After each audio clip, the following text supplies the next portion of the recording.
ISIS Audiobooks presents an unabridged recording of The Pyramid, written by Henning Mankell, read by Sean Barrett. The moral right of the author has been asserted. This performance is owned by ISIS Publishing Limited. Verlander's First Case. Chapter 1. In the beginning, everything was just a fog. Or perhaps it was like a thick flowing sea where all was white and silent. The landscape of death. It was also the first thought that came to Kurt Verlander as he slowly began rising back to the surface, that he was already dead. He had reached 21 years of age, no more, a young policeman, barely an adult, and then a stranger had rushed up to him with a knife, and he had not had time to throw himself out of harm's way. Afterwards, there was only the white fog, and the silence. Slowly he awakened, slowly he returned to life. The images that whirled around inside his head were unclear. He tried to catch them in flight as one catches butterflies. But the impressions slipped away, and only with the greatest of effort could he reconstruct what had really happened. Verlander was off duty.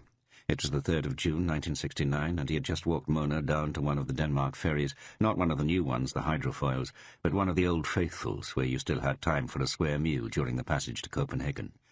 She was going to meet up with a friend. They were going maybe to the Tivoli, and more likely the clothes shops. Verlander had wanted to come along since he was off work, but she had said no.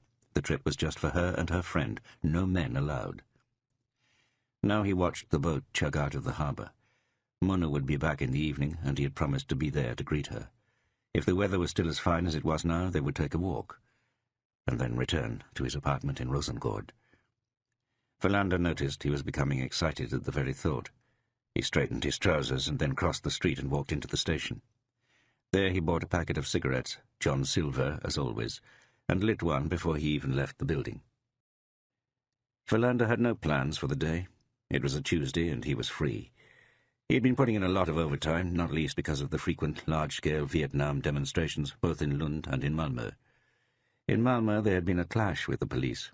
Verlander had found the whole situation distasteful. He was not sure what he thought of the protesters' demands that the United States get out of Vietnam. He had tried to talk to Mona about it the day before, but she had not had any opinion other than that the protesters are troublemakers. When Verlander, despite everything, insisted on pointing out that it could hardly be right for the world's greatest military power to bomb a poor agricultural nation in Asia to devastation, or back to the Stone Age, as he had read that some high-ranking American military official had said, she had struck back and said that she certainly had no intention of marrying a communist. That had knocked the wind out of his sails. They never continued the discussion. And he was going to marry Mona, he was sure of that. The girl with the light brown hair, the pointy nose, and the slender chin, who perhaps was not the most beautiful girl he had ever met, but who nevertheless was the one he wanted. They had met the previous year. Before then, Verlander had been involved for more than a year with a girl named Helena, who worked in a shipping office in the city. Suddenly one day she had simply told him that it was over, that she had found someone else. Verlander had at first been dumbstruck. Thereafter he had spent a whole weekend crying in his apartment. He had been insane with jealousy and had, after he had managed to stop his tears, gone down to the pub at the central station and had too much to drink. Then he had gone home again and continued to cry. Now, if he ever walked past the entrance to the pub, he shivered. He was never going to set foot in there again. Then there had been several heavy months when Verlander entreated Helena to change her mind, to come back. But she had flatly refused, and at last became so irritated by his persistence that she threatened to go to the police. Then Verlander had beaten a retreat. And strangely enough, it was as if everything was finally over. Helena could have her new man in peace. That had happened on a Friday. The same evening he had taken a trip across the Sound, and on the way back from Copenhagen he wound up sitting next to a girl who was knitting. Her name was Mona. Verlander walked through the city, lost in thought, wondered what Mona and her friend were doing right now. Then he thought about what had happened the week before, the demonstrations that had got out of hand. Or had he failed to judge the situation correctly? Verlander had been part of a hastily assembled reinforcement group, told to stay in the background until needed. It was only when the chaos broke out that they had been called in, which in turn only served to make the situation more turbulent. The only person Verlander had actually tried to discuss politics with was his father. His father was 60 years old and had just decided to move out to Österlen. He was a volatile person whose moods Verlander found hard to predict, not least since his father once became so upset he almost disowned his son. This had happened a few years ago when Verlander came home and told his father he was going to be a policeman.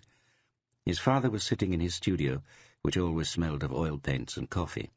He had thrown a brush at Verlander and told him to go away and never come back. He had no intention of tolerating a policeman in the family. A violent quarrel had broken out. But Verlander had stood his ground. He was going to join the police, and all the projectile paintbrushes in the world couldn't change that. Suddenly the quarrelling stopped. His father retreated into acrimonious silence and returned to sit in front of his easel. Then he stubbornly started to outline the shape of a grouse with the help of a model.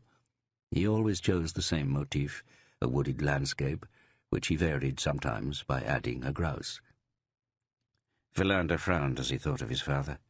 Strictly speaking, they had never come to any reconciliation. But now they were on speaking terms again.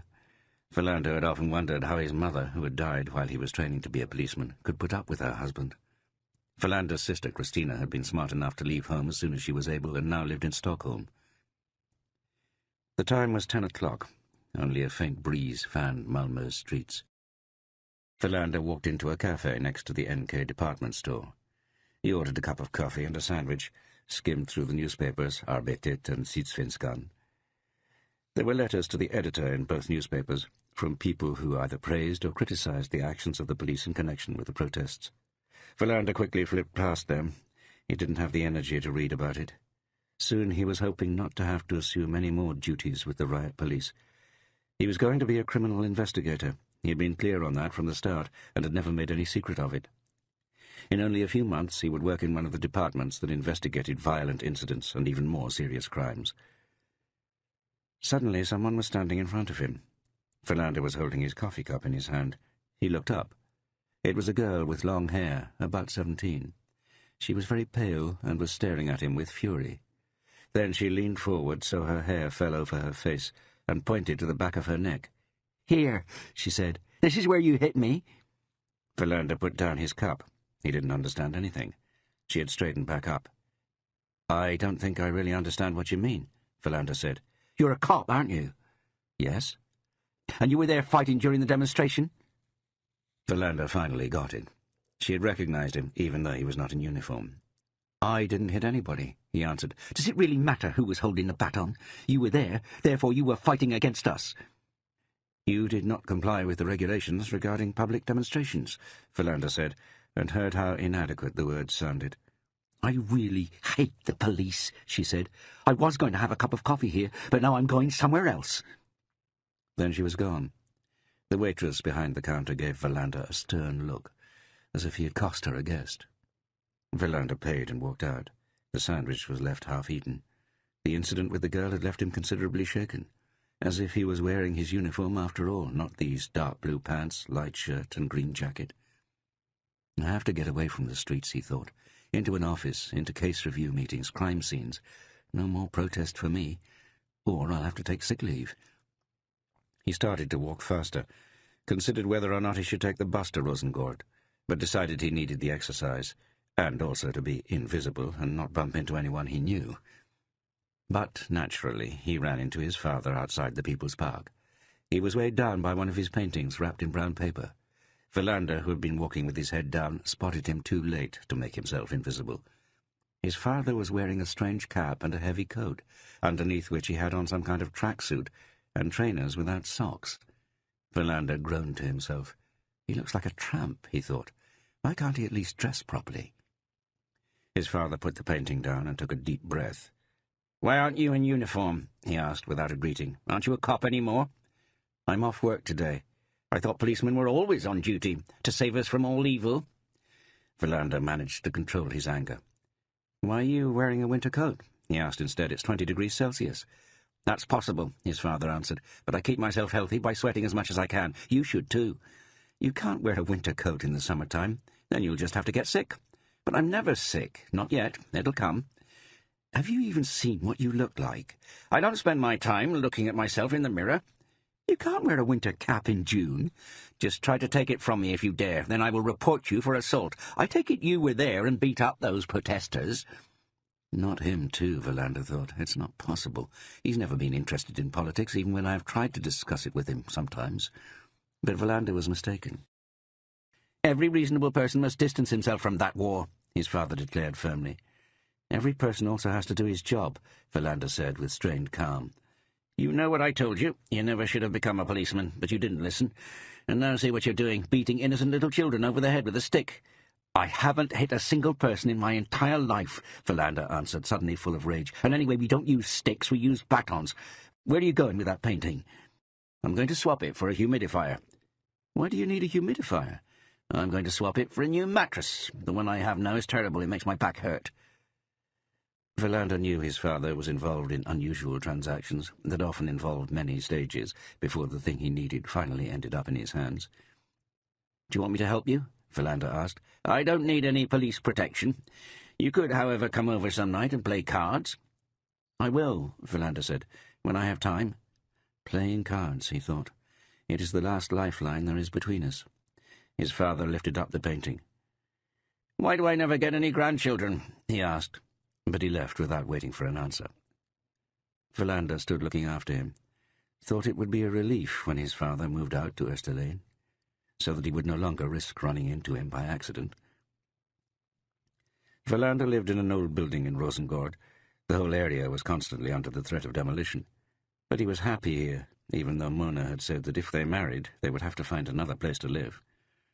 Verlander's apartment consisted of one room, a kitchen, and a small bathroom. It was his very first apartment. He had bought the furniture at auctions and various second-hand shops. There were posters on the wall depicting flowers and tropical islands. Since his father sometimes came for a visit, he had also felt compelled to hang one of his landscapes on the wall over the sofa. He had chosen one without a grouse. But the most important thing in the room was the record player. Verlander did not have many records, and those he did own were almost exclusively opera.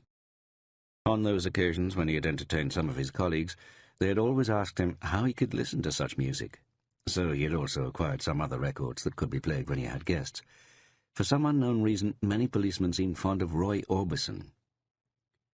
He ate lunch shortly after 1 o'clock, drank some coffee and tidied up the worst of the mess, while listening to a recording by Jussi Björling. It was his first record, scratched beyond belief, but he had often thought it was the first thing he would rescue in a fire. He had just put the record on for a second time when there was a thump on the ceiling. Verlander turned down the volume.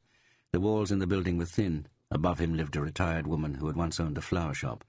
Her name was Linnea Almqvist. When she thought he was playing his music too loud, she thumped on the ceiling, and he obediently turned down the volume. The window was open. The curtain that Mona had hung up fluttered, and he lay down on the bed. He felt both tired and lazy.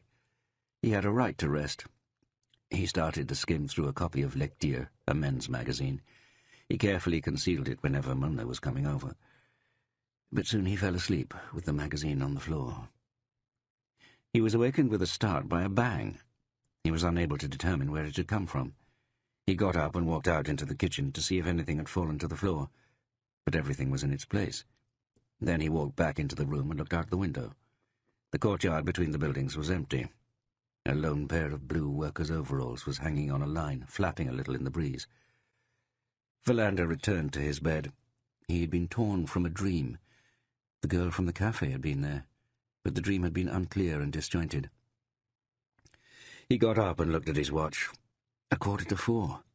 He had slept for more than 2 hours. He sat down at the kitchen table and wrote down everything he needed to buy. Mona had promised to buy something to drink in Copenhagen. He tucked the piece of paper into his pocket and closed the door behind him. He ended up standing in the dim light of the hallway. The door to his neighbour's apartment was ajar. This surprised Verlander, because the man who lived there was extremely private and had even had an extra lock installed this May. Verlander wondered if he should ignore it, but decided to knock. The man who lived alone was a retired seaman by the name of Arthur Horlin. He was already living in the building when Verlander moved in.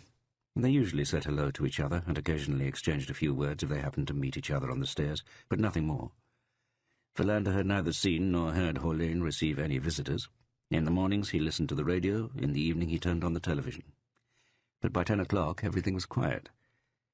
A few times Philander had wondered how much Orlane was conscious of his evening visits, in particular the aroused sounds of the night, but of course he had never asked. Philander knocked again. No answer. Then he opened the door and called out.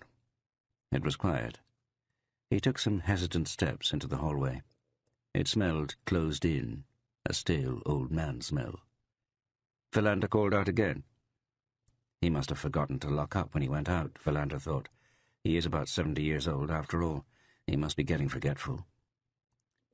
Philander glanced into the kitchen. A crumpled-up football betting form lay on the wax tablecloth next to a coffee cup.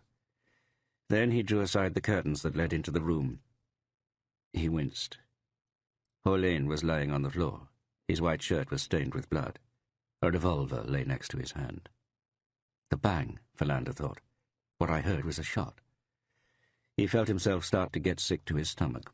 He had seen dead bodies many times before, people who had drowned or hanged themselves, people who had burned to death or been crushed beyond recognition in traffic accidents, but he had not grown accustomed to it.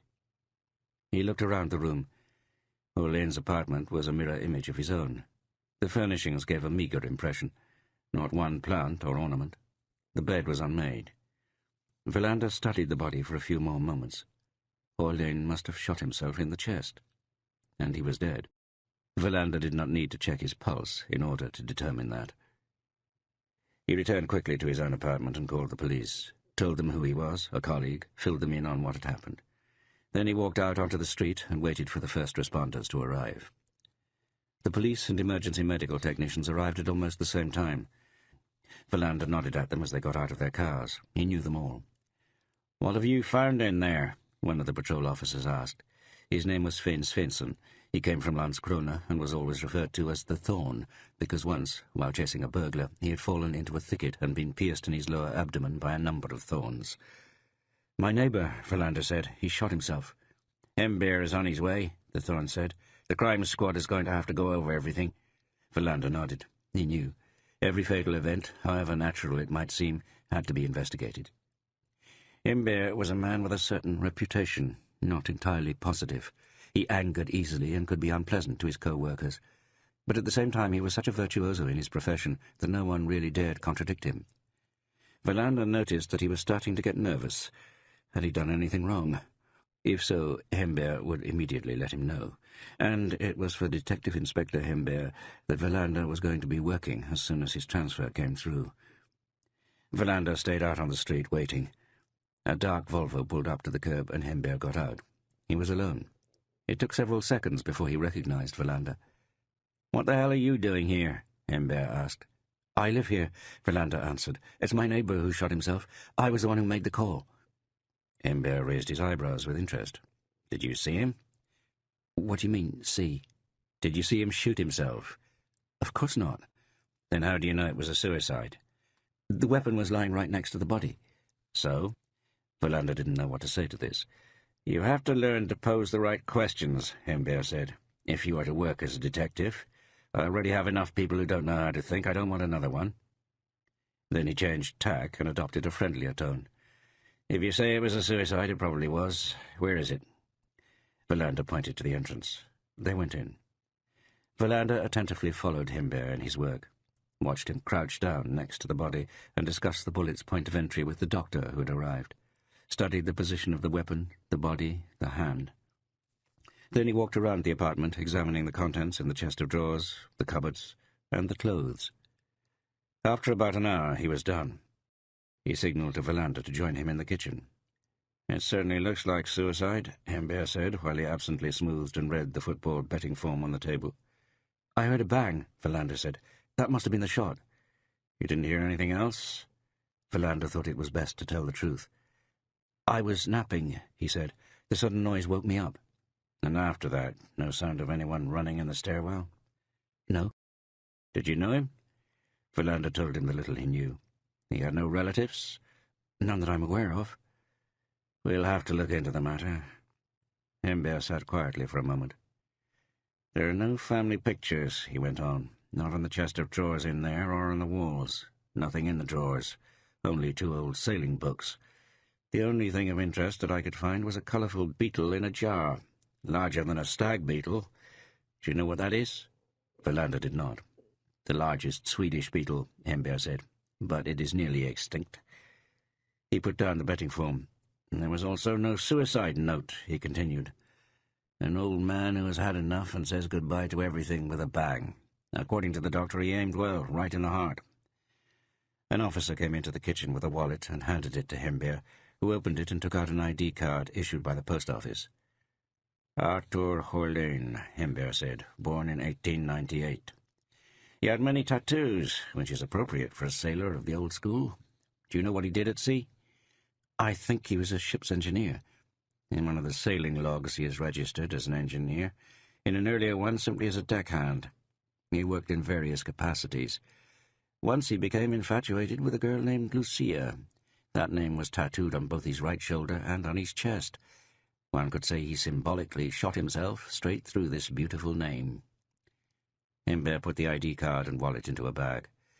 The medical examiner will have to have the last word, he said, and we will do a routine examination of both the weapon and the bullet, but it's definitely suicide. Hember threw another glance at the betting form. Arthur Horlén did not know much about English football, he said. If he had won on this prediction, the jackpot would have been his alone. Hember stood up. At the same time, the body was being carried out. The covered stretcher was carefully guided out through the narrow hole. It happens more often, Hember said thoughtfully. Old people who take their final exit into their own hands. But not so often with a bullet, and even less often with a revolver. He was suddenly scrutinizing Verlander. But of course this has already occurred to you. Verlander was taken aback. What do you mean? That it was strange that he had a revolver. We have gone through the chest of drawers, but there is no license. He must have bought it sometime at sea. Hember shrugged. Of course. Verlander followed Hember down onto the street. Since you were the neighbour, I thought perhaps you should take care of the key, he said. When the others are done, they will leave it with you. Make sure no one who is not supposed to enter goes in there until we are completely sure it is a suicide. Verlander went back into the building. In the stairwell, he bumped into Linnea Almqvist, who was on her way out with a bag of rubbish. What is all this commotion? She asked irritably. Unfortunately, there has been a death, Verlander said politely. Horlén has passed away. She was clearly shaken by the news. He must have been very lonely, she said slowly. I tried to get him to come in for a cup of coffee a few times. He excused himself with the fact that he didn't have time. But surely time was the only thing he had. I hardly knew him, Verlander said. Was it his heart? Verlander nodded. Yes, he said. It was probably his heart. We'll have to hope no noisy young people move in, she said, and left. Verlander returned to Horlén's apartment. It was easier now that the body had been removed. A technician was packing up his bag. The pool of blood had darkened on the linoleum floor. The thorn was picking at his cuticles. Hember said that I should take the keys, Verlander said. The thorn pointed to a key ring on the chest of drawers. I wonder who owns the building, he said. I have a girlfriend who's looking for a place to live. The walls are very thin, Verlander said, just so you know. Haven't you heard about those new exotic waterbeds? The thorn asked. They don't creak. It was already 6:15 when Verlander could finally lock the door to Horlén's apartment. There were still several hours left before he was supposed to meet Mona. He went back to his place and put on some coffee. The wind had picked up. He closed the window and sat down in the kitchen. He had not had any time to buy groceries, and now the shop was closed. There was no shop that was open late nearby. It occurred to him that he would have to take Mona out for dinner. His wallet was on the table. There was enough money. Mona liked going out to dinner, but Verlander thought it was throwing away money for no reason. The coffee pot started to whistle. He poured himself a cup and added 3 lumps of sugar, waited for it to cool. Something was nagging at him. Where it came from, he didn't know. But all at once the feeling was very strong. He did not know what it was, other than that it had to do with Horlén. In his mind he went over what had happened. The bang that woke him, the door that was ajar, the dead body on the floor inside the room. A man who had committed suicide, a man who had been his neighbour. Nonetheless, something didn't add up. Verlander walked into the main room and lay down on the bed, listened in his memory to the bang. Had he heard anything else? Before or after? Had any sounds penetrated his dreams? He searched, but found nothing.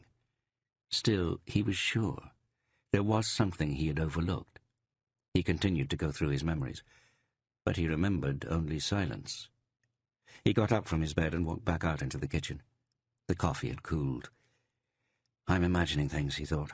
I saw it, Henning saw it, everyone saw it, an old, lonely man who had had enough. And yet it was as if he had seen something without realizing what he was seeing. At the same time, he had to admit that there was something inherently attractive about this idea, that he may have noticed something that had escaped Henning. That would increase his chances of advancing to criminal investigators sooner rather than later. He checked his watch. He still had time before he had to leave and meet Mona at the Denmark ferry. He put the coffee cup in the sink, grabbed the keys, and entered Hollén's apartment. When he reached the main room, everything was as it had been when he discovered the body, except that the body itself was now missing. But the room was unchanged. Verlander looked around slowly. How do you do this, he wondered. How do you discover what you see but aren't seeing? It was something, he was sure of it, but he couldn't put his finger on it.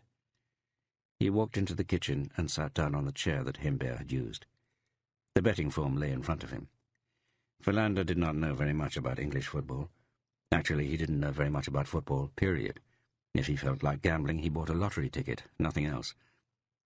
The betting form was made out for this coming Saturday, he could see. Hollén had even written out his name and address. Verlander returned to the room and walked over to the window in order to look at it from another angle. His gaze stopped by the bed. Hollén had been dressed when he took his life, but the bed was unmade, even though the rest of the apartment was characterized by a meticulous order. Why hadn't he made the bed, Verlander thought. He could hardly have slept with his clothes on, woken up, and then shot himself without making his bed. And why leave a completed betting form on the kitchen table? It did not make sense, but on the other hand, it did not necessarily mean anything. Hollén could have very quickly decided to kill himself. Perhaps he had realized the senselessness of making his bed one last time. Verlander sat down in the room's only armchair. It was old and worn. I'm imagining things, he thought again. The medical examiner will establish that it was a suicide, the forensic investigation will confirm that the weapon and bullet match up, and that the shot was fired by Hollén's own hand. Verlander decided to leave the apartment. It was time to freshen up and change his clothes before leaving to meet Mona. But something kept him there. He walked over to the chest and started pulling open the drawers. He immediately found the 2 sea logs. Arthur Hollén had been a handsome man in his youth. Blonde hair, a big wide smile. Verlander had trouble connecting this image with the same man who had lived out his days in Rosencourt, in peace and quiet. Least of all, he felt that these were pictures of someone who would one day come to take his own life. But he knew how wrong his thinking was. People who ended up committing suicide could never be characterized from the given model. He found the colorful beetle and took it over to the window. On the bottom of the jar, he thought he could make out the stamped word, Brazil. A souvenir that Hollén had bought on some trip. Verlander continued to go through the drawers. Keys, coins from various countries, nothing that caught his attention. Halfway under the worn and torn drawer liner, he found a brown envelope. Inside was an old photograph, a wedding picture. On the back was the name of the studio and a date, 15th of May, 1894. The studio was located in Hernesand. There was also the note, Manda and I, the day we got married. His parents, Verlander thought. 4 years later, their son was born. When he was done with the chest of drawers, he walked over to the bookcase. To his surprise, he found several books in German. They were very well thumbed. There were also some books by Wilhelm Maubert, a Spanish cookbook, and a few issues of a magazine for people interested in model airplanes. Verlander shook his head in bewilderment. Hollén was considerably more complex than he could have imagined. He walked away from the bookcase and checked onto the bed. Nothing. He then went onto the cupboard. The clothes were neatly hung, 3 pairs of shoes, well polished. It is only the unmade bed, Verlander thought again. It doesn't fit. He was about to shut the cupboard door when the doorbell rang. Verlander flinched, waited. There was another ring. Verlander had the feeling that he was trespassing on forbidden territory. He kept waiting, but when it rang the 3rd time, he went over and opened the door. Outside there was a man in a grey coat. He looked inquiringly at Verlander. "Am I mistaken?" he asked. "I am looking for Mr. Hollén." Verlander tried to adopt a formal tone that would sound appropriate. "May I ask who you are?" he said with unnecessary brusqueness. The man frowned. "And if I could ask the same of you?" he asked. "I'm from the police," Verlander said. "Detective Sergeant Kurt Verlander. Would you now be so kind as to answer my question? Who are you and what do you want?" "I sell encyclopedias," the man said meekly. "I was here last week and made a presentation of my books. Arthur Hollane asked me to come back today. He has already sent in the contract and the first payment. I was to deliver the first volume and then the gift book that all new clients receive as a welcome bonus." He took 2 books out of his briefcase as if to assure Verlander that he was telling the truth. Verlander had been listening with increasing amazement. The feeling that something didn't add up was strengthened. He stepped aside and nodded for the salesman to come in. "Has anything happened?" the man asked. Verlander ushered him into the kitchen without answering and indicated that he should sit down at the table. Then Verlander realized that he was now going to deliver the news of a death, something he had always dreaded, but he reminded himself that he was not talking to a relative, only to an encyclopedia salesman. "Arthur Hollane is dead," he said. The man on the other side of the table did not seem to understand this. "But I spoke to him earlier today." "I thought you said you had spoken to him last week." "I called him this morning and asked if it would be all right for me to come by this evening." "What did he say?" "That it would be fine. Why else would I have come? I am not an intrusive person. People have such bizarre preconceptions about door-to-door salesmen." It was likely that the man was lying. "Let's take the whole thing from the top," Verlander said. "What is it that has happened?" the man interrupted. "Arthur Hollane is dead," Verlander answered, "and that is as much as I can say at this point." "But if the police are involved, then something must have happened. Was he hit by a car?" "For now, that is as much as I can say," Verlander repeated, and wondered why he had to over-dramatize the situation. Then he asked the man to tell him the whole story. "I am Emil Holmberg," the man began. "I am actually a school biology teacher, but I'm trying to sell encyclopedias to save up for a trip to Borneo." "Borneo?" "I'm interested in tropical plants." Verlander nodded for him to continue. "I walked around the neighborhood here last week and knocked on people's doors. Arthur Hollane showed some interest and asked me to come in. We sat here in the kitchen. I told him about the encyclopedia, what it cost, and showed him a copy of one of the volumes. After about half an hour, he signed the contract. Then I called him today, and he said that it would be all right for me to come by this evening." "Which day were you here last week?" "Tuesday, between around 4 and 5:30. Verlander recalled that he had been on duty at that time, but he saw no reason to tell the man that he lived in the building, especially since he had claimed to be a detective. "Hollane was the only one who showed any interest," Holmberg continued. "A lady on one of the upper floors started to tell me off for disturbing people. These things happen, but not too often. Next door to here there was no one home, I remember." "You said that Hollane made his first payment." The man opened his briefcase where he kept the books and showed Verlander a receipt. It was dated the Friday from the week before. Verlander thought it over. "How long was he supposed to make payments for this encyclopedia?" "For 2 years, until all 20 installments were paid for." This makes no sense, Verlander thought. No sense at all. A man who was planning to commit suicide doesn't agree to sign a 2-year contract. "What was your impression of Hollane?" Verlander asked. "I don't think I know what you mean." "How was he? Calm? Happy?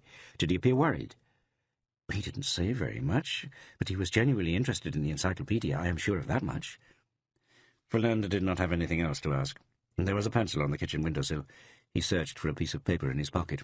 The only thing he found was his grocery list. He turned it over and asked Holmberg to write down his number. "We will most likely not be in touch again," he said, "but I'd like to have your telephone number as a precaution."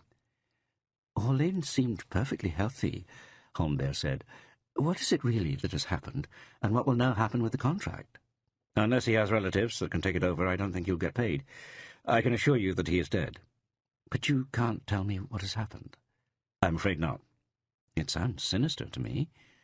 Verlander stood up to indicate that their talk was over. Holmberg stood rooted to the spot with his briefcase. "Would I be able to interest you, Detective Inspector, in an encyclopedia?" Detective Sergeant," Verlander said, "and I don't need an encyclopedia right now, at least not at the moment." Verlander showed Holmberg out to the street. Only when the man had turned the corner on his bike did Verlander go back and return to Hollane's apartment.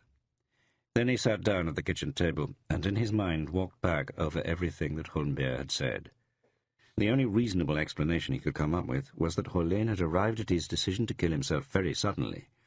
if you could rule out the idea of him being so crazy that he wanted to play a mean trick on an innocent salesman. Somewhere in the distance a telephone rang. Far too late he realized it was his own. He ran into the apartment. It was Mona. "I thought you were going to meet me," she said angrily. Verlander looked at his watch and swore quietly. He should have been down by the boat at least a quarter of an hour ago. "I got caught up in a criminal investigation," he said apologetically. "I thought you were off today. Unfortunately, they needed me. Are there really no other policemen except you? Is this how it's going to be?" "It was an exception. Did you go grocery shopping?" "No, I ran out of time." He heard how disappointed she was. "I'll come get you now," he said. "I'll try to hail a cab, then we can go to a restaurant somewhere." "How can I be sure? Maybe you'll get called away again." "I'll be down there as soon as I can, I promise. I'll be on a bench outside, but I'm only waiting for 20 minutes. Then I'm going home." Verlander hung up and called the cab company. It was busy. It took almost 10 minutes for him to get a cab. Between tries, he managed to lock up Horlane's apartment and change his shirt. He arrived at the ferry terminal after 33 minutes. Mona had already left. She lived on Södra Forstadsgatan. Verlander walked up to Gustav Adolf Square and called from a payphone. There was no answer. 5 minutes later, he called again. By then, she was home. "If I say 20 minutes, I mean 20 minutes," she said. "I couldn't get hold of a cab. The line to the damn cab company was busy." "I'm tired anyway," she said. "Let's get together another night." Verlander tried to change her mind, but she was firm. The conversation turned into an argument. Then she hung up. Verlander slammed the receiver into the cradle. A couple of passing patrol officers gave him disapproving looks. They did not appear to recognize him. Verlander walked over to a hot dog stand by the square. Then he sat down on a bench to eat and distractedly watched some seagulls fighting over a scrap of bread. He and Mona did not fight very often, but each time it happened, it worried him. Inside, he knew it would blow over the next day. Then she would be back to normal. But his reason had no influence on his anxiety. It was there anyway. When Verlander arrived home, he sat down at the kitchen table and tried to concentrate on writing down a systematic account of everything that had happened in the apartment next door. But he didn't feel he was getting anywhere. On top of this, he felt unsure of himself. How do you go about conducting an investigation and an analysis of a crime scene? He realized he lacked too many fundamental skills, despite his time at the police academy. After half an hour, he angrily threw the pen down. It was all in his imagination. Horlane had shot himself. The betting form and the salesman didn't change anything. He would be better off bemoaning the fact that he had not got to know Horlane. Perhaps it was the man's loneliness that at last became unbearable. Verlander walked to and fro in the apartment, restless, anxious. Mona had disappointed him, and it had been his fault. From the street he heard a car drive by. Music was streaming from the open car window. The House of the Rising Sun. The song had been extremely popular a few years earlier. But what was the name of the group? The Kinks? Verlander could not remember. Then it occurred to him that at this time he normally heard the faint sound of Horlane's TV through the wall. Now everything was quiet. Verlander sat down on the sofa and put his feet on the coffee table, thought about his father, the winter coat and hat, the shoes worn without socks. If it hadn't been late, he might have driven out to play cards with him, but he was starting to get tired, even though it was not yet 11. He turned on the television. As usual, there was a public television talk show. It took a while before he understood that the participants were discussing the pros and cons of the approaching era, the age of computers. He turned it off, stayed put for a while before he undressed and went to bed, yawning the whole time. Soon he had fallen asleep. Later, he could never figure out what had woken him up, but all of a sudden he was wide awake, listening intently to the dim summer night. Something had awakened him, he was sure of it. Perhaps it was a car with a broken tailpipe driving by. The curtain moved slowly in the open window. He closed his eyes again. Then he heard it, right next to his head. Someone was in Horlane's apartment. He held his breath and continued to listen. There was a clang as if someone had moved an object. Shortly thereafter, he heard the sound of something dragging on the floor. Someone moving a piece of furniture. Verlander looked at the clock on his bedside table. 3:15. He pressed his ear against the wall. He had started to think it was his imagination when he heard another sound. There was no doubt that someone was in there. He sat up in bed and wondered what he should do. Call his colleagues? If Horlane didn't have any relatives, then surely no one had any reason to be in the apartment. but they weren't sure of his family situation, and he may have given a spare key to someone they did not know about. Verlander got out of bed and pulled on his trousers and shirt. Then he walked barefoot out onto the landing. The door to Horlane's apartment was closed.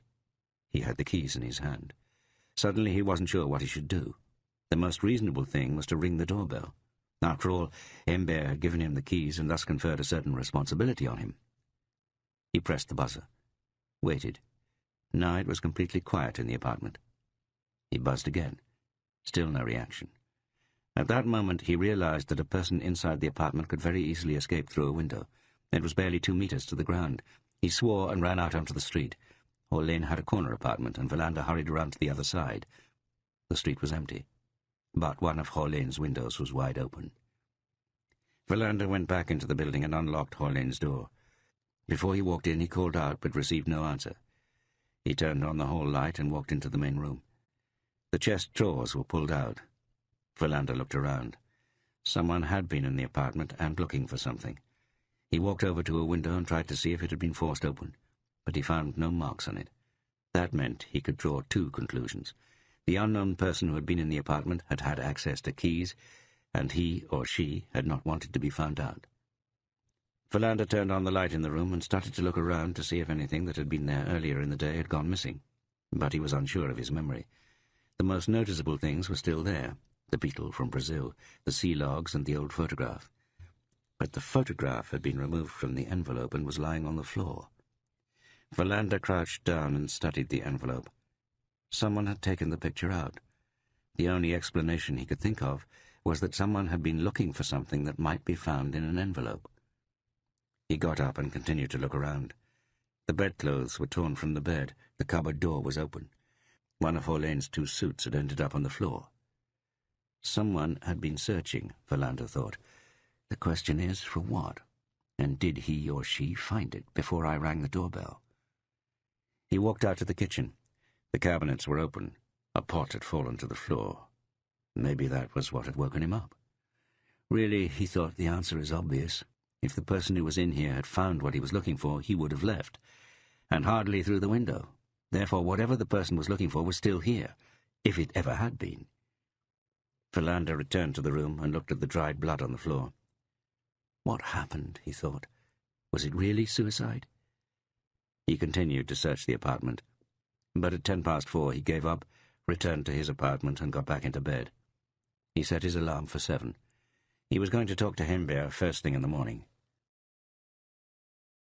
A few hours later, Verlander had to run to the bus stop in pouring rain. He had had a restless sleep and woken up long before the alarm went off. The thought that he might be able to impress Embert with his attentiveness had led him to lie there fantasizing about how he would one day be a criminal investigator a cut above the rest. This thought also made him decide to stand his ground with Mona. You could not expect a policeman to be punctual. It was 4 minutes to 7 when he arrived at the station.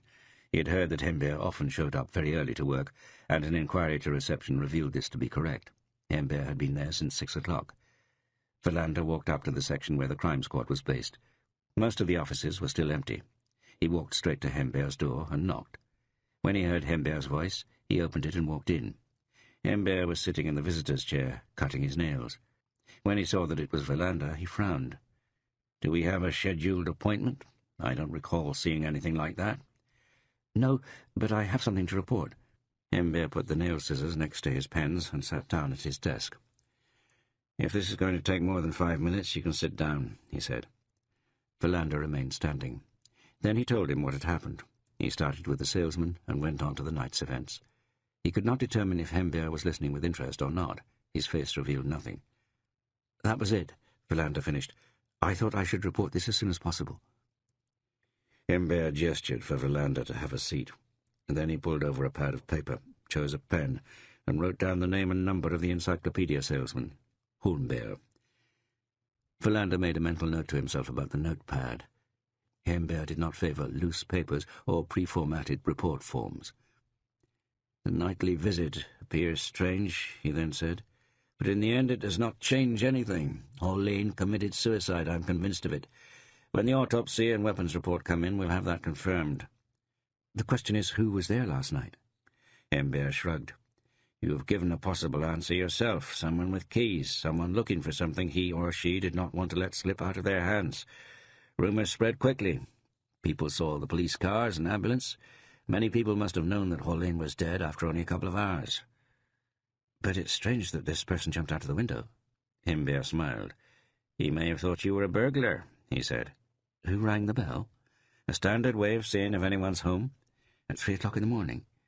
Himbert threw down the pen and leaned back in his chair. You don't seem convinced, he said, without masking the fact that Verlander was beginning to get on his nerves. Verlander immediately realized that he had gone too far and started his retreat. Of course I am, he said. It's definitely suicide and nothing more. Good, Himbert said. Then that's settled. It was good of you to report this. I'll send over a couple of guys to deal with the mess. Then we'll wait for the medical examiners and forensic lab. After that, we can put Hollane in a folder and forget about him. Himbert put his hand on the phone as a signal that the conversation was over, and Verlander left the room. He felt like an idiot who had run away with himself. What was it he had imagined? Did he track down a murder? He walked back to his office and decided that Himbert was right. Once and for all, forget all thoughts of Hollane, and be a diligent patrolman a little longer. That evening, Mona came out to Rosengård. They had dinner, and Verlander said none of his prepared speech. Instead, he apologized for being late. Mona accepted this and then spent the night. They lay awake for a long time, talking about July, when they were going on holiday together for 2 weeks. They had still not decided what they were going to do. Mona worked in a hair salon and did not make much money. Her dream was to be able to open her own place sometime in the future. Verlander also did not have a high salary. To be exact, 1,896 kroner a month. They had no car, and they would have to plan carefully to get the money to last. Verlander had suggested they travel north and hike in the mountains. He had never been further than Stockholm. But Mona wanted to go somewhere where you could swim. They had done the calculation to see if they could afford to go to Mallorca, but that was too expensive. Instead, Mona suggested they go to Skagen in Denmark. She had been there a few times with her parents as a child, and had never forgotten it. She had also already found out that there were many inexpensive bed and breakfasts that were not yet fully booked. Before they fell asleep, they had managed to reach an agreement. They would go to Skagen. The next day, Mona would book a room, while Verlander would check the train schedule from Copenhagen. The following evening, the 5th of June, Mona went to visit her parents in Staffanstorp. Verlander played poker with his father for several hours. For once, his father was in a good mood and did not start criticizing Verlander for his choice of profession. When he went on to win almost 50 kroner from his son, he became so jolly that he took out a bottle of cognac. "Sometime I want to go to Italy," he said, after they had said cheers. "And once in my life I also want to see the pyramids in Egypt." "Why?" His father looked at him for a long time. "That is an extraordinarily stupid question," he said. "Of course you should see Rome before you die, and the pyramids. It is part of a well-rounded person's general education." "How many Swedes do you think can afford to go to Egypt?" His father pretended not to hear his objection. "But I am not about to die," he added instead. "What I will do is move to Lörderup." "How's the property deal coming along?" "It's already done." Verlander stared at him with surprise. "What do you mean by done?" "I've already bought and paid for the house. Svindala 1224 is the address." "But I haven't even seen it." "You're not the one who's going to live there. I am."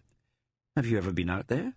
"I've seen a picture of it. That's enough. I make no unnecessary trips. It encroaches on my work." Verlander groaned inside. He was convinced his father had been duped, taken advantage of, as he so often had been when he sold his paintings to the dubious characters in their large American cars who had been his clients all these years. "Well, this is news," Verlander said. "May I ask when you're planning to move?" "The removal men are coming this Friday." "You're already moving this week?" "You heard what I said. Next time we play cards, we'll be in the middle of the Skåne mud." Verlander threw his arms out. "When will you pack? Everything is a terrible mess. I assumed that you wouldn't have any time, so I asked your sister to come down and help me." "So you're saying that if I hadn't come over tonight, I would have found an empty house the next time I came for a visit?" "Yes, you would have." Verlander held out his glass for more cognac, which his father parsimoniously only filled halfway. "I don't even know where it is. Lörderup? Is that on this or the far side of Ystad?" "It's on this side of Simrishamn." "Can you answer my question?" "I already have." His father stood up and put the bottle of cognac away. Then he pointed to the cards. "One more hand? I have no money left, but I'll try to drop by in the evenings and help you pack. How did you pay for this house? I've already forgotten that." "You can't have done. Do you have that much money?" "Nope, but money doesn't interest me." Philander realized he was not going to get a clearer answer than this. It was already 10:30. He needed to get home and sleep. At the same time, he had trouble leaving. This was where he had grown up. When he was born, they had lived in Clarksholm, but he had no real memories of it. "Who is going to live here now?" he asked. "I've heard it will be demolished." "You don't seem to care very much about that. How long have you lived here, anyway?" 19 years, more than enough." "I can't accuse you of being sentimental, at any rate. Do you realize that this is my childhood home?" "A house is a house," his father answered. "Now I've had enough of the city. I want to get out into the countryside. I'll be left in peace there, and paint, and plan my travels to Egypt and Italy." End of CD 1. CD 2. Philander walked all the way back to Rosencourt. It was overcast. He realized he was anxious that his father was going to move, and that his childhood home was going to be torn down. "I am sentimental," he thought. "Perhaps that's why I like opera. The question is, can you be a good police officer if you have a tendency towards sentimentality?" The day after, Philander called to inquire about train departures for their holiday. Mona had booked a room in a bed and breakfast that sounded cosy. Philander spent the rest of the day patrolling downtown Malmö. The whole time he thought he saw the girl who had accosted him in the cafe. He longed for the day he could take off his uniform. Everywhere gazes were directed at him, expressing distaste or disdain, especially from people his own age. He was patrolling with an overweight and slow policeman by the name of Svanlund, who spent the whole time talking about the fact that he was going to retire in 1 year and move to his ancestral farm outside Hudiksvall. Philander listened absently and mumbled something inconsequential from time to time. Apart from escorting some drunks away from a playground, nothing else happened, other than Philander's feet starting to hurt. It was the first time, even though he had patrolled so often during his working life thus far. He wondered if it was due to his increased desire to become a criminal investigator. When he came home, he took out a wash bowl and filled it with warm water. A feeling of well-being spread throughout his entire body when he put his feet into the water. He closed his eyes and started to think about the tempting holiday. He and Mona would have undisturbed time to plan their future, and soon he hoped to be able to hang up his uniform at long last and move up to the floor where Hembeer was. He nodded off in the chair. The window was open a crack. Someone appeared to be burning rubbish. He picked up a faint smell of smoke, or perhaps dried twigs. There was a weak, crackling sound. He jerked and opened his eyes. Was there really someone burning rubbish in their garden? There were no freestanding houses with gardens in the neighborhood. Then he saw the smoke. It was filtering in from the hallway. When he ran to the front door, he knocked over the bowl of water. The stairwell was full of smoke, but he had no trouble determining the source of the fire. Orlean's apartment was engulfed in flames. Chapter 2. Afterwards, Philander thought that for once he had really managed to act according to the rule-book. He had run back into his apartment and called the fire brigade. Then he had returned to the stairwell, run up a floor and banged on Linnea Almqvist's door and made sure that she got out onto the street. She had at first protested, but Philander had insisted, grabbing her by the arm. When they made it out the front door, Philander discovered that he had a large cut on one knee. He had tripped over the bowl when he had gone back into the apartment and had hit his knee on a corner of the table. He only discovered now that it was bleeding. Extinguishing the blaze had gone quickly, since the fire had not really had a chance to establish itself before Philander had smelled the smoke and alerted the fire brigade. When he approached the fire chief to find out if they had already determined the cause of the blaze, he had been turned away. Furious, he had gone back to his apartment and retrieved his police badge. The fire chief's name was Faroker, and he was in his 60s, with a ruddy face and a sonorous voice. "You could have told me you were police," he said. "I live in this building. I was the one who called in the alarm." Philander told him what had happened with Orlean. "Too many people are dying," Faroker said firmly. Philander was not completely sure how to take this unexpected comment. "So this means that the apartment was empty," Philander said. "It appears to have been started in the entrance hall," Faroker said. I'll be damned if it wasn't arson. Verlander looked quizzically at him. How can you know that already? You learn a thing or two as the years go by, Foraker said at the same time that he handed out some instructions. You will do this too one day, he continued, and started stuffing an old pipe with tobacco. If this is arson, the crime division will have to be called in, won't it? Verlander said. They're already on their way. Verlander joined some colleagues and helped them keep curious onlookers at bay. The second one today, one of the officers said. His name was Vinstrom. This morning we had a pile of burning timber out near Limhamn. Verlander wondered briefly if his father had decided to burn the house, since he was moving anyway, but he did not pursue this line of thought. A car pulled up to the curb. Verlander saw to his surprise that it was Heimberg. He waved Verlander over. I heard the dispatch, he said. Lundin was supposed to take it, but I thought I would take over since I recognized the address. The fire chief thinks it's arson. Heimberg made a face. People believe a hell of a lot of things, he said. I've known Foraker for almost 15 years. It doesn't matter if it's a burning chimney or car engine. For him, everything is a suspected case of arson. Come with me and you may learn something. Verlander followed him. What do you say about this? Heimberg asked. Arson.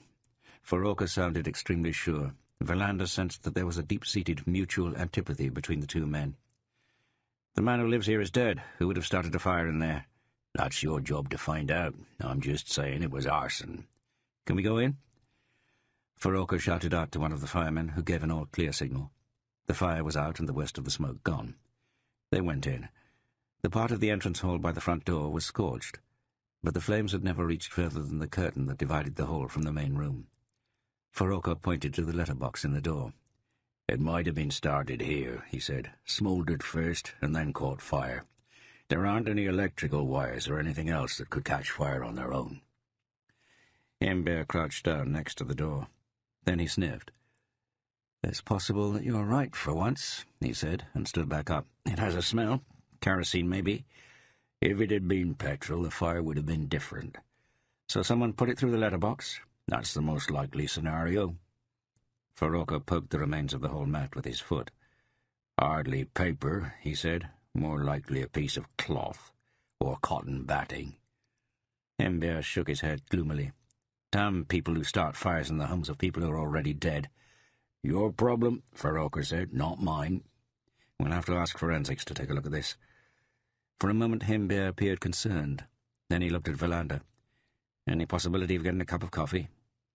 They walked into Verlander's apartment. Heimberg looked at the overturned bowl and the pool of water on the floor. Were you trying to put the fire out yourself? I was taking a footbath. Heimberg regarded him with interest. Footbath? Sometimes my feet hurt. Then you must have the wrong kind of shoes, Heimberg said. I patrolled for more than 10 years, but my feet never gave me any trouble. Heimberg sat down at the kitchen table while Verlander prepared the coffee. Did you hear anything? Heimberg asked. Anyone on the stairs? No. Verlander thought it was embarrassing to admit he was sleeping this time as well. If anyone had been moving around out there, would you have heard them? You can hear the front door slam, Verlander said with deliberate vagueness. I probably would have heard someone come in, if the person didn't stop the door from slamming. Verlander set out a packet of plain vanilla wafers. It was the only thing he had to serve with the coffee. There's something strange here, Heimberg said. Everything points to the fact that it was a perfect suicide. Orlean must have had a steady hand. He aimed well, straight through the heart, no hesitation. The medical examiners aren't done yet, but we don't need to look for a cause of death other than suicide. There is none. The question is, rather, what this person was looking for, and why someone tried to burn down the apartment. It's probably the same person. Heimberg nodded to Verlander, indicating that he wanted more coffee. Do you have an opinion on this? Heimberg asked abruptly. Show me now if you can think. Verlander was completely unprepared for this. The person who was here last night was looking for something, he started. But probably he didn't find anything. Because you interrupted him? Because otherwise he would have left already? Yes. What was he looking for? I don't know. And now tonight someone sets fire to the apartment. Let us assume it is the same person. What does this mean? Verlander pondered this. Take your time, Heimberg said.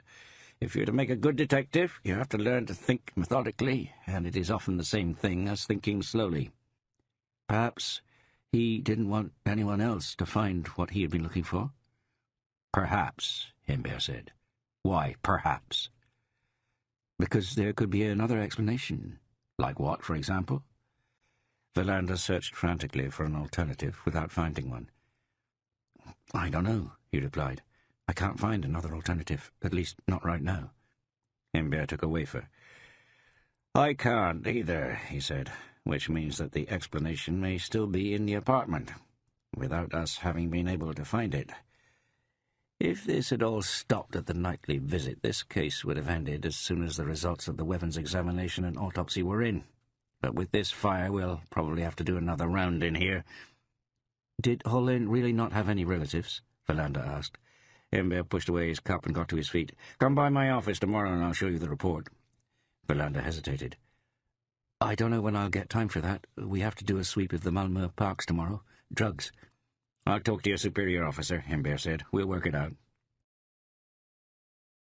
A little after 8 the following day, the 7th of June, Verlander was reading through all of the case material that Hember had collected on Hollein. It was extremely sparse. He had no fortune, but also no debt. He appeared to have lived completely within the means of his pension. The only recorded relative was a sister who had died in 1967 in Katrineholm. The parents had passed away earlier. Verlander read the report in Hember's office while Hember attended a meeting.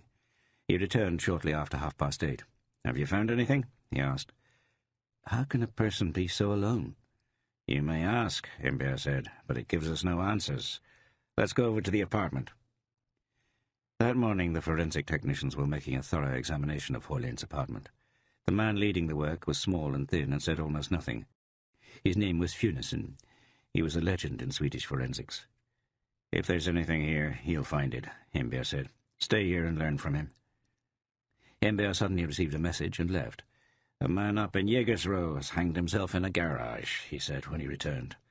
Then he left again. When he returned, his hair had been trimmed.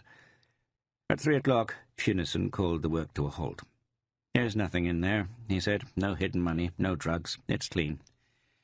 Then there was someone who imagined there was something here, Hember said, and who was wrong. Now we'll close this case. Verlander followed Hember out onto the street. You have to know when it's time to quit, Hember said. That may be the most important thing of all. Verlander went back to his apartment and called Mona. They agreed to meet later that evening and take a drive. She had borrowed a car from a friend.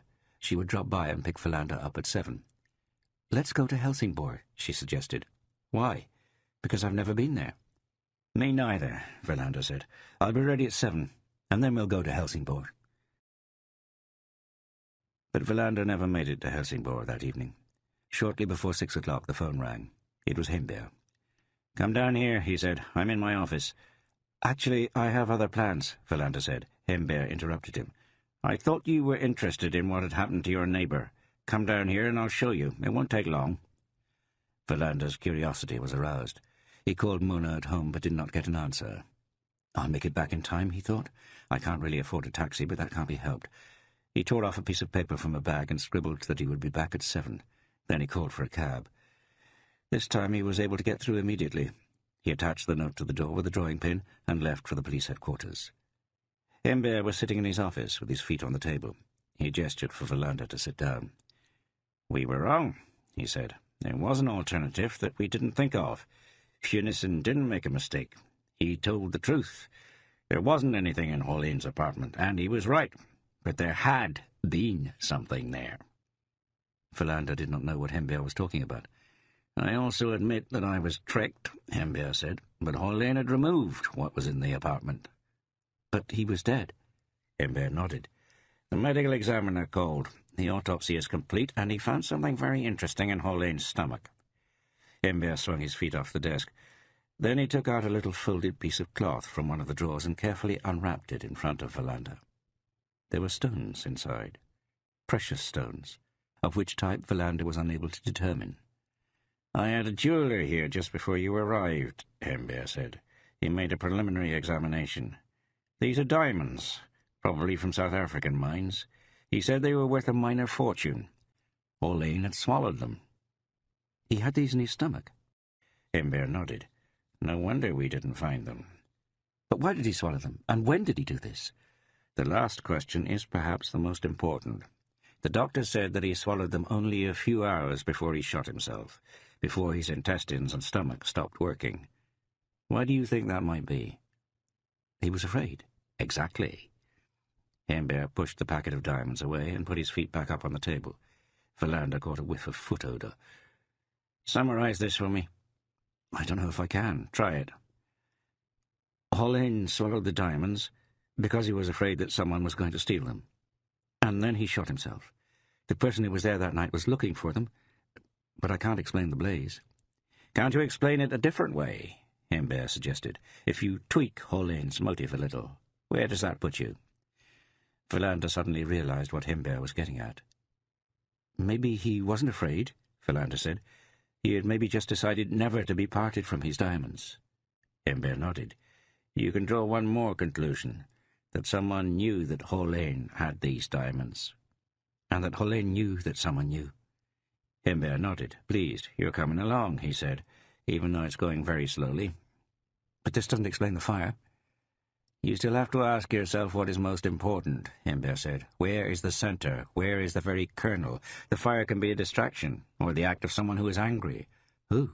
Hembear shrugged. It'll be hard for us to find that out. Hollane is dead. How he has managed to get a hold of these diamonds, I don't know. If I go to the public prosecutor with this, he'll laugh in my face. What happens to the diamonds? They go to the General Inheritance Fund, and we can stamp our papers and send in our report about Hollane's death to go as deep in the basement as possible. Does this mean that the fire won't be investigated? Not very thoroughly, I suspect, Hembear said. There is no reason to. Hembear walked over to a cabinet that stood against one wall. He took a key from his pocket and unlocked it. Then he nodded at Philander to join him. He pointed at some folders with a ribbon around them that were lying to one side. These are my constant companions, Hembear said. 3 murder cases that are still neither solved nor old enough to have lapsed. I am not the one who is in charge of them. We review these cases once a year, or if we receive additional information. These are not originals. They are copies. Sometimes I look at them. On occasion I dream about them. Most policemen aren't like this. They do their job, and when they go home they forget what they're working on. But then there's another type, like me, who can never let go of an unsolved case. I even take these folders along with me on holiday. 3 cases of murder. A 19-year-old girl, 1963, Anna Louise Francine. She was found strangled behind some bushes by the highway leading north out of town. Leonard Johansson, also 1963, only 17 years old. Someone had crushed his skull with a rock. We found him on the beach south of the city. I remember him, Philander said. Didn't they suspect that it was a fight over a girl that had spiraled out of control? There was a fight over a girl, Hembear said. We interviewed the rival for many years, but we didn't get him, and I don't even think it was him. Hembear pointed to the file on the bottom. One more girl, Lena Moschel, 20 years old, 1959, the same year that I came here to Malmö. Her hands had been cut off and buried along a road out to Svedala. It was a dog that found her. She had been raped. She lived with her parents out in Jägersro. An upright sort who was studying to become a physician, of all things. It was in April. She was heading out to buy a newspaper, but never returned. It took us 5 months to find her.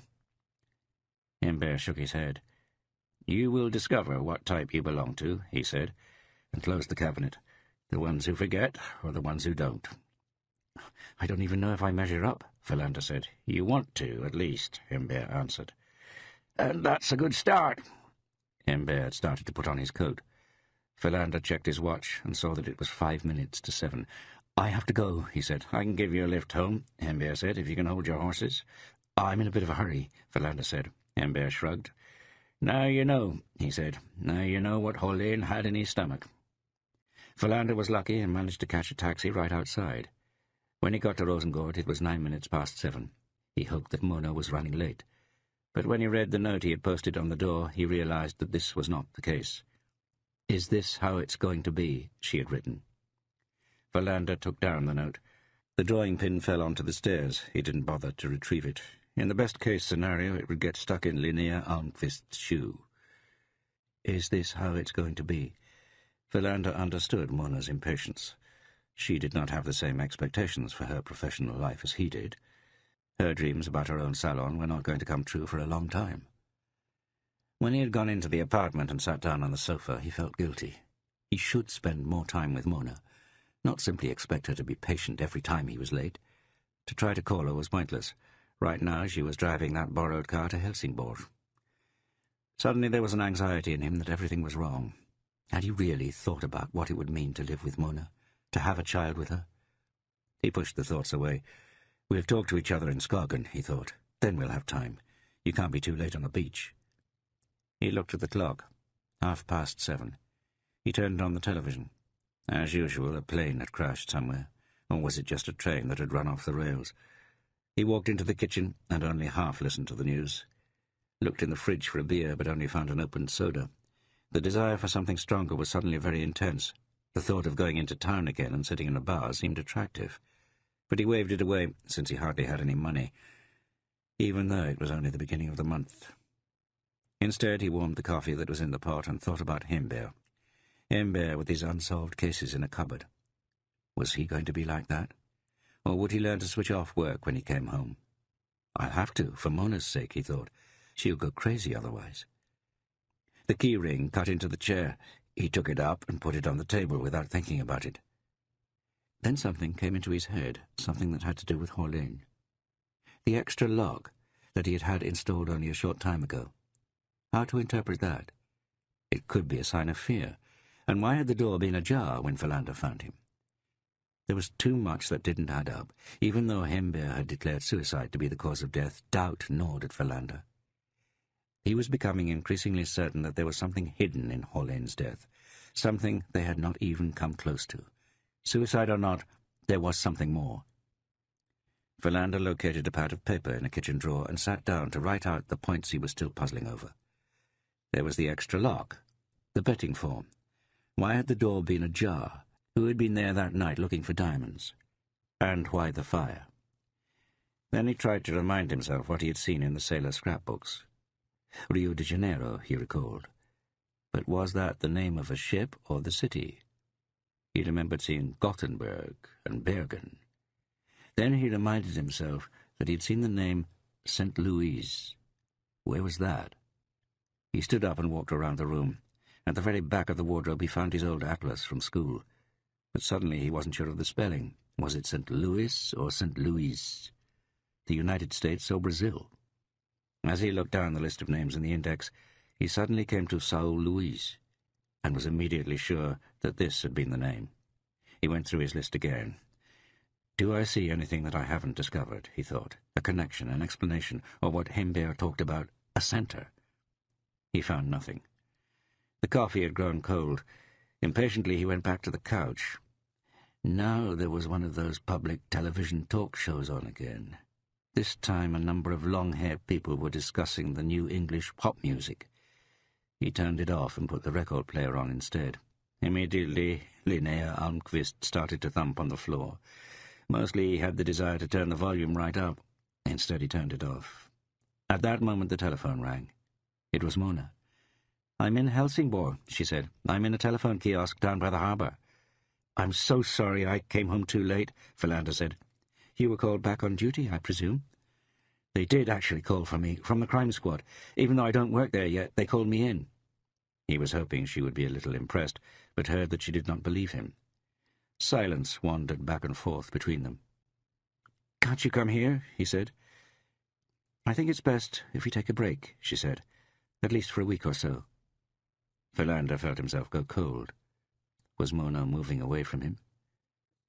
"I think it's best," she repeated. "I thought we were going on holiday together." "I thought so too, if you haven't changed your mind." "Of course I haven't changed my mind. You don't need to raise your voice. You can call me in a week, but not before." He tried to keep her on, but she had already hung up. Philander spent the rest of the evening with a sense of panic growing inside. There was nothing he feared as much as abandonment. It was only with the utmost effort that he managed to stop himself from calling Mona when it was past midnight. He lay down, only to get back up again. The light summer sky was suddenly threatening. He fried a couple of eggs that he didn't eat. Only when it was approaching 5 o'clock did he manage to doze off, but almost immediately he was up again. A thought in his mind. The betting form. Orlane must have turned these in somewhere, probably at the same place every week. Since he mostly kept to the neighbourhood, it must be in one of the little newsagents that were close by. Exactly what finding the right shop would yield, he wasn't sure. In all likelihood, nothing. Nonetheless, he decided to pursue his thought. It at least had the benefit that it kept his panic about Mona at bay. He fell into a restless slumber for several hours. The next day was Sunday. Philander spent that day doing nothing much at all. On Monday, the 9th of June, he did something he had not done before. He called in sick, citing stomach flu as the cause. Mona had been sick the week before. To his surprise, he felt no guilt. It was overcast, but there was no precipitation when he left his building shortly after 9 in the morning. It was windy and had become colder. Summer had still not arrived in earnest.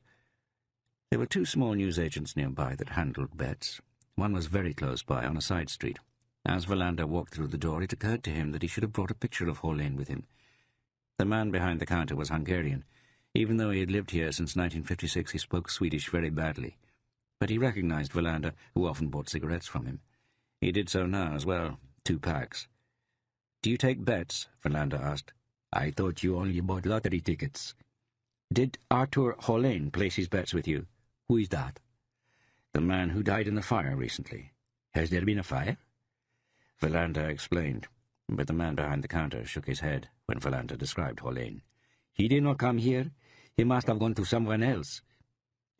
Philander paid and thanked him. It had started to rain lightly. He hurried his pace. The whole time he was thinking about Mona.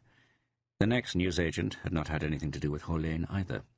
Philander went and stood under the cover of an overhanging balcony and asked himself what he was doing. Ember would think I was crazy, he thought. Then he walked on. The next newsagent was almost a kilometre away. Philander regretted not having worn a raincoat.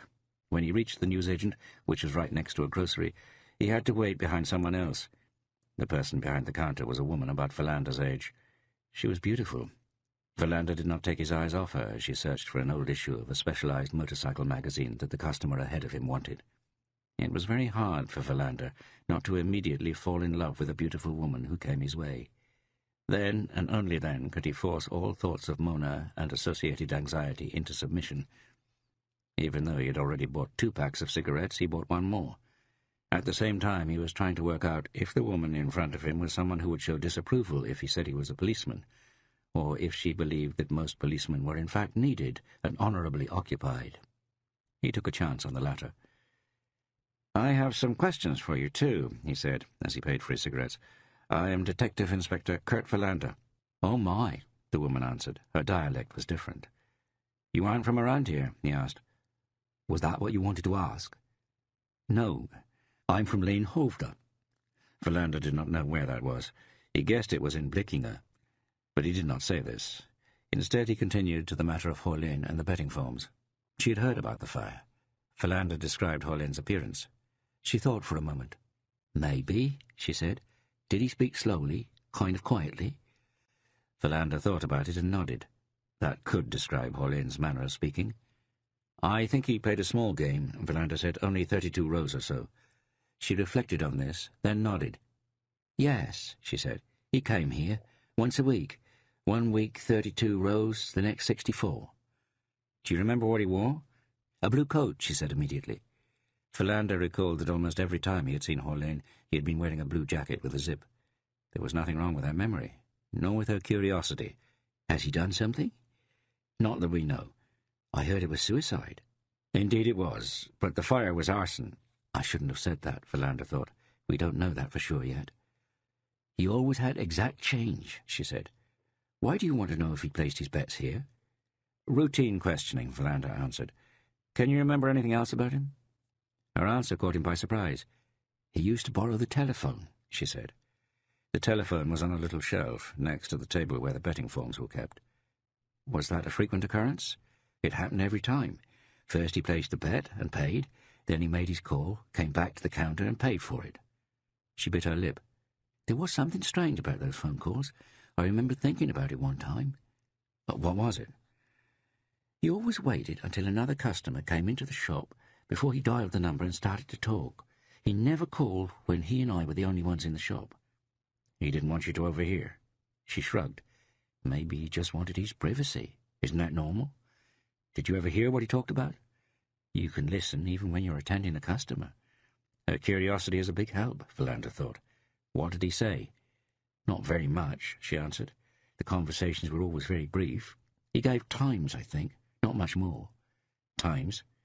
I had the feeling he was arranging a time with someone. He often looked at his watch while he was talking. Philander thought for a moment. Did he usually come here on the same day of the week? Every Wednesday afternoon, between 2 and 3, I think, or perhaps a little later. Did he buy anything else? No. How can you remember all this so precisely? You must have a large number of customers. I don't know, she said, but I think you remember more than you realize. If someone starts to ask you, it just comes back up. Philander looked at her hands. She wore no rings. He briefly considered asking her out, but then dismissed the thought, horrified. It was as if Mona had overheard his thoughts. Is there anything else you remember? No, she said, but I'm sure he was talking to a woman. That surprised Philander. How can you be sure of that? You can hear it, she said firmly. You mean that Hollein was calling to set up a time to meet with a woman? What would be strange about that? He was old, of course, but that doesn't matter. Philander nodded. Of course she was right. And if she was right, he had found out something valuable. There had been a woman in Hollein's life, after all. Good, he said. Do you remember anything else? Before she answered, a customer walked in. Philander waited. There were 2 little girls who took a great deal of care in selecting 2 bags of sweets, which they then paid for with an endless series of 5 euro pieces. That woman may have had a name that started with A, she said. He always spoke very quietly. I said that earlier. But her name may have been Anna, or a double name, something with A. Are you sure of this? No, she said, but I think so. Philander only had one more question. Did he always come in alone? Yes, always. You've been a great help, he said. May I ask why you need this information? Unfortunately not, Philander said. We ask questions, but we can't always tell you why. Maybe I should join the police, she said. I'm not planning to work in this shop for the rest of my life. Philander leaned over the counter and wrote down his telephone number on a small notepad next to the cash register. Call me sometime, he said. We can get together and I can tell you what it's like to be a police officer. Anyway, I live right round the corner. Philander, she said. Is that what it is? Kurt Philander. My name is Maria. But don't get any ideas. I already have a boyfriend. I won't, Philander said and smiled. Then he left. A boyfriend can always be overcome, he thought as he stepped into the street, and stopped short. What would happen if she really called him? If she called while Mona was over? He asked himself what he had done. At the same time, he couldn't help but feel a certain satisfaction. Mona deserved it, that he gave his phone number to someone named Maria, who was very beautiful. As if Philander was being punished for the mere thought of sinning, the rain started to pour down at that moment. He was drenched by the time he got home. He laid the wet cigarette packets on the kitchen table and stripped off all his clothes. Maria should have been here now to towel me off, he thought, and Mona could cut hair and take her damn coffee break. He put on his dressing gown and wrote down in his notepad what Maria had said. So Hollein had called a woman every Wednesday, a woman whose name started with the letter A. In all likelihood, it was her first name. The question now was simply what this meant, other than that the image of the lonely old man had been shattered. Philander sat at the kitchen table and read through what he had written the day before. Suddenly he was struck by a thought. There should be a sailor's register somewhere, someone who could tell him about Hollein's many years at sea, which vessels he had worked on. I know someone who could help me, Philander thought. Helena. She works for a shipping company. At the very least, she can tell me where I can look, if she doesn't hang up on me when I call.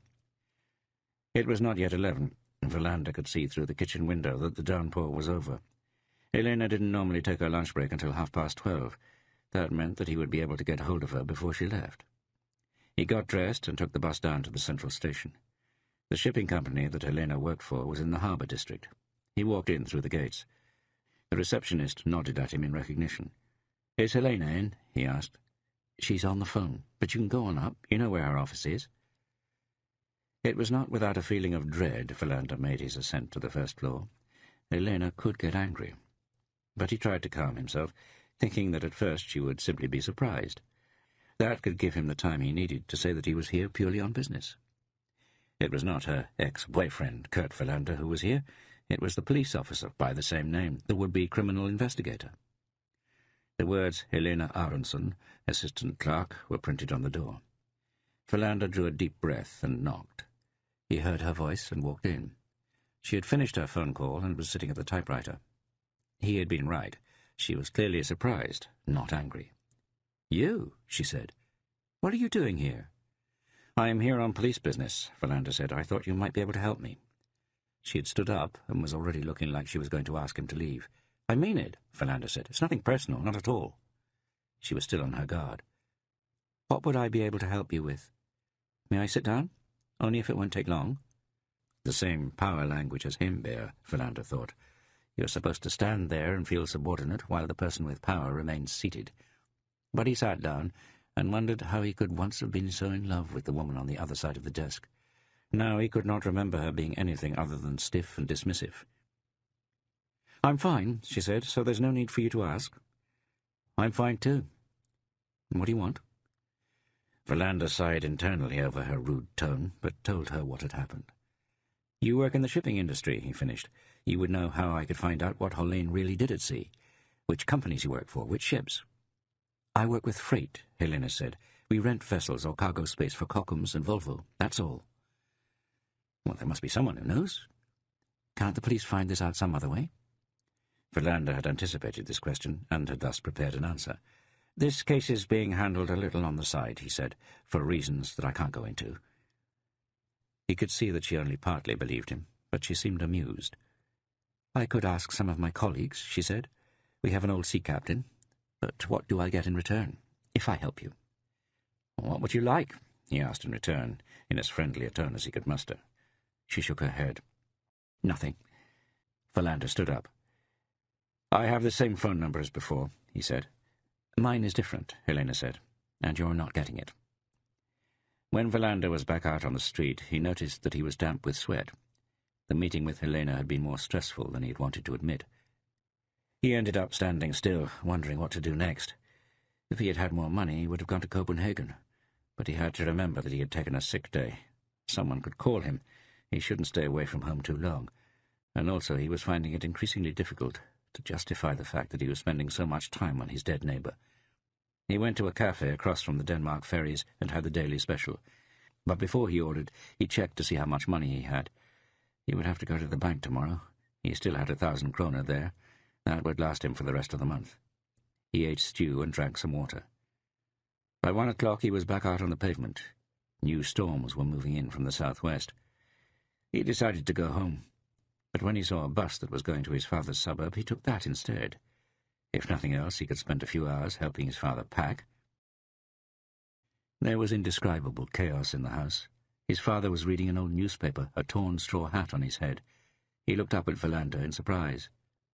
"Have you finished?" he asked. "Finished with what?"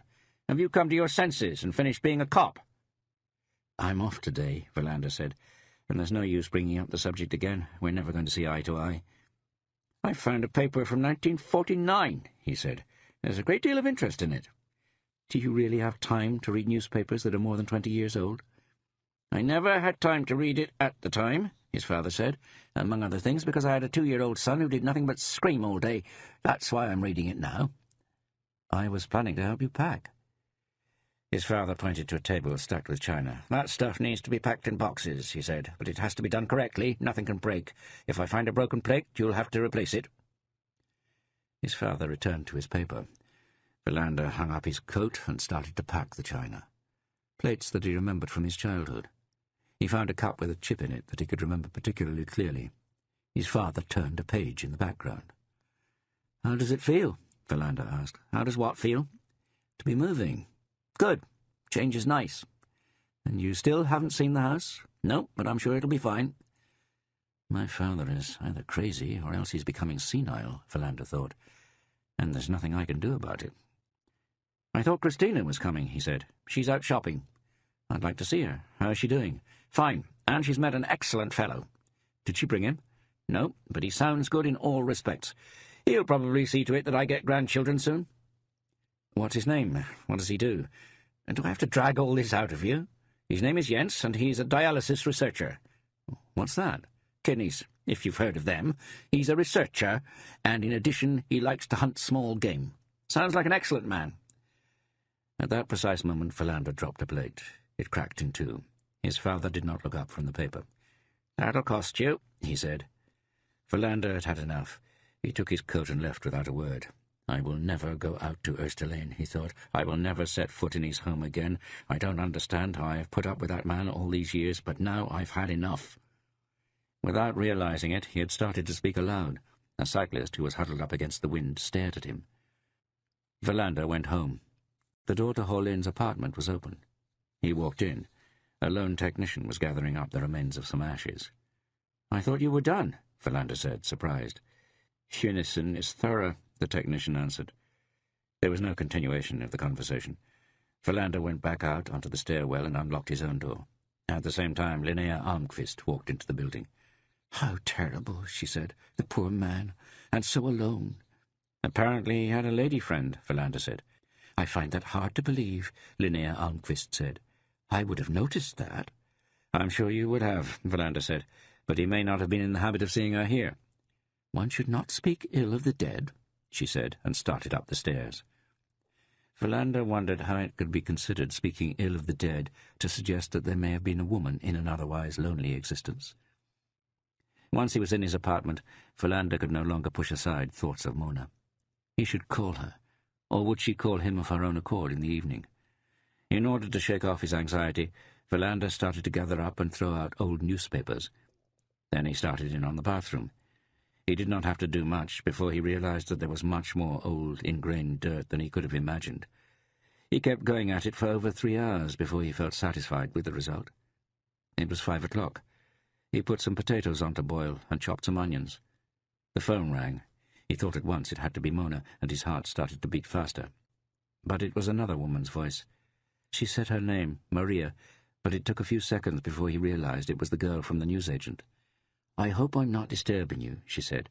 "I lost the piece of paper you gave me, and you're not in the phone book. I could have called directory assistance, I suppose, but I called the police instead." Philander flinched. "Oh, what did you say?" "That I was looking for an officer by the name of Kurt Philander, and that I had important information. At first they didn't want to give me your home phone number, but I didn't give in." "So you asked for Detective Inspector Philander?" "I asked for Kurt Philander. What does it matter?" "It doesn't," Philander said, and felt relieved. Gossip moved quickly at the station. It could have brought about complications and spawned an unnecessary funny story about Philander walking around claiming to be a detective inspector. That was not how he envisioned starting his career as a criminal investigator. "I asked if I was disturbing you," she repeated. "Not at all." "I was thinking," she said, "about Horlin and his betting forms. He never won, by the way." "How do you know?" "I would entertain myself by checking to see how he'd bet. Not just him, and he was very ill-informed when it came to English football." Exactly what Himbeer said, Philander thought. There can be no more doubt in that regard. "But then I was thinking about the phone calls," she went on, "and then I thought of the fact that a couple of times he also called someone other than that woman." Philander increased his concentration. "Who?" "He called the cab company." "How do you know that?" "I heard him place an order for a car. He gave his address as the building right next to the shop." Philander thought about it. "How often did he order a cab?" 3 or 4 times, always after first calling the other number." "You didn't happen to hear where he was going?" "He didn't mention it." "Your memory isn't half bad," Philander said admiringly. "But you don't remember when he made those calls?" "Well, it must have been on a Wednesday." "When did it happen last?" The answer came quickly and confidently. "Last week." "Are you sure of that?" "Of course I'm sure. He called a cab last Wednesday, the 28th of May, for your information." "Good," Philander said. "Very good. Is that of any help?" "I'm certain it is. And you're still not planning to tell me what it is that has happened?" "I couldn't," Philander said, "even if I wanted to." "Will you tell me later?" Philander promised. Then he hung up and thought about what she had told him. What did it mean? Horlin had a woman somewhere. After calling her, he ordered a taxi. Philander checked the potatoes. They were not yet soft. Then he reminded himself that he actually had a good friend who drove a cab in Malmö. They had been schoolmates since year 1 and had kept in touch over the years. His name was Lars Andersson. and Verlander recalled that he had written his number on the inside of the telephone directory. He found the number and dialed it. A woman answered, Anderson's wife, Aileen. Verlander had met her a few times. "I'm looking for Lars," he said. "Well, he's out driving," she said, "but he's on a day shift. He'll be back in about an hour." Verlander asked her to tell her husband he had called. "How are the children?" she asked. "I have no children," Verlander said, amazed. "Then I must have misunderstood," she answered. "I thought Lars said that you had 2 sons." "Unfortunately, no," Verlander said. "I'm not even married." "That never stopped anyone." Verlander returned to the potatoes and onions. Then he composed a meal, using some of the leftovers that had accumulated in the fridge. Mona had still not called. It had started to rain again. He could hear accordion music from somewhere. He asked himself what the hell he was doing. His neighbour Hollane had committed suicide after first swallowing some precious stones. Someone had tried to retrieve them and had subsequently set fire to the apartment in a rage. There were plenty of lunatics around, also greedy people. But it was no crime to commit suicide, nor to be greedy per se. It was 6:30. Lars Anderson had not called. Verlander decided to wait until 7 o'clock, then he would try again. The call from Anderson came at 5 minutes to 7. "Business always picks up when it's raining. I heard that you had called." "I'm working on a case," Verlander said, "and I was thinking that you could perhaps help me. It's a matter of tracking down a driver who had a client last Wednesday, around 3 o'clock.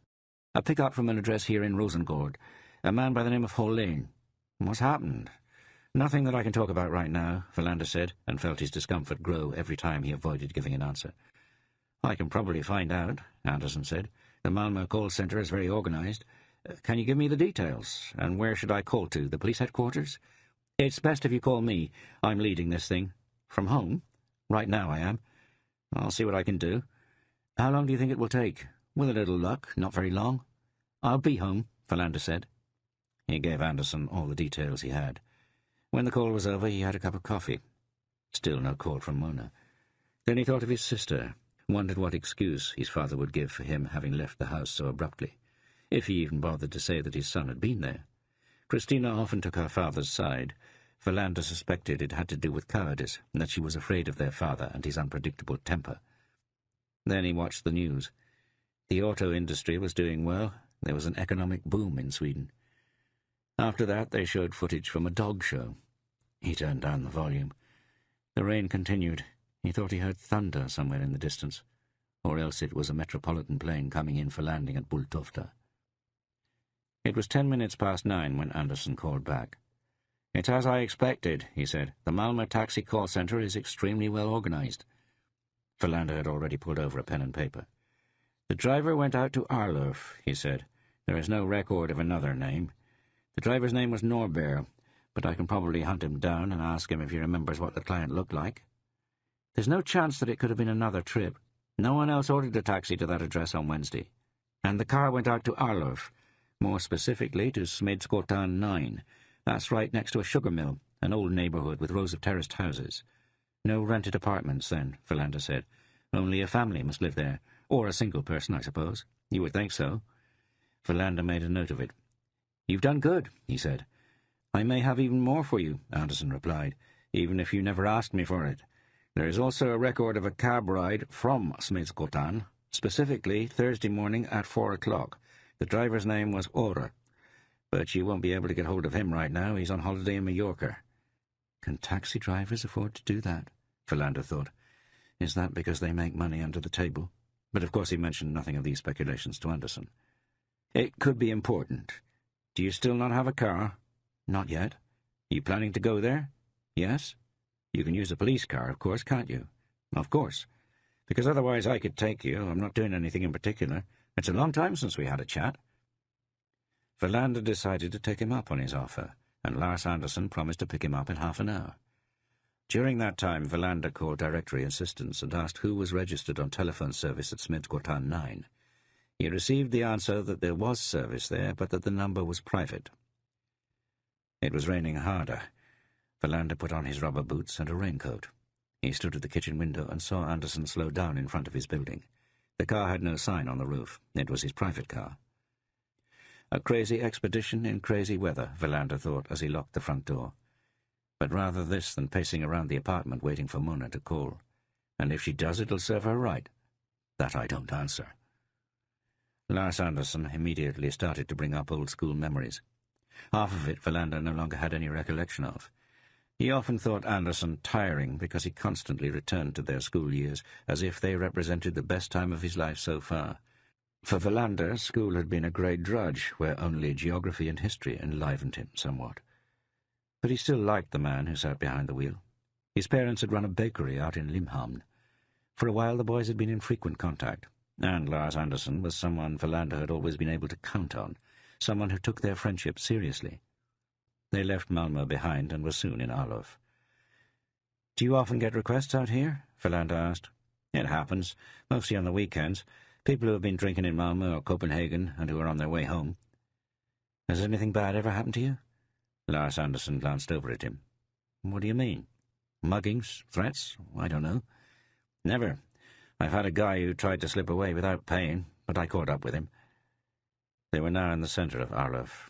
Lars Anderson drove straight to the address. "Here it is," he said, and pointed through the wet windscreen. "Smedsgatan 9. Verlander cranked down his window and squinted out into the rain. Number 9 was the last of a row of 6 townhouses. There was a light on in one window. Someone must be home. "Aren't you going to go in?" Lars Anderson asked with surprise.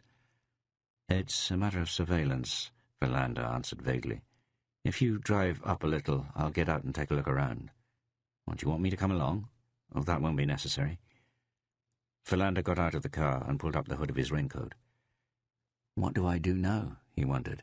"Ring the doorbell and ask if it is possible that Mr. Hollén was here last Wednesday between 3 in the afternoon and 4 in the morning? Is it a matter of adultery?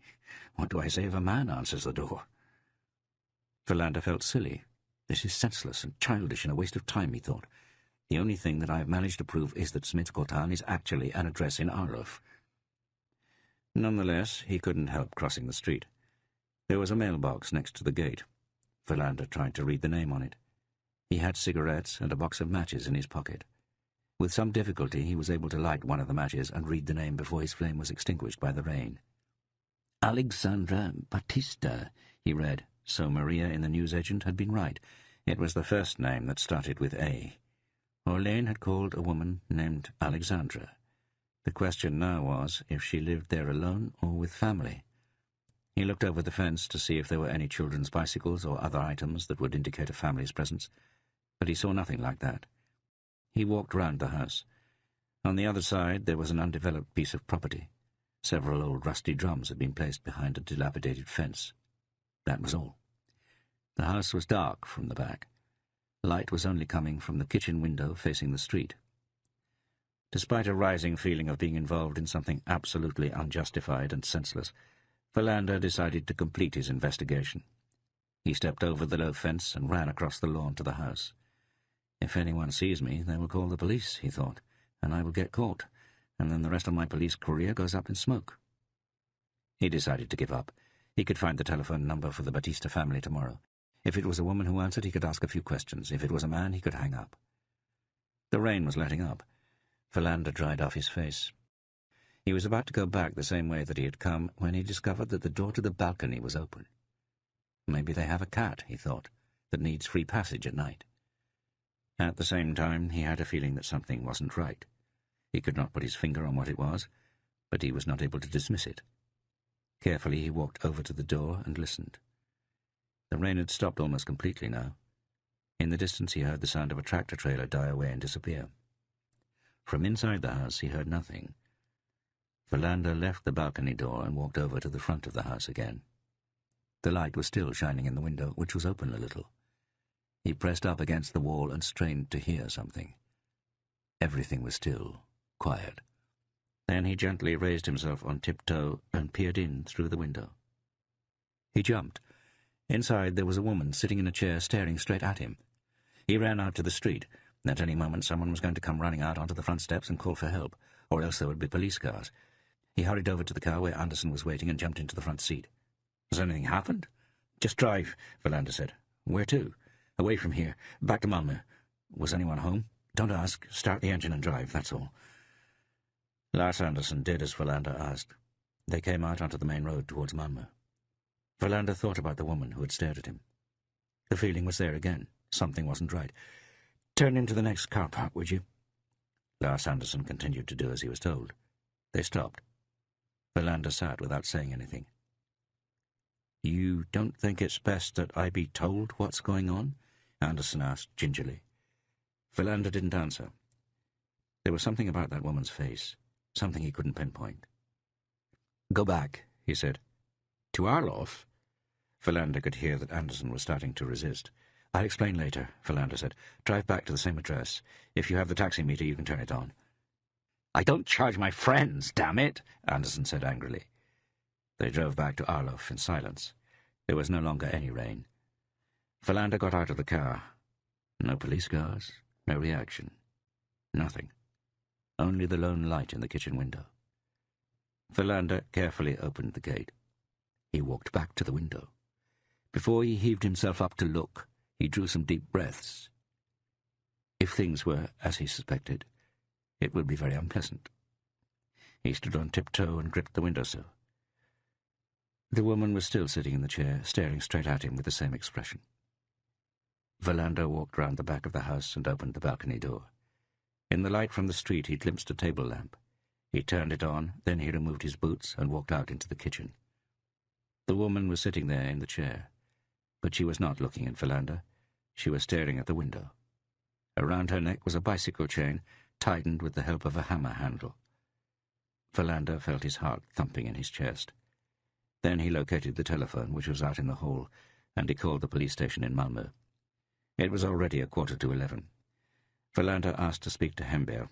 He was told that Hemberg had left the police station at around 6 o'clock. Verlander asked for his home number and called him immediately. Hemberg picked up. Verlander could hear that he had been sleeping and had been awakened by the call. Verlander explained the situation. That there was a dead woman sitting in a chair in a townhouse in Arlof. End of CD 2. CD 3. Chapter 3. Hemberg came out to Arlof a little after midnight. At that point, the forensic investigation was already underway. Verlander had sent Anderson home in his car without giving him a better explanation of what had happened. Then he had stood by the gate and waited for the first police car to arrive. He had spoken with a detective inspector by the name of Stefansson, who was his own age. "Did you know her?" he asked. "No," Verlander answered. "Then what are you doing here?" "I'll explain that to Hemberg," Verlander said. Stefansson regarded him skeptically, but did not ask any further questions. Hemberg started by walking around the kitchen. He stood in the doorway for a long time, simply looking at the dead woman. Verlander saw how his gaze travelled around the room. After standing there for a length of time, he turned to Stefansson, who appeared to have great respect for him. "Do we know who she is?" Hemberg asked. They went into the living room. Stefansson had opened a handbag and spread some identifying documentation on the table. "Alexandra Baptista Lundström," he answered, "a Swedish citizen but born in Brazil in 1922. It seems she came over right after the war. If I've understood this correctly, she was married to a man named Lindström, and there are divorce papers here from 1957. But at that point, she already had citizenship. She gave up the Swedish surname later on. She has a post office savings account under the name of Baptista.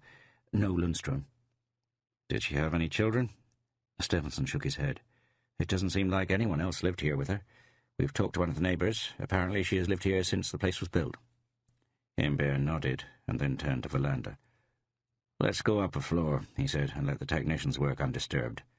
Stefansson was on his way to join them, but Hemberg held him back. There were 3 rooms upstairs: the woman's bedroom, a room that was basically empty except for a linen cupboard, and a guest room. Hemberg sat down on the bed in the guest room and indicated to Verlander that he should sit in the chair in the corner. "I really only have one question," Hemberg began. "What do you think it is?" "You're, of course, wondering what I was doing here." "I would probably put it more forcefully," Hemberg said. "How the hell did you end up here?" "It's a long story," Verlander said. "Make it short," Hemberg replied, "but leave nothing out." Hemberg told him about the betting forms, the telephone calls, the taxicabs. Hemberg listened with his eyes stubbornly directed at the floor. When Verlander finished, he sat for a while without saying anything. "Since you found a murder victim, I naturally have to praise you for it," he started. There also seems to be nothing wrong with your determination, nor has your thinking been completely wrong. But apart from these things, it goes without saying that your actions have been completely unjustifiable.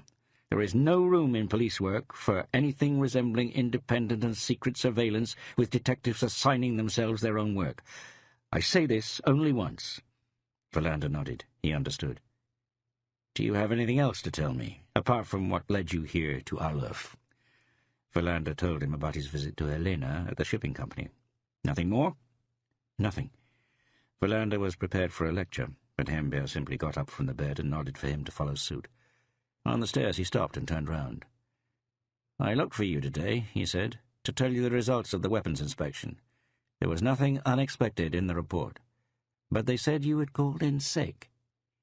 "I had a stomachache this morning, stomach flu." Hembear gave him an ironic look. "That was quick," he said. "But since you seem to have got better, you can stay here tonight. You may learn something. Don't touch anything, don't say anything, just make mental notes." At 3:30, the woman's body was taken away. Funison had arrived shortly after 1. Philander wondered why he didn't seem at all tired, even though it was the middle of the night. Hembear, Stephenson, and another detective had methodically searched the apartment, opened drawers and cupboards, and found a number of things that they put out on the table. Philander had also listened to a conversation between Hembear and a medical examination called Urner. There was no doubt that the woman had been strangled. In his initial examination, Urner had also found signs that she had been struck on the head from behind. Hembear explained that what he most needed to know was how long she had been dead. "She has probably been sitting in that chair for a couple of days," Urner answered. "How many?" "I won't hazard a guess. You will have to wait until the autopsy is complete." When the conversation with Urner was over, Hembear turned to Philander. "You understand, of course, why I asked him this," he said. "You want to know if she died before Holin?" Hembear nodded. "In that case, it would give us a reasonable explanation for why a person had taken his own life. It is not unusual for murderers to commit suicide." Hembear sat down on the couch in the living room. Stephenson was standing out in the hall, talking to the police photographer. "One thing we can nonetheless see quite clearly," Hembear said after a pause. "The woman was killed as she sat in the chair. Someone hit her on the head. There are traces of blood on the floor and on the waxed tablecloth. Then she was strangled. That gives us several possible points of departure." Hembear looked at Philander. "He's testing me," Philander thought. "He wants to know if I measure up." "It must mean that the woman knew the person who killed her." "Correct. And more?" Philander searched his mind. Were there any other conclusions to be drawn? He shook his head. "You have to use your eyes," Hembear said. "Was there something on the table? One cup, several cups? How was she dressed? It is one thing that she knew the person who killed her. Let us, for the sake of simplicity, assume it was a man. But how well did she know him?" Philander understood. It bothered him that he had initially missed what Hembear had been getting at. "She was wearing a nightgown and robe," he said. "That's not something you wear with just anyone." "How did her bed look?" "It was unmade." "Conclusion?" "Alexandra Batista may have had a relationship with the man who killed her." "More?" "There were no cups on the table, but there were some unwashed glasses next to the stove." "We will examine them," Hembear said. "What did they drink? Are there fingerprints? Empty glasses have many exciting things to tell us." He rose heavily from the couch. Philander suddenly realized that he was tired. "So we actually know a great deal," Hembear continued. "Since there are no signs of an intruder, we will work with the hypothesis that the murder was committed under the auspices of a personal connection." "That still doesn't explain the fire at Hollin's place," Philander said. Hembear studied him critically. "You're getting ahead of yourself," he said. "We are going to move forward calmly and methodically. We know some things with a great deal of certainty. We proceed from these things. What we do not know, or what we cannot be sure of, will have to wait. You cannot solve a puzzle if half of the pieces are still in the box." They had reached the hall. Stephenson had finished his conversation with the photographer and was now talking on the phone. "How did you get here?" Hembear asked. "Taxi. You can come back with me." During the trip back to Malmö, Hembear did not say anything. They drove through fog and a drizzling rain. Hembear dropped Philander off outside his building in Rosengård. "Get in touch with me later on today," Hembear said, "if you're recovered from your stomach flu, that is." Philander let himself into his apartment. It was already morning. The fog had begun to dissipate. He didn't bother taking his clothes off. Instead, he lay down on top of the bed. He was soon asleep. The doorbell jerked him awake. He sleepily stumbled out into the hall and opened the door. His sister Christina was standing there. "Am I disturbing you?" Philander shook his head and let her in. "I've been working all night," he said. "What time is it?" 7. "I'm going out to Lerderup with Dad today, but I thought I would look in on you first." Philander asked her to put some coffee on while he had a wash and changed his clothes. He bathed his face in cold water for a long time. By the time he came back out to the kitchen, he had chased the long night out of his body. Christina smiled at him. "You are actually one of the few men I know who doesn't have long hair," she said. "It doesn't suit me," Philander answered, "but God knows I've tried. I can't have a beard either. I look ridiculous.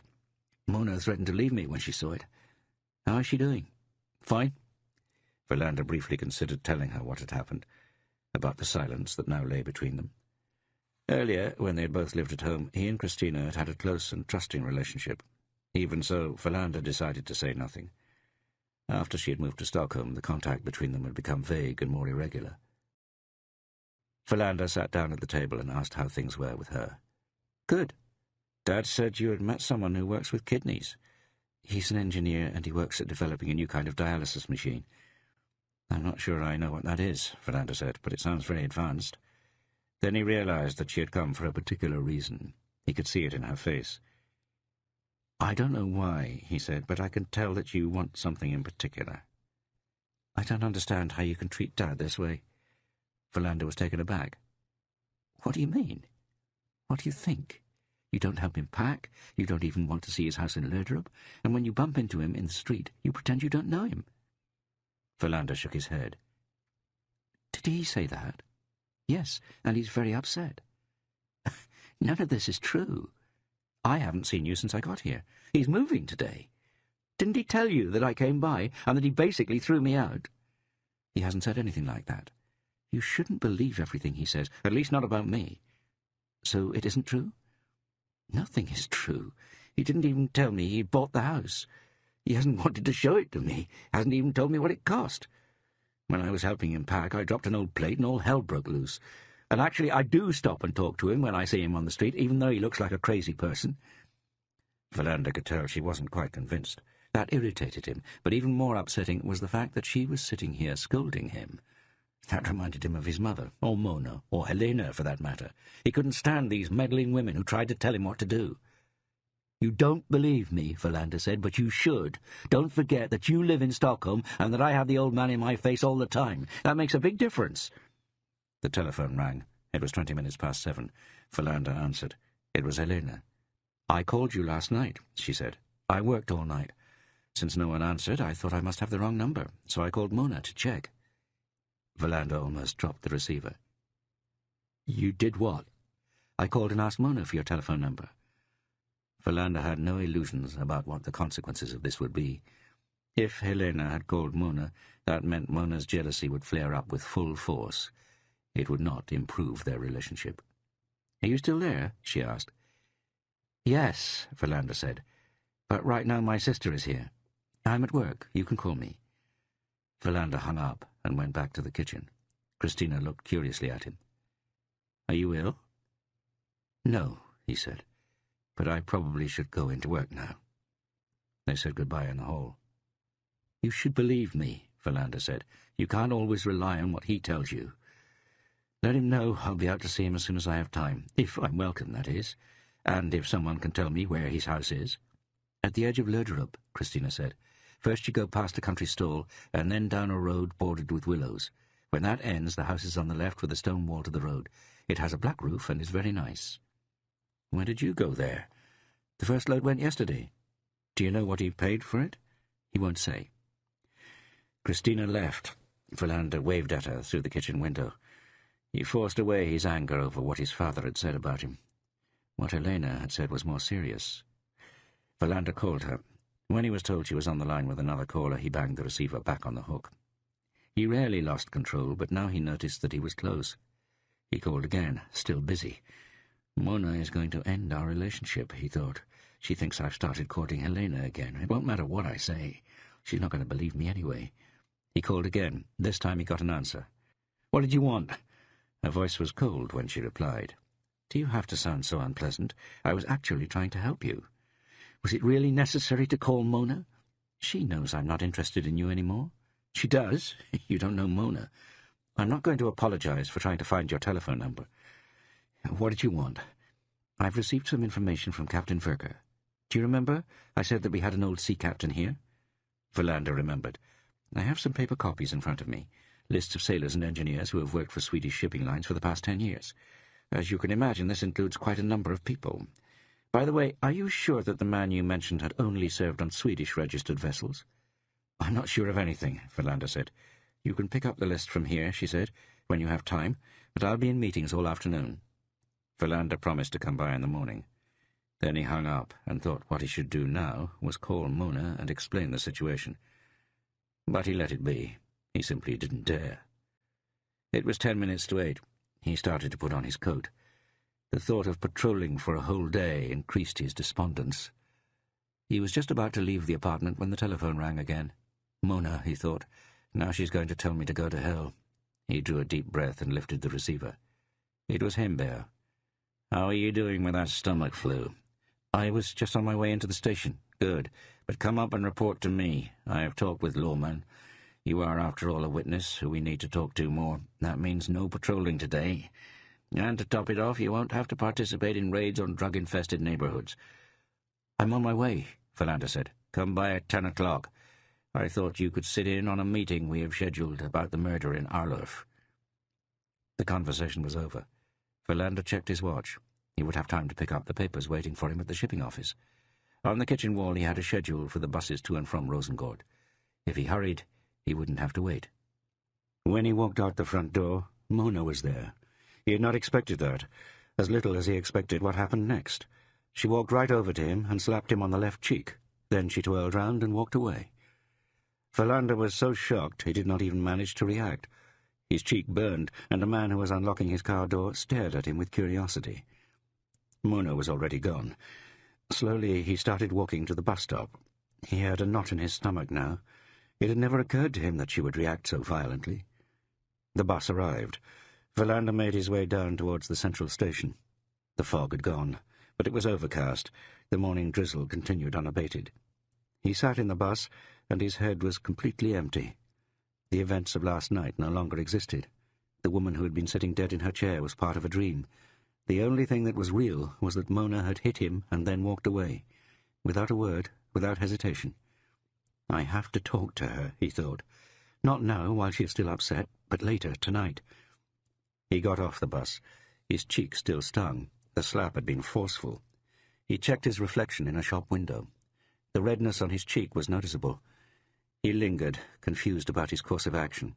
Thought that he should talk to Lars Anderson as soon as possible, thank him for his help and explain what had happened. Then he thought about a house in Löderup he had never seen, and his childhood home, which no longer belonged to his family. He started to walk. Nothing was made better by his standing unmoving on a pavement in downtown Malmö. Verlander picked up the large envelope that Helena had left with the office receptionist. "I need to talk to her," he said to the receptionist. "She's busy," was the answer. "She just asked me to give you this." Verlander realized Helena was probably angry about the morning's conversation and did not want to see him. He didn't have great difficulty relating to this. It wasn't more than 5 minutes past 9 when Verlander arrived at the police station. He walked to his office, and to his relief found that no one was waiting for him. Once again he thought through everything that had happened this morning. If he called the hair salon where Mona worked, she would say she didn't have time to talk. He would have to wait until tonight. He opened the envelope and was amazed at how long the list of names from various shipping companies that Helena had managed to dig up were. He looked for Arthur Hollén's name, but it wasn't there. The closest names he saw were a seaman by the name of Håle, who had mostly sailed for the Gränges shipping line, and a chief engineer on the Jonsson line by the name of Hallén. Verlander pushed aside the pile of paper. If the records he had in front of him were complete, that meant that Hållén had not worked on any ships registered in the Swedish merchant fleet. Then it would be nearly impossible to find him. Verlander suddenly did not know any longer what he was hoping to find. An explanation of what? It had taken him almost 3/4 of an hour to go through the list. He got to his feet and walked up to the next floor. He bumped into his boss, Inspector Lohmann, in the corridor. "Weren't you supposed to be with Hember today?" "I'm on my way. What were you doing out in Arlof, anyway?" "It's a long story. That's what the meeting with Hember is about." Lohmann shook his head and hurried on. Philander felt relief at not having to go to the dreary and depressing drug-infested neighbourhoods that his colleagues were going to have to deal with that day. Hember was sitting in his office sorting through some papers. As usual, he had his feet up on the desk. He looked up when Philander appeared in the doorway. "What happened to you?" Hember asked and pointed to his cheek. "I bumped into a doorpost," Philander said. "Just what abused wives say when they don't want to turn in their husbands," Hember said breezily and sat up. Philander felt found out. It was getting harder and harder for him to determine what Hember was really thinking. Hember seemed to have a double-edged language, one that made the listener constantly search for the meaning behind the words.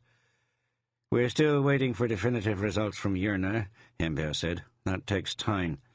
As long as we can't pinpoint exactly when the woman died, we also cannot proceed with the theory that Hollane killed her and then went home and shot himself out of regret or fear." Hember stood up with his papers tucked under his arm. Philander followed him to a conference room further down the corridor.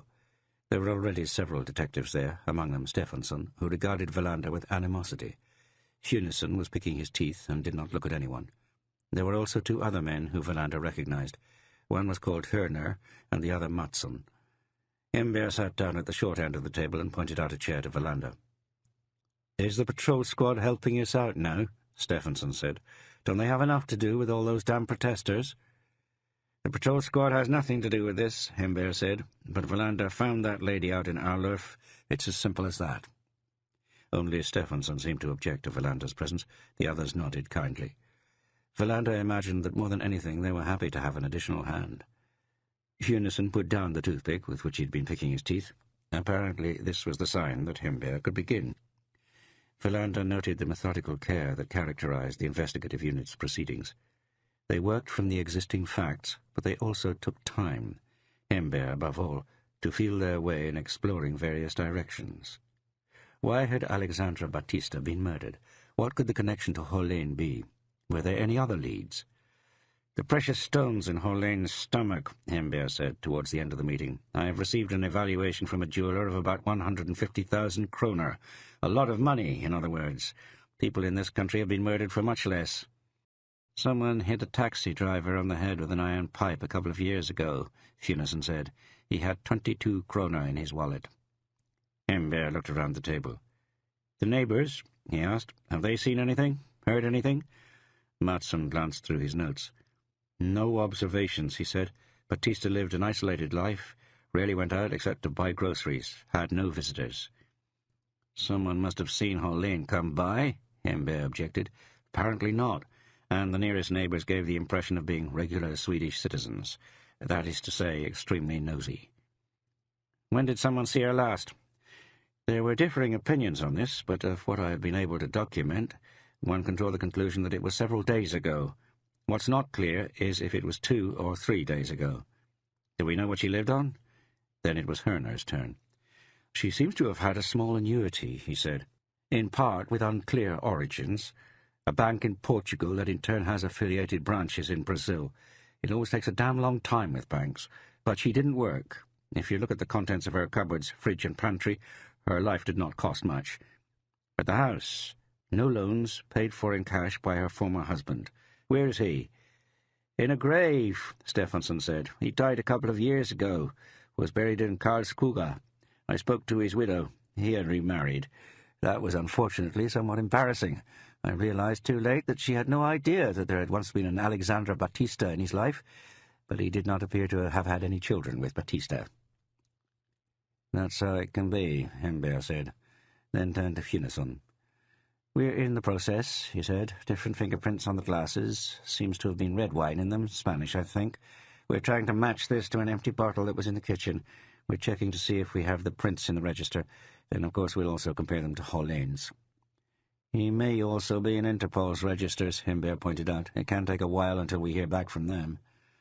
"We can assume she let him in," Hunison continued. "There were no signs of forced entry on the windows or doors. He can also have had his own key, for that matter, but there were none that fitted. The balcony door was open, as our friend Philander has informed us. Since Batista had neither a dog nor a cat, one could imagine that it was open to let in the night air, which in turn should mean that Batista did not fear or expect that anything would happen. Or else the perpetrator exited that way. The back of the house is more protected from prying eyes. "Any other evidence?" Hembert said. "Nothing out of the ordinary." Hembert pushed away the papers that were spread out in front of him. "Then all we can do is keep going," he said. "The medical examiner will have to hurry up. The best possible outcome is if Hollane can be bound to the crime. Personally, that is what I believe, but we will have to keep talking to the neighbours and digging around in background material." Then Hembert turned to Philander. "Do you have anything to add? You found her, after all." Philander shook his head and noticed that his mouth was dry. "Nothing?" "I didn't notice anything that you haven't already commented on." Hembert drummed his fingers against the tabletop. "Then we have no need to sit here any longer," he said. "Does anyone know what the lunch is today?" "Herring," Erna said. "It's usually good." Hembert asked Philander to join him for lunch, but he declined. His appetite was gone. He felt that he needed to be alone to think. He went to his office to get his coat. He could see through the window that it had stopped raining. Just as he was about to leave his office, one of his colleagues from the patrol squad came in and threw his police cap on a table. "Shit," he said, and sat down heavily in a chair. His name was Jürgen Berglund, and he came from a farm outside Landskrona. Philander sometimes had trouble understanding his dialect. "We've cleaned up 2 blocks," he said. "In one of them we found some runaway 13-year-old girls who had been missing for weeks. One of them smelled so bad we had to hold our noses. Another one bit Pearson on the leg when we were going to lift them out. What is happening in this country, anyway? And why weren't you there?" "I was called in by Hembert," Philander said. As to the other questions about what was happening in Sweden, he had no answer. He took his coat and left. In the reception area, he was stopped by one of the girls who worked in the call centre. "You have a message," she said, and she handed him a note through the window. There was a phone number on it. "What is this?" he asked. "Someone called and said he was a distant relative to you. He wasn't sure you would even remember him." "Didn't he say what his name was?" "No, but he seemed old." Philander studied the telephone number. There was an area code 0411. "This can't be true," he thought. "My father calls and introduces himself as a distant relative, one I may not even remember." "Where is Lerderup?" he asked. "I think that's the Ystad Police District." "I'm not asking about the police district. Which area code is it?" "It's Ystad."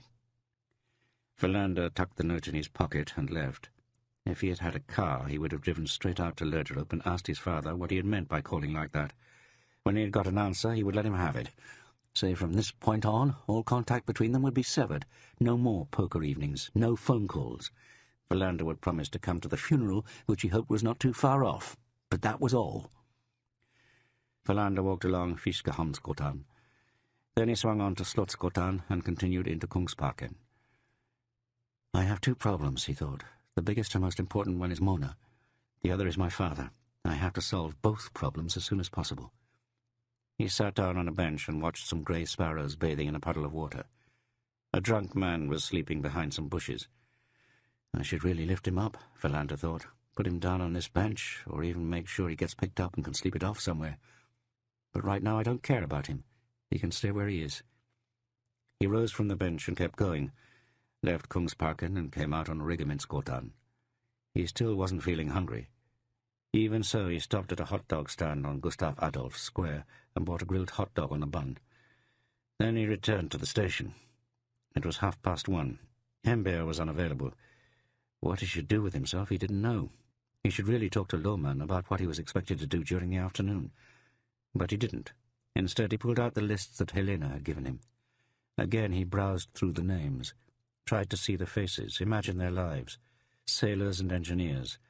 Their birth information was noted in the margins. Philander put the lists down again. From the corridor he heard something that sounded like a taunting laugh. Philander tried to think about Hollane, his neighbour, who turned in betting sheets, put in an extra lock, and thereafter shot himself. Everything pointed to Hembert's theory holding water. For some reason, Hollane had killed Alexandra Batista and then taken his own life. That's where it came to a stop for Philander. Hembert's theory was logical and straightforward. Nonetheless, Philander thought it was hollow. The outside coordinates matched up, but the content, it was still very murky. Not least, this idea did not fit very well with the impression Verlander had had of his neighbour. Verlander had never found anything passionate or violent in him. Of course, even the most retiring person was capable of exploding in anger and violence under certain circumstances, but did it actually make sense to think that Horlén had taken the life of the woman he most likely had a relationship with? Something is missing, Verlander thought. Inside this shell there is nothing. He tried to think more deeply, but didn't get anywhere. Absently he gazed at the lists on the table. Without being able to say where the thought came from, he suddenly started to look through all of the birth information in the margins. How old had Horlén been? He recalled that he was born in 1898, but which date? Verlander called reception and asked to be put through to Stephenson. He picked up at once. "This is Verlander. I'm wondering if you have Horlén's birth date available." "Are you planning to wish him a happy birthday?" "He doesn't like me," Verlander thought. "But in time I'll show him that I'm a much better investigator than he is." "Hember asked me to look into something," Verlander lied. Stephenson put down the receiver. Verlander could hear him riffling through papers. "It's the 17th of September, 1898, Stephenson said. "Anything else?" "That's all," Verlander said, and hung up. Then he pulled over the lists again. On the third page he found what he had not been consciously aware of looking for. An engineer who was born on the 17th of September, 1898. Anders Hansson. Same initials as Arthur Horlén, Verlander thought. He went through the rest of the entries to assure himself that there were no others who were born on the same day. He found a sailor who was born on the 19th of September, 1901. That was the closest thing. Verlander took out the phone book and looked up the number of his local pastor's office. Since Verlander and Horlén had lived in the same building, they must also be registered in the same parish. He dialed the number and waited. A woman answered. Verlander thought he might as well continue to introduce himself as a detective. "My name is Verlander, and I'm with the Malmö police," he started. "This is in regard to a violent death that occurred a few days ago. I'm from the homicide unit." He gave Horlén's name, address, and birth date. "What is it you want to know?" the woman asked. "If there is any information about Horlén possibly having a different name earlier in his life." "You mean such as changing his last name?" "Damn it," Verlander thought. "People don't change their first names, only their last names." "Let me check," the woman said. This was wrong, Verlander realized. I react before I've thought my ideas through enough. He wondered if he should just hang up, but the woman would wonder about that, think the call had been cut off and might call for him at the station. He waited. It took a long time before she returned. "His death was just in the process of being recorded," she said. "That's why it took a while. But you were right." Verlander sat up. "His name was Hansson before. He changed his name in 1962. Right, Verlander thought. But wrong, anyway. "The first name," he said. "What was it?" "Anders." It should have been Arthur. The answer came as a surprise. It was. He must have had parents who loved names or who couldn't agree. His name was Anders Erik Arthur Hansson. Verlander held his breath. "Thank you so much for your help." When the call was over, Verlander felt a strong urge to contact Hember, but he stayed where he was. The question was how much his discovery was worth. "I'll follow up on this myself," he decided. "If it doesn't lead anywhere, no one has to know about it." Verlander pulled over his notepad and started to make a summary. What did he really know? Arthur Horlén had changed his name 7 years ago. Linnea Almqvist had said at some point that Horlén had moved in at the start of the 1960s. That could fit. Verlander ended up sitting with the pen in his hand. Then he called back the pastor's office. The same woman answered. "I forgot to ask you something," Verlander excused himself. "I need to know when Horlén moved to Rosengård." "You mean Hansson," the woman said. "I'll go see." This time she was much faster. "He is registered as newly moved on the 1st of January, 1962. "Where did he live before?" "I don't know. I thought that information was available. He was registered as being out of the country. There is no information about where." Verlander nodded into the receiver. "Then I think that is all. I promise not to disturb you again." He returned to his notes. Hansson moves to Malmö from some unknown foreign location in 1962 and changes his name at the same time. A few years later he starts a relationship with a woman in Arlöv. If they had known each other earlier, I don't know. After several more years, she is murdered and Horlén commits suicide. It's not clear in what order this occurs, but Hall kills himself after first filling out a betting form and putting an extra lock on his door, and after swallowing a number of precious stones. Philander made a face. He wasn't finding a direction from which to proceed. Why does a person change his name, he thought? To make himself invisible? To make himself impossible to find, so that no one will know who he is or who he has been? Who you are, or who you have been? Philander thought about this. No one had known Hall. He had been a loner. There could, however, be people who had known a man by the name of Anders Hansson. The question was how he could find them. At that moment he was reminded of something that had happened the preceding year that might help him find a solution. A fight had broken out between some drunks down by the ferry terminal. Philander was one of the officers who responded to the dispatch and helped to break up the fight. One of the parties involved was a Danish sailor by the name of Holger Jespersen. Philander had had the impression that he had unwillingly been dragged into the fight and said as much to his superiors. He had also insisted that Jespersen had not done anything, and the man had been allowed to go free while the others were brought in. Later on, Philander had forgotten all about it. But a few weeks later, Jespersen had suddenly turned up outside his door in Rosengård and given him a bottle of Danish aquavit as thanks for his help. Philander had never managed to establish how Jespersen had found him, but he had invited him in. Jespersen had problems with alcohol, but only from time to time. Usually he worked on various ships as an engineer. He was a good storyteller, and seemed to know every northern sailor from the past 50 years. Jespersen had told him that he usually spent his evenings in a bar in Nyhavn. When he was sober, he always drank coffee, otherwise beer, but always in the same place, if he was not somewhere out at sea. Now Philander came to think of him. Jespersen knows, he thought, or else he can give me some advice. Philander had already made his decision. If he was lucky, Jespersen would be in Copenhagen, and hopefully not in the middle of one of his drinking binges. It was not yet 3 o'clock. Philander would spend the rest of the day going to Copenhagen and back. No one seemed to miss his presence at the station. But before he set off across the Sound, he had a telephone call to make. It was as if his decision to go to Copenhagen had given him the necessary courage. He dialed the number to the hair salon where Mona worked. The woman who answered the phone was called Karin, and was the owner. Philander had met her on several occasions. He found her intrusive and nosy, but Mona thought she was a good boss. He told her who he was, and asked her to give a message to Mona. "You can talk to her yourself," Karin said. "I have a woman under the dryer here." "I am in a case meeting," Philander said, and tried to sound busy. "Just tell her that I'll be in touch by 10 o'clock tonight." Karin promised to forward the message. Afterwards, Philander noticed that he had started sweating during the short conversation, but he was still happy that he had accomplished it. Then he left the station, and just managed to catch the hydrofoil that left at 3 o'clock. Earlier in the year he had often gone to Copenhagen, first alone and then with Mona. He liked the city, which was so much bigger than Malmö. Sometimes he also went to Det Kongelige Theatre when there was an opera performance he wanted to see. He didn't much care for the hydrofoils. The trip went too fast. The old ferries gave him a stronger feeling that there was actually some distance between Sweden and Denmark, that he was travelling abroad when he crossed the Sound. He looked out the window as he drank his coffee. One day they will probably build a bridge here, he thought, but I probably won't have to live to see that day. When Philander arrived in Copenhagen, it had started to drizzle again. The boat docked in Nyhavn. Jespersen had told him where his regular pub was, and it was not without a feeling of excitement that Philander stepped into the semi-darkness. It was 4:15. He looked around the dim interior. There were a few customers scattered about, sitting at tables, drinking beer. A radio was turned on somewhere.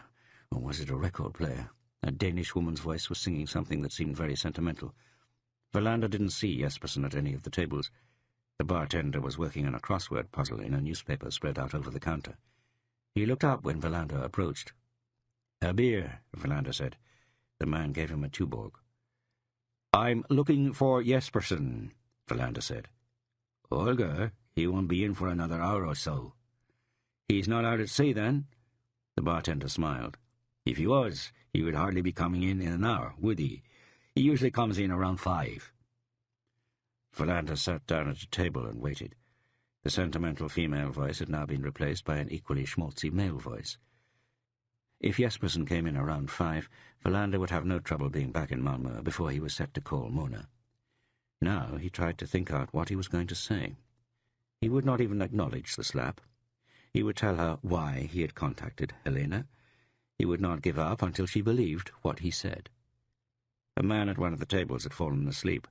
The bartender was still hunched over his crossword. Time was passing slowly. Now and again the door opened and let in a glimpse of daylight.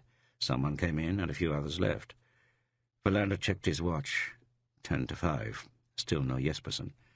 He became hungry and was given some slices of sausage on a plate, and another Tuborg.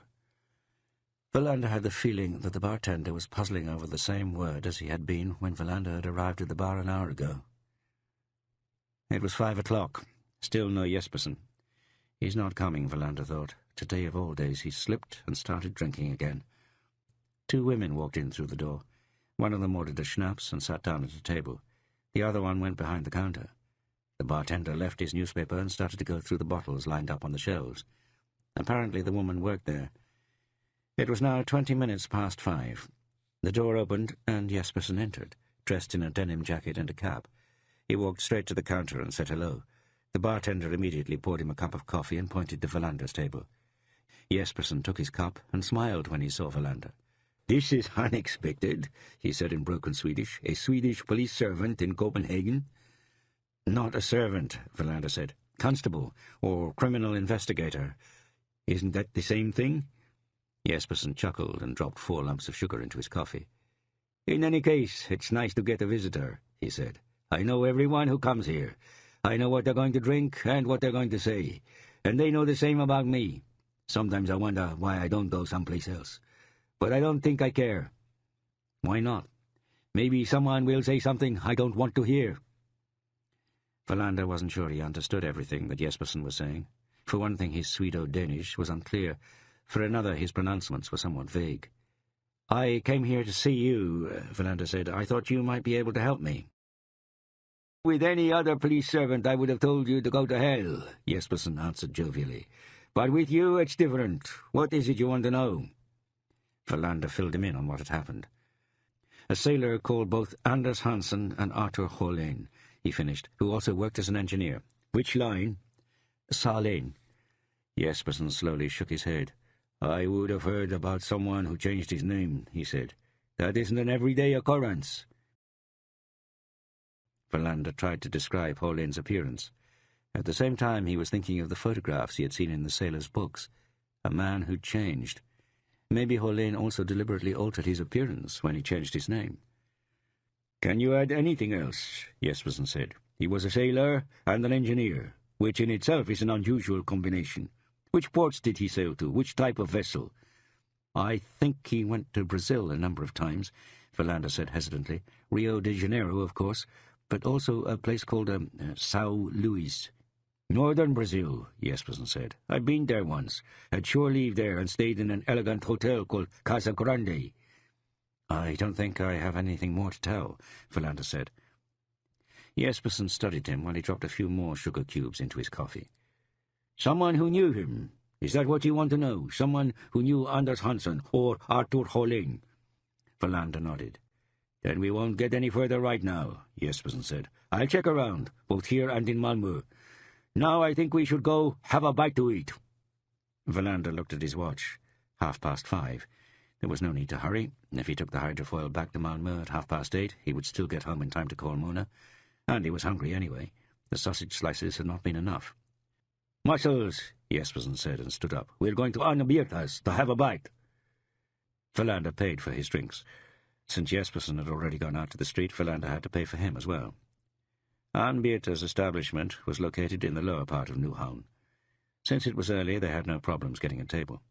Mussels were not really what Verlander most wanted to have, but that was Jespersen's choice, and so mussels it was. Verlander kept drinking beer, while Jespersen had switched to an intensely yellow lemon drink, Citron Vand. "I'm not touching the drink right now," he said, "but I will in a few weeks."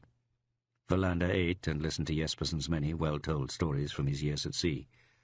Shortly before 8:30, they were ready to leave. For a while, Verlander worried that he wouldn't have enough money to pay the bill, since Jespersen appeared to take for granted that Verlander would pay. But in the end, Verlander had enough to cover it. They parted outside the restaurant. "I'll look into this," Jespersen said. "I'll be in touch." Verlander walked down to the ferries and stood in line. They cast off at exactly 9 o'clock. Philander closed his eyes and dozed off almost immediately. He was awakened by the fact that everything had grown very quiet around him. The roar of the ship's engines had stopped. He looked around in bewilderment. They were about halfway between Denmark and Sweden. Then an announcement from the captain came over the ship's PA system. The ship had sustained engine damage and would have to be towed back to Copenhagen.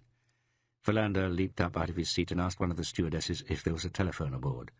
He received an answer in the negative. "When will we get to Copenhagen?" he asked. "That will unfortunately take several hours, but we will be offering a range of sandwiches and beverages in the meantime." "I don't want a sandwich," Philander said. "I want a telephone." But no one could help him. He turned to a ship's mate, who answered curtly that the radio phones could not be used for personal calls when the vessel was in a state of emergency. Philander sat back down in his seat. "She won't believe me," he thought. "A hydrofoil that breaks down. That will be the last straw for her. Then our relationship will break down as well, for good." End of CD 3. CD 4. Philander reached Malmö at 2:30 in the morning. They had not arrived in Copenhagen until shortly after midnight.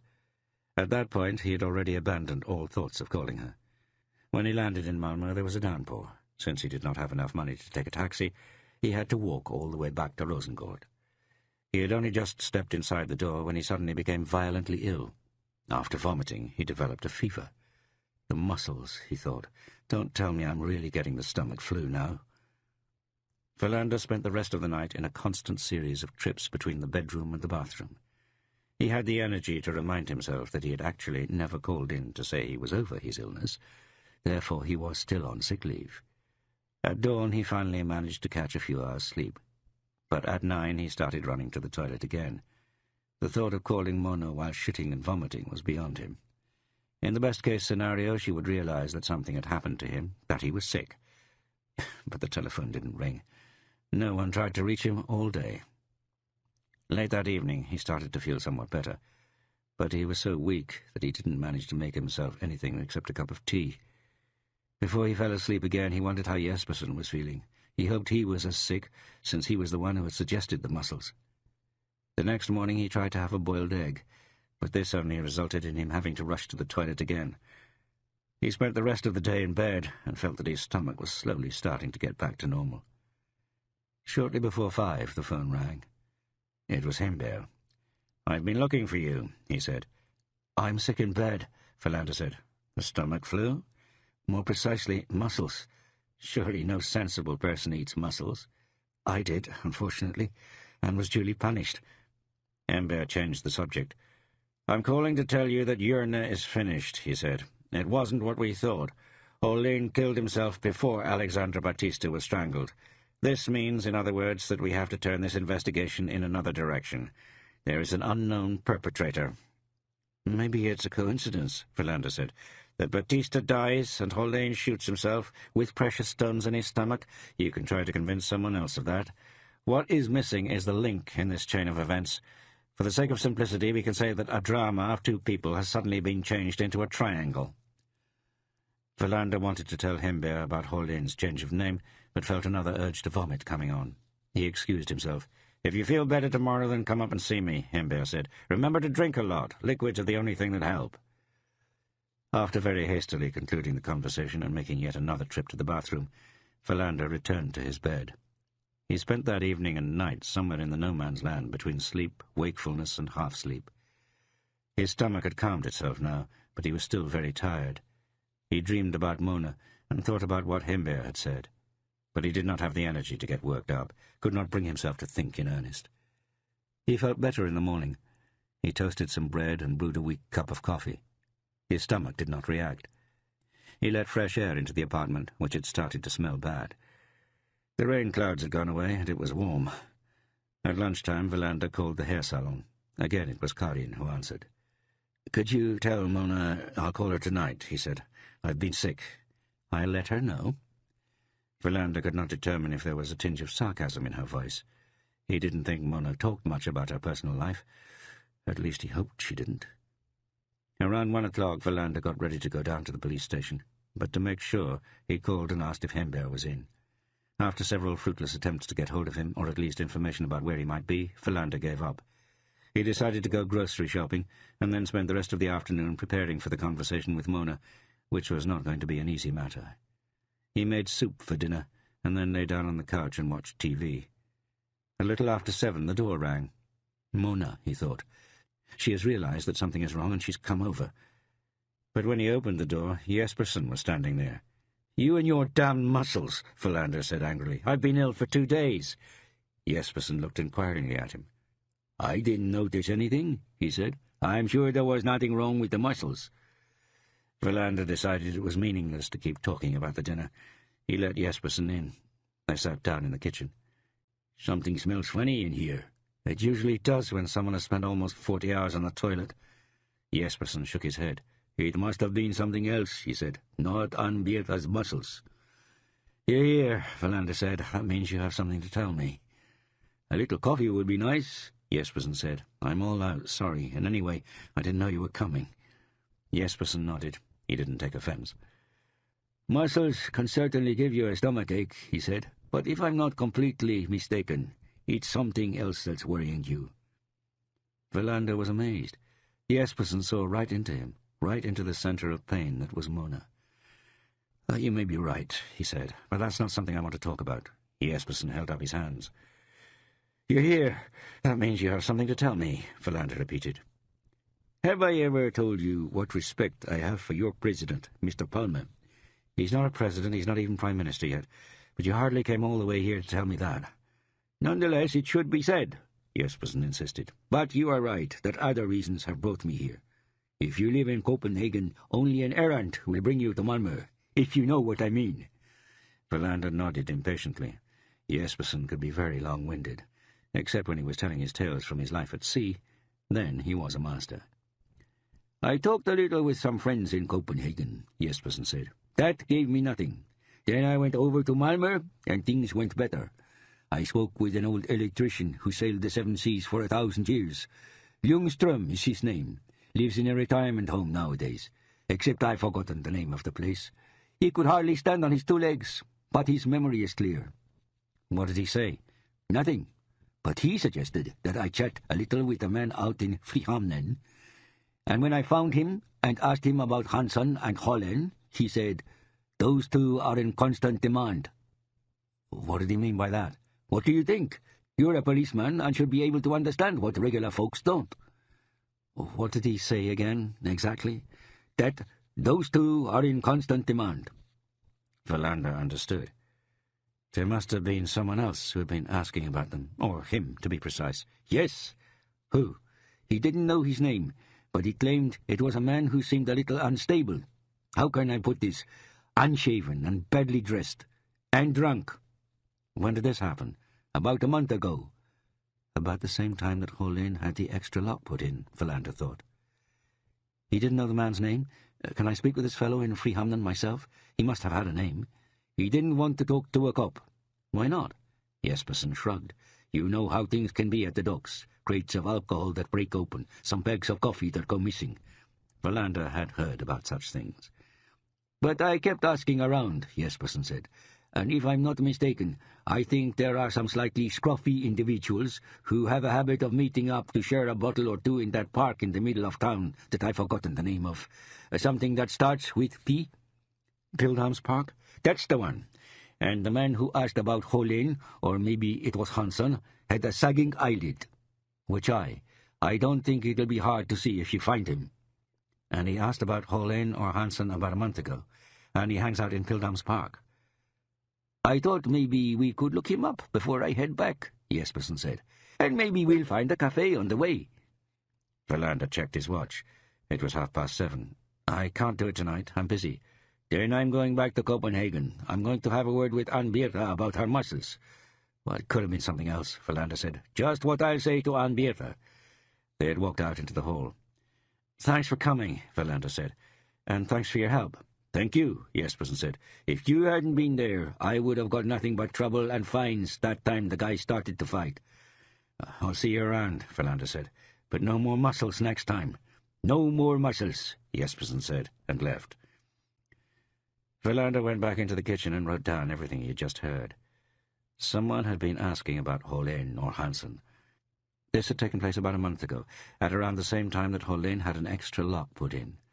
The man looking for Holén had a sagging eyelid, seemed in one way or another to be drifting along, and was possibly hanging out in Pildams Park. Verlander put the pen down. I'm going to talk to Hembeer about this too, he thought. Right now, this is actually a real lead. Then Verlander thought that he should, of course, have asked Jespersen to find out if there was anyone in his circle who had heard of a woman named Alexandra Batista. He was irritated at his sloppiness. I didn't think it all the way through, he said to himself. I make unnecessary errors. It was already 7:45. Verlander walked to and fro in the apartment. He was nervous, but his stomach was fine now. He thought about calling his father at the new telephone number in Löderup, but chances were they would start quarrelling. It was enough to deal with Mona. In order to get the time to pass, he took a walk around the block. Summer had arrived. The evening was warm. He wondered what would happen with their planned trip to Skagen. At 8:30, he walked back into his apartment, sat down at the kitchen table with his watch laid out in front of him. I'm acting like a child, he thought, but right now I don't know what to do in order to act any different. He called at 9 o'clock. Mona picked up almost immediately. Before you hang up, I would like to explain myself, Verlander started. Who said I was going to hang up? This threw him off guard. He had prepared himself carefully, knew what he was going to say. Instead, she was the one who talked. I actually do believe that you have an explanation, she said, but right now that doesn't interest me. I think we should meet and talk in person. No, not tonight, but tomorrow. Can you do that? Yes, I can do that. Then I'll come to your place, but not until 9 o'clock. It's my mother's birthday. I've promised to stop by. Well, I can cook dinner. That won't be necessary. Verlander started over again from the beginning with his prepared explanations, but she interrupted him. Let's talk tomorrow. Not now, not on the phone. The conversation was over in less than a minute. Nothing had turned out the way Verlander had expected. It had been a conversation that he had hardly dared to dream about, even if there had also been something that he could interpret as ominous. The thought of staying in for the rest of the evening made him restless. It was only 9:15. Nothing prevents me from taking a walk through Pildams Park, he thought. Maybe I'll even bump into a man with a sagging eyelid. Verlander took out 100 kroner in small notes, which he kept tucked between the pages of a book in his bookcase. He put the notes in his pocket, picked up his coat, and walked out. There was no wind, and it was still warm. While he walked to the bus stop, he hummed a melody from an opera, Rigoletto. He saw the bus come and started to run. When he reached Pildams Park, he began to wonder if it had been such a good idea. It was a large park. In addition, he was actually looking for a suspected murderer. The regulations against officers acting on their own rang in his ears. But I can take a walk, he thought. I have no uniform. No one knows that I'm a policeman.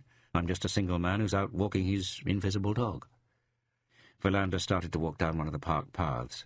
A group of young people were sitting under one of the trees. Someone was playing a guitar. Verlander saw a few bottles of wine. He wondered how many laws they were breaking at this moment. Lohmann would surely have moved in quickly. But Verlander simply walked on by. A few years ago, he could have been one of the people sitting under the tree. But now he was a policeman, and should instead arrest a person drinking wine in a public place. He shook his head at the thought. He could hardly wait until he got to work in criminal investigations. It wasn't for this that he had joined the police, to seize young people who were playing guitar and drinking wine on one of the first warm evenings of the summer. It was to get the really big criminals, the ones who committed violent crimes or large-scale theft or smuggled drugs.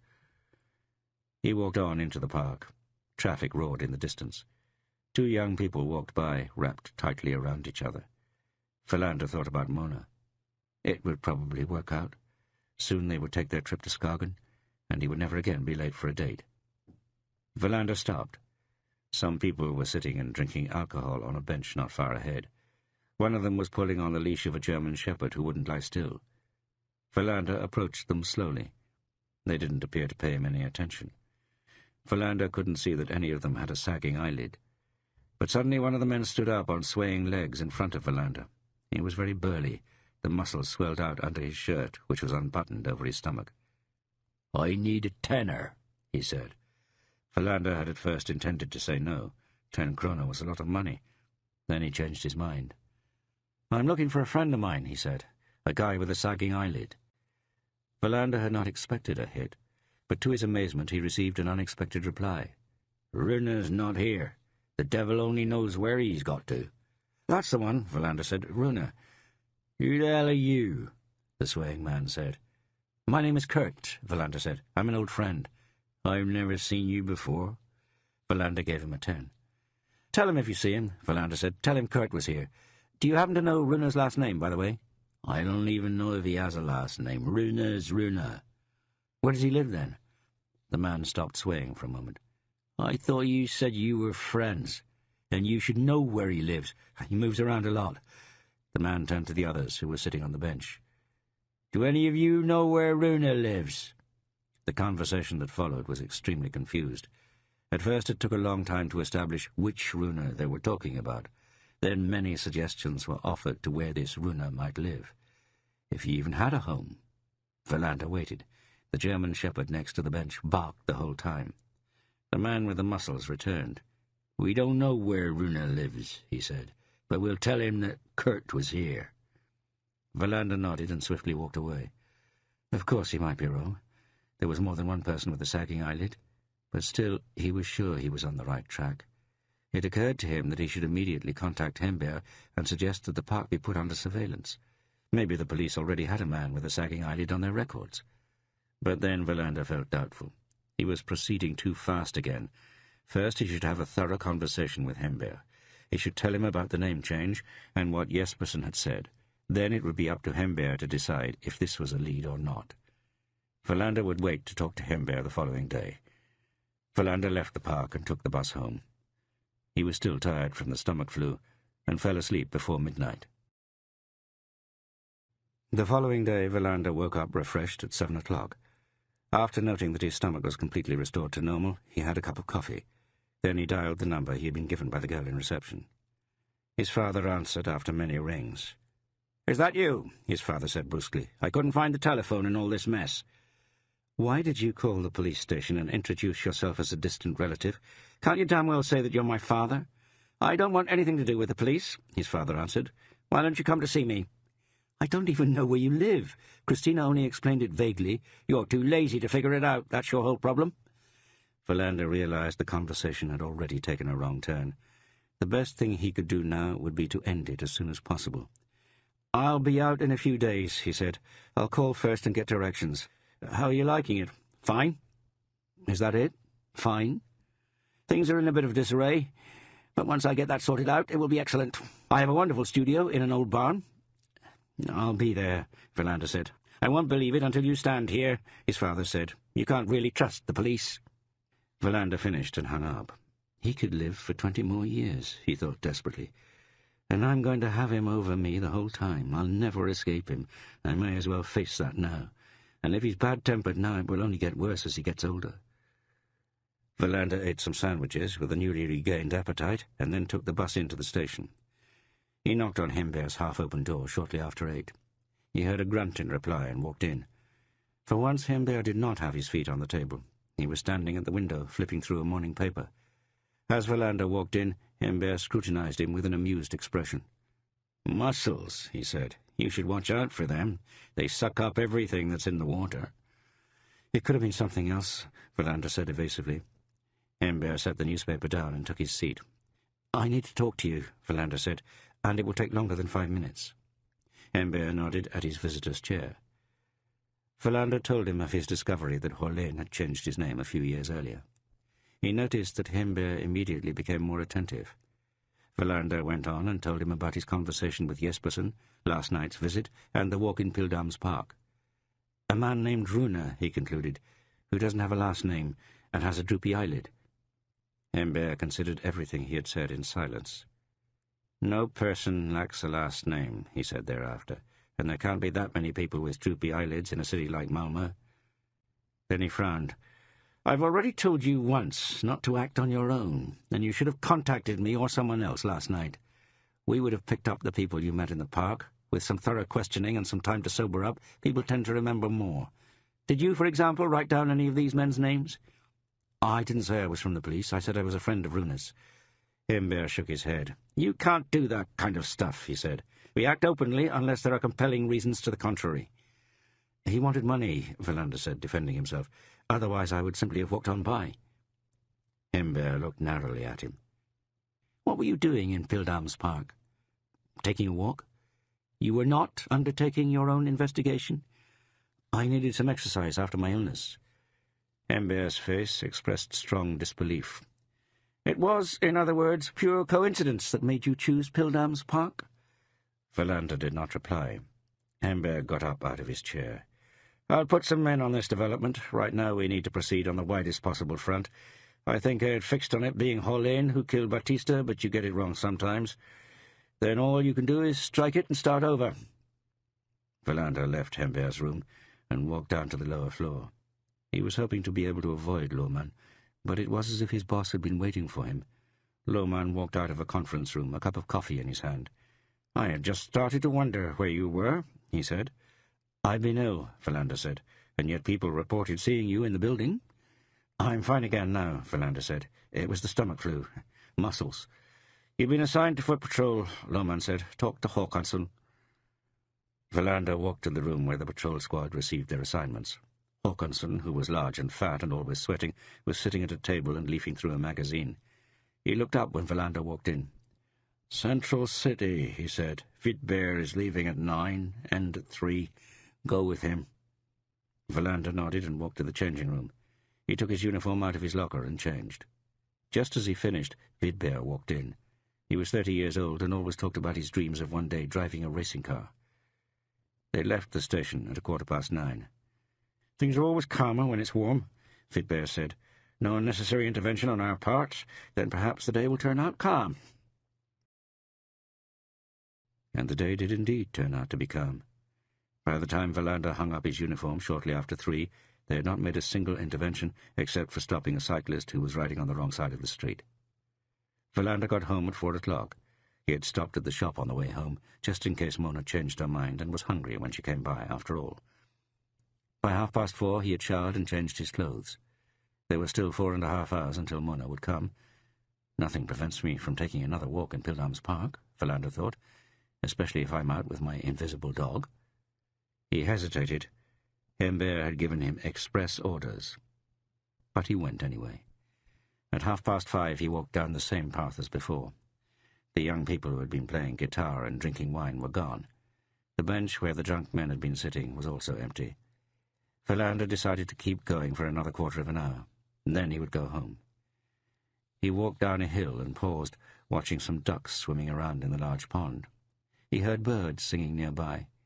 The trees gave off a strong scent of early summer. An older couple walked past. Valander heard them talking about someone's poor sister. Whose sister it was and why she was the object of pity he never found out. He was just about to walk back the same way he had come when he discovered 2 people sitting in the shade of a tree.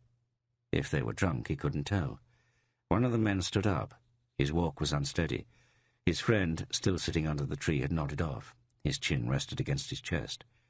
Valander walked closer but did not recognize him from the night before. The man was poorly dressed and there was an empty vodka bottle between his feet. Valander crouched down to try to see his face. At the same time he heard the crunch of steps on the gravel behind him. When he turned round, there were 2 girls standing there. He recognized one of them without being able to say from where. "It's one of those damn cops," the girl said, "who hit me at the demonstration." Then Valander realized who it was, the girl who had verbally assaulted him at the cafe the week before. Valander rose to his feet. At that same moment he saw from the other girl's face that something was happening behind his back. He quickly turned around. The man who had been leaning against the tree had not been asleep. Now he was standing, and he had a knife in his hand. After that, everything happened very quickly. Later, Valander would only remember that the girls had screamed and run away. Valander had lifted his arm to shield himself, but it was too late. He had not managed to block the thrust. The knife struck him in the middle of his chest. A warm darkness washed over him. Even before he sank down onto the gravel path, his memory had stopped registering what was happening. After that, everything had been a fog, or perhaps a thickly flowing sea in which everything was white and still. Valander lay sunken in deep unconsciousness for 4 days. He underwent 2 complicated operations. The knife had grazed his heart, but he survived. And slowly he returned from the fog. When at last, on the morning of the 5th day, he opened his eyes, he did not know what had happened or where he was. But next to his bed, there was a face he recognized. a face that meant everything. Mona's face. And she was smiling. Epilogue. One day at the start of September, when Wallander received the go-ahead from his doctor that he could start work a week later, he called up Hembert. Later that afternoon, Hembert came out to his apartment in Rosengård. They bumped into each other in the stairwell. Wallander had just taken out the rubbish. "It was here where it all started," Hembert said, nodding at Horlane's door. "No one else has moved in yet," Wallander said. "The furniture is still there. The fire damage hasn't been repaired. Every time I walk in or out, I still think it smells like smoke." They sat in Wallander's kitchen drinking coffee. The September day was unusually brisk. Hembert was wearing a thick sweater under his coat. "Autumn came early this year," he said. "I went out to visit my father yesterday," Wallander said. "He's moved from the city to Lutterup. It's beautiful out there in the middle of the plains." "How one can voluntarily make one's home out there in the middle of all that mud exceeds my powers of comprehension," Hembert said dismissively. "Then comes winter, and one is trapped by the snow." "He seems to like it," Wallander said. "And I don't think he cares very much about the weather. He just works on his paintings from morning till night." "I didn't know your father was an artist." "He paints the same motif again and again," Wallander said. "A landscape, with or without a grouse." He stood up. Hembert followed him to the main room, where the painting hung. "One of my neighbours has one of those," Hembert said. "They appear to be popular." They returned to the kitchen. "You made all the mistakes you can make," Hembert said. "But I've already told you that. You don't undertake investigative work alone. You don't intervene without backup. You were only a centimetre or so from death. I hope you've learned something, at least how not to act." Wallander did not answer. Hembert was right, of course. "But you were stubborn," Hembert continued. "It was you who discovered that Horlane had changed his name. We would, of course, also have discovered this eventually. We would also have found Runa Blom. But you thought logically, and you thought correctly." "I called you out of curiosity," Wallander said. "There's still a lot I don't know." Hembert told him. Runa Blom had confessed, and he could also be tied to the murder of Alexandra Batista through the forensic evidence. "The whole thing started in 1954, Hembert said. "Blom has been very detailed. He and Horlane, or Hansen as he was called back then, had been on the same crew on a ship bound for Brazil. In São Luís, they had come into possession of the precious stones. He claims that they bought them for a negligible price from a drunk Brazilian who didn't know their true worth. They probably didn't either. If they stole them, or actually purchased them, we'll probably never know. They decided to split their bounty, but then it so happened that Blum ended up in a Brazilian prison for manslaughter, and then Horlane took advantage of the situation since he had the stones. He changed his name and quit sailing after a few years and hid out here in Malmö. Met Batista and counted on the fact that Blum would spend the rest of his life in a Brazilian prison. But Blum was later released and started to look for Horlane. Somehow Horlane found out that Blum had turned up in Malmö. He got scared and put an extra lock on the door, but continued seeing Batista. Blum was spying on him. Blum claims that Horlane committed suicide on the day that Blum found out where he lived. Apparently this was enough to frighten him so much that he went home and shot himself. You may wonder about that. Why didn't he give the stones to Blum? Why swallow them and then shoot himself? What's the point of being so greedy that you prefer dying instead of giving away something that has a little monetary value? Hembert sipped his coffee and looked thoughtfully out the window. It was raining. "You know the rest," he continued. Blum did not find any stones. He suspected that Batista must have them. Since he introduced himself as a friend of Horlane, she let him in without suspecting anything, and Blum took her life. He had a violent nature. He had shown that before. From time to time, when he was drinking, he proved himself capable of extreme brutality. There are a number of cases of assault in his past, on top of the manslaughter charge in Brazil. This time, Batista bore the brunt. Why did he take the trouble to go back and set the apartment on fire? Wasn't he taking a risk? He hasn't given any explanation other than the fact that he became enraged that the stones were missing. I think it's true. Blum is an unpleasant person. But perhaps he was afraid that his name was somewhere in the apartment on some piece of paper. He probably hadn't had time to check around exhaustively before you surprised him. But of course he was taking a risk. He could have been discovered. Wallander nodded. Now he had the whole picture. It's really just a case of a horrible little murder and a greedy man who shoots himself, Hembert said. When you become a criminal investigator, you come across this many times. Never in the same way, but with more or less the same basic motive. "That was what I was going to ask you about," Philander said. "I realize that I have made many mistakes." "Don't worry about that," Hembear said curtly. "You'll start with us the 1st of October, but not before." Philander had heard correctly. He exulted inside, but he didn't show it, only nodded. Hembear stayed a little while longer. Then he left and went off in the rain. Philander stood at the window and watched him drive away in his car. He absently fingered the scar on his chest. Suddenly he thought of something he had read. In what context he did not know. "There is a time to live and a time to die." "I made it," he thought. "I was lucky." Then he decided never to forget these words. There is a time to live and a time to die. These words would become his personal incantation from now on. The rain spattered against the windowpane. Mona arrived shortly after 8. That evening they talked for a long time about finally making the planned trip to Skoggen next summer. The Man with the Mask. Verlander checked his watch. It was 5:15. He was sitting in his office at the Malmö police headquarters. It was Christmas Eve, 1975. The two other colleagues he shared the office with, Stefansson and Herner, were off. He was leaving in less than an hour himself. He got up and walked to the window. It was raining. It would not be a white Christmas this year either. He stared absently out through the window, which had started to fog up. Then he yawned. His jaw popped. He carefully closed his mouth. Sometimes when he yawned wide, he got a cramp in a muscle under his chin. He went back and sat down at his desk. There were some papers on it that he didn't need to worry about right now. He leaned back in his chair and thought with pleasure about the holiday time that awaited. Almost a whole week. He was not returning to duty until New Year's Eve. He put his feet up on the desk, took out a cigarette and lit it. He started coughing immediately. He had decided to quit, not as a New Year's resolution. He knew himself too well to think he would be able to succeed. He needed a long time to prepare. But one day he would wake up and know that it was the last day he would light a cigarette. He looked at the time again. He could really leave now. It had been an unusually calm December. The Malmö crime squad had no cases of violent crime under investigation at the moment. The family conflicts that normally took place during the holidays would happen on someone else's watch. Philander took his feet down from the desk and called home to Mona. She answered at once. "It's me. Don't tell me you're going to be late." The irritation came out of nowhere. He didn't manage to conceal it. "I'm actually just calling to say that I'm leaving now, but maybe that's a mistake." "Why are you so upset?" "I sound upset?"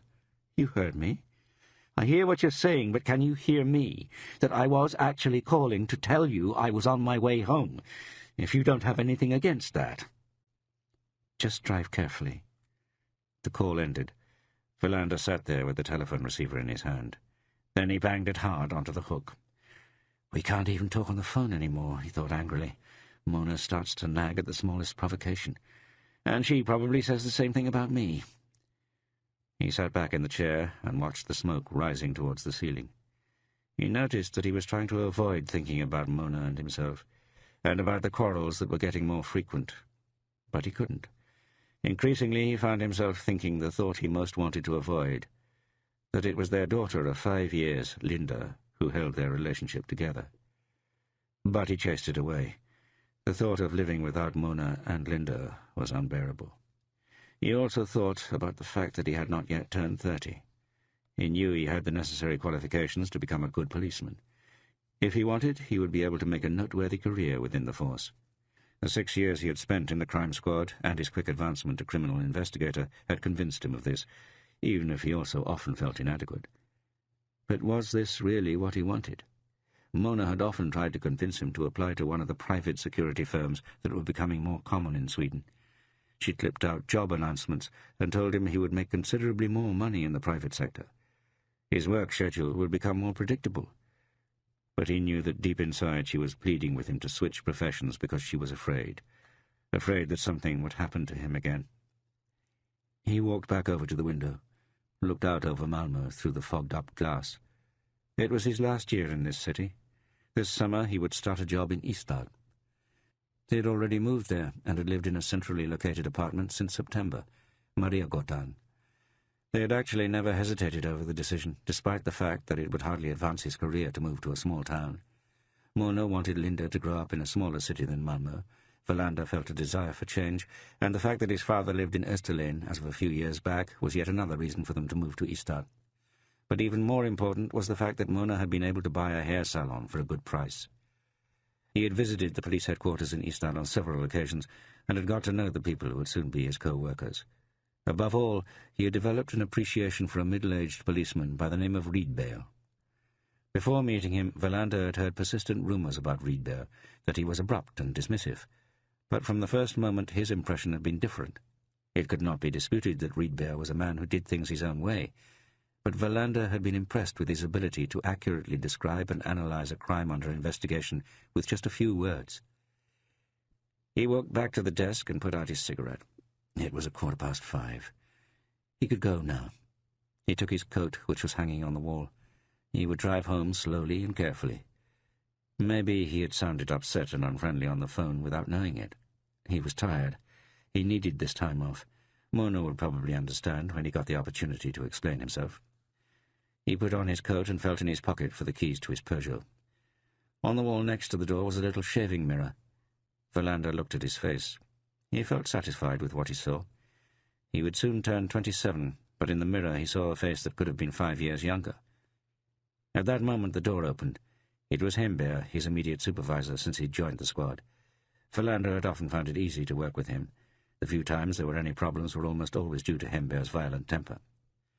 Verlander knew that Hemberg was going to be on duty over both the Christmas and New Year holidays. As a bachelor, Hemberg was giving up his holiday to fill in for another supervising officer who had a family with many children. "I was just wondering if you were still here," Hemberg said. "I was about to leave," Verlander answered. "I was thinking of slipping away half an hour early." "That's fine by me," Hemberg said. But Verlander had immediately understood that Hemberg had come into his office with a specific purpose. "You want something," he said. Hemberg shrugged his shoulders. "You've just moved to Ystad," he began. "It hit me that you might be able to make a little stop on the way. I don't have much manpower right now, and this is probably nothing anyway." Verlander waited impatiently for the continuation. "A woman has called here several times this afternoon. She has a little grocery shop by the furniture warehouse right before the last roundabout to Jägersro, next to the OK gas station." Verlander knew where that was. Hemberg glanced down at a piece of paper in his hand. "Her name is Elma Hagman, and she is most likely fairly old. She says that a strange individual has been hanging around outside the shop all afternoon." Verlander waited in vain for more. "Is that it?" Hemberg made a wide gesture with his arms. "It appears so. She called again quite recently. That was when I thought of you." "So you want me to stop and talk to her?" Hemberg cast an eye at the clock. "She was going to close up at 6. She'll just make it. But I expect she's imagining things. If nothing else, you can reassure her.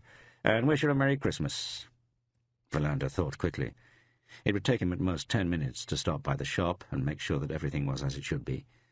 "I'll talk to her," he said. "I am still on duty after all." Hemberg nodded. "Merry Christmas," he added. "I'll see you New Year's Eve."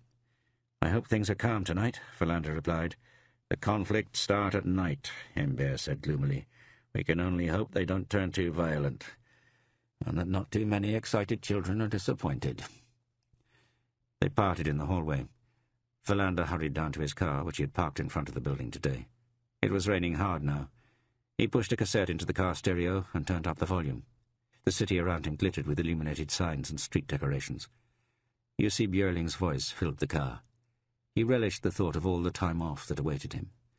He had almost forgotten what Hemberg had asked of him when he approached the last roundabout before the exit towards Ystad. He was abruptly forced to brake and change lanes.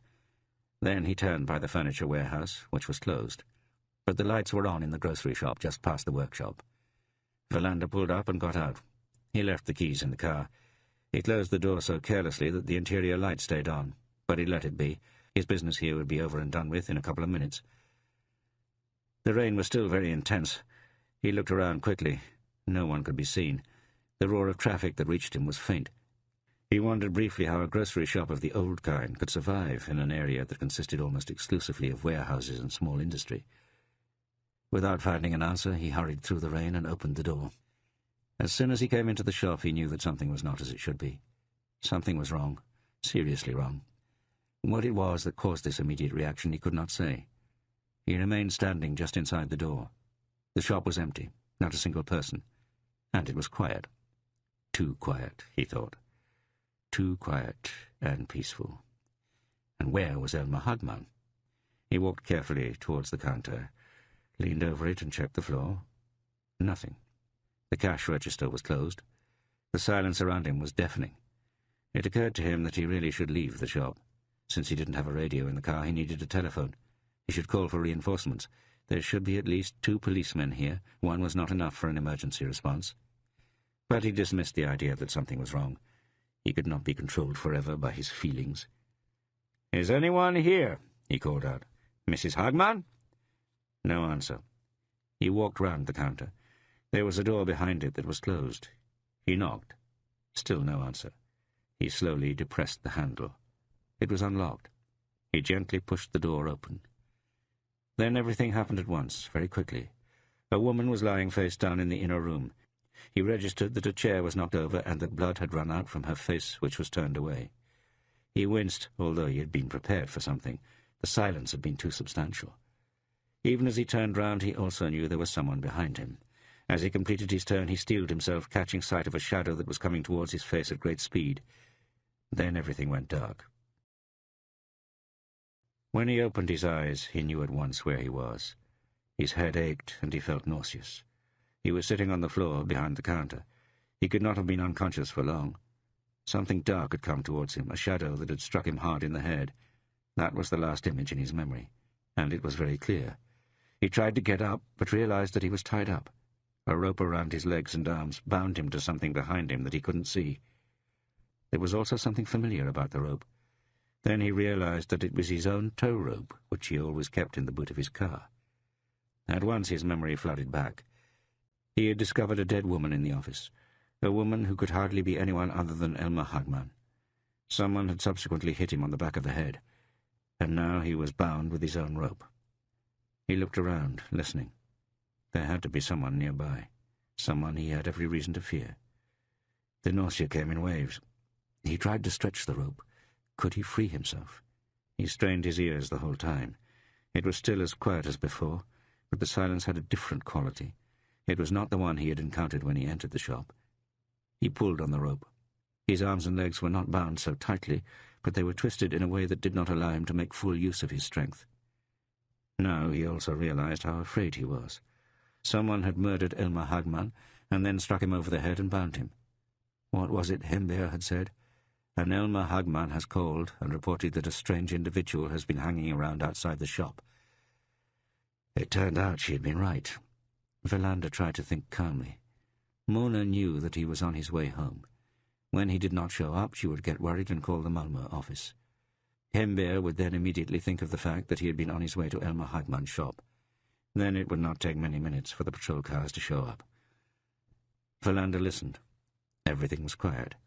He stretched to see if the cash register had now been opened. This could hardly be anything other than a robbery homicide.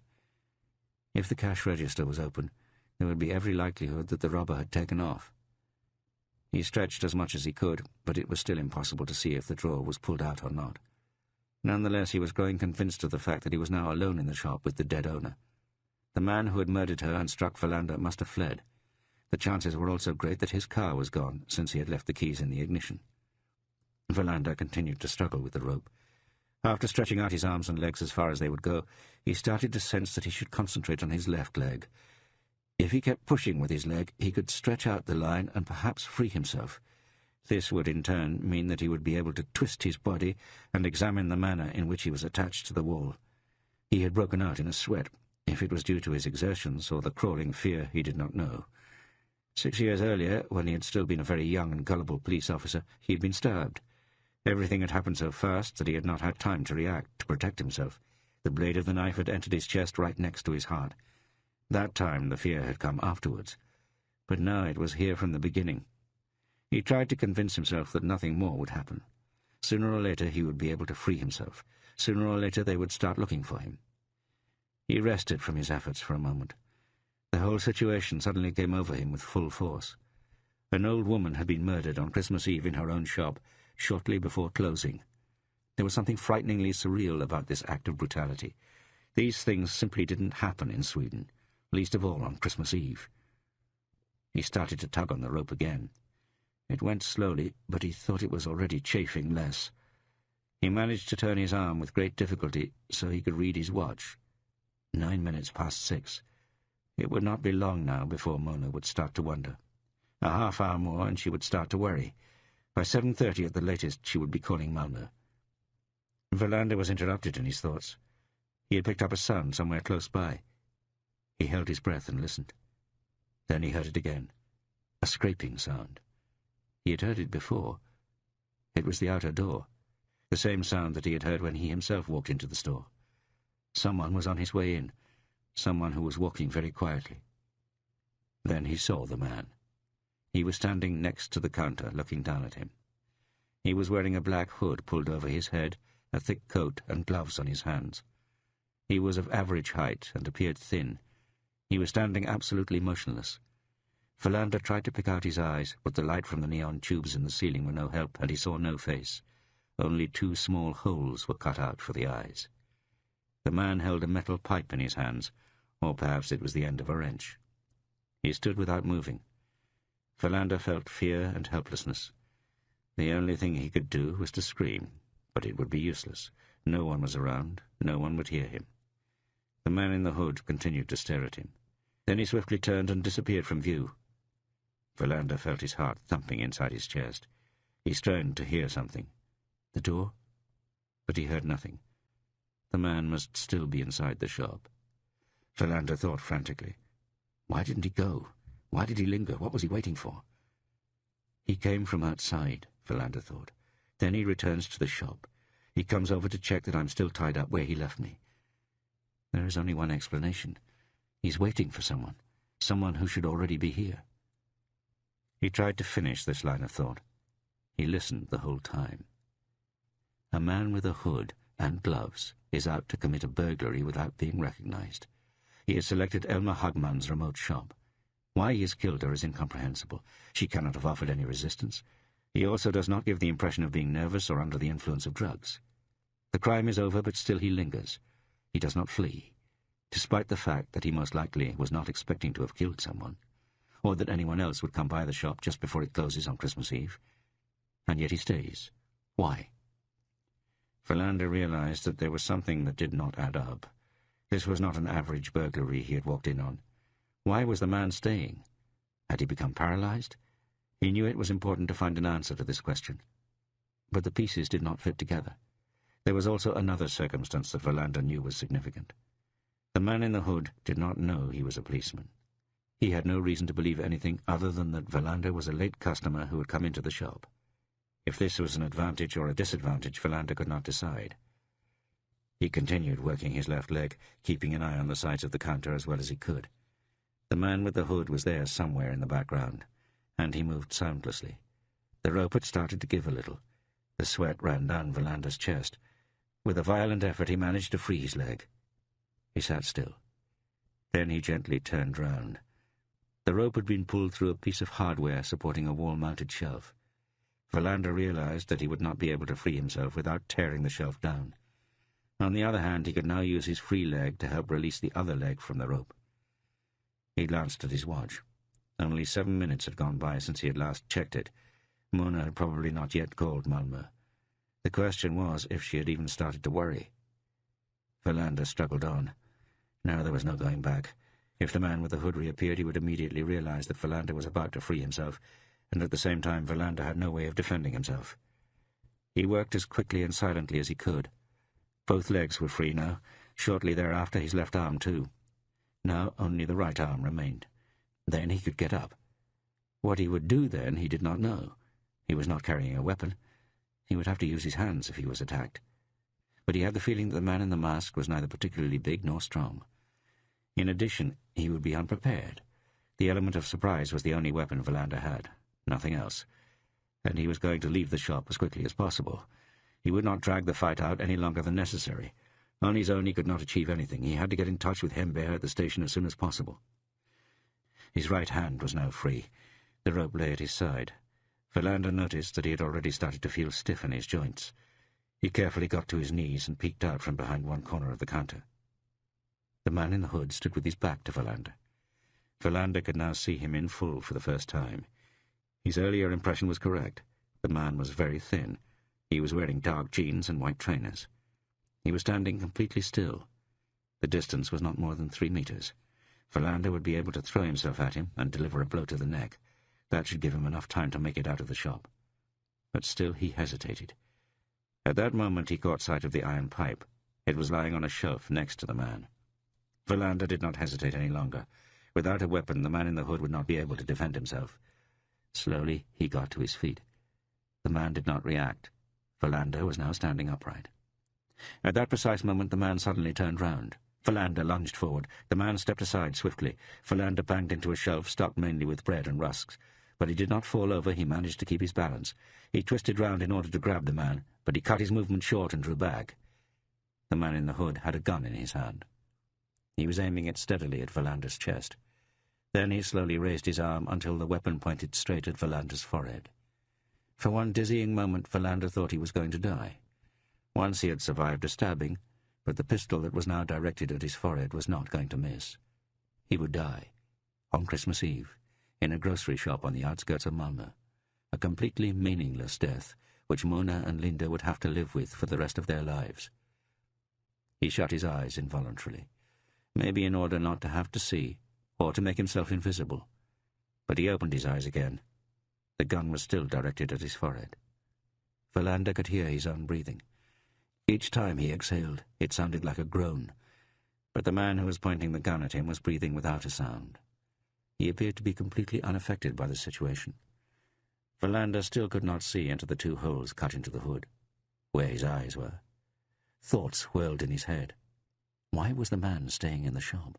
What was he waiting for? And why did he not say anything? Verlander stared at the gun, at the hood with the 2 dark holes. End of CD 4. CD 5. "Don't shoot," he said, and heard that his voice was unsteady and stammering. The man did not react. Verlander held out his hands. He had no weapon. He had no intention of resisting. "I was just doing some shopping," Verlander said. Then he pointed at one of the shelves. He was careful to make sure that his hand gestures were not too quick. "I was on my way home," he continued. "They're waiting for me. I have a daughter who's 5 years old." The man did not answer. Verlander could not perceive any reaction at all. He tried to think. Was he making a mistake by presenting himself as simply a late customer? Maybe he should have told the truth instead, that he was a policeman and that he had been alerted because Elma Hagman had called and said that an unknown man was hanging around her shop. He did not know. Thoughts spun in his head, but they always returned to the same point of departure.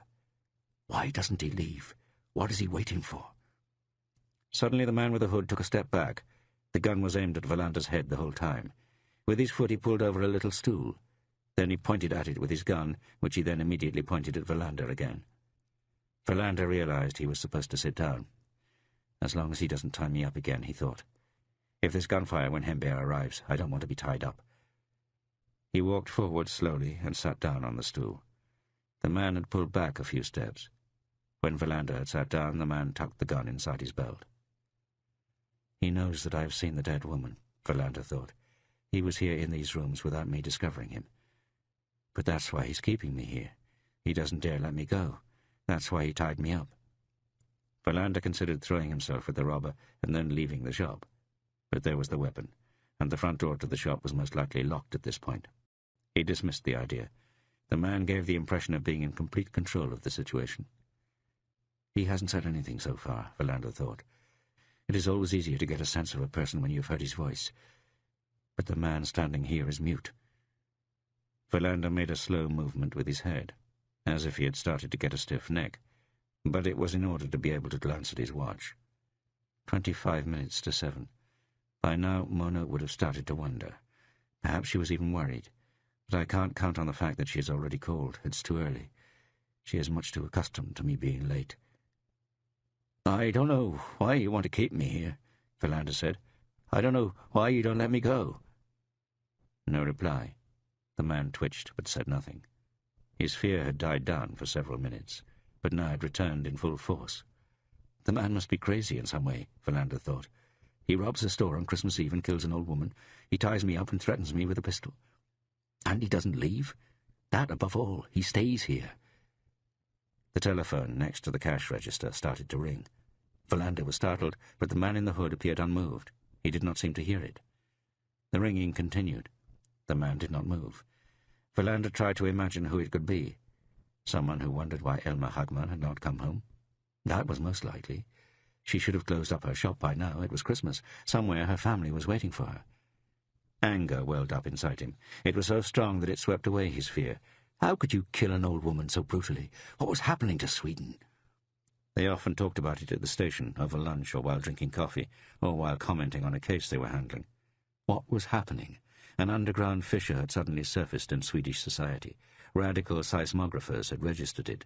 But where had it come from? The fact that criminal activity was always changing was nothing noteworthy in itself. As one of Philander's colleagues had once put it, in the past people stole hand-cranked record players. You didn't steal car stereos for the simple reason that they didn't exist. But the emerging fissure was of a different order. It brought an increase in violence, a brutality that did not ask if it was necessary or not. And now Philander found himself caught in it.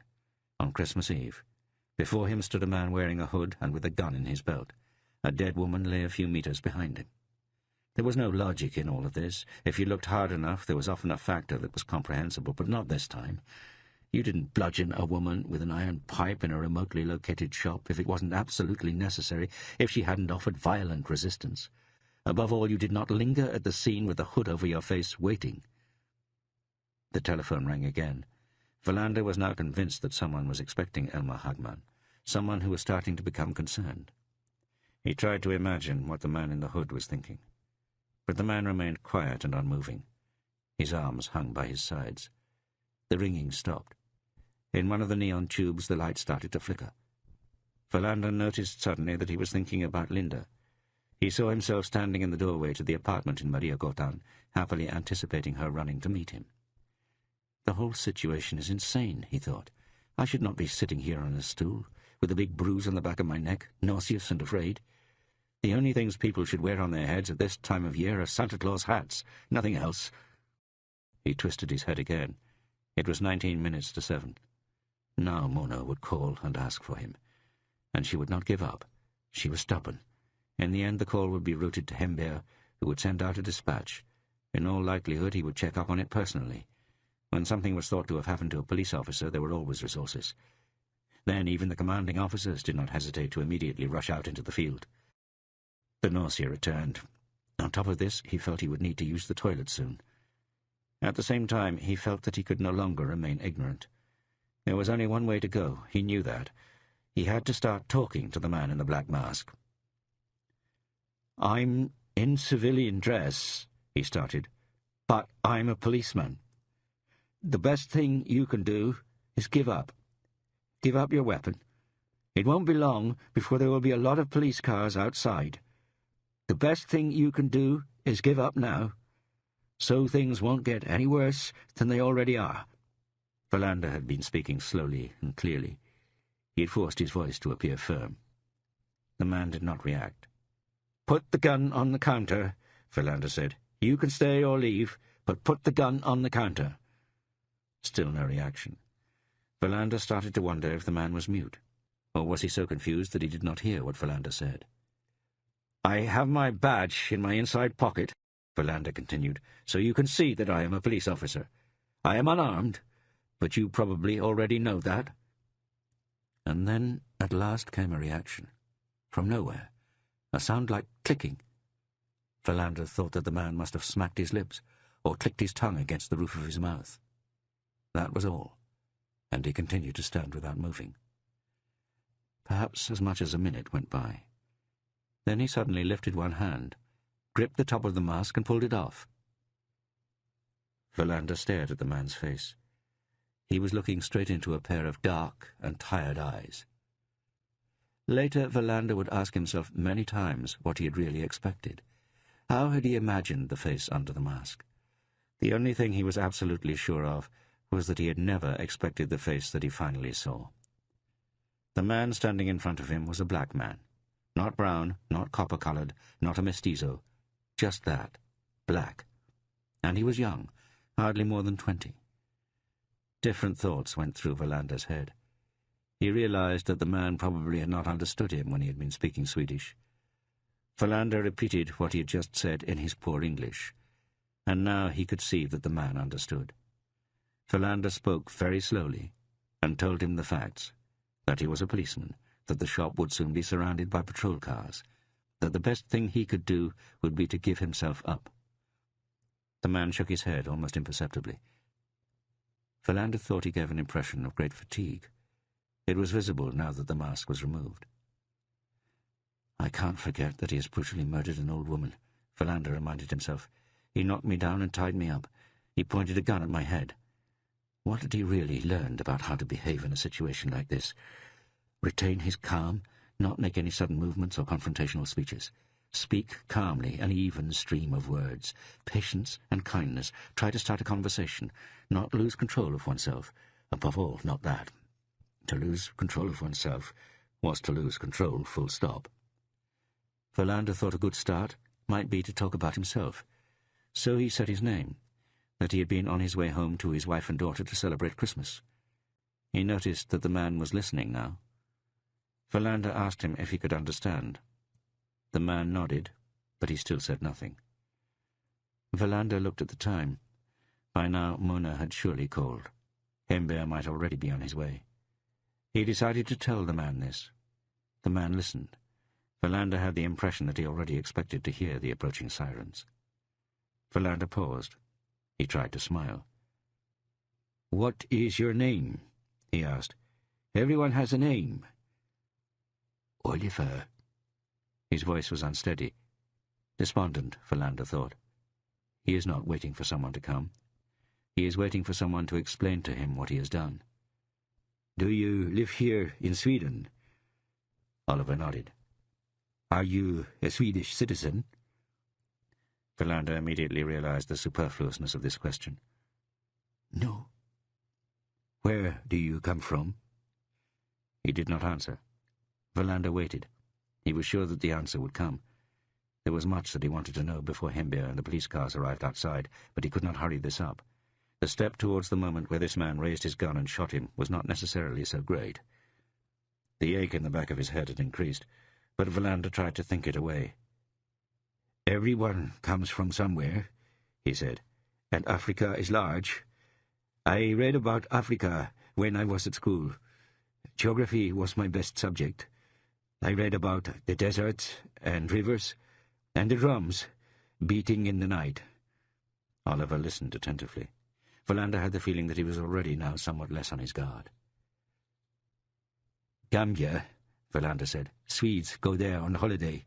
Even some of my colleagues. Is that where you come from?" "I come from South Africa." The answer came quickly and decidedly, almost harshly. Wallander was very poorly informed about what exactly was going on in South Africa. He did not know more than that the apartheid system and its racial laws were now more severe than ever before. But the resistance had also increased.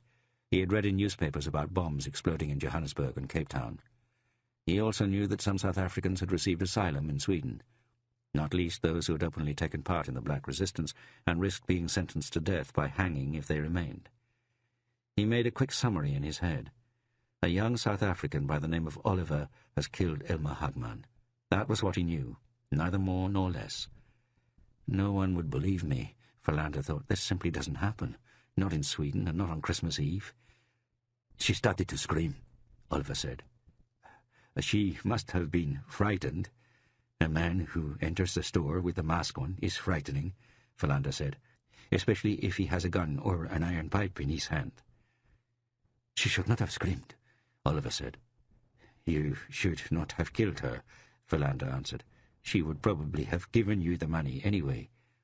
Oliver pulled the gun out of his belt. It happened so fast that Wallander never had time to react. Again he saw the gun pointed at his head.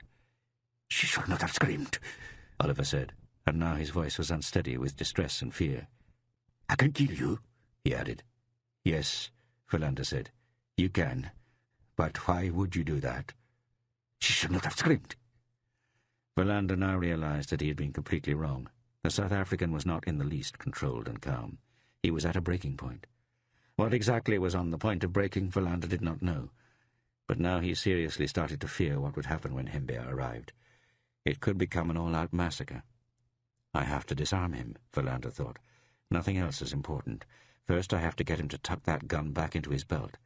This man is fully capable of starting to shoot wildly around him.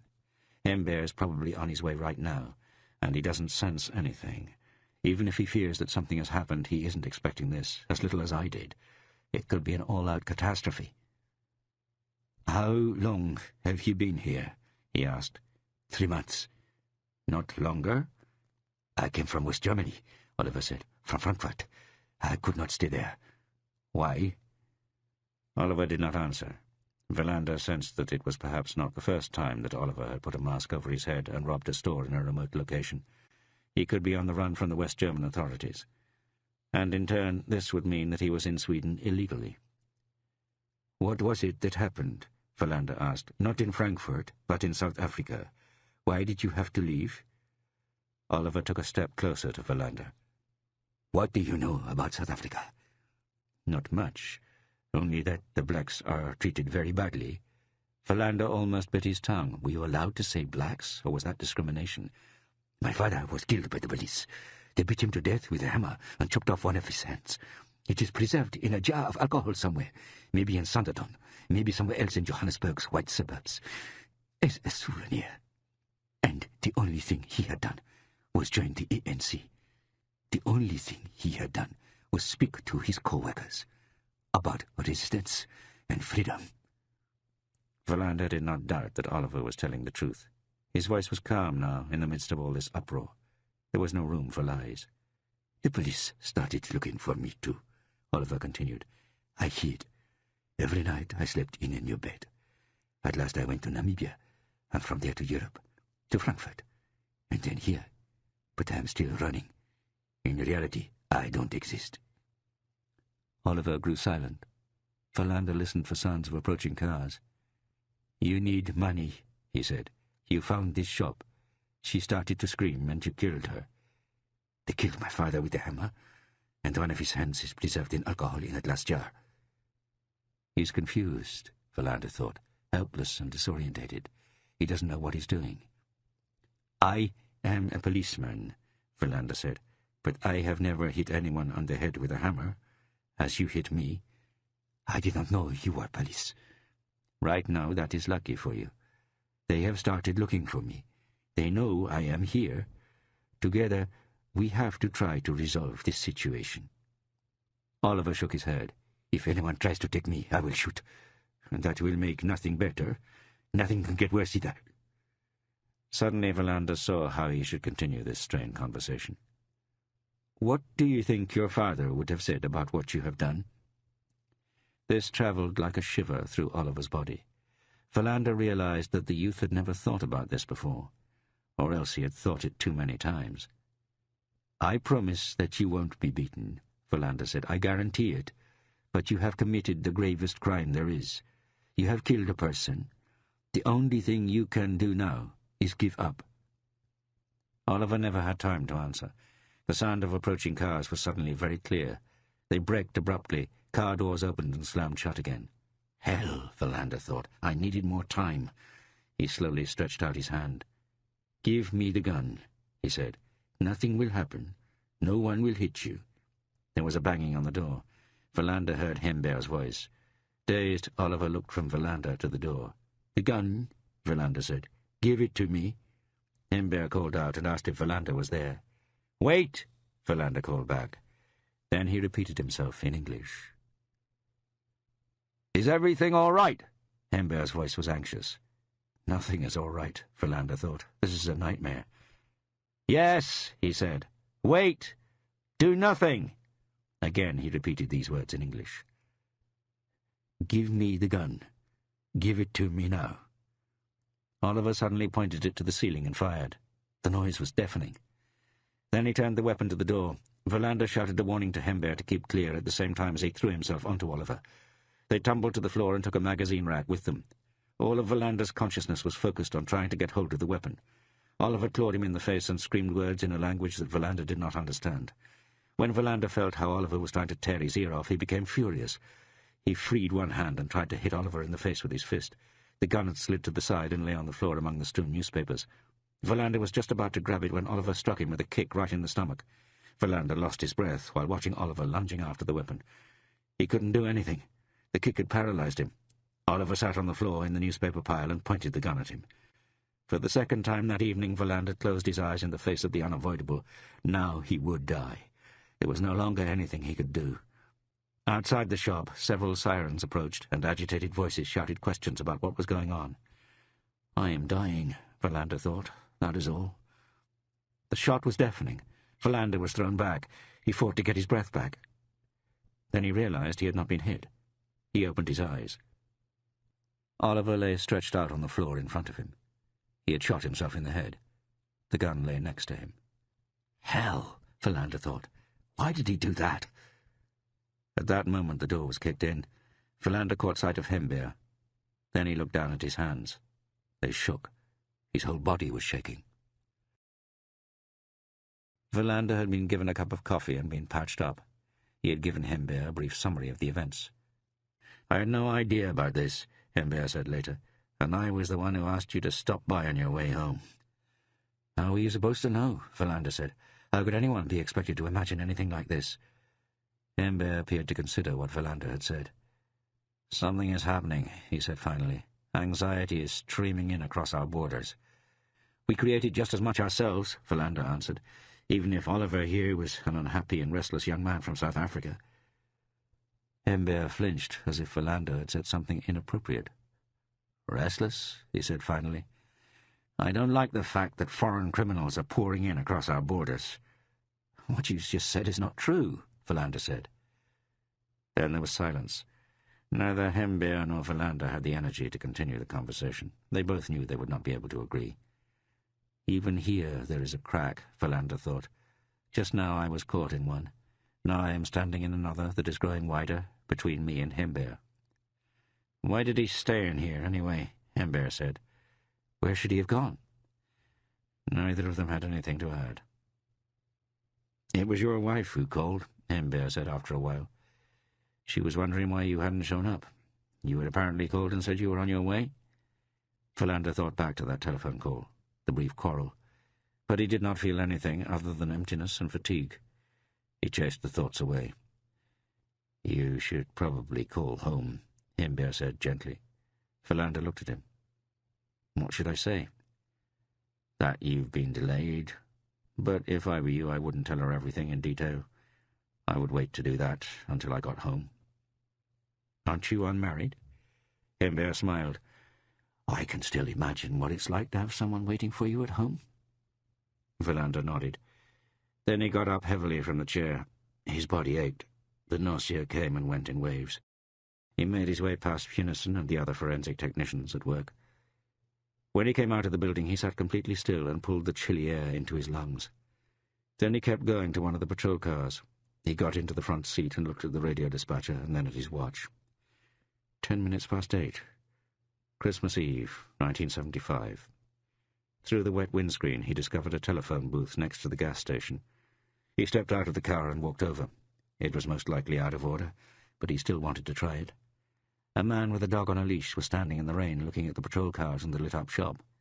"What has happened?" he asked.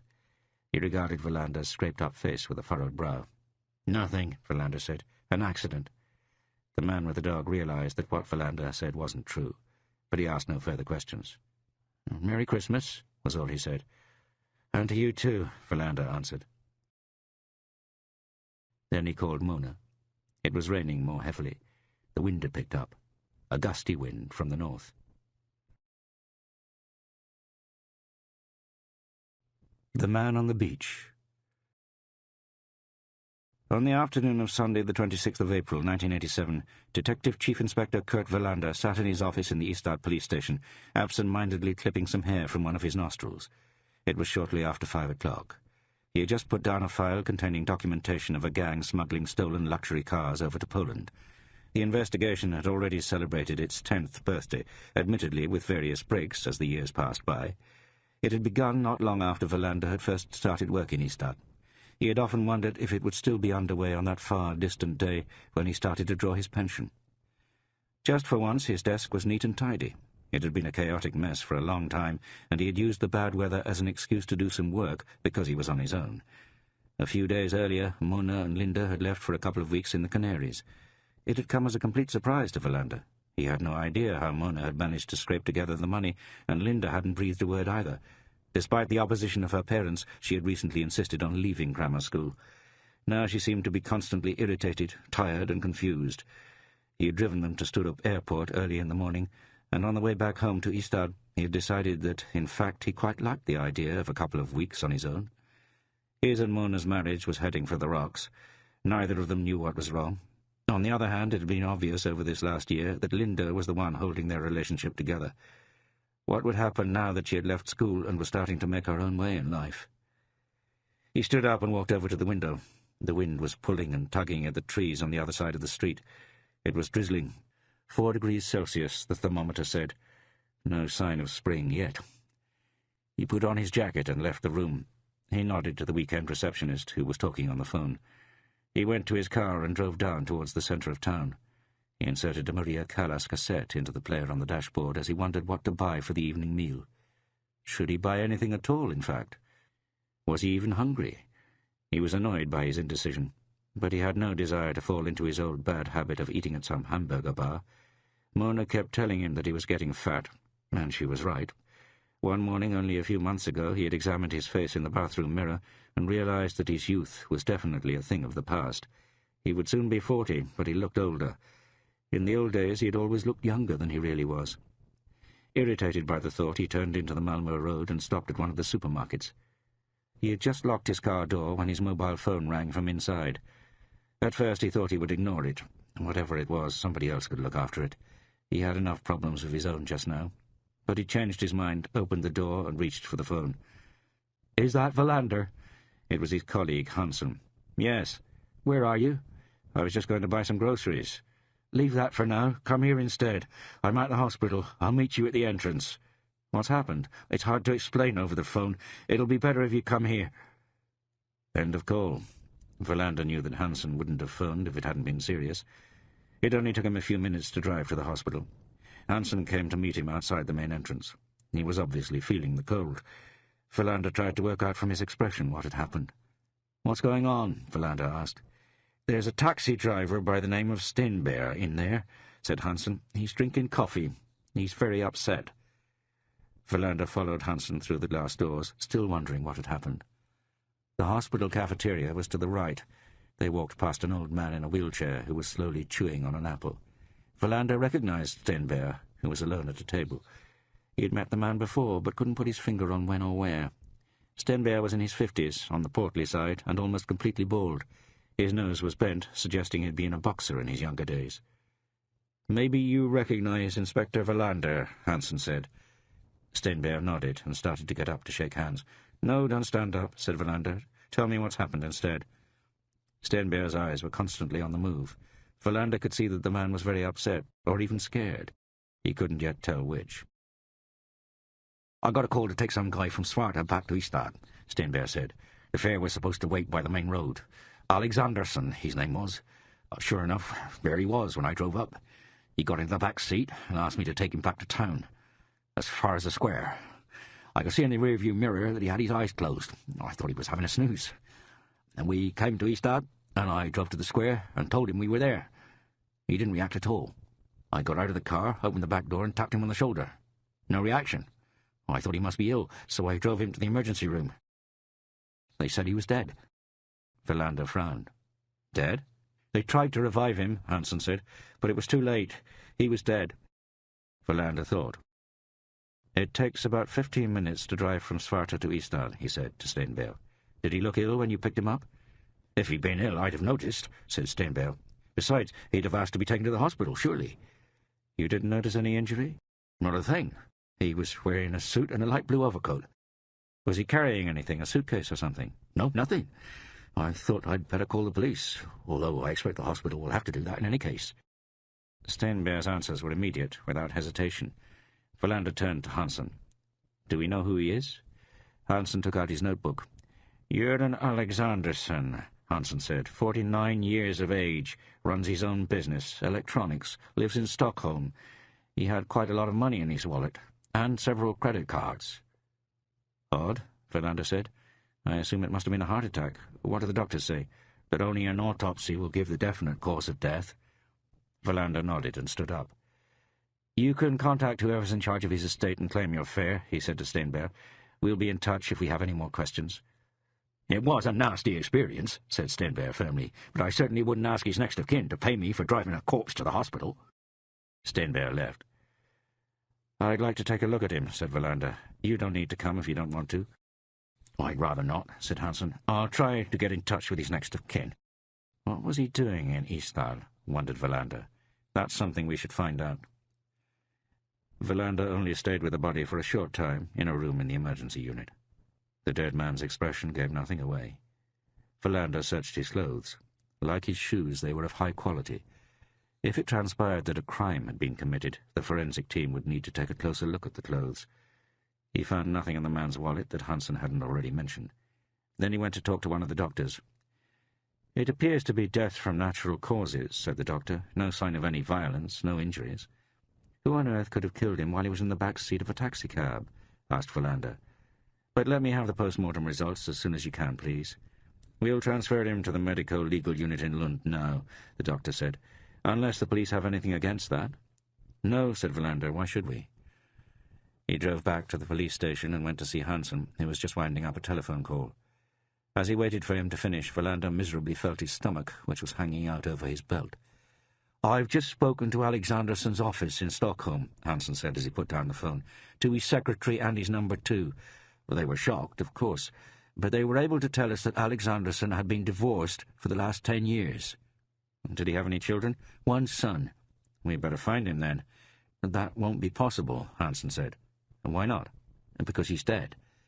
Verlander could sometimes get very annoyed by Hansen's roundabout way of coming to the point. This was one of those occasions. "Dead? What do you mean, dead? Do I have to drag every detail out of you?" Hansen checked his notes. "His only child, a son, died nearly 7 years ago. Apparently it was some sort of accident. I couldn't quite grasp what they meant. Did the son have a name?" "Bengt." "Did you ask what Jörgen Alexanderson was doing in Ystad, or Svarta?" "He told him he was going on holiday for a week. He'd be staying at the King Charles Hotel. He arrived 4 days ago." "Right, let's go there," Verlander said. They spent over an hour going through Alexanderson's room, but found nothing of interest. Only an empty suitcase, some clothes neatly hung in a cupboard, and a spare pair of shoes. "Not a single sheet of paper," said Verlander thoughtfully. "No book, nothing." Then he called the front desk and asked if Alexanderson had received or made any telephone calls or had any visitors. The receptionist's reply was crystal clear. Nobody had called room 211. Nobody had been to visit. "He's staying here in Ystad," Verlander said, "but he calls a taxi from Svarta. Question: how did he get there in the first place?" "I'll call the taxi companies," said Hansen. They drove back to the police station. Verlander stood at his office window, absent-mindedly contemplating the water tower on the other side of the street. He found himself thinking about Mona and Linda. They were probably in some restaurant or other, having dinner. But what were they talking about? No doubt what Linda was going to do next. He tried to imagine their conversation, but all he could hear was the humming from the radiators. He sat down to write a preliminary report while Hansen was calling the Ystad taxi companies. Before starting, he went to the break room and helped himself to some biscuits that somebody had abandoned. It was nearly 8 by the time Hansen knocked on his door and came in. "He took a cab out to Svarta 3 times in the 4 days he'd been here in Ystad," Hansen said. "He was dropped off on the edge of the village each time. He went out early in the morning and he ordered a taxi to take him back in the afternoon." Verlander was miles away, but nodded in acknowledgement. "That's not against the law," he said. "Perhaps he had a mistress there." Verlander stood up and walked over to the window. The wind was building up. "Let's search for him in the computer records," he said after a few moments' thought. "I get the impression we'll draw a blank, but let's do it anyway. Then we'll have a good look at the post-mortem report." "I bet it was a heart attack," said Hansen, rising to leave. "No doubt you're right," said Verlander. Verlander drove home and opened a can of sausages. Jörgen Alexanderson was already fading out of his consciousness. After eating his simple meal, he fell asleep in front of the television. The following day, Verlander's colleague, Martinson, searched through all available criminal registers for the name Göran Alexandersson. There was nothing. Martinson was the youngest member of the investigation team and the one most willing to embrace new technology. Verlander devoted the day to the stolen luxury cars being driven around Poland. In the evening, he went to see his father in Lederup and played cards for a few hours. They ended up arguing over who owed whom and how much. As Verlander drove home, he wondered if he would grow to be like his father as he got older. Or had he already started aging that way, argumentative, complaining, and miserable? He should ask somebody, perhaps somebody other than Mona. On the morning of the 28th of April, Verlander's phone rang. It was the medico-legal department in Lund. "I'm calling in connection with a person by the name of Göran Alexandersson," said the doctor at the other end of the line. He was called Jörna, and Verlander knew him from his time in Malmö. "What was it?" Verlander asked. "Cerebral hemorrhage or a heart attack?" "Neither," said the doctor. "Either he committed suicide or he was murdered." Verlander pricked up his ears. "Murdered? What do you mean by that?" "Exactly what I say," said Jörna. "But that's impossible. He can't have been murdered in the back seat of a taxi. Steinbeer, the driver of the cab, isn't the type who goes around killing people. But surely he can't have committed suicide either." "I can't tell you how it happened," said Jörna dismissively, "but what I can tell you with absolute certainty is that he died from a poison that got into his system somehow, either something he'd eaten or something he'd drunk. That seems to me to suggest murder. But of course it's your business to establish that." Verlander made no comment.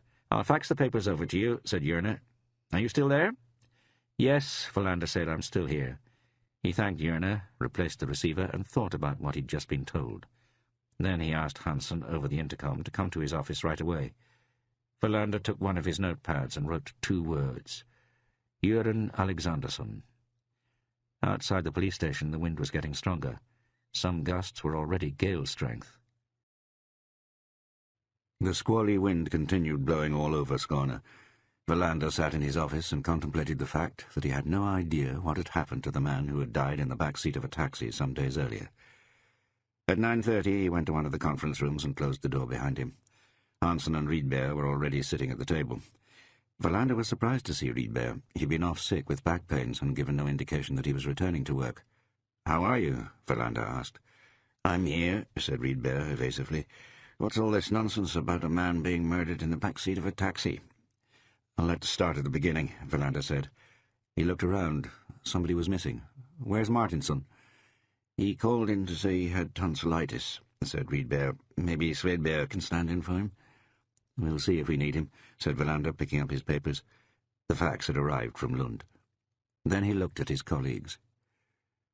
What started off looking like a straightforward case could turn out to be much more problematic than I'd thought. A man died in the back seat of a taxi. The medical-legal people in Lund have established that he was poisoned. What we don't know yet is how long before his death the poison got into his system. Lund promises to let us know that in a few days. "Murder or suicide?" Rydberg wondered. "Murder," said Verlander without hesitation. "I find it hard to imagine a suicide taking poison and then calling for a taxi." "Could he have taken the poison by mistake?" Hansen asked. "Hardly likely," said Verlander. "According to the doctors, it's a very unusual mixture of poisons." "What do they mean by that?" Hansen asked. "It's something that can only be made by a specialist, a doctor, a chemist, or a biologist, for instance." Silence. "So we need to regard this as a murder case," Verlander said. "What do we know about this man, Göran Alexandersson?" Hansen leafed through his notebook. "He was a businessman," he said. "He owned 2 electronics shops in Stockholm, one in Västbera, the other in Norrtull. He lived alone in an apartment in Åsögatan. He doesn't seem to have had any family. His divorced wife lives in France. His son died 7 years ago. The employees I've spoken to all describe him in exactly the same way." "How?" asked Verlander. "They say he was nice." "Nice?" "That was the word they all used. Nice." Verlander nodded. "Anything else?" "He appears to have led a pretty humdrum existence. His secretary guessed that he probably collected stamps. Catalogues kept arriving at the office. He doesn't seem to have had any close friends, at least none that his colleagues knew about." Nobody said anything.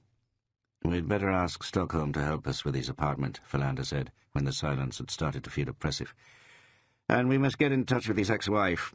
I'll concentrate on trying to find out what he was doing down here in Skåne, in Ystad and Svarta. Who did he meet? We can get together again this afternoon and see how far we've got. One thing puzzles me, said Rydberg. Can a person be murdered without knowing anything about it? Verlander nodded. That's an interesting idea, he said. Somebody gives Göran Alexanderson some poison that doesn't have any effect until an hour later. I'll ask Göran to answer that one. If he can, muttered Rydberg. I wouldn't count on it. The meeting was over. They went their different ways, after dividing up the various tasks. Verlander stood at the window of his office, coffee cup in hand, and tried to make up his mind where to start. Half an hour later, he was in his car, on the way to Svarta. The wind was slowly dropping. The sun shone through the parting clouds. For the first time that year, Verlander had the feeling that perhaps spring really was on the way at last. He stopped when he came to the edge of Svarta and got out of the car. Göran Alexanderson came here, he thought. He came in the morning and returned to Ystad in the afternoon. On the fourth occasion he was poisoned and died in the back seat of a taxi. Verlander started walking towards the village. Many of the houses on the beach side of the road were summer cottages and were boarded up for the winter. He walked through the whole village and only saw 2 people. The desolation made him feel depressed. He turned round and walked quickly back to his car. He had already started the engine when he noticed an elderly lady working on a flower bed in a garden next to where the car was parked. He switched off the ignition and got out. When he closed the door, the woman turned to look at him. Verlander walked over to her fence, raised his hand in greeting. "I hope I'm not disturbing you," he said. "Nobody disturbs anybody here," said the woman, giving him an inquisitive look. "My name's Kurt Verlander, and I'm a police officer from Ystad," he said. "I recognize you," she said. "Have I seen you on TV? Some current affairs debate, maybe?" "I don't think so," Verlander said, "but my picture has been in the papers now and again, I'm afraid." "My name's Agnes Ain," said the woman, reaching out her hand. "Do you live here year-round?" Verlander asked. "No, just the summer half of the year. I usually move out here at the beginning of April and stay till October. I spent the winter in Halmstad. I'm a retired schoolteacher. My husband died a few years ago." "Well, it's pretty here," said Verlander. "Pretty and quiet. Everybody knows everybody else." "I don't know about that," she said. "Sometimes you don't even know your next-door neighbor." "Did you happen to see a man by himself who came here to Svarta by taxi several times this last week, and was then picked up by a taxi again in the afternoon?" Her reply surprised him. "He used the telephone in my house to call for the taxi," she said. 3 days in a row, in fact, assuming it's the same man." "Did he say his name?" "He was very polite." "Did he introduce himself?" "You can be polite without saying what your name is." "And he asked to use your phone?" "Yes." "Did he say anything else?" "Has something happened to him?" Verlander thought he might as well tell her the truth. "He's dead." "That's awful. What happened?" "We don't know. All we know at the moment is that he's dead. Do you know what he did here in Svarta? Did he say who he'd come to see? Where did he go? Was there anybody with him? Anything at all you can remember is important." She surprised him again with her precise reply. "He walked down to the beach," she said. "There's a path leading to the beach on the other side of the house. He took that. Then he walked along the sands in a westerly direction. He didn't come back until the afternoon." "He walked along the beach. Was he alone?" "I can't tell you that. The beach curves away. He might have met somebody further away where I can't see." "Did he have anything with him? A briefcase or a package, for instance?" She shook her head. "Did he seem worried at all?" "Not as far as I could tell."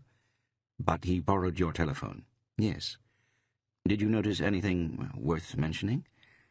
"He seemed to be a very nice, friendly man. He insisted on paying for all the telephone calls." Verlander nodded. "You've been a big help," he said, giving her his business card. "If you remember anything else, please call me at the number on the card." "It's a tragedy," she said. "Such a pleasant man."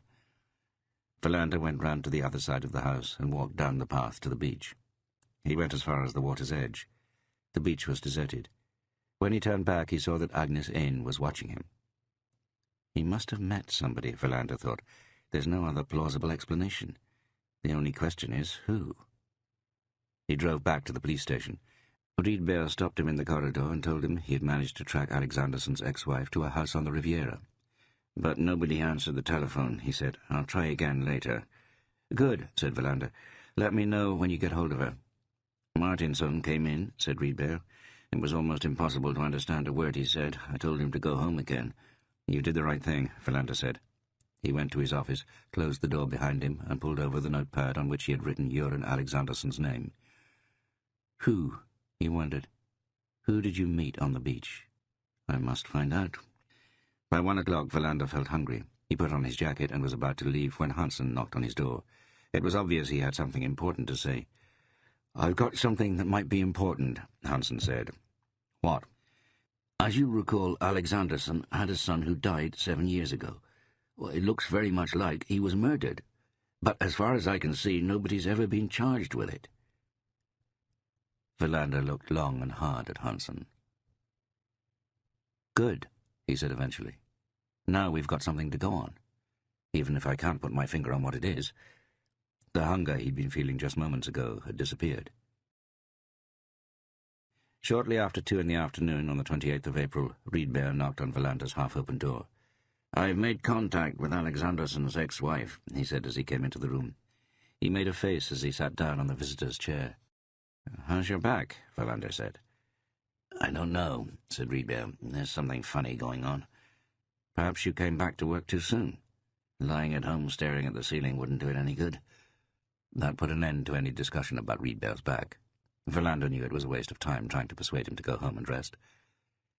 What did she have to say? He asked instead.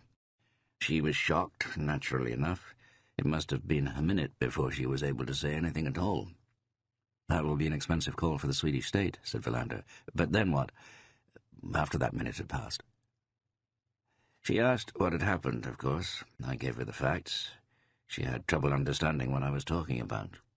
Well, that's hardly surprising, said Verlander. Anyway, I found out that they weren't in touch with each other. According to the wife, they divorced because their married life was so boring. Verlander frowned.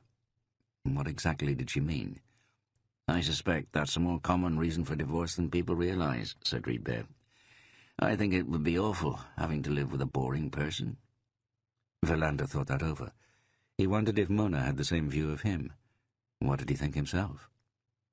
I asked her if she could think of anybody who might want to murder him, but she couldn't.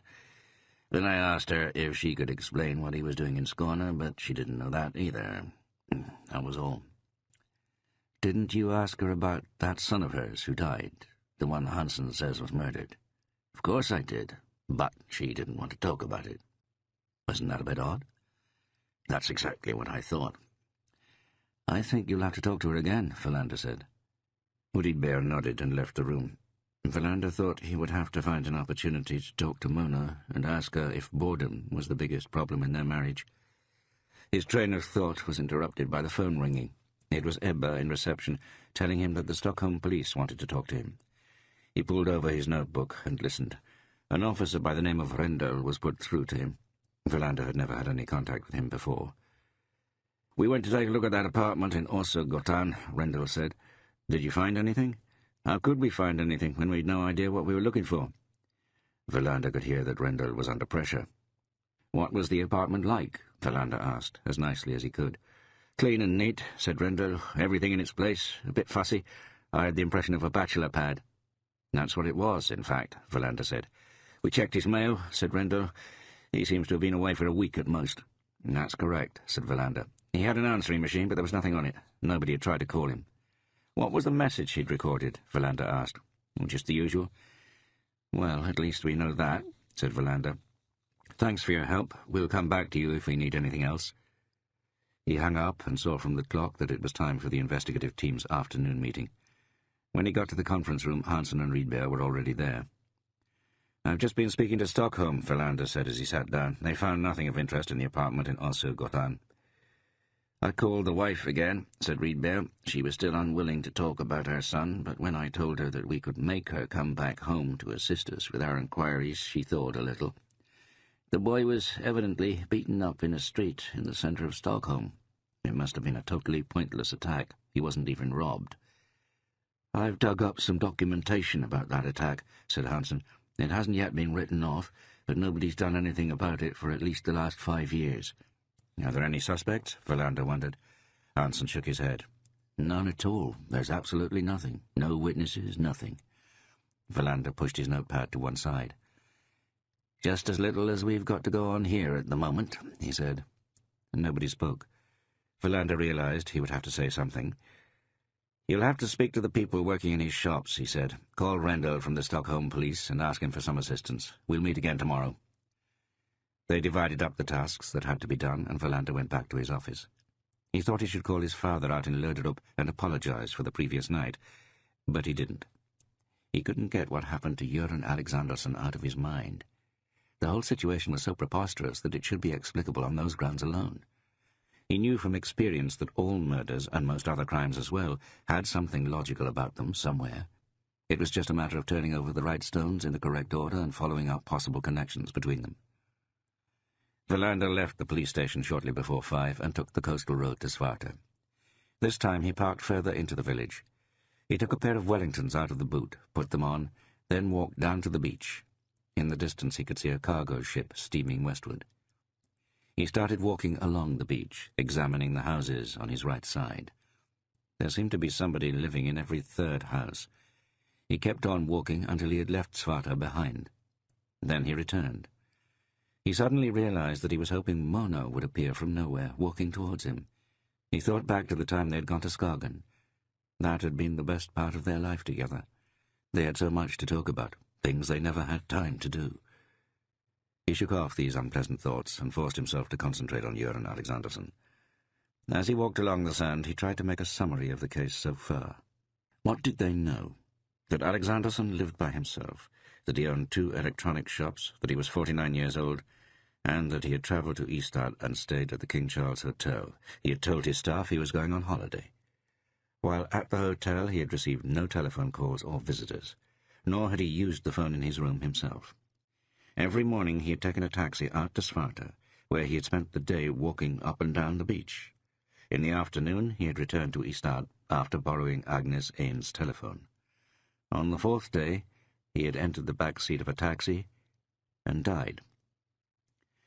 Verlander stopped and looked around. The beach was still deserted. Alexandersson is visible nearly all the time, he thought, but somewhere along the sand he disappears. Then he comes back again, and a few minutes later he's dead. He must have met somebody here, Verlander thought, or rather he must have arranged to meet somebody. You don't bump into a poisoner by accident. Verlander started walking again. He eyed the houses along the beach. The following day they would start knocking on doors here. Somebody must have seen Alexandersson walking on the beach. Somebody might have seen him meeting somebody else. Verlander saw that he was no longer alone on the beach. An elderly man was coming towards him. He had a black Labrador trotting decorously along by his side. Verlander paused and looked at the dog. Lately he had been wondering if he should suggest to Mona that they buy a dog. But he hadn't done so because he so often found himself working unsociable hours. In all probability a dog would mean more guilt rather than more company. The man raised his cap as he approached Verlander. "Are we going to have any spring this year, do you think?" the man asked. Verlander noticed that he didn't speak with a local accent. "I expect it will show up eventually, as usual," Verlander replied. The man was about to continue on his way when Verlander spoke again. "I take it you go walking along the beach every day?" he asked. The man pointed at one of the houses. "I've been living here ever since I retired," he said. "My name's Verlander, and I'm a police officer in Ystad. Did you happen to see a man of about 50 walking along the sand here by himself in recent days?" The man's eyes were blue and bright. His white hair stuck out from under his cap. "No," he said with a smile. "Who would want to come walking here? I'm the only person who walks along this beach. Now, in May, when it gets a bit warmer, it will be a different story." "Are you absolutely sure?" Verlander asked. "I walk the dog 3 times every day," said the man, "and I haven't seen any man wandering around here by himself. Until you appeared, that is." Verlander smiled. "Don't let me disturb you any longer," he said. Verlander resumed walking. When he stopped and turned round, the man with the dog had disappeared. Where the thought, or rather the feeling, came from, he never managed to figure out. Nevertheless, from that moment on, he was quite certain. There had been something about the man's expression, a faint, almost imperceptible movement of his eyes, when Verlander asked him if he had seen a solitary man walking along the beach. He knows something, Philander thought. But what? Philander looked around once more. The beach was deserted. He stood there motionless for several minutes. Then he went back to his car and drove home. End of CD 5. CD 6. Wednesday, the 29th of April, was the first day of spring in Skåne that year. Philander woke up early as usual. He was sweaty and knew he had had a nightmare but couldn't remember what it was about. Perhaps he had dreamed yet again about being chased by bulls, or that Mona had left him. He took a shower, had a cup of coffee, and leafed absent-mindedly through the Ystad Chronicle. He was in his office by 6:30.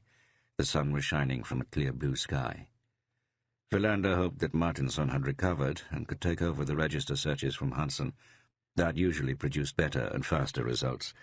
If Martinson was well again, Philander could take Hansen with him to Svarta and start knocking on doors. But perhaps the most important thing just now was to try to create as accurate a picture as possible of Göran Alexanderson. Martinson was much more thorough than Hansen when it came to contact with people who might be able to provide information. Philander also made up his mind that they should make a serious effort to find out what had really happened when Alexanderson's son had been beaten to death. When the clock struck 7, Philander tried to get hold of Jörne, who had done the autopsy on Alexanderson, but in vain. He realized he was being impatient. The case of the dead man in the back seat of Steinberg's taxi was making him uneasy. It was 7:58 when they assembled in the conference room. Rydberg reported that Martinson still had a fever and a very sore throat. Philander thought how typical it was that Martinson should succumb to something like this when he was so obsessed by germs in general. "Okay, in that case it'll be you and me knocking on doors in Svarta today," he said. "You, Hansen, stay here and keep digging away. I'd like to know more about Alexanderson's son, Bengt, and how he died. Ask Rendold for help." "Do we know anything more about that poison yet?" asked Rydberg. "I tried to find out this morning," Philander said, "but I haven't heard anything yet, and I can't get a response from anybody." The meeting was very short. Philander asked for an enlargement of the photograph on Alexanderson's driver's license, plus several copies. Then he went to see Björk, the chief of police. On the whole, he thought Björk was good at his job and let everybody get on with their own work. Occasionally, however, the chief would suddenly become proactive and ask for a rundown on the latest situation in an investigation. "How's it going with that gang exporting the luxury cars?" Björk asked, dropping his hands onto his desk as a sign that he wanted a concise answer. "Badly," said Philander, truthfully. "Are there any arrests imminent?" "No, none," Philander told him. "If I were to go to one of the prosecutors with the evidence I have available, they'd throw me out immediately." "We mustn't give up, though," said Björk. "Of course not," said Philander. "I'll keep working away, as soon as we've solved this case of the man who died in the back seat of a taxi." "Hansen told me about that," said Björk. "It all sounds very strange." "It is strange," said Philander. "Can that man really have been murdered?" "The doctors tell us he was," Philander said. "We'll be knocking on doors today out at Svarta. Somebody must have seen him." "Keep me informed," said Björk, standing up as a signal that the conversation was at an end. They drove to Svarta in Philander's car. "Skåne is beautiful," said Rydberg, apropos of nothing. "On a day like this, at least," said Philander. "But let's face it can be pretty awful in the autumn, when the mud's higher than your doorstep, or when it seeps in under your skin." "Who's thinking about autumn now?" said Rydberg. "Why worry about the bad weather in advance? It'll come eventually, like it or not." Philander didn't respond. He was too busy passing a tractor. "Let's start with the houses along the beach to the west of the village," he said. "We can go in different directions and work our way towards the middle. Try to find out who lives in the empty houses as well." "What are you hoping to find?" Rydberg asked. "The solution," he replied, without beating around the bush. "Somebody must have seen him out there on the beach. Somebody must have seen him meeting some other person." Philander parked the car. He let Rydberg start with the house where Agnes Ain lived. Meanwhile, Philander tried to contact Jörne from his mobile phone. No luck this time, either. He drove a bit further west, then parked the car and started working his way east. The first house was an old, well-cared-for traditional Skåne cottage. He opened the gate, went down the path, and rang the doorbell. When there was no reply, he rang again, and was just about to leave when the door was opened by a woman in her 30s, dressed in stained overalls. "I don't like being interrupted," she said, glaring at Philander. "Sometimes it's necessary, I'm afraid," he said, showing her his ID. "What do you want?" she asked. "You may find my question a little strange," Philander said, "but I want to know if you've seen a man aged about 50, wearing a light blue overcoat, walking along the beach in the last few days." She raised her eyebrows and looked at Philander with a smile. "I paint with the curtains drawn," she said. "I haven't seen anything at all." "You're an artist," said Philander. "I thought you needed light." "I don't, but that's not a jailable offence, is it?" "So you haven't seen anything at all?" "No, nothing. That's what I just said, isn't it?" "Is there anybody else here in the house who might have seen something?" "I have a cat who likes to lie on a windowsill behind the curtains. You can ask him if you like." Philander could feel himself getting annoyed. "It's sometimes necessary for police officers to ask questions, you know. Don't think I'm doing this for fun. I won't disturb you any longer." The woman shut the door. He heard her turning several locks. He moved on to the next property. It was a relatively recently built 2-story house. There was a little fountain in the garden. When he rang the bell, a dog started barking. He waited. The dog stopped barking, and the door opened. He was facing the old man he had met on the beach the previous day. Philander had the immediate impression that the man was not surprised to see him. He had been expecting him, and was on his guard. "You again," said the man. "Yes," Philander said. "I'm knocking on the doors of people who live in houses along the beach." "I told you yesterday that I hadn't seen anything." Philander nodded. "People sometimes remember things afterwards," he said. The man stepped aside and let Philander into the house. The Labrador sniffed him inquisitively. "Do you live here year-round?" asked Philander. "Yes," said the man. "I was a doctor in Nynäshamn for 20 years. When I retired, we moved here, my wife and I." "Maybe she saw something," Philander said, "assuming she's here." "She's ill," said the man. "She hasn't seen anything." Philander produced a notebook from his pocket. "Can I have your name?" he asked. "I'm Martin Steenholm," the man said. "My wife's name is Kaiser." Philander noted down the names and put the book back in his pocket. "I won't disturb you any more," he said. "No problem," said Steenholm. "I might come back in a few days' time and speak to your wife," he said. "Sometimes it's better for people to say for themselves what they've seen or haven't seen." "I don't think there would be much point," said Steenholm. "My wife is very ill. She has cancer and is dying." "I understand," Philander said. "In that case, I won't come back and intrude." Steenholm opened the door for him. "Is your wife also a doctor?" Philander asked. "No," said the man. "She was a lawyer." Philander walked down the path to the road, then on to 3 more houses, none of which produced any information. He caught sight of Riedberg and could tell he had almost finished his quota of doors.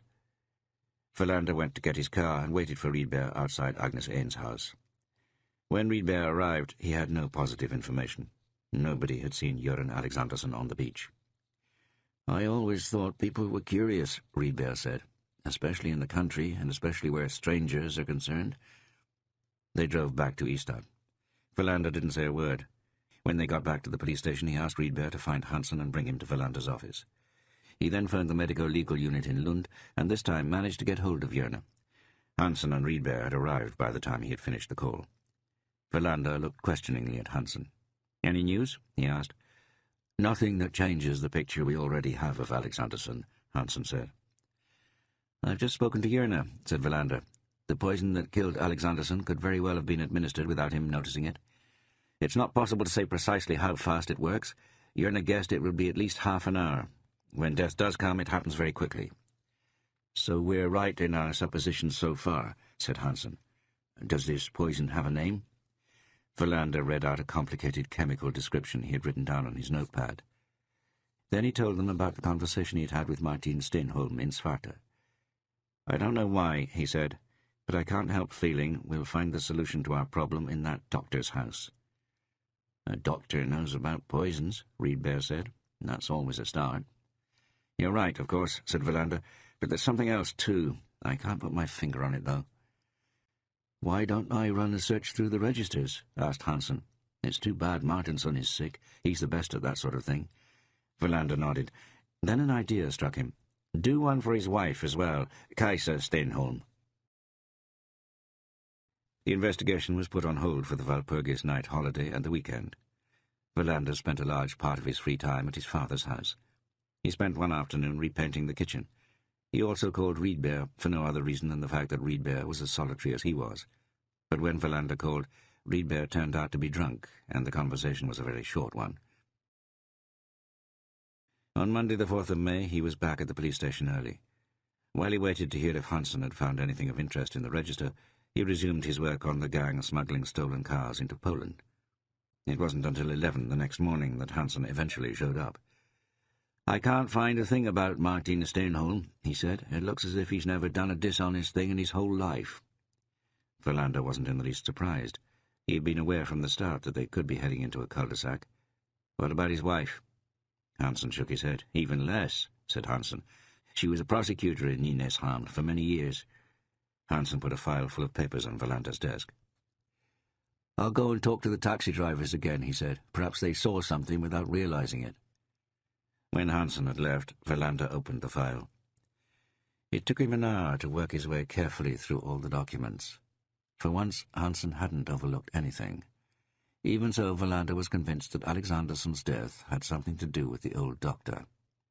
He knew without knowing, as so many times before. He didn't trust his intuition, it was true, but he couldn't deny that it had served him well many times in the past. He called Riedberg, who came to his office immediately.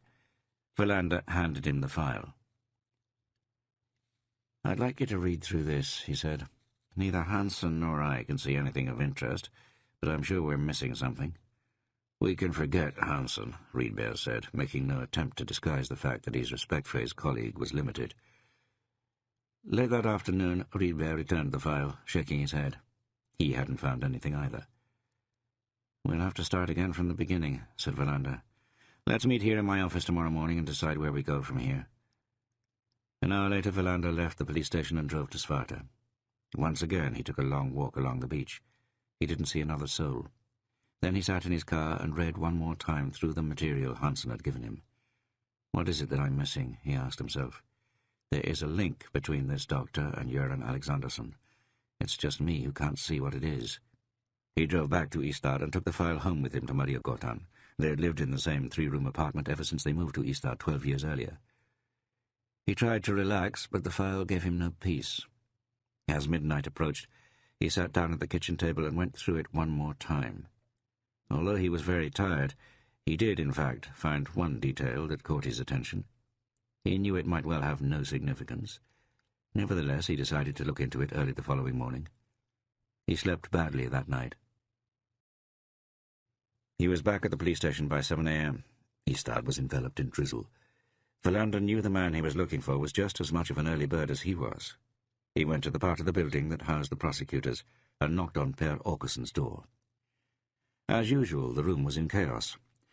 Åkesson and Verlander had worked together for many years and had great faith in each other's judgment. Åkesson pushed his glasses up on top of his head and looked at Verlander. "Are you here already?" he said. "So early? That must mean you have something important to tell me." "I don't know if it's important," Verlander said, "but I need your help." Verlander moved several bundles of paper from the visitor's chair to the floor and sat down. Then he summarized briefly the circumstances of Göran Alexandersson's death. "It sounds very strange," said Åkesson when Verlander had finished. "Strange things do happen now and then," Verlander said. "You know that as well as I do."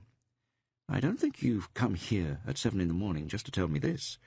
I hope you're not going to suggest we should arrest that doctor." "I need your help with his wife," Verlander said. "Kajsa Steenholm, a former colleague of yours. She worked in Nynäshamn for many years, but she had several temporary assignments too. 7 years ago she was filling in for somebody in Stockholm. It happened to be at the same time as Alexandersson's son's murder. I need your help to find out if there is a connection between those two events." Verlander leafed through his papers before continuing. "The son was called Bengt," he said eventually. "Bengt Alexandersson. He was 18 when he was killed." Åkesson leaned his chair back and looked at Verlander with a furrowed brow. "What do you think might have happened?" he asked. "I don't know," said Verlander, "but I want to find out if there could be some sort of link. If Kajsa Steenholm was somehow involved in the investigation into the death of Bengt Alexandersson." "I take it you want to know as soon as possible?" Verlander nodded. "You should know by now that my patience is more or less non-existent," he said, rising to his feet. "I'll see what I can do," said Åkesson, "but don't expect heaven and earth to be moved."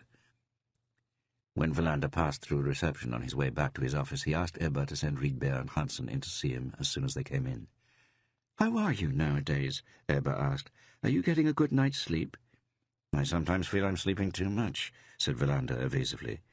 Ebba was reception's stalwart and kept a maternal watch on everybody's state of health. Verlander sometimes had to fend off her concern in as friendly a way as possible. Hansen came to Verlander's office at about 8:15, and Riedberg followed soon afterwards. Verlander summarized briefly what he had found in what were already being called Hansen's papers. "We'll have to wait and see what Åkesson comes up with," said Verlander. "Maybe it's just a meaningless guess on my part. But on the other hand, if it does turn out that Kaiser Steenholm was assigned to Stockholm when Bengt Alexandersson was murdered, and that she was involved in the investigation, we've found the link we've been looking for." "Didn't you say she was on her deathbed?" wondered Riedberg. "That's what her husband claimed," Verlander said. "I haven't actually met her." "With all due respect for your ability to find your way through complicated criminal investigations, this seems pretty vague to me," said Hansen. "Let's suppose that you're right, that Kaiser Steenholm was in fact involved in the investigation into the killing of young Alexandersson. So what? Are you suggesting that a woman dying of cancer murdered a man who showed up out of her past?" "It is very vague," Verlander admitted. "Let's wait and see what Åkesson comes up with." When Verlander was alone in his office again, he sat around for some time in a state of indecision. He wondered what Mona and Linda were doing at the moment, and what they were talking about. At about 9:30 he went to get a cup of coffee, and another one an hour or so later. He had just returned to his office when the telephone rang. It was Åkesson.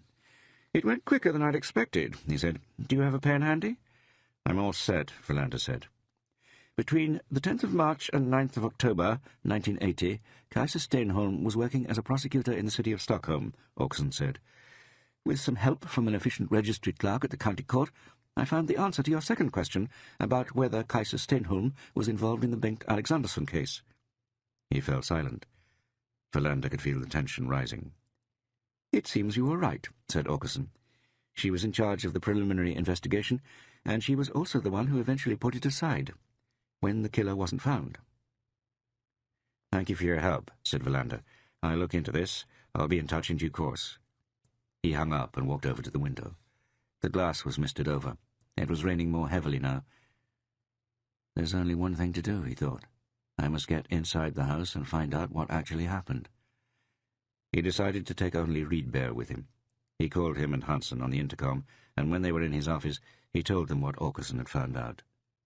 "Well, I'll be damned," said Hansen. "I thought you and I would take a drive out there," Verlander said to Riedberg. 3 would be one too many. Hansen nodded. He understood. They drove to Svarta in Verlander's car. Neither spoke. Verlander parked about 100 meters short of Steenholm's property. "What do you want me to do?" asked Riedberg as they walked through the rain. "Be there," Verlander said. "That's all." It suddenly struck Verlander that this was the first time Riedberg had ever assisted him, rather than the other way round. Riedberg had never formally lorded it over his colleague. It didn't suit his temperament to be a boss, and they had always worked in tandem. But during the years Verlander had been in Ystad, it was Riedberg who had been his teacher. Everything he knew today about the work of a police officer was mainly due to Riedberg. They went through the gate and up to the front door. Verlander rang the bell. As if they had been expected, the door was opened almost immediately by the elderly doctor. Verlander thought in passing that it was odd the Labrador hadn't appeared. "I hope we're not disturbing you," Verlander said, "but we have a few more questions that can't wait, unfortunately." "What about?" Verlander noticed that all the friendliness the man had shown before was gone. He seemed scared and irritated. "About that man on the beach," Verlander said. "I've already told you I've never seen him. We'd also like to talk to your wife." "I've told you she's fatally ill. What could she have seen? She's in bed. I don't understand why you can't leave us in peace." "Then we won't disturb you any more," said Verlander. "Not just now, at least. But I have no doubt we'll be back. And then you'll have to let us in." He took Riedberg's arm and steered him towards the gate. The door closed behind them. "Why did you give in so easily?" Riedberg asked. "Something you taught me," Verlander said, "that it does no harm to let people stew for a while. Besides, I need a warrant from Åkesson to search the house." "Is he really the one who killed Alexandersson?" asked Riedberg. "Yes," said Verlander. "I'm certain of it. He's the one.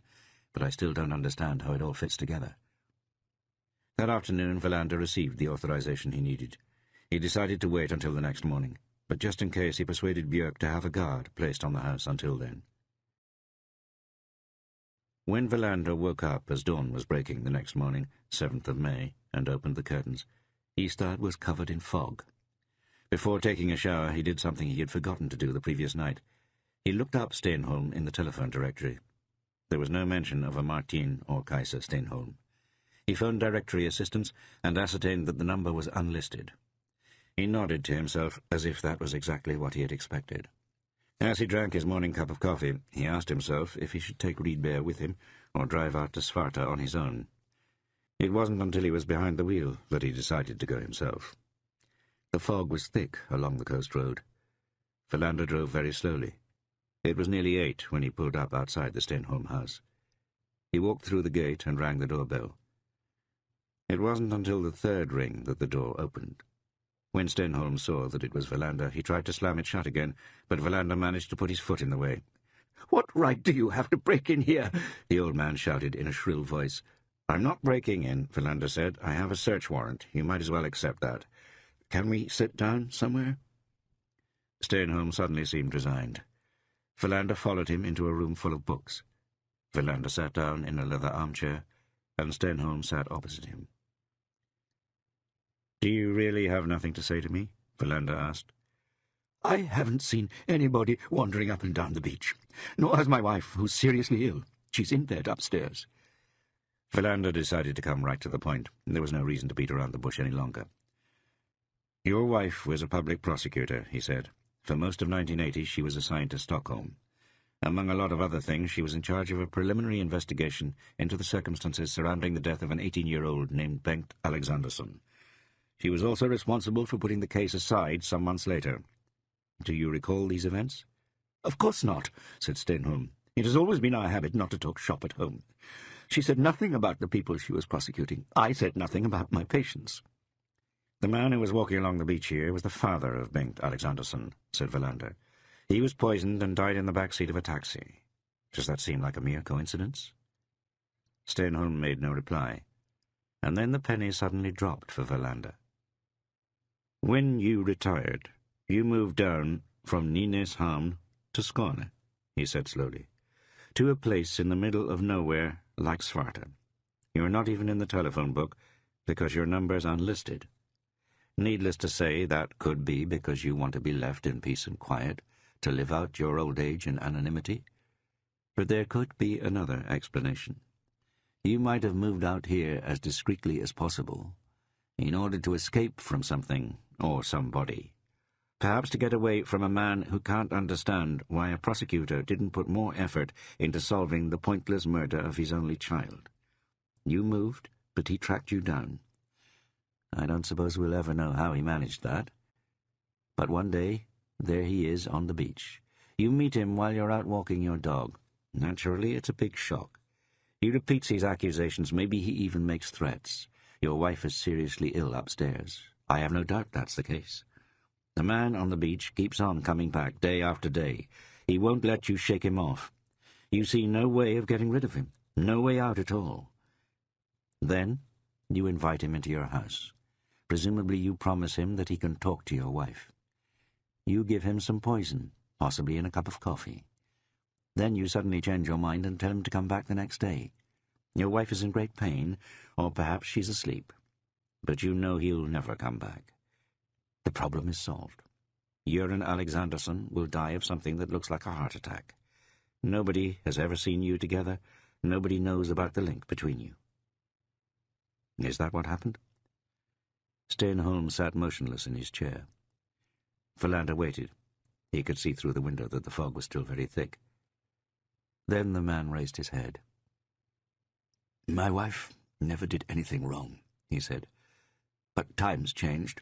Crimes multiplied and became more serious. Overworked police officers and courts couldn't cope with it. You should know that. You're a policeman yourself.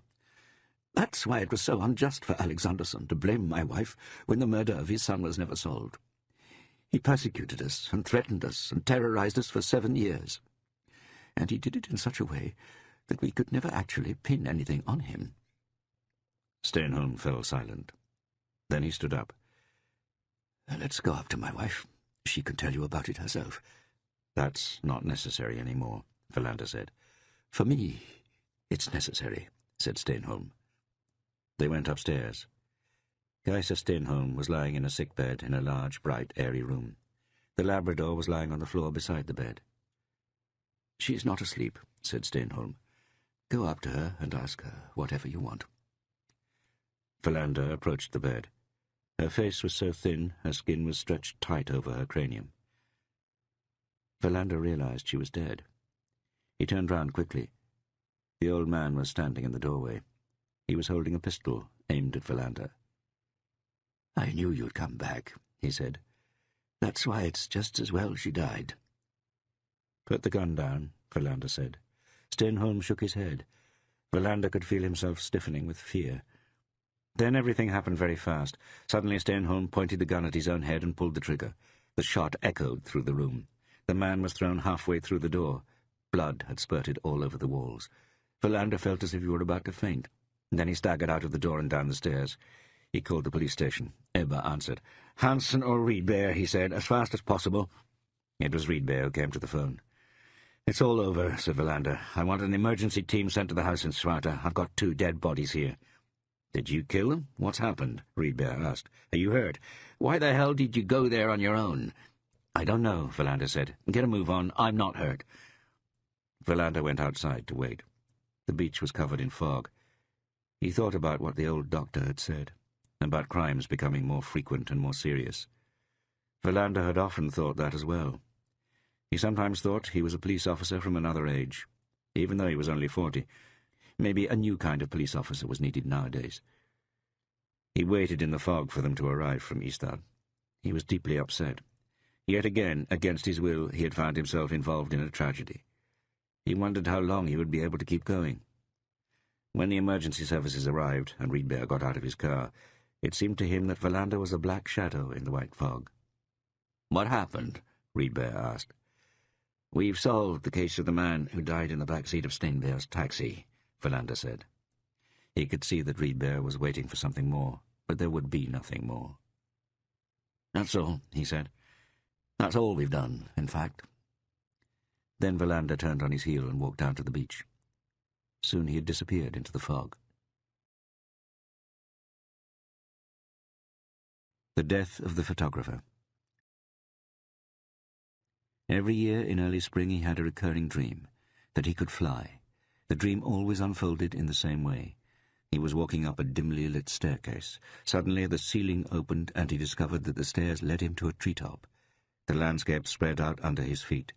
He lifted up his arms and let himself fall. He ruled the world. At that moment he always woke up. The dream always left him right there. Although he had had the same dream for many years, he had not yet experienced actually floating away from the top of the tree. The dream kept coming back, and it always cheated him. He was thinking of this as he walked through central Ystad. The dream had come to him one night a week ago, and as always had left him right as he was going to fly away. No, it would probably not return for a long time. It was an evening in the middle of April 1988. The warmth of spring had not yet manifested itself with any seriousness. As he walked through the town, he regretted not having put on a warmer sweater. He also still had a lingering cold. It was shortly after 8 o'clock. The streets were empty of people. Somewhere in the distance he heard a car drive off with a screech. Then the engine noise died away. He always followed the same route. From Lavendelwegen, where he lived, he followed Tennisgatan. At Margareta Park, he turned left and then followed Skottegatan down to the centre. Then he took another left, crossed Kristianstad Road, and soon arrived at St. Gertrude's Square, where he had his photography studio. If he had been a young photographer who was just in the process of establishing himself in Ystad, it would not have been the optimal location. But he had run his studio for more than 25 years. He had a stable list of clients. They knew where to find him. They came to him to be photographed for their weddings. Then they liked to return with a first child, or for different occasions that they knew they would want to remember. The first time he had taken the wedding pictures for a client's child, he realized he was getting old. He had not thought so much about it before, but suddenly he had turned 50, and that was now 6 years ago. He stopped at a shop window and studied his face in the reflection. Life was what it was. He couldn't really complain. If he were allowed his health for 10 or 15 years more, then... He abandoned his thoughts about the passage of time and walked on. There was a gusty wind, and he pulled his coat more tightly around him. He was walking neither quickly nor slowly. There was no urgency. 2 evenings a week he went down to his studio after dinner. These were the holy moments of his life. 2 evenings when he could be completely alone with his own pictures in the room at the back of the studio. He reached his destination. Before unlocking the door to the shop, he studied the display window with a mixture of disapproval and irritation. He should have changed the display a long time ago. Even if he didn't attract new clients, he should be able to follow the rule he made more than 20 years ago. Once a month he changed the photographs on display. Now almost 2 months had gone by.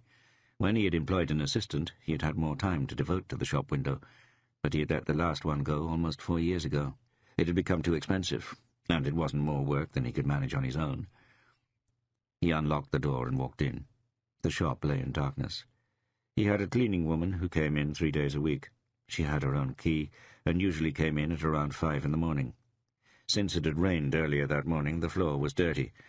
He didn't like dirt, therefore he did not turn on the light, and instead walked straight through his studio and into the innermost room, where he developed his pictures.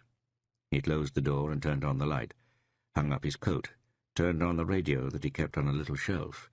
He always kept it tuned to a station he could expect to play classical music. Then he filled the coffee maker and washed out a cup. A feeling of well-being started to spread through his body. The innermost room behind his studio was his cathedral, his holy room. He didn't let anyone other than his cleaning woman in here. Here he found himself in the center of the world. Here he was alone, an absolute ruler. While he waited for the coffee to brew, he thought about what awaited him. He always decided in advance what work he would do on a given evening. He was a methodical man who never left anything to chance. This evening it was the Swedish Prime Minister's turn. Actually, it had surprised him that he had not spent an evening on him yet. But at least he had been able to prepare. For more than a week he had scoured the daily papers for the picture he was going to use. He had found it in one of the evening papers and known at once that it was the right one. It filled all of his requirements. He had photographed a copy of it a few days ago. Now it was locked in one of his desk drawers. He poured out the coffee and hummed along with the music. A piano sonata by Beethoven was playing. He preferred Bach to Beethoven, and Mozart best of all, but the piano sonata was beautiful. He could not deny it. He sat down at the desk, adjusted the lamp, and unlocked the drawers on the left. The photograph of the Prime Minister was inside. He had enlarged the image, as he usually did, to a size somewhat larger than a standard sheet of paper. He laid it out on the table, sipped his coffee, and studied the face. Where should he start? Where should he begin the distortion? The man in the picture was smiling and looking to the left. There was a touch of anxiety or uncertainty in his gaze. He decided to begin with the eyes.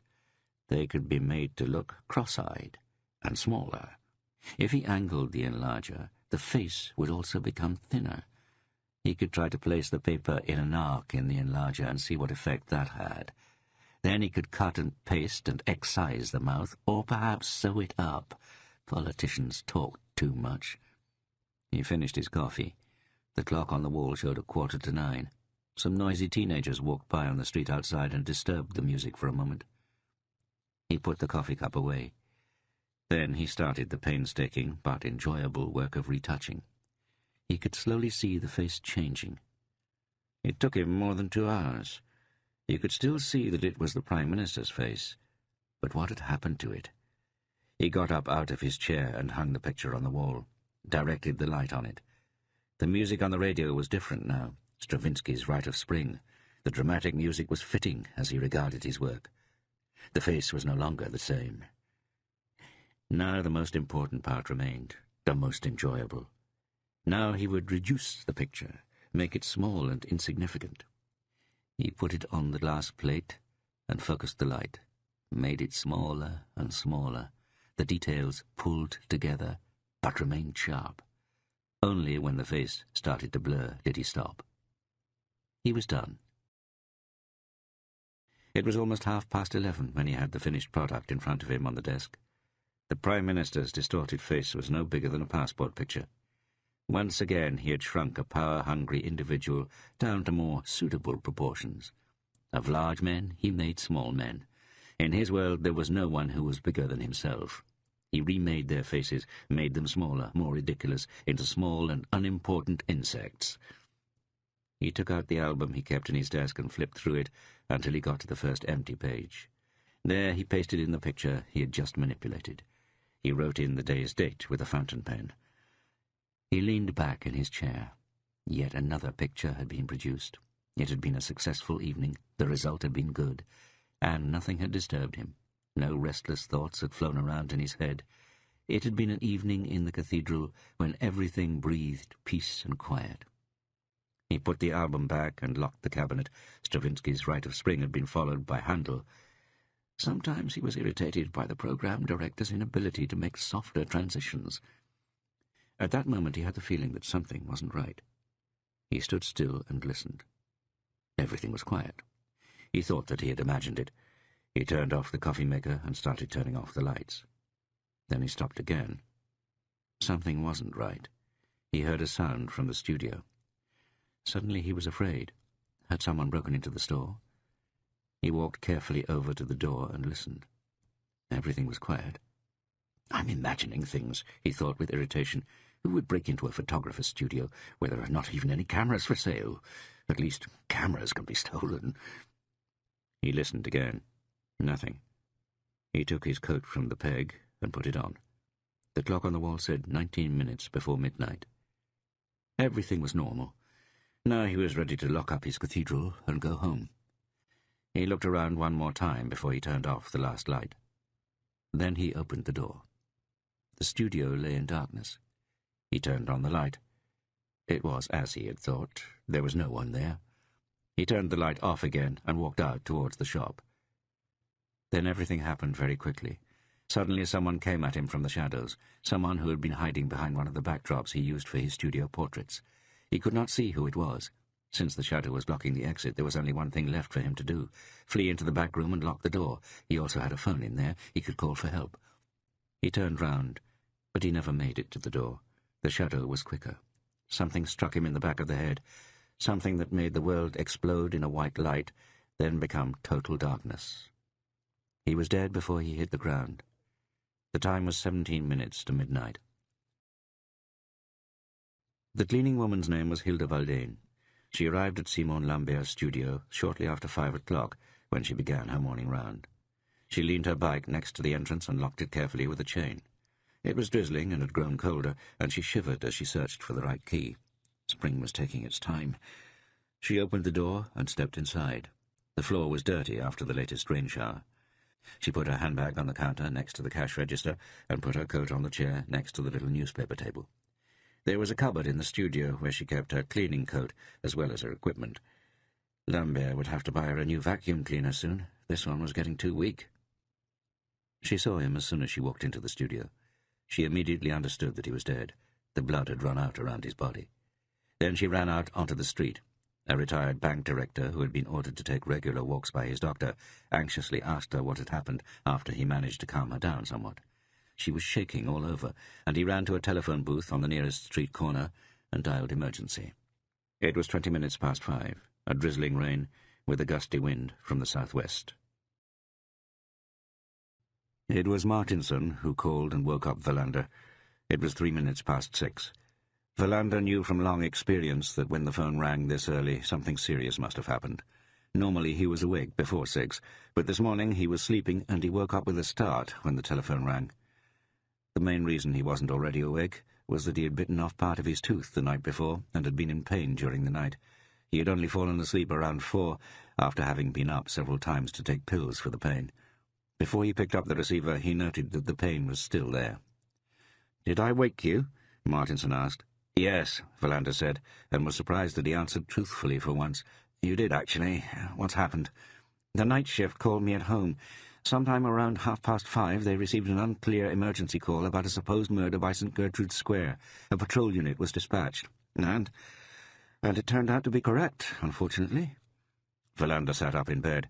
"The call must have come in half an hour ago. Have you been down there?" How would I have had time to do that? I was getting dressed when the phone rang. I thought it was best to call you myself immediately. Philander nodded mutely on the other end. Do we know who it is? He then asked. It seems to be the photographer whose studio is at the square, but right now I've forgotten the name. Lambert, Philander said, furrowing his brow. Yes, that was his name. Simone Lambert, if I've understood correctly. It was the cleaning lady who discovered him. Where? What do you mean? Was he found dead inside the shop or outside? Inside. Philander thought about this while he looked at his alarm clock next to the bed. 7 minutes past 6. Should we say we'll meet in a quarter of an hour? He then said. Yes, Martinson replied. The patrol unit down there said it was very unpleasant. Murder scenes tend to be, Philander said. I think I have never in my life been at a crime scene that you would have been able to describe as pleasant. They ended the conversation. Philander remained sitting up in bed. The news Martinson had given him had disturbed him. If he was right, Philander knew very well who had been murdered. Simone Lambert had photographed Philander on several occasions. Memories of various times he had visited the photo studio went through his head. When he and Mona had married at the end of May in 1970, it was Lambert who had photographed them. That had not taken place in his studio, however, but down by the beach, right next to the Salzfjordbordens Hotel. It was Mona who had insisted on this. Philander remembered how he felt it was an unnecessary amount of trouble. That their wedding had even taken place in Istal was due to the fact that Mona's old confirmation minister was now posted there. Philander had thought they should get married in Malmö in a civil service, but Mona had not agreed. That they should have to stand on a cold and blustery beach, on top of all this trouble, and let themselves be photographed had not amused him. For Philander, it was a wasted effort for a romantic product that was not particularly successful. Lambert had also taken their daughter Linda's picture on more than one occasion. Philander got up out of bed, decided he would have to skip the shower and put on his clothes. Then he walked into the bathroom and opened his mouth wide. How many times he had done this during the night he couldn't say. Each time he opened his mouth, he hoped the tooth would have become whole again. The tooth he had bitten in half was on the left side of his lower jaw. When he pulled on the corner of his mouth with his finger, he could clearly see that half the tooth was gone. He gently brushed his teeth. When he reached the damaged tooth, it hurt a great deal. He left the bathroom and walked into the kitchen. Dishes were piled up. He glanced out through the kitchen window. The wind was blowing hard and it was drizzling outside. The street light was swaying in the wind. The thermometer showed 4 degrees above zero. He made an irritated face. Spring was delayed. Just as he was about to leave the apartment, he changed his mind and walked back into the living room. Their wedding picture was in the bookcase. Lambert took no picture when we separated, Philander thought. Nothing of that has been preserved, thankfully. In his thoughts, he went back over what had happened. Suddenly one day, about a month ago, Mona had said she wanted them to separate for a while. She needed time to think about how she wanted things to be. Philander had been caught off guard, even though deep down he had not been surprised. They had grown apart, had less and less to talk about, and less pleasure in their sex life, and in the end Linda had been the only unifying link. Philander had fought it. He had pleaded and threatened, but Mona had been firm. She was going to move back to Malmö. Linda wanted to move with her. The bigger city lured her. And that was what had happened. Philander still hoped they would one day be able to start over again together, but he did not know if this hope would be worth anything. He shook off these thoughts, put the photograph back on the shelf, left the apartment, and wondered what had happened. What kind of man was Lambert? Even though he'd been photographed by him 4 or 5 times, he had no real memory of him as a person. Right now, this surprised him. Lambert was essentially anonymous. Philander even had trouble conjuring up his face. It took him only a few minutes to drive to St. Gertrude Square. 2 patrol cars were parked outside the studio. A group of onlookers had gathered outside. Several police officers were in the process of cordoning off the area around the entrance. Martinson arrived at the same time. Philander observed that he was unshaven for once. They walked up to the restricted area, nodded to the police officer from the night shift. "It's not a pleasant sight," he said. "The body is sprawled out on the floor. There's a lot of blood." Philander cut him short with a nod of his head. "And is it certain that this is the photographer, Lambert?" The cleaning lady was sure. "She's probably not doing so well right now," Philander said. "Drive her up to the station, give her some coffee. We'll be there as soon as we can." They walked up to the door, which was open. "I called Niebuhr," Martinson said. "The technicians are on their way." They stepped into the shop and removed their shoes. Everything was very quiet. Verlander went in first, Martinson right behind him. They walked past the counter and into the studio. Things looked terrible in there. The man lay face down on a large sheet of paper, the kind that photographers used as backdrops for taking their pictures. The paper was white. The blood formed a sharp contour around the dead man's head. Verlander approached him with care. Then he bent down. The cleaning lady had been right. It was indeed Simon Lambert. Verlander recognized him. The face was twisted so that half was visible. The eyes were open. Verlander tried to interpret the facial expression. Was there something more than pain and surprise? He did not discover anything else that he could determine with any certainty. "There can hardly be any doubt about the cause of death," he said, and pointed. There was blunt trauma to the back of the head. Martinson crouched down next to the body. "The whole back of the head has been crushed," he said with evident discomfort. Verlander glanced at him. On some other occasions when they had inspected a crime scene, Martinson had become violently ill, but right now he appeared to have any nausea under control. They stood up. Verlander looked around. He could not discover any disarray, no signs that the murder had been preceded by a struggle. He did not see anything that could be the murder weapon. He walked past the dead man and opened a door at the far end of the room, turned on a light. Lambert must have had his office in here, and it was also here that he apparently developed his negatives. Nothing had been touched in this room either, it seemed. The drawers of the desk were closed, the cabinet locked. "It doesn't look like burglary," Martinson said. "We don't know that yet," Verlander said. "Was Lambert married?" "The cleaning lady appeared to think so. Said they lived on Lavendelwegen." Verlander knew where that was. "Has the wife been informed?" "I doubt it." "Then we'll have to start with that. Svedberg can do it." Martinson looked at Verlander in amazement. "Shouldn't you do it?" "Svedberg will do as good a job as me. Call him. Tell him not to forget to take a minister." It was 7:15. Martinson walked out into the shop area and called. Verlander stayed in the studio and looked around. He tried to imagine what had happened. This was made more difficult by not having a time frame. He thought he must first speak to the cleaning lady. Before then, he would not be able to draw any conclusions whatever. Martinson came back into the room.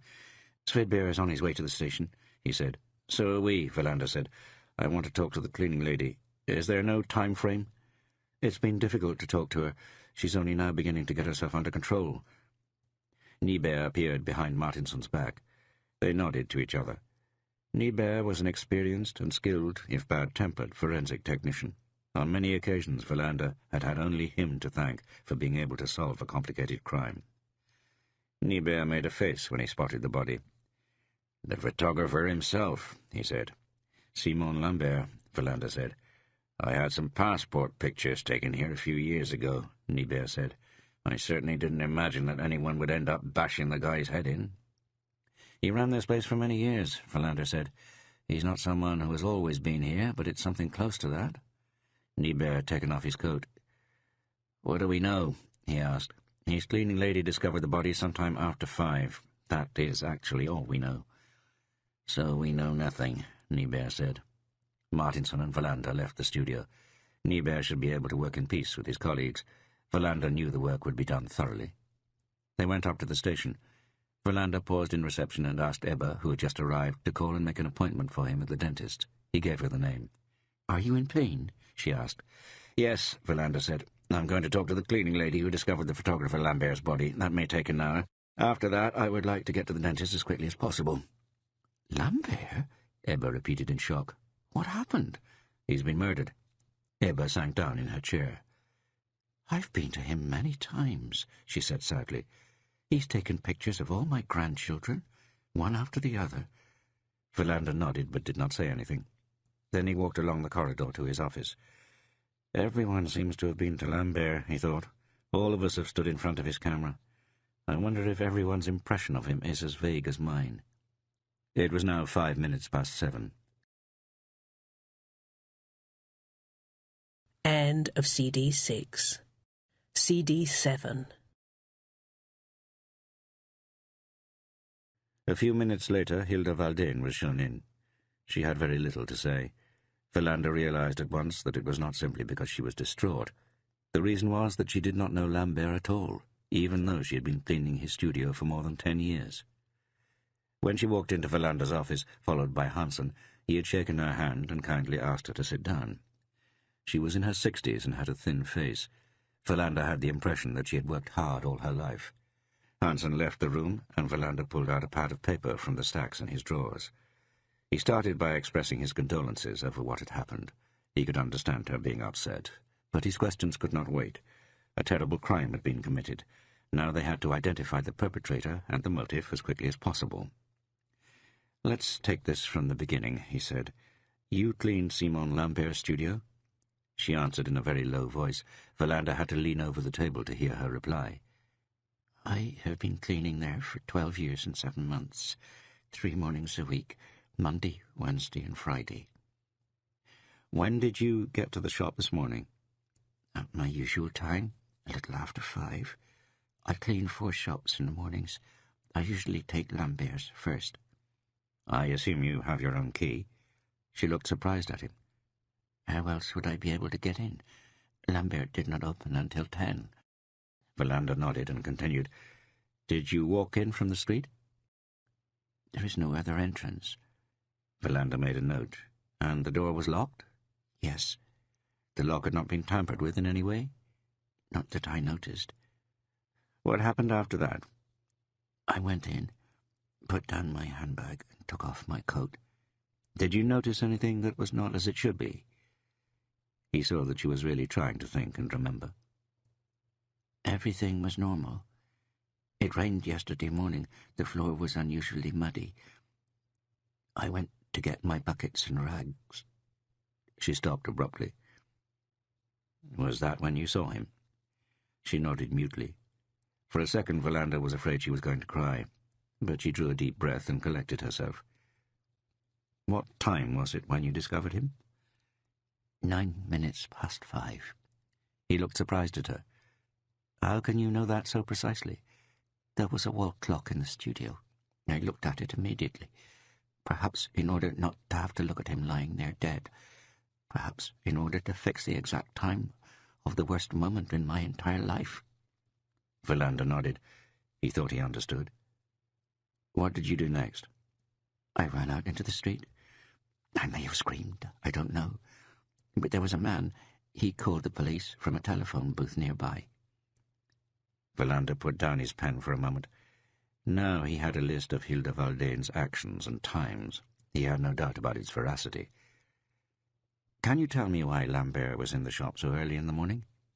Her answer came quickly and firmly. Verlander realized she must have been thinking about it before he asked.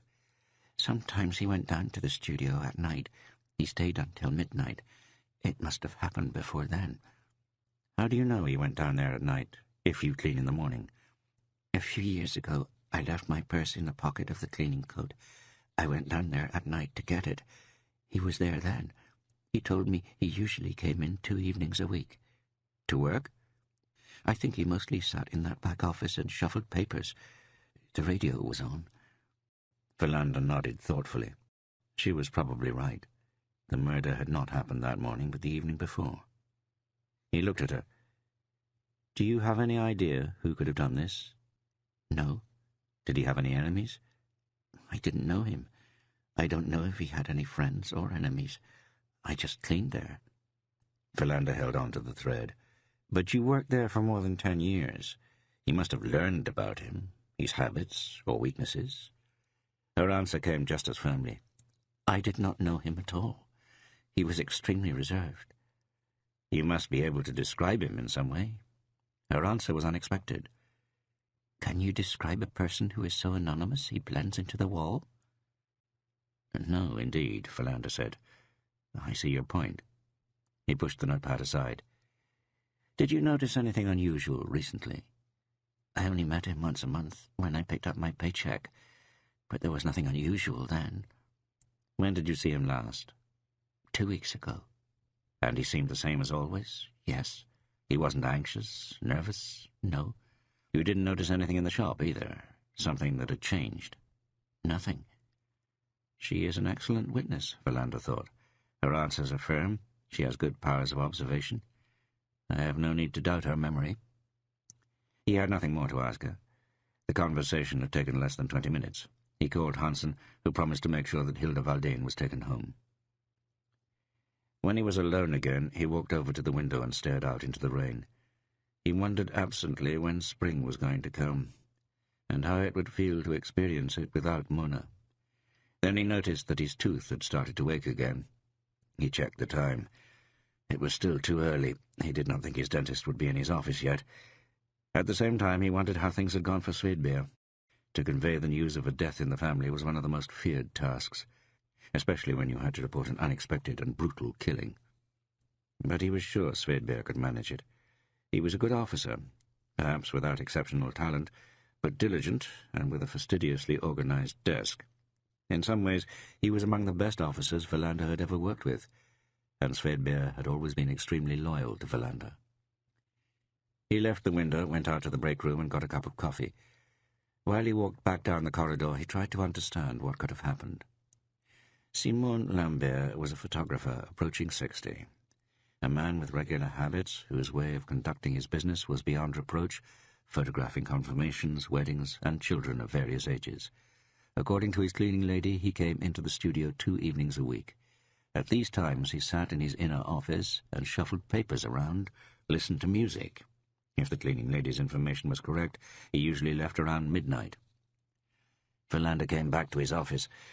He took up his former position at the window with a cup of coffee in his hand and stared out into the rain. Why did Lambert spend those evenings sitting in the studio? Something about the situation stirred Verlander's curiosity. He checked his watch. At that moment, Ebba called. She had reached his dentist. Verlander could be seen at once. He decided not to wait. If he was going to lead a murder investigation, he couldn't walk around with a toothache. He went over to Martinson's office. "I broke a tooth yesterday," he said. "I'm going to the dentist, but I'm assuming I'll be back within the hour. Let's have a meeting then. Has Svedberg come back?" "Not that I know." "Try Niebuhr and see if he can make it in an hour or so. Then we'll be able to get his initial impression." Martinson yawned and stretched. "Who can possibly have had anything to gain by killing an old photographer?" he said. "There doesn't appear to have been any burglary." "Old?" Verlander objected. "He was 56. But other than that, I agree with you. He was attacked inside the shop. How did the perpetrator enter?" "Either with a key or else Lambert let him in." "Lambert was struck from behind." "Which can have many different explanations, and we have none of them." Verlander left the station and walked down to the dentist, who had his practice by the main square, right next to the electronics shop. As a child, Verlander had always been afraid of the dentist visits he had been dragged to. As an adult, the fear had suddenly left him. Now he simply wanted to be free from the pain as quickly as possible. But he realized the broken tooth was a sign of aging. He was only 40 years old, but the deterioration had already started to set in. Verlander was shown in at once and took his place in the dentist's chair. The dentist was young and worked quickly, with ease. He was done in about half an hour. The pain changed into a dull throbbing. "It will soon be gone," the dentist said, "but you should come back here so that we can remove that tartar. I don't think you brush as well as you should." "Probably not," Verlander said. He made an appointment to come back in 2 weeks and returned to the station. At 10 o'clock he gathered his colleagues in the conference room. Svedberg had returned, and Niebuhr was also present. Verlander sat at his usual place at the head of the table. Then he looked around. He wondered briefly how many times he had sat here, gathering himself to launch into yet another criminal investigation. He had noticed that it took more effort over the years, but he also knew that there was nothing else to do but throw oneself into it. They had a brutal murder to solve. It could not wait. "Does anyone know where Riedberg is?" he asked. "Backache," Martinson replied. "Too bad," Verlander said. "We could have used him here now." He turned to Niebuhr and nodded at him to start.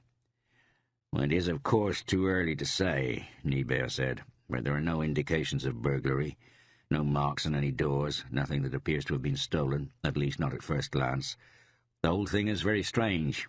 Verlander had not expected Niebuhr to have made any decisive observations at this stage, but he had still wanted him to be present. He turned to Svedberg. "As expected, Elisabeth Lambert got a terrible shock. Apparently they have separate bedrooms. She doesn't normally notice when he comes home if he's out at night. They had dinner at about 6:30 that night. Shortly before 8, he left for the studio. She went to bed a little after 11 and fell asleep at once. She doesn't understand who could have murdered him. She dismissed the idea that he had any enemies. Philander nodded. "Then this is what we know," he said. "We have a dead photographer. But that is also all that we know." Everyone knew what this meant. Now the laborious investigations would proceed. Where this would lead them, they had no idea. The case review that morning, the first in the hunt for the single or multiple perpetrators who for unknown reasons were responsible for the murder of the photographer Simon Lambert, was of short duration. There were countless routine methods for proceeding that they always followed. They had to wait for the report from the medical examiner's office in Lund, as well as the results of the forensic investigation of the crime scene that Nibert and his men were conducting. They would now make a study of Simon Lambert and chart out the life that he had lived. They would also question neighbours and look for others who might have witnessed something. There was naturally also hope that even in these early stages information would come in that would make it possible to clear up the murder in the course of a few days. But Philander already had an instinctive feeling that they stood on the brink of a complicated case. They had very little, or rather nothing, to go on. He noticed as he sat in the conference room that he was anxious. The ache in his tooth was now gone, but instead he had this new worry in his stomach. Björk came into the room and sat down to listen to Philander's attempt to make a preliminary review of the events and timeline. No one had any questions when it was over. They assigned the most important tasks and then broke up the meeting. Philander would speak with Lambert's widow later in the day. First he wanted to do a more thorough inspection of the crime scene. Nibert said he could let Philander into the studio and the inner room in a couple of hours. Björk and Philander lingered in the conference room after the others had filed out. "You don't believe this was a burglar who was caught red-handed and got out of control?" Björk asked. "No," Philander answered, "but I could very well be wrong. We cannot rule out any possibilities. But I wonder what a burglar thought he would be able to get in Lambert's studio. Cameras? He didn't sell any photographic equipment. He only took pictures. The only items he had for sale were frames and albums. I think a burglar hardly makes an effort for that. But what does that leave? A private motive? I don't know. But according to Swedberg, the widow, Elisabeth Lambert, was apparently adamant that he had no enemies. But there is also no indication that it was a crazed madman?" Philander shook his head. "There are no indications of anything," he said, "but we can make 3 reflections even at this stage. How did the perpetrator enter the studio? There are no marks on the door or windows. Lambert had most likely not left the door unlocked. According to Elisabeth Lambert, he was always careful about locking. That leaves 2 possibilities. Either he had a key, or else Simon Lambert let him in." Philander nodded. Björk had understood. He went on.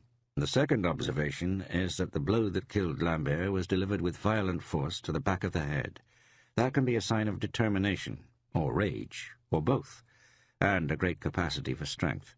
At the moment of his death, Simon Lambert had turned his back on the killer, which in turn could mean 2 things, that he had not expected anything bad, or he had tried to flee.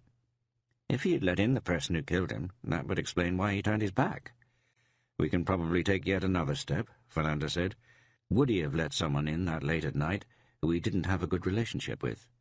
Anything else?" According to the cleaning lady, Lambert was in the habit of going to his studio 2 evenings a week. The days could vary, but there is a possibility that the perpetrator was aware of this. It is conceivable that we are looking for someone who knew Lambert's habits, at least in part. They left the conference room and ended up standing in the hallway. "That means that there are at least some possible avenues for investigation," Björk said. "It's not a complete void." Philander made a face. "Almost," he said. "It's as close to a void as it can be. We could have used Riedberg." "I'm worried about his back problems," Björk said. "Sometimes I have the feeling it's something else." Philander stared at him with surprise.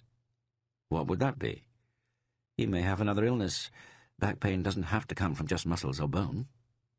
Philander knew that Björk had a brother-in-law who was a doctor, and since Björk from time to time considered himself to be suffering from any number of severe illnesses, Philander assumed he was now transferring his concerns onto Riedberg.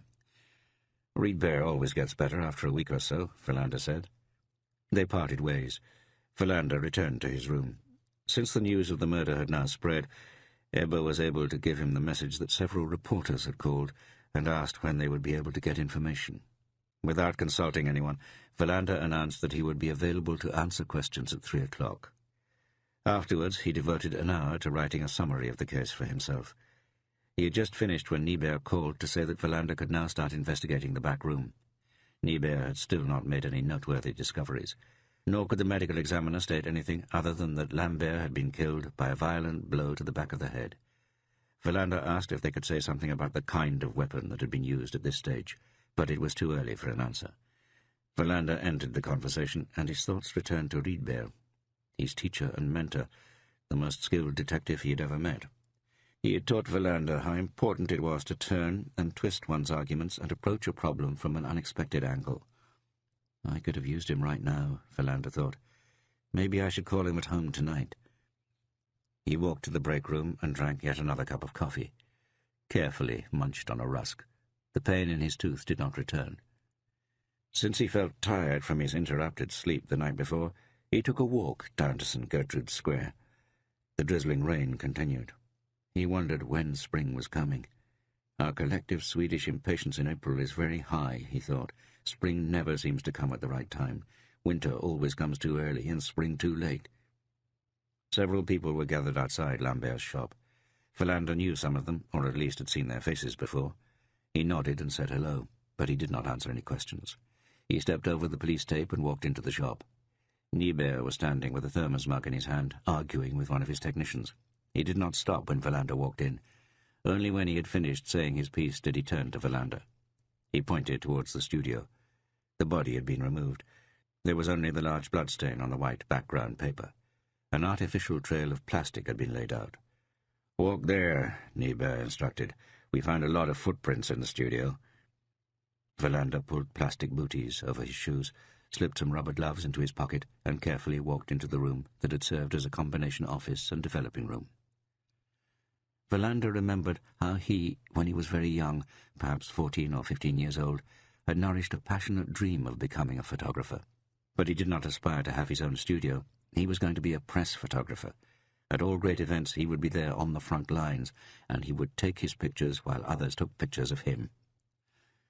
As he stepped into the inner room, he wondered where that dream had gone. It had suddenly just left him.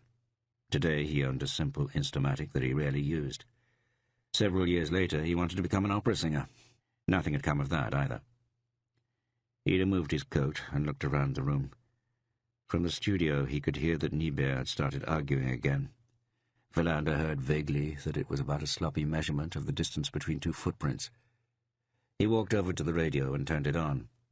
Classical music. Lambert walked down to the studio sometimes in the evenings, Hilda Valdane had said, to work and to listen to music. Classical music. So far, so good. He sat down at the desk. Everything was carefully arranged. He lifted the green writing pad. Nothing. Then he stood up and walked out to see Niebuhr and asked if they had found any keys. They had. Verlander put on his rubber gloves and walked back. He searched for the right key to open the desk cabinet. In the top drawer there were various tax documents and other correspondence with Lambert's accountant. Verlander gingerly leafed through the papers. He was not looking for anything in particular. Therefore, anything could turn out to be important. He went drawer by drawer methodically. Nothing caught his eye. So far, Simon Lambert's life was a well-organized one, without secrets, without surprises. But he was still only scraping the surface. He bent down and pulled out the lowest drawer. There was just a photo album inside. The cover and binding were made of a luxurious leather. Verlander put it on the desk in front of him and turned to the front page. He studied the single snapshot with a furrowed brow. It was no larger than a passport photograph. Verlander had noticed a magnifying glass in one of the other drawers he had searched. Now he located it again, turned on one of the two desk lamps, and studied the image more closely. It was a picture of the American President, Ronald Reagan. But it was deformed. The face had been distorted. It was still Ronald Reagan, and yet not. The wrinkled old man had been turned into a horrifying monster. Right next to the picture there was a date written in ink. 10th of August, 1984. Verlander turned the page hesitantly. The same thing, a single snapshot glued onto the middle of the page. This time it featured one of Sweden's former prime ministers. The same deformed, misshapen face, a date written in ink. Without studying each picture in detail, Verlander slowly made his way through the album. On every page, a single shot. misshapen, deformed. Men, they were exclusively men, remade into revolting monsters. Swedish as well as foreign. Mainly politicians, but also some businessmen, an author, and a few others that Wallander did not recognize. He tried to understand what the images communicated. Why did Simon Lambert have this uncommon photo album? Why had he distorted the pictures? Was it in order to work on this album that he had spent his evenings at the studio alone? Wallander had increased his concentration. Behind Simon Lambert's well-ordered facade there was obviously something else. At least a man who deliberately destroyed the faces of well-known people. He turned another page, winced. An acute discomfort radiated through his body. He had difficulty believing it was true. At that moment Svedberg came into the room. "Look at this," Wallander said slowly. Then he pointed at the picture. Svedberg bent over his shoulder. "That's you," he said with amazement. "Yes," Wallander answered. "It's me. Or at least, maybe." He looked at it again. It was a photograph from a newspaper. It was him, and yet it wasn't. He looked like an unusually abominable individual. Wallander could not think of a time when he had been so shaken. The distorted and grotesque depiction of his face nauseated him. He had certainly been the object of verbal assaults from criminals he had arrested, but the thought that someone had spent hours producing this hate picture of him was frightening. Svedberg registered his reaction and went to get Niebuhr. Together they went through the album. The last picture was from the day before, when the Swedish Prime Minister had had his face destroyed. The date was written in next to it. "The person who did this has to be sick," Niebuhr said. "There's no doubt that it is Simon Lambert who has spent his evenings on these photographs," Wallander said. "What I am naturally wondering is why I've been included in this macabre collection. The only person from Easter, no less, among men of state and presidents. I won't deny that I find it very disturbing." "And what is the purpose?" Svedberg asked. No one had any reasonable answer to offer. Wallander felt he had to leave the studio. He asked Svedberg to take over an examination of the room. For his part, he would soon have to give the press information they were waiting for. By the time he was back out on the street, his nausea was clearing up. He stepped over the police tape and went straight to the police station. It was still drizzling. Even though the nausea had passed, he felt ill at ease. Simon Lambert spends his evenings in his studio listening to music. At the same time, he distorts the faces of various prominent heads of state, and a detective inspector from Easton. Wallander tried furiously to find an explanation, without success. That a man could lead a double life, concealing insanity under a surface appearance of complete normality, was nothing unique. You could find many examples of this in the annals of criminal history. But why was Wallander himself in the album? What did he have in common with the other individuals represented there? Why was he the exception? He walked straight into his office and closed the door. When he sat down in his chair, he realized that he was concerned. Simon Lambert was dead. Someone had crushed the back of his head with violent force. They did not know why. And in his desk they had found a secret photo album with grotesque contents. He was wrenched out of his thoughts by a knock on the door. It was Hansen. "Lambert is dead," he said, as if delivering a piece of news. "He took pictures of me when I was confirmed many years ago." "You've been confirmed?" Wallander asked, surprised. "I thought you would be the person least likely to care about the higher powers." "And I don't," he answered happily, while carefully picking at his ear. "But I very much wanted to get a watch, and my first real suit." He pointed over his shoulder, back out into the corridor.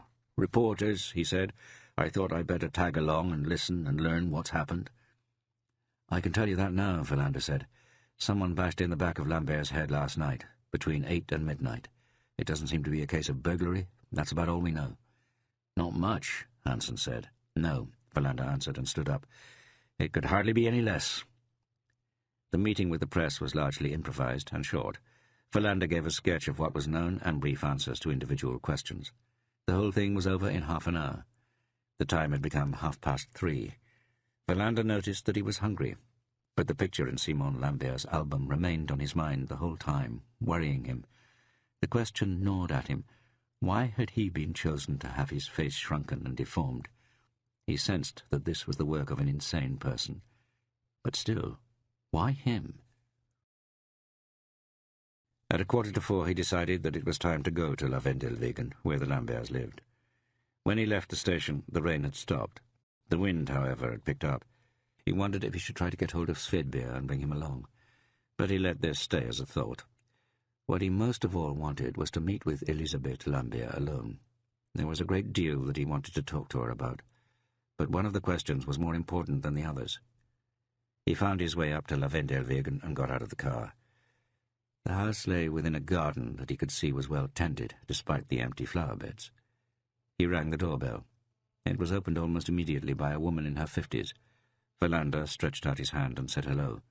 The woman seemed guarded. "I'm not Elisabeth Lambert," she said. "I'm a friend. My name is Karin Fahlmann." She let him into the hall. "Elisabeth is resting in the bedroom," she said. "I take it this conversation can't wait." "No, unfortunately. When it comes to apprehending whoever committed this crime, it's important not to lose any time." Karin Fahlmann nodded and showed him into the living room. Then she left without a sound. Verlander looked around the room. The first thing that struck him was how quiet it was. No clocks, no sounds from the street penetrated inside. Through a window he saw some children playing, but he could not hear them even though it was obvious they were shouting and screaming. He walked over and inspected the window. It was double-glazed and appeared to be a particular model that was extremely soundproof. He walked around the room. It was tastefully furnished, neither tacky nor overdone. A mixture of old and new, copies of old woodcuts, a whole wall covered with books. He did not hear her enter the room, but suddenly she was there, right behind him. He gave an involuntary start. She was very pale, almost as if her face bore a thin layer of white makeup. She had dark and straight, short hair. Verlander thought she had probably been very beautiful at one time. "I'm sorry to have to disturb you," he said, and stretched out his hand. "I know who you are," she said, "and I do understand that you have to come here." "I can start by expressing my condolences." "Thank you." Verlander could see that she was doing her utmost to remain collected. He wondered how long she would be able to do this before she lost control. They sat down. Verlander caught sight of Karin Fahlmann in a nearby room.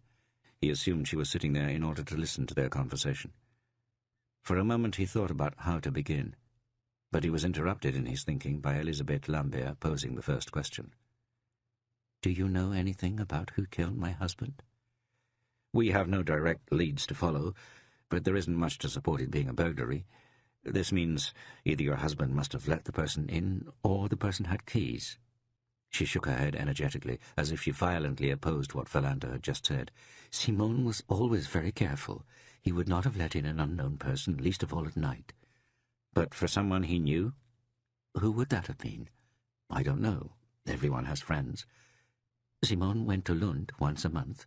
There was an association for amateur astronomers there. He was on the board. That was the only social outlet he had, as far as I know." Verlander realized that Svedbjer had missed a very important question. "Do you have any children?" "A daughter, Matilda." Something in the way she answered put Verlander on his guard. The faint change in tone had not escaped him, as if the question bothered her. He went on hesitantly. "How old is she?" 24. "She no longer lives at home?" Elisabeth Lambert looked him straight in the eye as she answered. "When Matilda was born, she was seriously handicapped. We had her home for 4 years. Then it didn't work anymore. Now she lives in an institution. She needs help with absolutely everything." Verlander was taken aback. Exactly what he had been expecting he couldn't say, but it was hardly the answer he had received. She continued to look him right in the eye. "It was not my decision. It was Simon who wanted it. Not me. He made the decision." For one moment Verlander felt as if he were staring straight down into a bottomless pit. Her pain was that strong. Verlander sat quietly for a long time before he went on. "Can you think of anyone who would have had any reason to kill your husband?" Her answers continued to astonish him. "After that happened, I didn't know him any more. Even though it was 20 years ago? Some things never heal. But you were still married. We lived under the same roof. That was all." Verlander thought about it before continuing.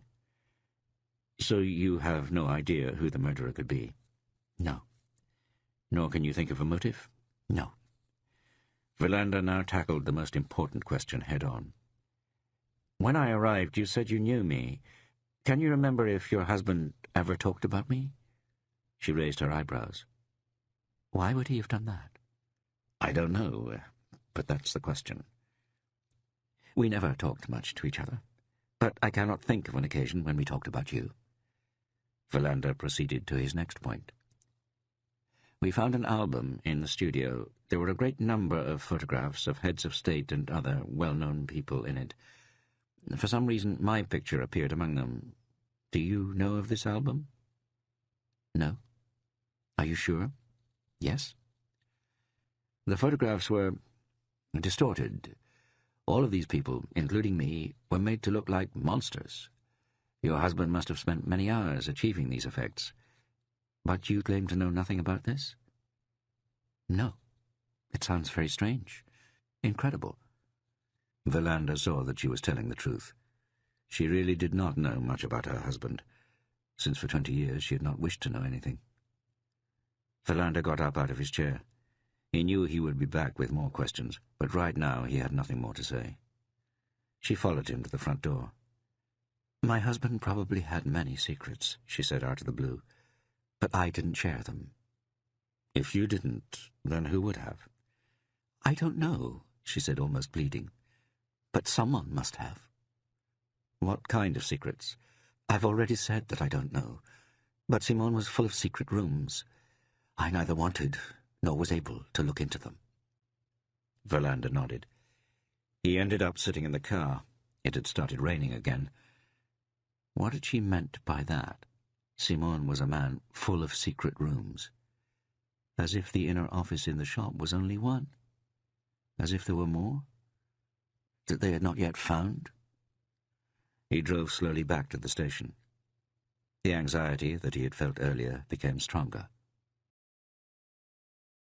The rest of the afternoon and evening they continued to spend working on what little material they had. Philander went home at around 10 o'clock. The squad would be meeting up the following morning at 8. Back in his apartment, he heated up a can of beans, which was the only thing he could find in the way of food.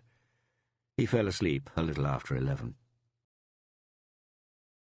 The telephone call came at 4 minutes to midnight. Philander lifted the receiver while still half asleep. It was a man who claimed to be out for a late-night walk. He introduced himself as the man who had taken care of Hilda Valdane that morning. "I just saw someone slip into Lambert's studio," he whispered. Philander sat up in bed. "Are you sure of that? And it was not a police officer?" "A shadow slipped in through the door," he said. "My heart is bad, but there is nothing wrong with my eyes." The connection broke off, most likely due to a problem with the line. Philander sat with the receiver in his hand. It was unusual for him to be called by someone other than the police, especially at night. His name was, of course, not printed in the telephone directory, but someone must have given the man Philander's number during the morning chaos. Then he got out of bed and quickly put on his clothes. It was just past midnight. Philander arrived at the square where the studio was located a few minutes later. He had walked, or half-run, since it was only a short distance from Maria Gotan, where he lived. Nonetheless, he was out of breath. When he arrived, he spotted the man standing a little way off in the distance. He hurried over to him, greeted him, and took him to a place where they still had a view of the entrance, but would not be as visible. The man was in his 70s, and introduced himself as Lars Backman. He was a retired director of Handelsbank. He still referred to it by its former name, Svenska Handelsbanken.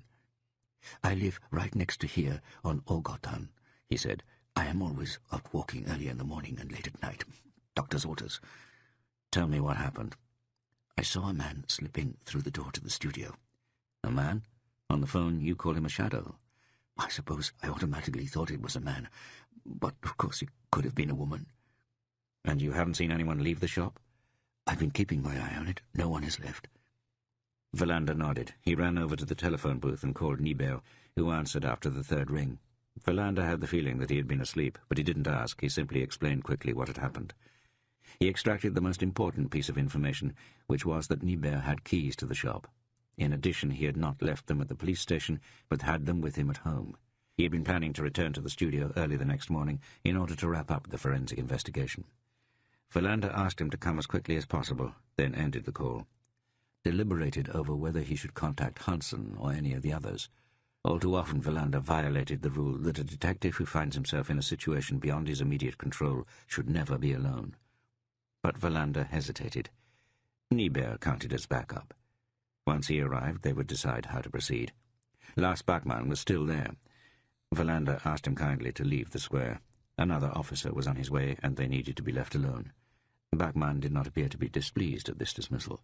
He simply nodded and left. Verlander started to feel cold. He was only wearing a shirt under his coat. The wind had intensified. The cloud cover was breaking up. It was probably only a couple of degrees above freezing. He watched the entrance to the shop. Could Bachmann have been mistaken? He didn't think so. He tried to figure out if there was a light on inside, but it was impossible to tell. A car went by, then another.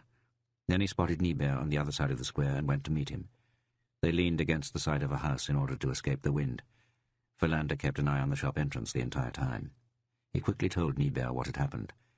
Niebuhr stared back at him in amazement. "Did you think we were going to go in alone?"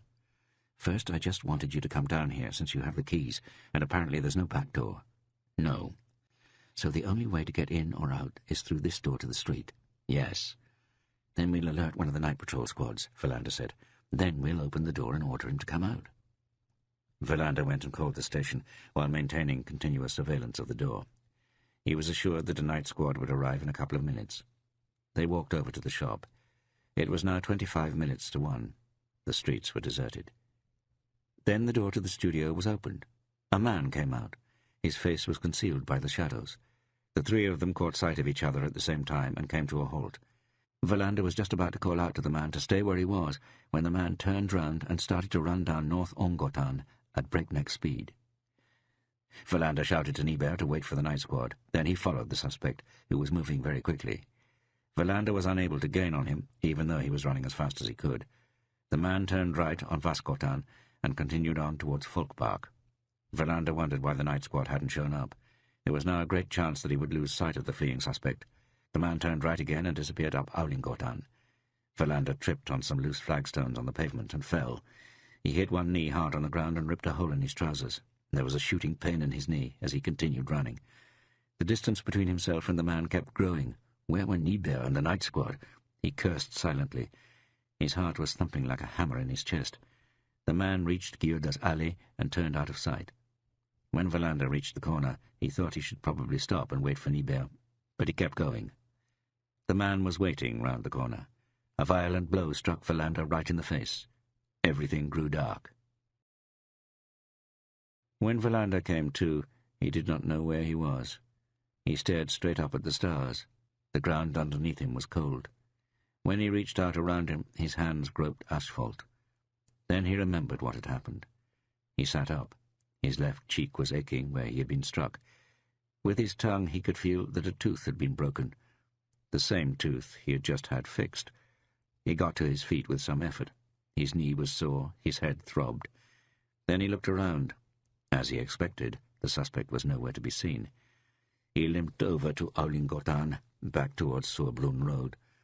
Everything had happened so fast that he had not had time to register what the man's face looked like. He had turned that corner, and then the world had exploded.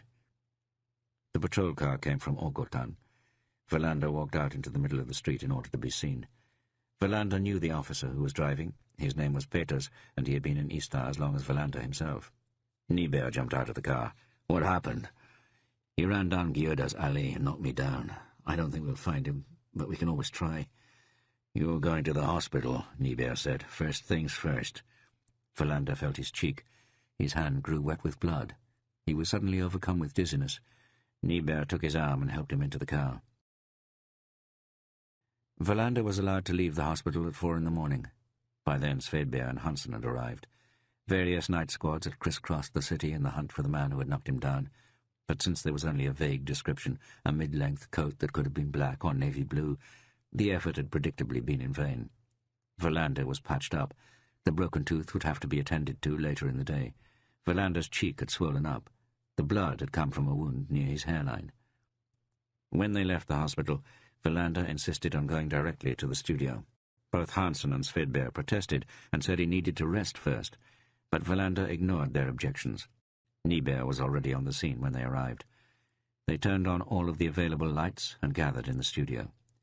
"I haven't been able to identify anything as missing or altered," Niebert said.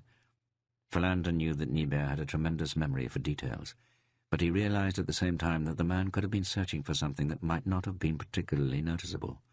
Above all, they had no way of knowing why the man had sought out the studio in the middle of the night. "What about fingerprints?" Philander asked. "Footprints?" Niebert pointed to the floor where several areas had been taped and marked as restricted. "I have checked the door handles, but I suspect the man was wearing gloves." "And the front door?" "No marks. We can safely assume he had access to keys.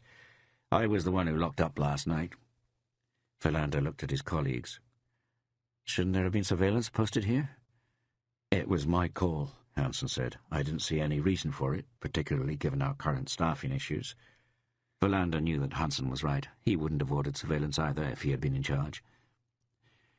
"We can only speculate as to who the man was," he went on, "and what he was after in here. Even if there was no visible police presence, he must have realized that it was possible we were keeping the place under surveillance. But I want someone to talk to Lars Backman, who not only called me at midnight, but also took care of Hilda Valdane yesterday morning. He seems like a good resource. He may have noticed something that he didn't think of at once." "It's 4 o'clock in the morning," Svedberg pointed out. "Do you want me to call him right now?" "He's probably awake," Philander said. "Yesterday morning he was out already at 5 a.m. He is both an early riser and a night owl." Svedberg nodded and left. There was no reason for Philander to keep the others. "We'll have to review the case thoroughly tomorrow," he said, when Svedberg had walked out the front door. "The best thing you can do is get a few hours of sleep. For my part, I'm going to stay here for a while." "Do you think that's wise?" Hansen asked. "After what you've been through?" "I don't know if it's wise or not, but that's what I'm doing." Niebert handed him the keys. When Hansen and Niebert had left, Philander locked the door. Even though he was exhausted and his cheek ached, his attention was sharp. He listened to the silence. Nothing appeared changed. He went into the inner room, did the same thing, scrutinizing it. Nothing jumped out at him. But the man had come here for a reason, and he had been in a hurry. He could not wait.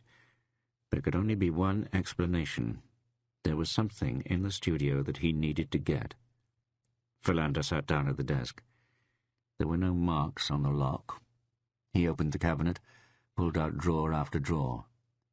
The album was the same as when he had last seen it. Nothing appeared to be missing. Philander tried to calculate how long the man had been in the shop. The telephone call from Backman had come at 4 minutes to midnight. Philander had arrived here at 12:10. His conversation with Backman and his call to Niebert had not been longer than a couple of minutes apiece. At that point it was 12:15. Niebert arrived at 12:30. The unknown man was in the studio for 40 minutes. When he left, he had been taken by surprise. That meant that he had not been fleeing. He had left the studio because he was done. Done with what? Philander looked around the room again, this time even more methodically. Somewhere, something must have changed. He simply wasn't seeing it. Something was gone, or added, returned. He walked out into the studio and repeated his initial examination, finally even in the shop portion. Nothing. He returned to the inner room again. Something told him that was where he should search, in Simone Lambert's secret room. He sat in the chair, allowing his gaze to wander around the walls, over the desk and bookcases. Then he stood up and walked over to the developing equipment, turned on the red light. Everything was as he remembered, the faint smell of chemicals, the empty plastic tubs, the enlarger. He walked back to the desk, pensive, remained standing. Where the impulse came from, he wasn't sure, but he walked over to the shelf where the radio was and turned it on. The music was deafening. He stared at the radio. The volume was at the same level as before, but the music was not classical. It was loud rock music. Philander was convinced that neither Niebert nor any of the other technicians would have switched the radio station.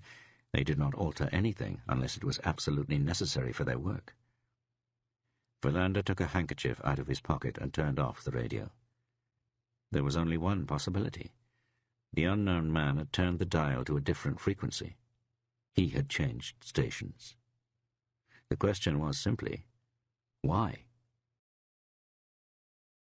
The squad was finally able to start the meeting at 10 o'clock in the morning. The delay was due to the fact that Verlander had not been able to get back from the dentist before then. Now he was hurrying back for the meeting, his tooth provisionally repaired, with a swollen cheek and a large bandage at his hairline. He was seriously beginning to feel the effects of his lack of sleep, but more serious was the anxiety gnawing at him. It had now been 1 day since Hilda Waldin had discovered the dead photographer. Verlander began the meeting by summing up the state of their investigation. He then told them in detail what had happened during the night. "The changed radio station is strange," Svedberg said. "Can there have been anything inside the radio itself?" "We've examined it," Niebuhr answered. "In order to remove the cover, you have to loosen 8 screws. This has not been done. The radio has never been opened since it was assembled at the factory. The finish still covers the screw heads." "There is a lot that's strange," Verlander said. "Something we shouldn't forget is the album with the distorted images. His widow tells us that Simon Lambert was a man who had many secrets. Right now we should be concentrating on creating a better picture of who he really was. Clearly the surface does not match up with what was underneath. The polite, quiet, and fastidious photographer must in reality have been someone quite different." "The question is just who would know more about him," Martinson said. "If, as seems to be the case, he doesn't have any friends. No one seems to have known him." "We have the amateur astronomers in Lund," Verlander said. "We have to get in touch with them, of course. Former assistants who worked for him. You can't live your whole life in a town like Ystad without anybody knowing you. And we've barely begun our conversations with Elizabeth Lambert. In other words, we have a lot to dig into. Everything has to be pursued simultaneously." "I spoke to Bachmann," Svedberg said. "You were right about him being up. When I arrived at his apartment, his wife was also up and dressed. It felt like the middle of the day, even though it was only 4 in the morning. Unfortunately, he could not give any kind of description of the man who knocked you down. Nothing apart from the man's coat being mid-length and most likely navy blue." "Couldn't he even say anything about the man's height? Was he short or tall? What colour was his hair?" "It all happened very fast. Bachmann only wanted to say what he felt sure about." "We know at least one thing about the man who attacked me," Verlander said, "that he ran much faster than I did. My impression was that he was of average height and fairly strong. He was also in much better shape than I am. My sense, even if it's somewhat vague, is that he may have been around my age, but this is really just a guess." They were still waiting for the first preliminary report from the medical examiner in Lund. Niebuhr and the forensic laboratory in Linköping were in contact. Many fingerprints needed to be run through the various databases. They all had a lot to do. Verlander therefore wanted to draw the meeting to a close as quickly as possible. It was 11 when they stood up. Verlander hadn't done more than walk into his office when the phone rang. It was Ebba from reception. "You have a visitor," she said. "A man named Gunnar Larsson. He wants to talk to you about Lambert." Verlander had just decided to make another trip out to see Elizabeth Lambert. "Can't anyone else deal with him?" "He wanted to speak to you specifically." "Well, who is he?" "He used to work for Lambert." Verlander immediately changed his mind. The conversation with the widow would have to wait. "I'll come out and get him," Verlander said, and got to his feet. Gunnar Larsson was in his 30s. They went back to Verlander's office. Larsson declined the offer of a cup of coffee. "I'm glad that you thought of coming in yourself," Verlander began. "Your name would have come up sooner or later, but this saves us some time." Verlander had flipped open one of his notebooks. "I worked for Lambert for 6 years," Gunnar Larsson said. "He let me go about 4 years ago. I don't think he's employed anyone else since then." "Why did he let you go?" "He claimed that he could no longer afford to keep someone on. I think that was the truth. I think I'd actually been expecting it. Lambert didn't have more business than he could handle on his own. Since he didn't sell cameras or accessories, his profits were not great. And when times are bad, people don't go and get their picture taken as often." End of CD 7. CD 8. "But you worked there for 6 years. That means you must have got to know him pretty well." "Both yes and no. Well, let's start with the former. He was always polite and friendly, to everyone, me and the customers alike. He had boundless patience with children, and he was very orderly." Verlander was suddenly struck by a thought. "Would you say that Simon Lambert was a good photographer?" "There wasn't anything original about him. The pictures he took were conventional, since that's what people want. Photos that looked like any other. And he was good at that. He never cut corners. He wasn't original since he didn't have to be. I doubt that he cherished any artistic ambitions. At least I never saw any hint of it. Philander nodded. I get the impression of a kindly but relatively colourless person. Is that right? Yes. Let us then proceed to why you feel you didn't know him. He was probably the most reserved person I've ever known in my life. In what way? He never talked about himself, or his feelings. I cannot recall a single instance where he described his own experience of anything. But in the beginning I tried to have regular conversations with him. About what? About anything. But I soon stopped. Didn't he ever comment on current events? I think he was very conservative. Why do you think that? Gunnar Larsson shrugged. I just do. But on the other hand, I doubt that he ever read the papers. I think you're wrong there, Philander thought. He did read newspapers, and he probably knew a great deal about international affairs. He kept his opinions in a photo album of a kind that the world has probably never seen before. There was another thing I found strange, Gunnar Larsson went on. During the 6 years that I worked for him, I never met his wife. Not that I was ever invited to their house, of course. To get a sense of where they lived, I walked past their house one Sunday. So you never met their daughter? Perplexed, Gunnar Larsson looked at Philander. They had children? You didn't know this? No. They had a daughter, Matilda. Philander chose not to add that she was severely handicapped, but evidently Gunnar Larsson had no idea that she even existed. Philander put his pen down. What did you think when you heard what had happened? That it was utterly incomprehensible. Do you think you could ever have imagined anything happening to him? I still can't imagine it. Who could have had a reason to kill him? That's what we're trying to ascertain. Philander noticed that Gunnar Larsson appeared uncomfortable. It was as if he was unable to decide what to say next. You were thinking about something, Philander guessed. Am I right? There were some rumours, Gunnar Larsson said hesitantly. Rumours that Simon Lambert gambled. Gambled? How? Gambled to win money. Someone had seen him at the Jägersro racetrack. Why would that start rumours? It's not unusual to go to Jägersro on occasion. People also said he turned up regularly at illegal gambling clubs, both in Malmö and Copenhagen. Philander frowned. How did you hear this? There are a lot of rumours floating around a small town like Ystad. Philander knew all too well how true this was. There were rumours that he had heavy debts. Did he? Not during the time that I worked there. I could see that from his bookkeeping. He may, of course, have taken out private loans. He could have ended up in the hands of a loan shark. In that case, I wouldn't know about it. Philander thought for a moment. Rumours always start somewhere, he said. It was a long time ago, Gunnar Larsson said. Where or when I heard those rumours, I really can't remember. Did you know about the photo album he kept locked in his desk? I never saw what he had in his desk. Philander felt sure that the man sitting across from him was telling the truth. Did you have your own keys when you worked for Lambert? Yes. What happened to those when you were let go? I gave them back. Philander nodded. He wasn't going to get any further. The more people he talked to, the more mysterious Simon Lambert, in all his colourlessness, appeared. He made a note of Gunnar Larsson's phone number and address. The conversation came to a close, and Philander walked him out to the reception area. Then he went and got a cup of coffee and returned to his office. He unplugged the phone.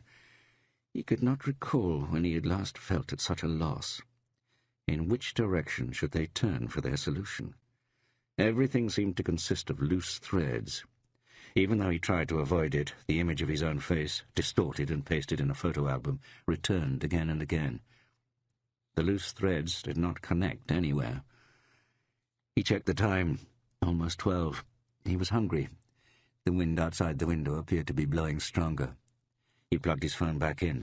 It rang immediately. It was Niebuhr, who wanted to let him know that the forensic investigation was complete and that they had not found anything out of the ordinary.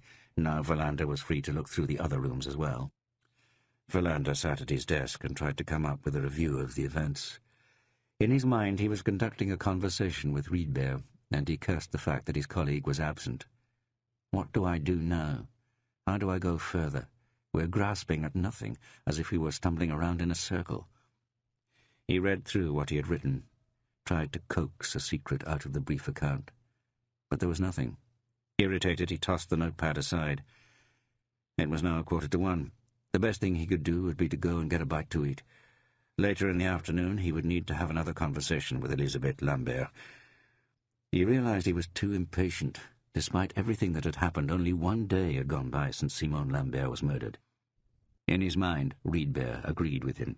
Verlander knew that he didn't have enough patience. He put on his coat and got ready to leave. The door opened. It was Martinson. He could tell from his face that something important had happened. Martinson paused in the doorway. Verlander regarded him with anticipation. "We never found the man who attacked you last night," Martinson said, "but someone saw him." Martinson pointed to a map of Ystad that hung on Verlander's wall. "He knocked you down at the corner of Aulingottan and Gjordas Alley. Then he most likely fled along Herestadsgatan and turned north. Shortly after you were attacked, he was observed in a garden close by on Timmermansgatan." "What do you mean, observed?" Martinson took out his little notebook from his pocket and turned the pages. "It was a young family by the name of Simovich. The wife was awake, since she was nursing her 3-month-old baby. At some point she looked out into the garden and caught sight of a person lurking in the shadows. She immediately woke her husband, but when he got to the window the person was gone. He said she was just imagining things. She was apparently convinced by this, and when her child fell asleep she went back to bed. It was only today, when she was out in the garden, that she remembered what had happened. She went over to the spot where she thought she had seen someone that night. I should also mention that she had heard that Lambert had been murdered. Ystad is small enough that even the Simoviches had a family portrait taken in his studio. "But she can't possibly have heard about our nighttime chase," Verlander objected. "We haven't gone public with that." "Yes, that's right," Martinson said. "That's why we should be thankful she even contacted us." "Was she able to offer a useful description?" "She only saw a shadow at best." Verlander looked curiously at Martinson. "Then these observations aren't really of much use to us, are they?" "No," Martinson said, "if it weren't for the fact that she found something on the ground, which she came by and dropped off a little while ago, and that is lying on my desk at this very moment." Verlander followed Martinson to the latter's office. "This? Was this what she found?" "A hymn book, from the Church of Sweden." Verlander tried to think it through. What compelled Mrs. Simovich to bring it in? A murder had been committed. She had observed someone moving around in a suspicious manner in her garden at night. At first she had allowed herself to be convinced by her husband that it was only her imagination. But then she found the hymn book. Verlander slowly shook his head. "This isn't necessarily the same man," he said. "And yet I would claim that there's a lot that says it is. How many people sneak around in other people's gardens at night in Ystad? In addition, the night patrol units were out and looking. I've talked to one officer who was out last night. They were out on Timmermansgatan several times. A garden was therefore a good place to hide." Verlander knew that Martinson was right. "A hymn book," he said. "Who the hell carries around a hymn book in the middle of the night? And drops it in someone's garden after having attacked a police officer," Martinson added. "Let Niebert take care of the book," Verlander said, "and make sure to thank the Simoviches for their help." He thought of something else as he was on his way out of Martinson's office. "Who was in charge of the office pool?" "Hansen, but it doesn't seem to have gained any serious momentum yet." "It may never," Verlander replied doubtfully. Verlander walked down to the bakery cafe by the bus terminal and had a couple of sandwiches. The hymn book was as mysterious a discovery as anything else that had so far been associated with the ongoing investigation of the photographer's death. Verlander realized how lost he really was. They were searching blindly for anything concrete to go on. After lunch, Verlander drove to Lavendelwegen. Again it was Karin Fahlmann who opened the door. But this time Elisabeth Lambert was not resting. She was sitting in the living room when Verlander came in. Again he was struck by her pallor. He had the feeling it came from somewhere inside, and also had roots far back in time, and was not simply a reaction to her husband's murder. Verlander sat down across from her. She scrutinized him. "We are no closer to solving this case," Verlander began. "I know you're doing the best you can," she said. Verlander briefly wondered what she really meant. Was it a disguised criticism of their work, or did she mean it honestly? "This is the second time that I've come to see you," he said, "but I think we can safely assume it will not be the last. New questions turn up all the time. I'll try to answer to the best of my ability. This time, I haven't simply come to ask questions, Philander continued. I also need to be able to look through your husband's belongings. She nodded, but said nothing. Philander decided to take the bull by the horns. Did your husband have any debts? Not as far as I know. The house is paid for. He never made any new investments in the studio without knowing that he could pay off the loans quickly. Could he have taken out any loans that you would not have known about? Of course he could have. I've already explained this to you. We lived under the same roof, but we had separate lives, and he was very secretive. Philander grabbed hold of the last thing she said. In what way was he secretive? I still haven't fully understood this. Her eyes bored into him. What is a secretive person? Perhaps it would be more precise to say that he was a closed person. One never knew if he really meant what he said, or was thinking something completely different. I could be standing right next to him and have the feeling that he was somewhere far, far away. I could never determine if he really meant it when he smiled. I could never be sure of who he really was. It must have been a trying situation, Philander said, but it could hardly always have been like that. He changed a great deal. It started back when Matilda was born. 24 years ago? Perhaps not immediately. Let me say 20 years ago. At first I thought it was grief over Matilda's fate. Then I didn't know any more, before it grew worse. Worse? About 7 years ago. What happened then? I honestly don't know. Philander stopped and backed up a little. So if I understand this correctly, something happened 7 years ago? Something that changed him dramatically? Yes. And you don't have any idea what this might have been? Maybe. Every spring he would let his assistant take care of his business for about 14 days. Then he would go on a bus trip, somewhere down on the continent. But you didn't accompany him? He wanted to go on his own, and I had no particular desire to go. If I wanted to get away, I would travel with my friends, to different places. So what happened? That time the destination was Austria. And when he came home, he was completely changed. Seemed both upbeat and sad at the same time. When I tried to ask him about it, he had one of the few outbursts of temper I ever experienced from him. Philander had started making notes. When exactly did this happen? 1981, in February or March. The bus trip was arranged from Stockholm, but Simon got on in Malmö. You don't happen to recall the name of the travel agency? I think it was Mark Resor. He almost always went with them. After writing down this name, Philander tucked the notebook into his pocket. No, I'd like to have a look around, he said. Above all, I'd like to see his room. He had two, a bedroom and an office. Both were located on the basement level. Philander only cast a cursory glance at the bedroom and opened the wardrobe. She was standing behind him, watching what he did. Then they continued on to Lambert's expansive office. The walls were covered with bookcases.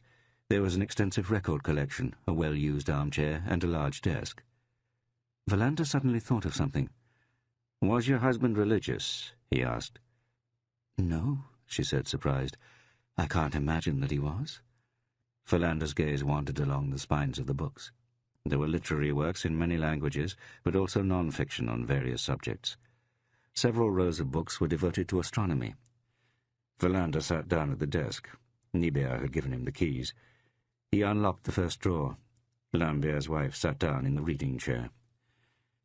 If you don't want to be disturbed, I'm happy to leave, she said. That's not necessary, Philander answered. It took him a couple of hours to comb through the office. She sat in the armchair the whole time and followed him with her eyes. He did not find anything that brought him or the investigation forward. Something had happened on a trip to Austria about 7 years ago, he thought. The question is simply, what?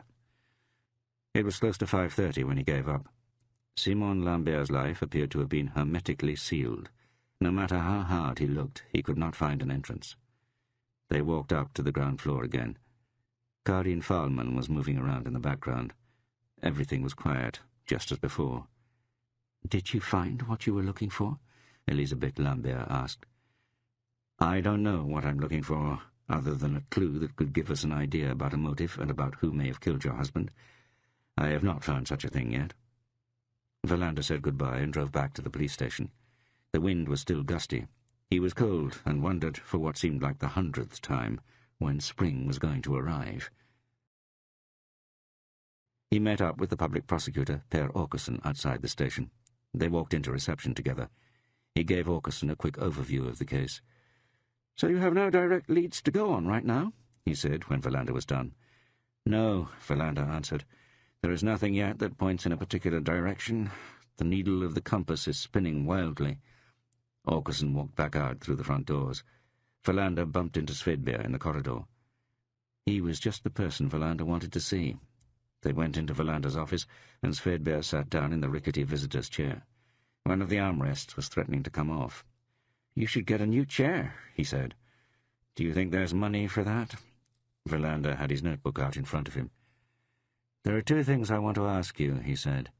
"First, that you try to find out if there's a travel agency in Stockholm by the name of Mark Resor.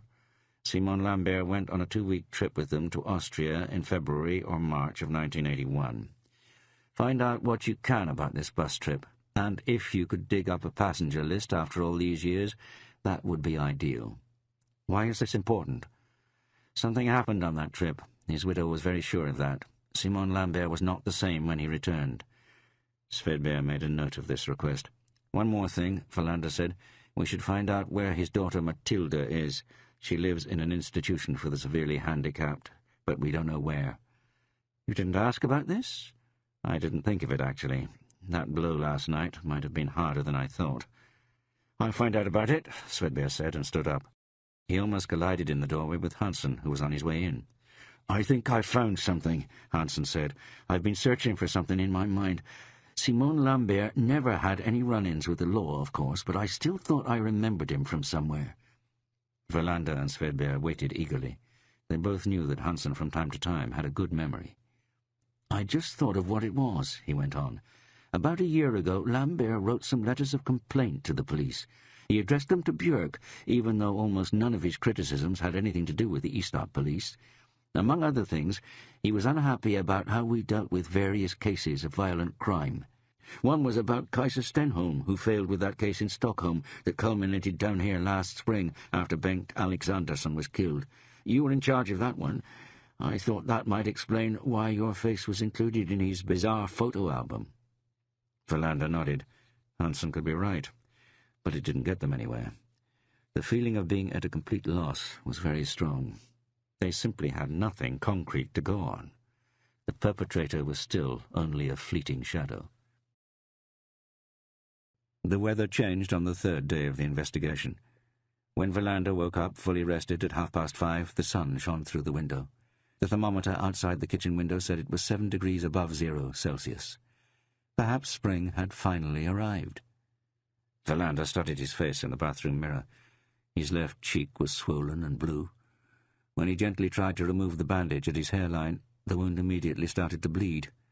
He searched around for a fresh band-aid and put it on. Then he felt the temporary crown on his tooth. He still had not become accustomed to it. He showered and put on his clothes. The mountain of dirty laundry drove him grumpily down to the laundry room to sign up for a time while the coffee was brewing. He could not comprehend how so much laundry could accumulate in such a short time. Normally Mona managed the laundry. He felt a tug inside when he thought of her.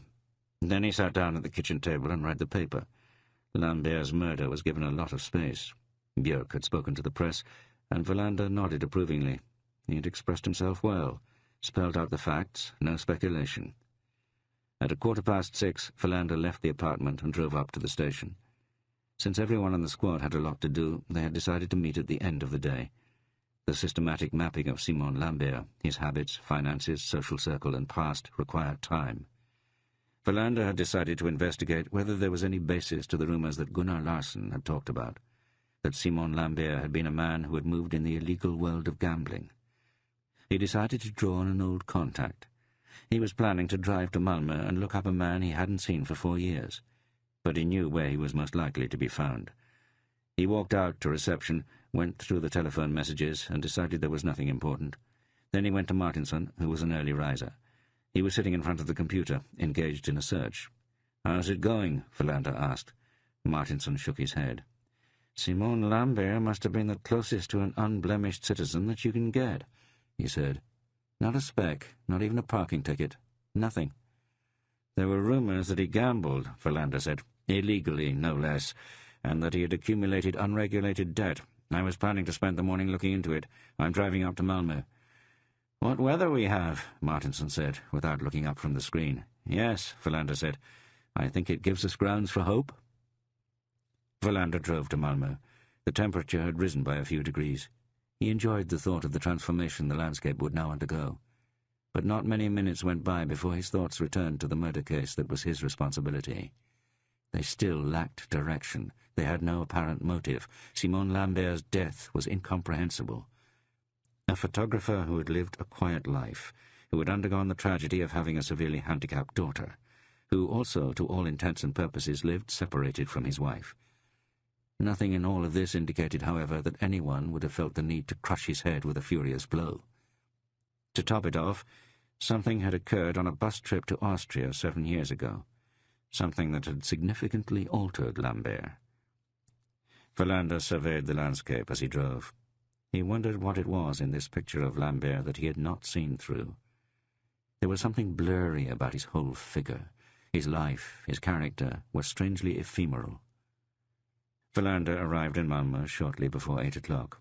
He drove straight to the parking garage behind the Savoy Hotel, then used the back entrance to the hotel. He headed for the dining room. The man he was looking for was sitting by himself at a table at the very back of the room. He was absorbed in the morning paper. Philander walked up to the table. The man started and looked up. "Kurt Philander," he said, "are you so hungry that you have come all the way to Malmö to eat breakfast?" "Your logic is off, as usual," Philander answered and sat down. He poured himself a cup of coffee as he thought about the first time he had met Peter Linde, the man on the other side of the table. It had been more than 10 years ago, in the mid-1970s. Philander had just started working in Ystad.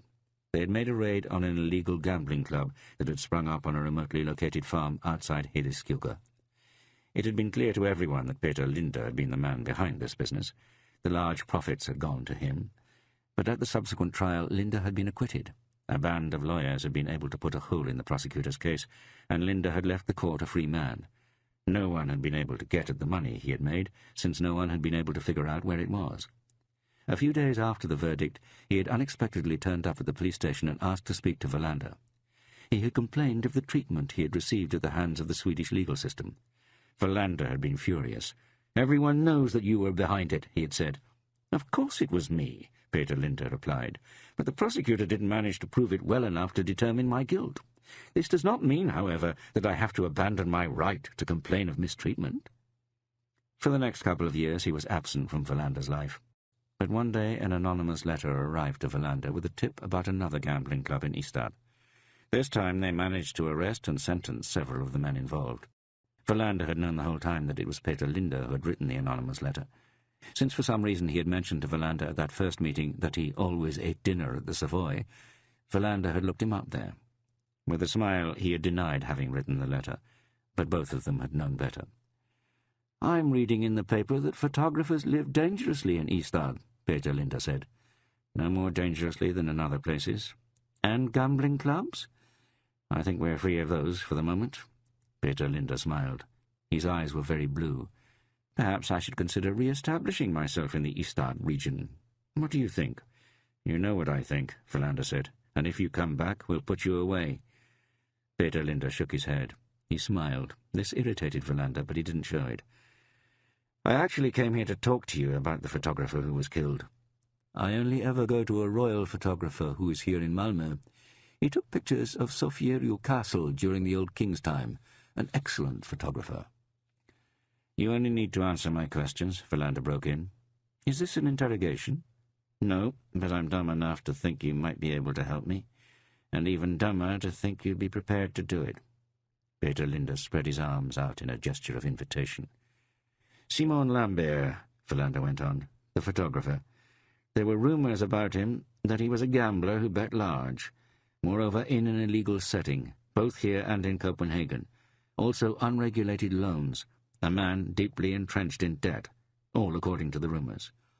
In order for a rumour to be interesting, at least 50% of it must be true, Peter Linde said philosophically. Is it? I was hoping you would be able to answer that. Have you heard of him? Peter Linde considered the question. No, he said after a moment, and even if only half of those rumours were true, I would have known who he was.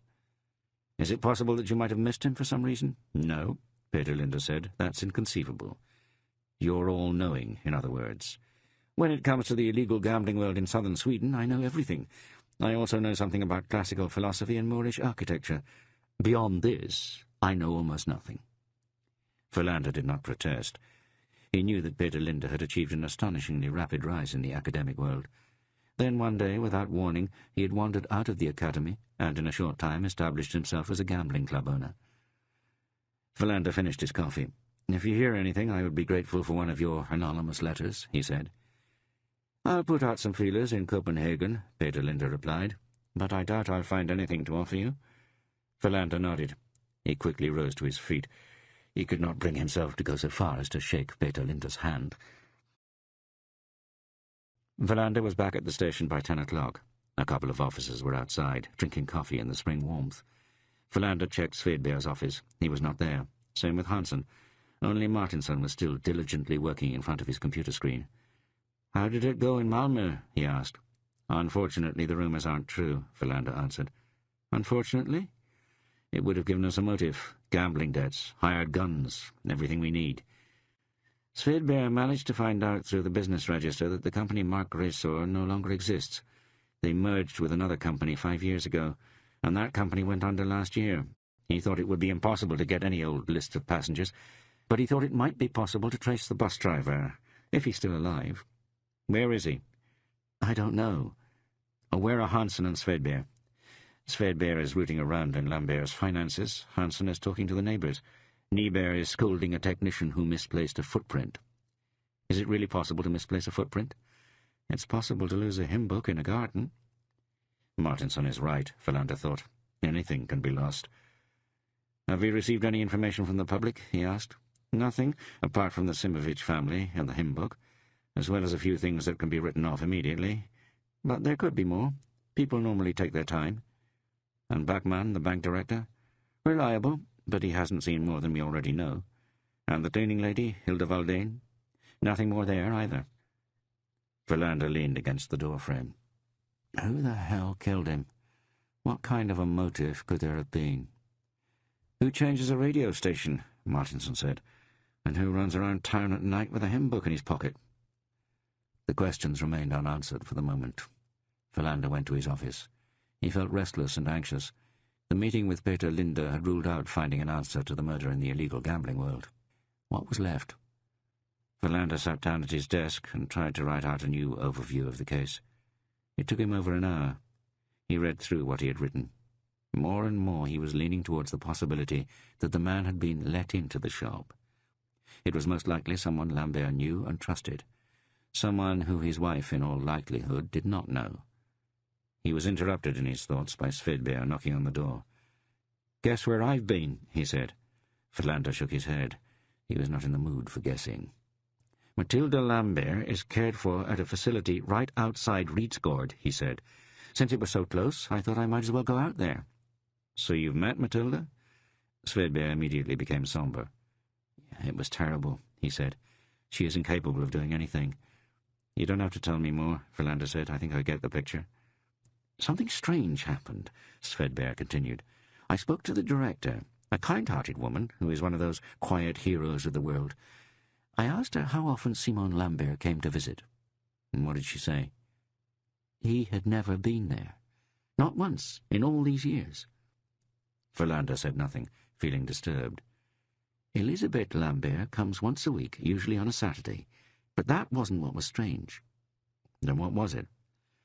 "The director said that there's another woman who comes to visit, on an irregular basis, but she does turn up on occasion. No one knows her name, no one knows who she is." Verlander frowned. an unknown woman. Suddenly he had a strong feeling. He didn't know where it had come from, but he was convinced. They had finally turned up a clue. "Good," he said. "Very good. Try to round people up for a meeting." Verlander had the investigative team assembled at 11:30.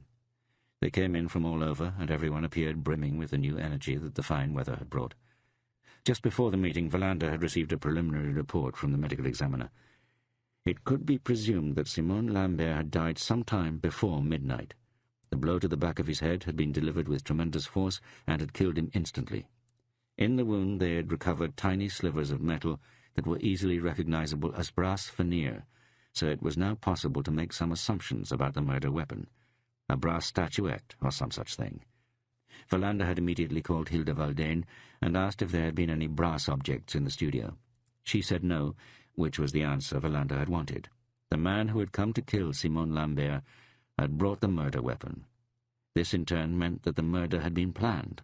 It was not something that had arisen from a heated argument or some other sudden impulse. This was received as an important statement by the investigative squad. They now knew they were looking for a perpetrator who had acted with deliberation. They did not, however, know why he had returned to the scene of the crime. He had most likely left something behind. But Verlander could not let go of the feeling that there may have been another reason, one that they had not yet discovered. "What would that be?" Hansen asked. "If he hadn't forgotten something, did he come there to plant something?" "Which in turn may indicate a degree of forgetfulness," Martinson said. They proceeded through the facts slowly and methodically. Most of the case was still very unclear. They were waiting for many answers, or had not yet managed to put the information they did have in order. But Verlander wanted everything on the table, even now. He knew from experience that detectives on an investigative squad needed to get access to information at the same time. One of his own worst policing sins was that he often kept information to himself. As the years went by, he had managed to get a little better in this regard. "We have a fair number of fingers and shoes," Niebert said, when Verlander, as usual, turned to him first. "We also have a good thumb on the hymn book. I don't know yet if it matches any of the prints we recovered in the studio." "Is there anything to say about the hymn book?" Verlander asked. "It gives the impression of frequent use, but there is no name on it, nor is there a stamp of any kind to indicate that it belongs to a particular parish or church." Verlander nodded and looked at Hansen. "We aren't quite done with the neighbours yet," he began, "but no one that we've talked to has reported hearing or seeing anything unusual. No nightly tumult inside the studio, nothing out on the street. No one could remember seeing anyone behaving in an unusual manner outside the studio, either that night or on any earlier occasion. Everyone has assured us that Simon Lambert was a pleasant person, although reserved." "Have any calls come in?" "Calls are constantly coming in, but there's nothing of any immediate interest." Verlander asked about the letters that Lambert had written, in which he complained about police performance. "They're archived in some central location in Stockholm and are being retrieved. There was only one that marginally touched on our district." "I have trouble evaluating that album," Verlander said. "If it's of any significance or not. It may, of course, be because I'm included in it. At first I found it disturbing. Now I just don't know anymore." "Other people sit at the kitchen table and write scathing missives to various political leaders," Martinson said. "Simon Lambert was a photographer. He didn't write. Symbolically, the darkroom was his kitchen table." "You may be right. Hopefully we'll come back to this when we know more." "Lambert was a complicated person," Svedberg said. "Pleasant and reserved, but also something else. We just can't articulate what this something else might be." "No, not yet," Verlander said. "But a picture of him will eventually take shape. It always does." For his part, Verlander told him about his trip to Malmö and the conversation with Peter Linder. "I think we can discard the rumours about Lambert as a gambler," he concluded. "It doesn't seem to have been anything other than just that, rumours." "I don't see how you can put stock in anything that man says," Martinson objected. "He's smart enough to know when he should tell the truth," Verlander said. "He's smart enough not to lie when he doesn't need to." Then it was Svedberg's turn. He talked about the Stockholm travel agency that was no longer in existence, but he declared firmly that they would be able to locate the driver who had worked on the trip to Austria in March 1981. "Mark Racer used a bus company in Alvesta," he said, "and that company is still there. I've checked that." Can it really be of any importance? Hansen asked. Maybe, Philander said, or maybe not. But Elizabeth Lambert was adamant. Her husband was a changed man when he returned. Maybe he fell in love, Hansen suggested. Isn't that what happens on charter trips? For example, something like that, Philander said, and suddenly wondered if that had happened to Mona in the Canary Islands last year. He turned back to Svedberg. Find out about the driver. That may give us something. Svedberg then told them about his visit to Mathilde Lambert. The mood turned melancholy when they learned that Simon Lambert had never visited his daughter. The fact that an unknown woman had turned up from time to time was met with less interest. Philander, however, was convinced that this could be a lead. He had no thoughts about how she fitted into the picture, but he was not planning to drop her until he knew who she was. Finally, they discussed the public image of Simon Lambert. With every step, the impression of a man living a well-ordered life was reinforced. There were no blemishes, either on his finances or elsewhere in his exemplary existence. Philander reminded the group that someone needed to pay a visit soon to the Association of Amateur Astronomers in Lund that Lambert had been a member of. Hansen took on this task. Martinson was busy with his computer searches. He could only confirm his earlier observations that Simon Lambert had never had anything to do with the police. It was past 1 o'clock. Philander brought the meeting to a close. "This is where we are right now," he said. "We still have no motive or any clear indication of who the perpetrator can be. The most important thing, however, is that we are now sure that the killing was planned. The perpetrator had his weapon with him. That means that we can disregard all earlier speculations that it was a burglary gone wrong." Everyone got up and went his own way. Philander had decided to go out to the care facility where Mathilde Lambert lived. He was already dreading what would confront him. Sickness, suffering, and lifelong handicaps were things he had never dealt with very well. But he wanted to know more about the unknown woman. He left Ystad and took Svartevegen out towards Rietsgård. The sea glittered temptingly on his left. He rolled down the window and drove slowly. Suddenly he started to think about Linda, his 18-year-old daughter. Right now she was in Stockholm. She wavered between various ideas about what work she should pursue. Furniture refurbisher or physical therapist, or even actress. She and a friend rented an apartment in Kungsholmen. Philander was not completely clear how she supported herself, but he did know that she waited tables at various restaurants from time to time. When she wasn't in Stockholm, she was with Mona in Malmö, and then she came often but irregularly to Ystad and visited him. He could tell he was getting worried.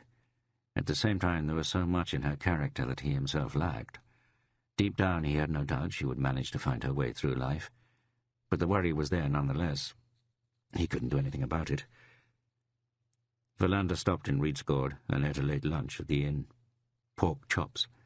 At the table behind him, some farmers were loudly discussing the pros and cons of a new type of manure-spreading device.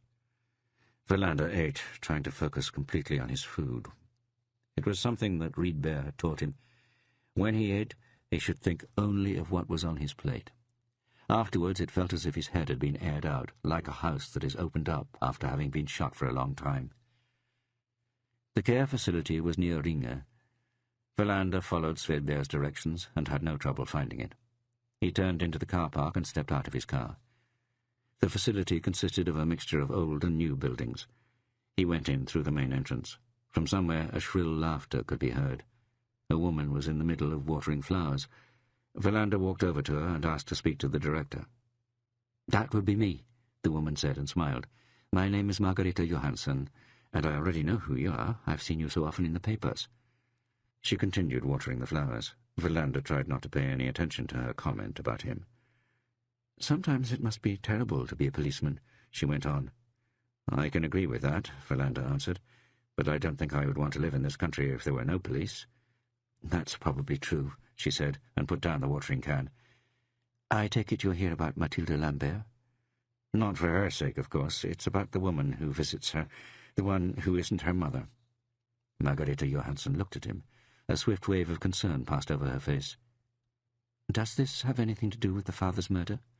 "It's not very likely, but I've been wondering who she is." Margareta Johansson pointed at a half-open door leading to an office. "We can sit in there." She asked if Philander wanted any coffee, and he declined. "Matilda doesn't get many visitors," she said. "When I came here 14 years ago, She had already been here 6 years. Only her mother came to see her. Perhaps another relative on some rare occasion. Matilda doesn't really notice if she has a visitor. She is blind, with poor hearing, and she doesn't react much to what goes on around her.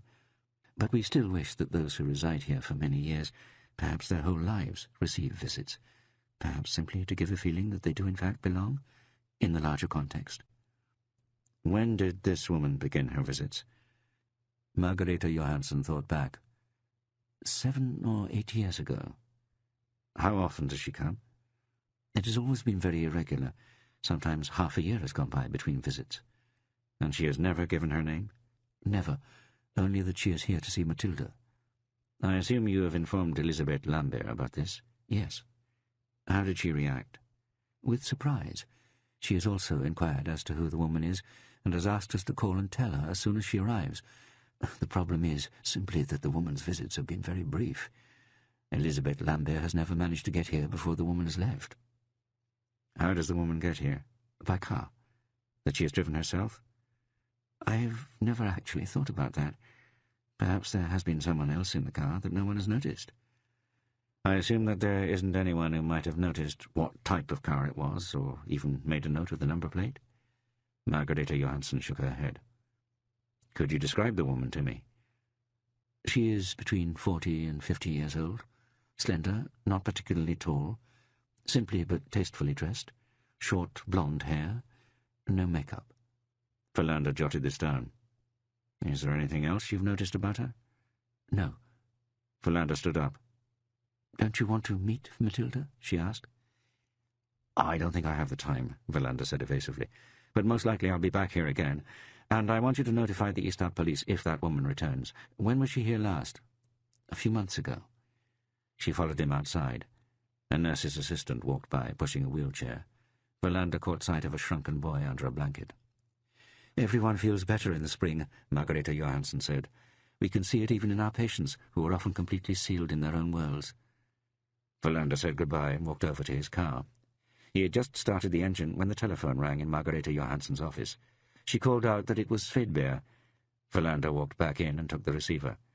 "I've tracked down the driver," Svedberg said. "It was easier than I had dared hope. His name is Anton Eklund." "Good," Philander said. "It gets better. Guess what he told me?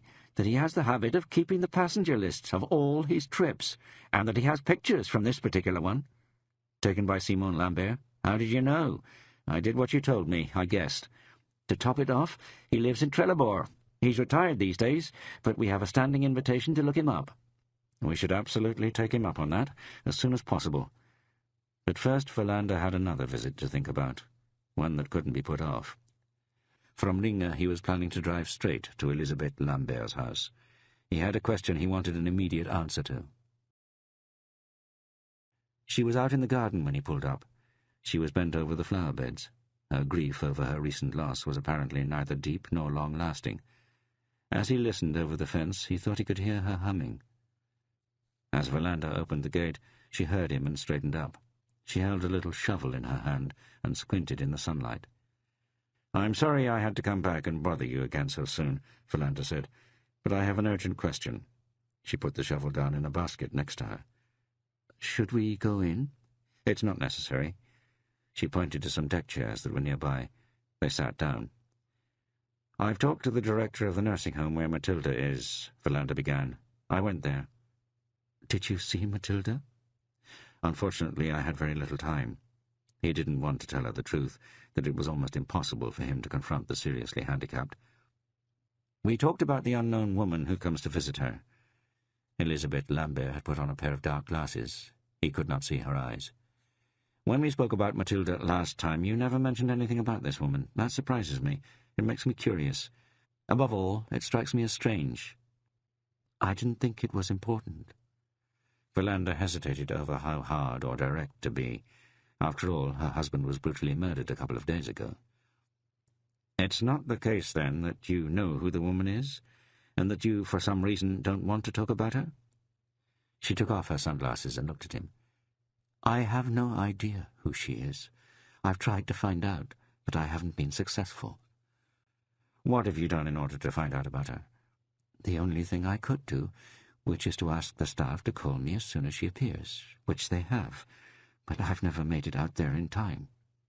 You could, of course, have asked the staff not to let her in, or given orders that she was not allowed to visit Matilda without providing a name. Elizabeth Lambert looked confused. She did give her name the first time she was there. Didn't the director tell you that? No. She introduced herself as Siv Stigberg, and she said she lived in Lund, but I haven't been able to find anyone by that name there. I've looked into it. I've looked through telephone directories for the entire country. There is a Siv Stigberg in Kramfors, and another in Motala. I've even been in touch with both of them. Neither one understood what I was talking about. She gave a false name. That must have been why Margareta Johansson didn't say anything. Yes, that's the only reason I can imagine. Verlander reflected on this. He now believed that she was telling the truth. The whole thing is remarkable. I still don't understand why you didn't tell me this from the start. I realize now that I should have. You must have really wondered who she was, why she was paying these visits. Of course. That was why I instructed the director to let her keep visiting Matilda. I was hoping to make it in time one day. What does she do when she's there? She only stays a short while. Looks at Matilda, but never says anything, even though Matilda can hear when someone talks to her. Did you ever ask your husband about her? Her voice was filled with bitterness when she answered. Why should I have done that? He wasn't interested in Matilda. She didn't exist. Verlander got up out of the deck chair. Nonetheless, I have an answer to my question, he said. End of CD 8. CD 9. He went straight to the station. The feeling of urgency was suddenly very strong. It was already late afternoon. Svedberg was in his office. "Now we go to Trelleborg," Verlander said from the doorway. "Do you have the driver's address?" "Anton Eklund lives in an apartment in the middle of town. It's probably best if you call and ask if he's home." Svedberg looked up the number. Eklund picked up almost immediately. "We can come any time," Svedberg said when he had finished the brief conversation. They took his car, which was better than Verlander's. Svedberg drove quickly and confidently. Verlander travelled west along Strandvägen for the second time that day. He told Svedberg about his visits to the nursing home and Elizabeth Lambert. "I can't escape the feeling that this woman is important," he said, "and that she definitely has something to do with Simon Lambert." They continued on in silence. Verlander enjoyed the view, somewhat distractedly. He also dozed off for a moment. His cheek no longer hurt, although it was still discoloured. His tongue had also started to get used to the temporary crown. Svedberg only needed to ask for directions once in order to find Eklund's address in Trelleborg. It was a red brick apartment building in the centre of town. Eklund was on the ground floor. He had spotted them and was waiting with an open door. He was a large man with abundant grey hair.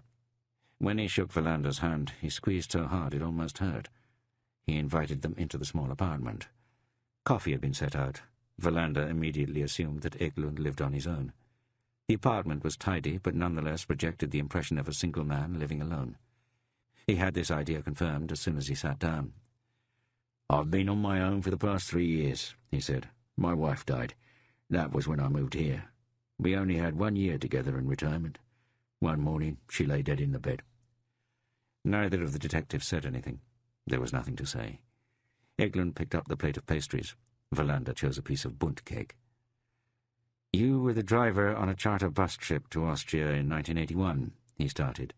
Mark Racer were the organisers. You left from Norra Bantorget in Stockholm with Austria as your final destination. We were going to Salzburg and Vienna, 32 passengers, 1 travel director and me. The bus was a Scania, completely new." "I thought that bus trips to the continent went out of vogue after the 1960s, Svedberg said. "They did," Eklund said, "but they came back.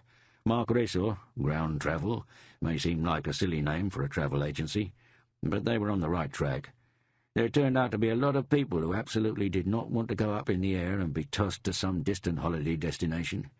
There were people who really wanted to experience travelling, and for that you have to stay on the ground."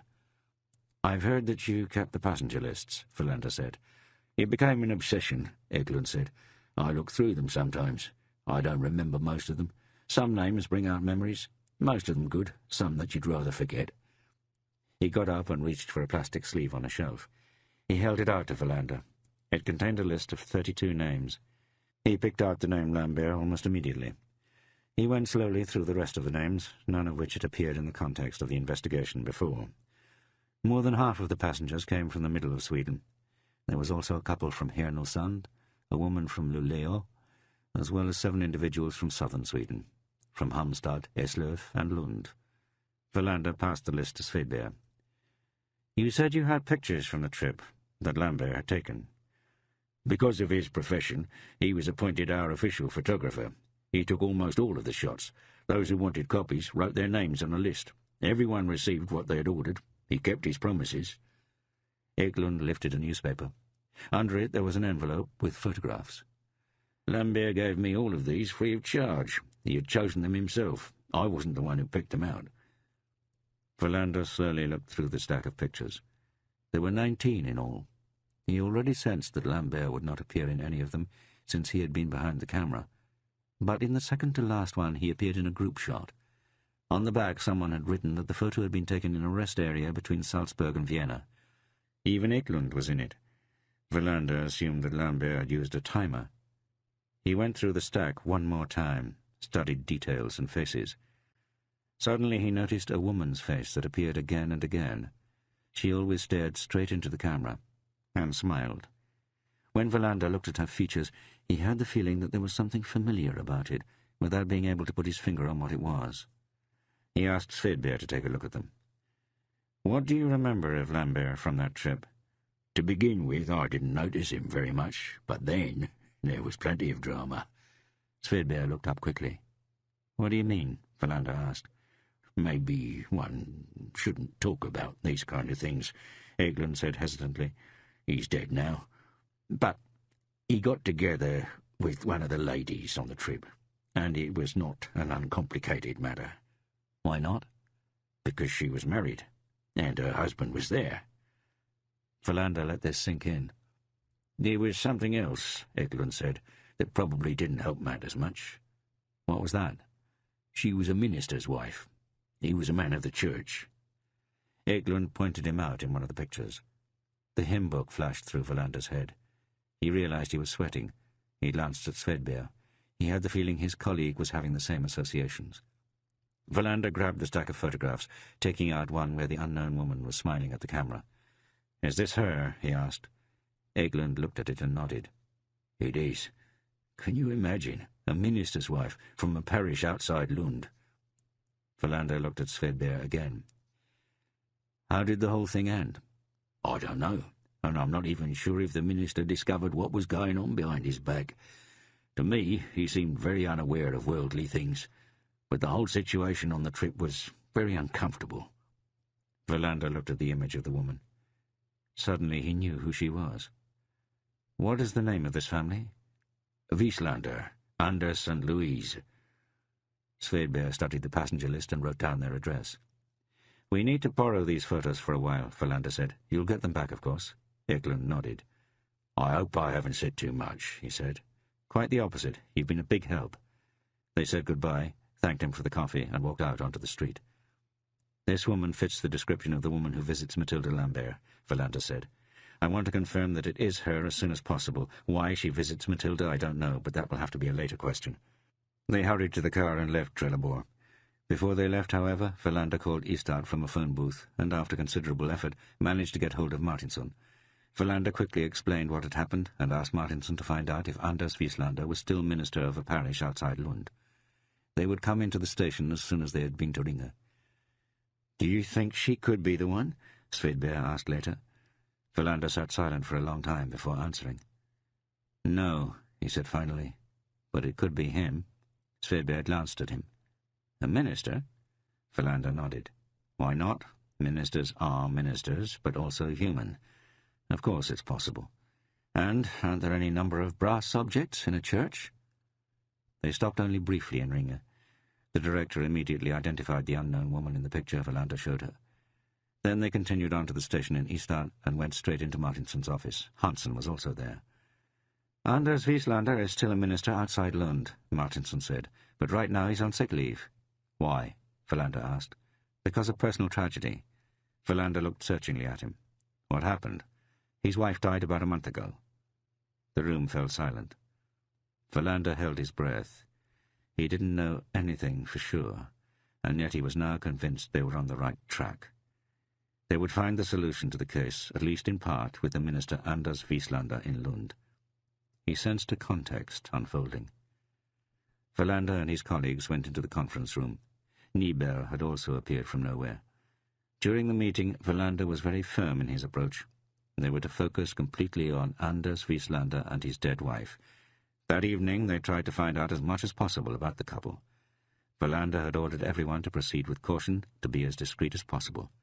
When Hansen had suggested that they should contact Wieslander that evening, Verlander had summarily dismissed it.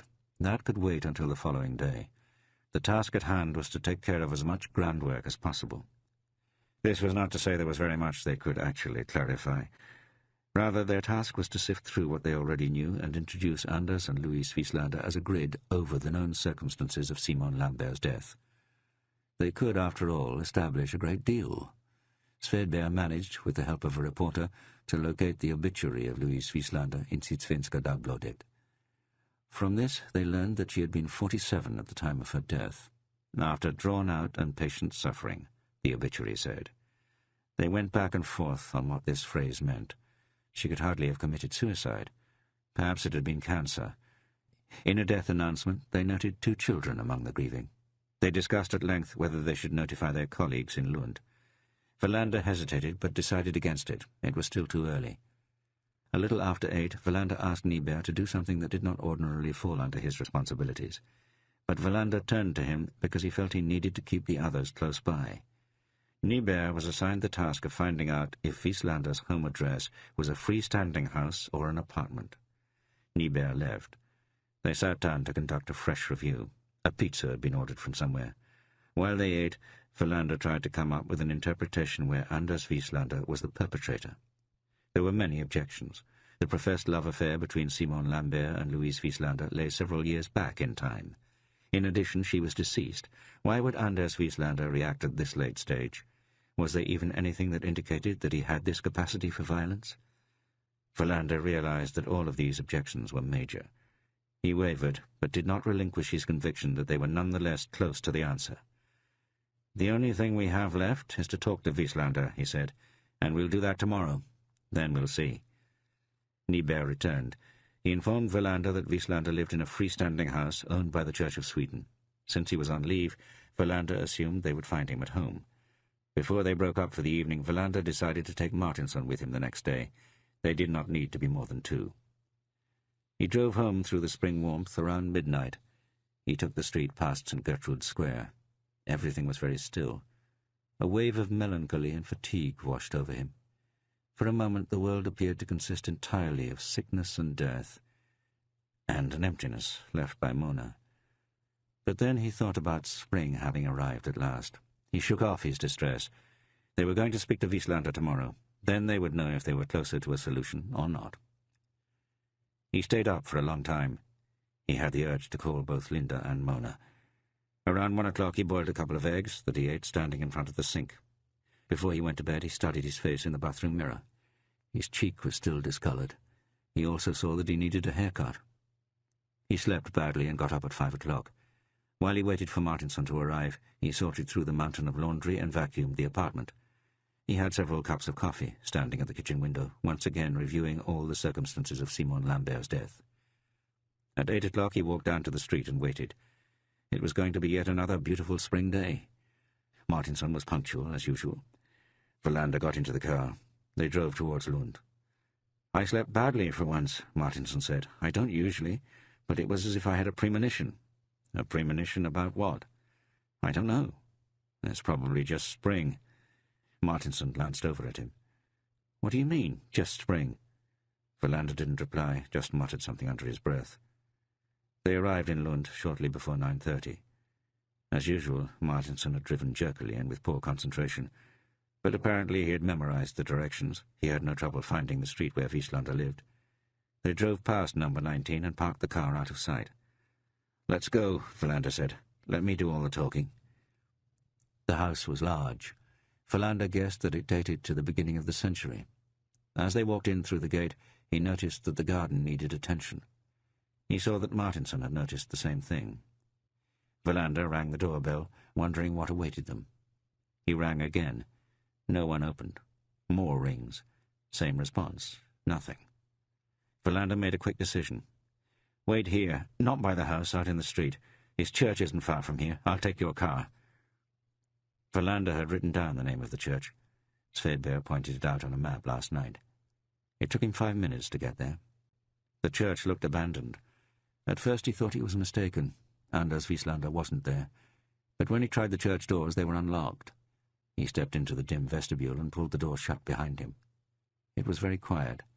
No sound from the outside penetrated the thick walls. Verlander walked into the main church space. It was well lit in there. The sun streamed in through tinted stained glass windows. Verlander saw that someone was sitting in the front row, closest to the altar. He walked slowly down the aisle. A man was sitting there, hunched over as if in prayer. Only when Verlander had reached the front did he look up. Verlander recognized him. It was Anders Wieslander.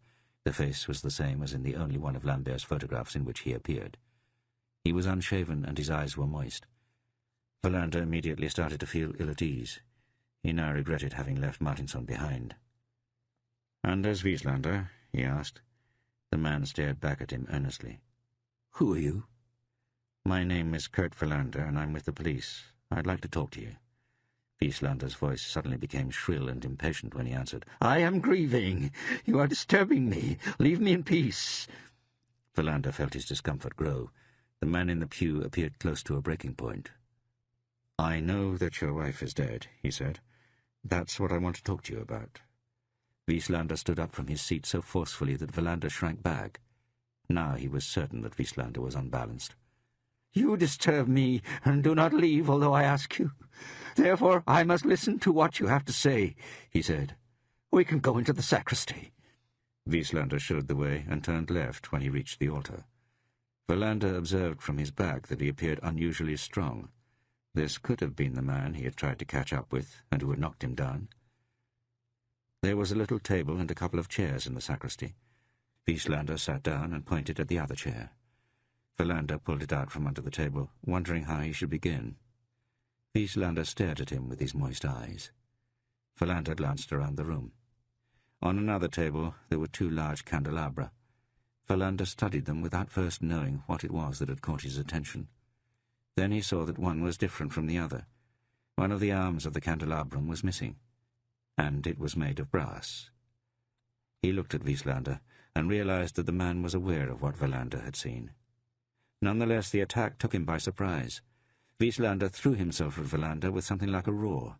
His fingers dug into his neck, and his strength, or his insanity, was great. Verlander struggled against him, while Wieslander shouted things incomprehensibly, something about Simon Lambert, that the photographer had to die. Then Wieslander, in his delirium, started in on a diatribe about the riders of the apocalypse. Verlander struggled to free himself. Finally, with enormous effort, he managed to do so. But then Wieslander was on him again, like an animal fighting for its life. During their wrestling match, they reached the table with the candelabra. Verlander managed to grab one and strike Wieslander in the face. Wieslander immediately collapsed. For a moment, Verlander believed he had killed him, the same way that Lambert had died. But then he saw that Wieslander was breathing. Verlander sank down on a chair and tried to catch his breath. He noticed that his face was scratched up. The repaired tooth had broken for the 3rd time. Wieslander lay on the floor. Slowly he started to regain consciousness. At the same moment, Verlander heard the church door open. He left the sacristy to meet Martinson, who had got worried and called a taxi from the house of one of the neighbors. Everything had happened very fast, but Verlander knew it was now over. He had also recognized Wieslander as the man who had attacked him. He had recognized him without ever really having seen his face, but it was him. There was no doubt about that. A couple of days later, Verlander had a meeting with his colleagues in the conference room. It was the afternoon. A window was open. The spring warmth appeared to have arrived for good. Verlander had completed his questioning of Anders Wieslander, at least for the moment. The man was now in such poor psychological shape that a physician had advised Verlander to stop. But the picture was complete. Verlander had called this meeting in order to provide them with an overview of what had happened. "It is dark and sombre and tragic," he began. "But Simon Lambert and Louise Wieslander continued to meet in secret after that bus trip, and Louise's husband knew nothing of it. Until recently, shortly before she died. She had a tumour on her liver. On her deathbed, she confessed her infidelity. Wieslander had then been overcome by something that can only be described as insanity. In part, grief over his wife's death, in part, rage and anguish over her betrayal. He started stalking Lambert. In his mind, Lambert was also guilty of his wife's death. He took sick leave and spent almost all his time here in Ystad. He kept the studio under surveillance, staying at one of the small hotels in town. He followed the cleaning lady, Hilda Valdane. One Saturday he broke into her apartment, took the keys and had them copied. Before she returned, he replaced the originals. Then he entered the studio and killed Lambert with a candelabrum. After that, in his confusion, he still believed that Lambert was alive. He actually returned in order to kill him a second time. He dropped the hymn book when he was hiding in the garden. The fact that he turned on the radio and changed the setting is a bizarre detail. He had apparently started imagining that he would be able to hear God's voice through the radio, that God would forgive him for the sin he had committed. But all he managed to find was a station that broadcast rock music. The photographs were Lambert's work through and through. They had nothing to do with the death. He nourished a contempt for politicians and other powerful men. In addition, he was displeased with the work of the police. He was a curmudgeon, a little man who tried to control his world by deforming faces. But this solves our case. I can't help pitying Wieslander. His world collapsed. He didn't have the strength to bear it. The room was silent. "Why did Louise visit Lambert's handicapped daughter?" Hansen asked. "I've been asking myself that," Wallander answered. Perhaps her love affair had religious undertones. Perhaps the two of them were involved in praying for Matilda.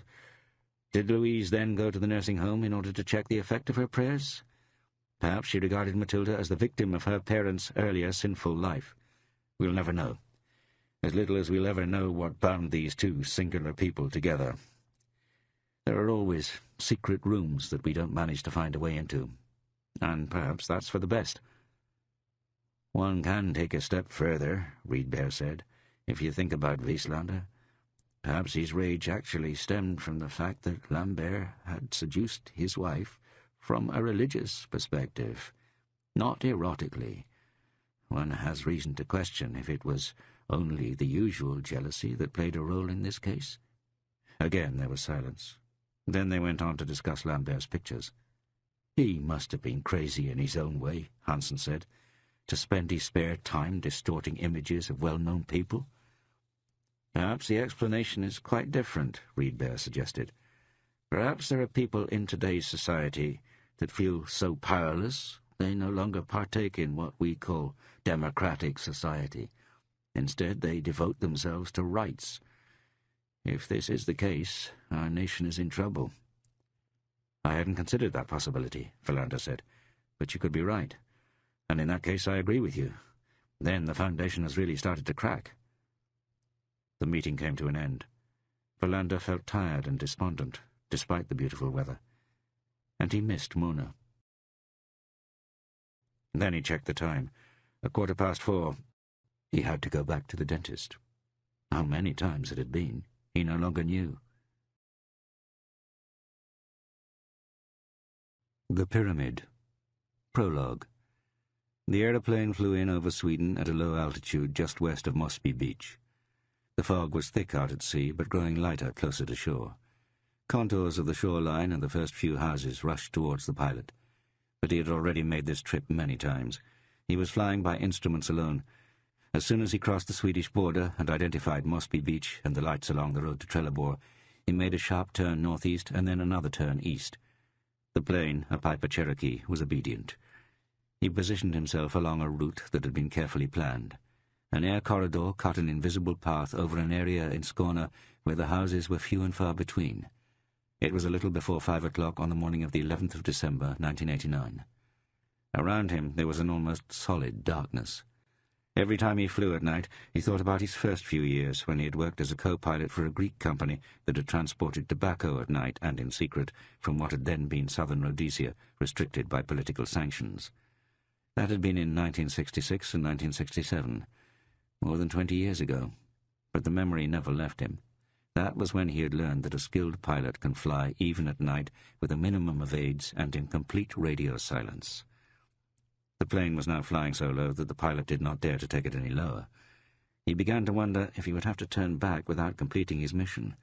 That happened sometimes. Safety always came first, and visibility was still bad. But suddenly, right before the pilot would have been forced to make his decision, the fog lifted. He checked the time. In 2 minutes he would see the lights where he was supposed to make his drop. He turned round and shouted out to the man who was sitting on the only chair left in the cabin. 2 minutes! The man behind him in the darkness directed a torch into his own face and nodded. The pilot peered out into the darkness. 1 minute to go now, he thought, and that was when he saw the spotlights that formed a square of 200 meters per side. He shouted to the man to make himself ready. Then he prepared for a left turn and approached the lighted square from the west. He felt the cold wind and light shaking of the fuselage as the man behind him opened the cabin door. Then he put his hand on the switch that glowed red in the back of the cabin. He had decreased his speed as much as possible. Then he threw the switch, the light changed to green, and he knew that the man back there was pushing out the rubber-clad cistern. The cold wind stopped when the door shut. At that point the pilot had already changed his course to the southeast. He smiled to himself. The cistern had landed now, somewhere between the spotlights. Someone was there to collect it. The lights would be turned off and loaded onto a truck, and then the darkness would become as compact and impenetrable as before. A perfect operation, he thought, the 19th in a row. He checked his watch. In 9 minutes they would pass over the coast and leave Sweden again. After another 10 minutes he would rise another several hundred meters. He had a thermos with coffee next to his seat. He would drink it as they crossed the sea. At 8 o'clock he would set his plane down on his private landing strip outside Kiel, and then get into his car and already be on his way to Hamburg, where he lived. The aeroplane lurched once, and then again. The pilot checked his instrument panel. Everything seemed normal. The headwind was not particularly strong, nor was there any turbulence. Then the plane lurched a third time, more strongly. The pilot worked the rudder, but the plane rolled onto its left side. He tried to correct it without success. The instruments were still normal, but his extensive experience told him that something wasn't right. He could not straighten the plane up. Although he was increasing his speed, the plane was losing altitude. He tried to think with complete calm. What could have happened? He always examined a plane before he took off. When he had arrived at the hangar at 1 o'clock in the morning, he had spent over half an hour examining it, going through all the lists that the mechanic provided, and then he had followed all the directions on the checklist before takeoff. He was unable to straighten the plane. The twisting continued. Now he knew the situation was serious. He increased his speed even more and tried to compensate with the rudder. The man in the back shouted and asked what was wrong. The pilot didn't reply. He had no answer. If he didn't manage to steady the plane, they would crash in a few minutes, right before they reached the sea. He was working with a pounding heart now, but nothing helped. Then came a brief moment of rage and hopelessness. Then he continued to pull on the levers and push the foot pedals until everything was over. The aeroplane struck the ground with vehement force at 19 minutes past 5 on the morning of the 11th of December, 1989. It immediately burst into flame, but the 2 men on board did not notice their bodies catching fire. They had died, torn into pieces, at the moment of impact.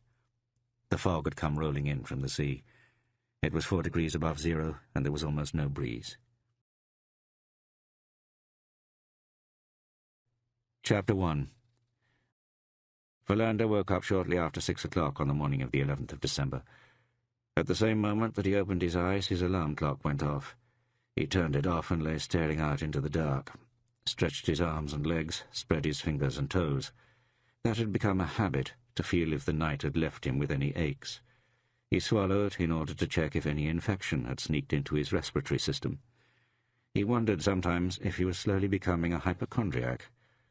But this morning everything seemed in order, and for once he was completely rested. He had gone to bed early the night before, at 10 o'clock, and had fallen asleep immediately. And once he fell asleep, he slept. But if he ended up lying there awake, it could take many hours for him to eventually find some rest. He got out of bed and walked into the kitchen. The thermometer read 6 degrees above zero. Since he knew it showed the wrong temperature, he was able to calculate that he would greet the world at 4 degrees this day. He looked up at the sky. Ribbons of fog wafted up above the rooftops. No snow had fallen in Scorner yet this winter, but it is coming, he thought. Sooner or later the snowstorms arrive. He made coffee and some sandwiches. As usual, his fridge was basically empty. Prior to going to bed, he had written a shopping list that now lay on the kitchen table. While he was waiting for the coffee, he went to the bathroom.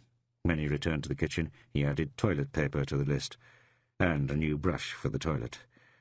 He skimmed the Istat Alejandra that he had picked up from the hall while he ate breakfast. He only paused when he reached the back page with the advertisements. Somewhere in the back of his mind there was a vague longing for a house in the country, where he could walk straight outside in the morning and piss on the grass, where he could have a dog, and maybe, this dream was the most remote, a dovecot. There were several houses for sale, but none that interested him. Then he saw that some Labrador puppies were for sale in Reedscourt. I can't start at the wrong end, he thought. First a house, then a dog, not the other way round. Otherwise I'll have nothing but problems, the work hours that I keep, as long as I don't live with anyone who could help out. It was now 2 months since Mona had definitively left him. Deep inside he still refused to accept what had happened. At the same time he didn't know what to do to get her to come back. He was ready to leave at 7 o'clock. He selected the sweater he usually wore when it was 0 to 8 degrees Celsius. He had sweaters for various temperatures and was very selective about what he wore. He hated being cold in the damp Scorner winter, and he was annoyed the minute he started to sweat. He thought it affected his ability to think. Then he decided to walk to the station. He needed to move. When he stepped outside, he felt a faint breeze from the sea. The walk from Maria Gotan took him 10 minutes. While he walked, he thought about the day ahead. If nothing in particular had occurred during the day, which was his constant prayer, he would question a suspected drug dealer who had been brought in yesterday. There were also constant piles on his desk with current investigations that he should do something about. Looking into the export to Poland of stolen luxury cars was one of the most thankless of his ongoing assignments. He walked in through the glass doors of the station and nodded at Ebba sitting at the reception desk. He saw that she had permed her hair. "Beautiful as always," he said. "I do what I can," she replied, "but you should watch out so you don't start putting on weight. Divorced men often do." Verlander nodded. He knew she was right. After the divorce from Mona, he had started to eat more irregularly and poorly. Every day he told himself he would break his bad habits, without any success so far. He walked to his office, hung up his coat, and sat down at his desk. The telephone rang at that moment. He lifted the receiver. It was Martinson. Verlander was not surprised. The two of them were the Homicide Division's earliest risers. "I think we have to drive out to Mosby," Martinson said. "What's happened?" "A plane has crashed." Verlander felt a pang in his chest. His first thought was that it must be a commercial airliner coming in for a landing or taking off from Sturup. Then it meant a catastrophe, perhaps with many fatalities. "A small sports plane," Martinson went on. Verlander exhaled, while cursing Martinson for not being able to provide him with a clear sense of the situation from the start. "The call came in a while ago," Martinson said. "The fire brigade is already on the scene. Apparently the plane was in flames." Verlander nodded into the receiver. "I'm on my way," he said. "Who else do we have in the field?" "No one, as far as I know, but the patrol units are there, of course." "Then you and I will go first." They met in the reception area. Just as they were about to leave, Riedberg walked in. He had rheumatism and looked pale. Verlander quickly told him what had happened. "You two go on ahead," Riedberg replied. "I have to go to the toilet before I do anything else." Martinson and Verlander left the station and walked over to Martinson's car. "He looked ill," Martinson said. "He is ill," Verlander said. "Rheumatism. And then there's something else, something with his urinary system, I think." They took the coastal road going west. "Give me the details," Verlander said while he stared out at the sea. Ragged clouds were still drifting across the water. "There are no details," Martinson said. "The plane crashed sometime around 5:30. It was a farmer who called. Apparently the crash site is just north of Mosby, out in a field. Do we know how many were in the plane?" "No." "Sturup must have issued a dispatch about a missing plane. If the plane crashed in Mosby, the pilot must have had radio contact with the control tower in Sturup." "That was my thought, too," Martinson said. "That's why I contacted the control tower just before I called you." "And what did they say?" "They aren't missing any planes." Verlander looked at Martinson. "What does that mean?" "I don't know," Martinson said. It should be an impossibility to fly in Swedish airspace without an assigned flight path and continuous radio contact with various towers. Stirrup received no emergency transmission. The pilot must have radioed if he ran into problems. Doesn't it usually take at least a couple of seconds before a plane hits the ground? I don't know, Martinson answered. I don't know more than what I told you. Verlander shook his head. Then he wondered what lay in store for him. He had seen a plane accident before, also a small plane. The pilot had been alone. The plane had crashed north of Ystad, and the pilot had literally been torn to pieces, but the plane had not burned. Verlander was filled with dread at the prospect of what awaited him. The day's morning prayer had been in vain. When they got to Mossby Beach, Martinson turned to the right and pointed. Verlander had already seen the pillar of smoke that rose to the sky. They arrived a few minutes later. The plane had come down in the middle of a muddy field about 100 meters from a farmhouse. Verlander assumed that it was from there that the call had been made. The firefighters were still spraying foam on the wreck. Martinson took a pair of Wellingtons from the boot. Verlander looked unhappily down at his own shoes, a pair of winter boots almost brand new. Then they started to make their way through the slippery mud. The man in charge of the fire crew was Peter Edler. Verlander had met him on numerous occasions. He liked him. It was easy for them to work together. Apart from the 2 fire engines and the ambulance, there was also a patrol car. Verlander nodded at Peters, a patrol officer. Then he turned to Peter Edler. "What do we have?" he asked. "2 dead," Edler replied. "I have to warn you that it is not a pretty sight. That's what happens when people burn in petrol." "You don't have to warn me," Verlander said. "I know what that looks like." Martinson came up next to Verlander. "Find out who made the call," Verlander said. "Probably someone in that farm over there. Find out what the time was, and then someone has to have a serious talk with the control tower at Stirrup." Martinson nodded and set off towards the farm. Verlander approached the plane. It was lying on its left side, embedded in the mud. The left wing had been torn off completely and had broken into several parts that were strewn out across the field. The right wing was still intact, near the fuselage, but had been broken off at the tip. Verlander observed that it was a single-engine plane. The propeller was bent and driven deep into the ground. He slowly circled the plane. It was black with soot and covered in foam. He waved Edler over. "Is it possible to remove the foam?" he asked. "Don't aeroplanes tend to have some kind of markings on the fuselage and under the wings?" "I think we should let the foam stay on a while longer," Edler said. "You never know with petrol. There may still be some left in the fuel tanks." Verlander knew he had no choice but to obey Edler's directives. He walked closer and peered into the plane. Edler had been right. It was impossible to discern any facial features. He circled the plane one more time. Then he lumbered out into the muddy field where the largest piece of wing lay. He crouched down. He could not make out any numbers or letter combinations. It was still very dark. He called out to Peters and asked for a torch. Then he studied the wing intently, scraped the outside with his fingertips. It appeared to have been painted over. Could that mean that someone had wanted to conceal the identity of the plane? He stood up. He was jumping to conclusions again. It was Niebuhr and his team's job to sort this out. He looked over absently at Martinson, who was making his way to the farm with deliberate strides. Several cars with curious onlookers had pulled over by a dirt road. Peters and his partner were trying to convince them to keep going. Yet another police car had arrived, with Hansen, Riedberg, and Niebuhr. Verlander walked over and said hello, explained the situation in brief, and asked Hansen to cordon off the area.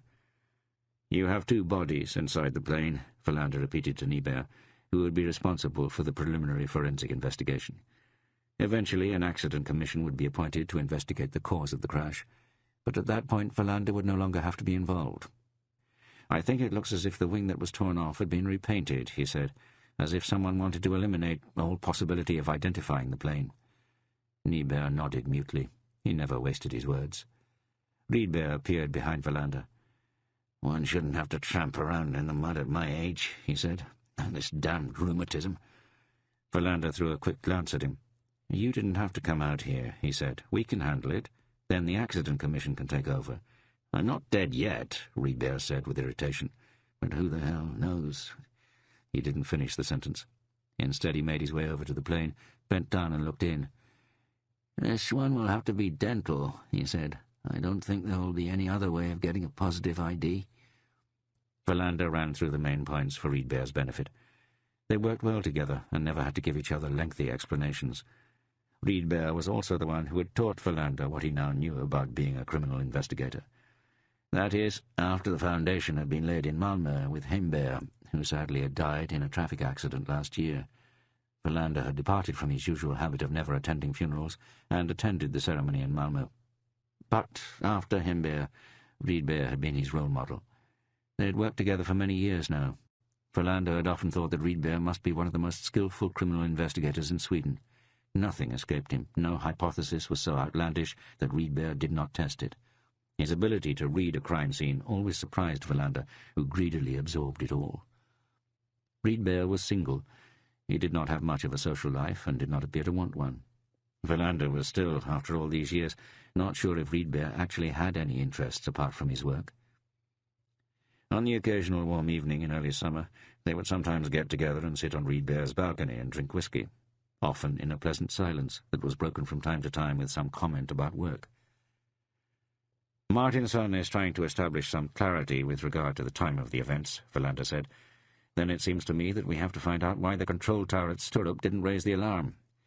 "You mean why the pilot didn't raise the alarm?" Riedberg corrected him. "Well, maybe he didn't have time?" "It doesn't take many seconds to send an SOS," Riedberg said. "But you must be right. The plane would have been flying in an assigned air lane. If it wasn't flying illegally, of course." "Illegally?" Riedberg shrugged. "You know the rumors," he said. "People hear aeroplane noise at night, low-flying, darkened planes, slipping covertly into these areas close to the border. At least that's how it was during the Cold War. Perhaps it's not completely over yet. Sometimes we get reports about suspected espionage, and then you can always question if all drugs actually come in by way of the sound. We will never know for sure about this plane. It may simply be our imagination. But if you fly low enough, you escape the Defense Department's radar and the control tower." "I'll drive in and talk to Sturup," Verlander said. "Wrong," Riedberg said. "I'll do that. I leave this mud to you, by the rights of my old age." Riedberg left. It was starting to get light. One of the technicians was photographing the wreck from various angles. Peter Edler had delegated his responsibilities to someone else and returned to Ystad in one of the fire engines. Verlander saw Hansen talking to several reporters down on the dirt road. He was happy not to have to do it himself. Then he spotted Martinsson tramping back through the mud. Verlander walked over to meet him. "You were right," Martinsson said. "There's an old man in there who lives by himself, Robert Haverberg, 70s, alone with 9 dogs. To be honest, it smelled like hell in there." "What did he say?" "He heard the roar of a plane, then it got quiet, and then the sound returned, but at that point it sounded more like a whine, and then he heard the crash." Verlander often felt that Martinsson was bad at formulating simple and clear explanations. "Let's go over this again," Verlander said. "Robert Haverberg heard the engine noise?" "Yes." "When was this?" "He had just woken up sometime around 5 o'clock. Verlander frowned. "But the plane crashed half an hour later?" "That's what I said, but he was very firm on this point. First he heard the sound of a passing plane at a low altitude. Then it grew quiet. He made some coffee, and then the sound returned, and then the explosion." Verlander reflected on this. What Martinsson had told him was clearly significant. How much time elapsed between the first time he heard the sound and the subsequent crash? "We worked out that it must have taken around 20 minutes. Verlander looked at Martinsson. "How do you account for that?" "I don't know." "Did the old man seem sharp?" "Yes, he also has good hearing." "Do you have a map in your car?" Verlander asked. Martinsson nodded. They walked up to the dirt road where Hansen was still talking with the media. One of them saw Verlander and started approaching him. Verlander waved dismissively. "I have nothing to say," he called out. They got into Martinsson's car and unfolded the map. Verlander studied it in silence. He thought about what Riedberg had said about aeroplanes on illegal missions beyond authorized air lanes and control towers. "One could imagine the following," Verlander said. "A plane comes in low over the coast, passes by, and continues out of earshot. Returns shortly thereafter, and then it goes straight down." "You mean it dropped something off somewhere, and then turned back?" Martinsson asked.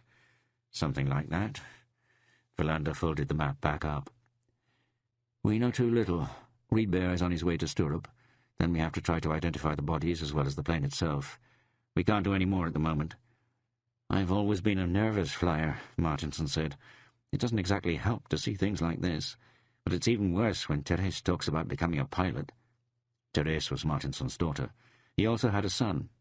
Martinson was a real family man. He was always worried that something might have happened and called home several times a day. Often he went home for lunch. Sometimes Verlander was a little envious of his colleague's seemingly problem-free marriage. "Tell Niebuhr we're going now," he said to Martinson. Verlander waited in the car. The landscape around him was grey and desolate. He shivered. Life goes on, he thought. I've just turned 42. Will I end up like Reedbear, a lonely old man with rheumatism? Verlander shook off these thoughts. Martinson returned, and they drove back to Ystad. End of CD 9. CD 10.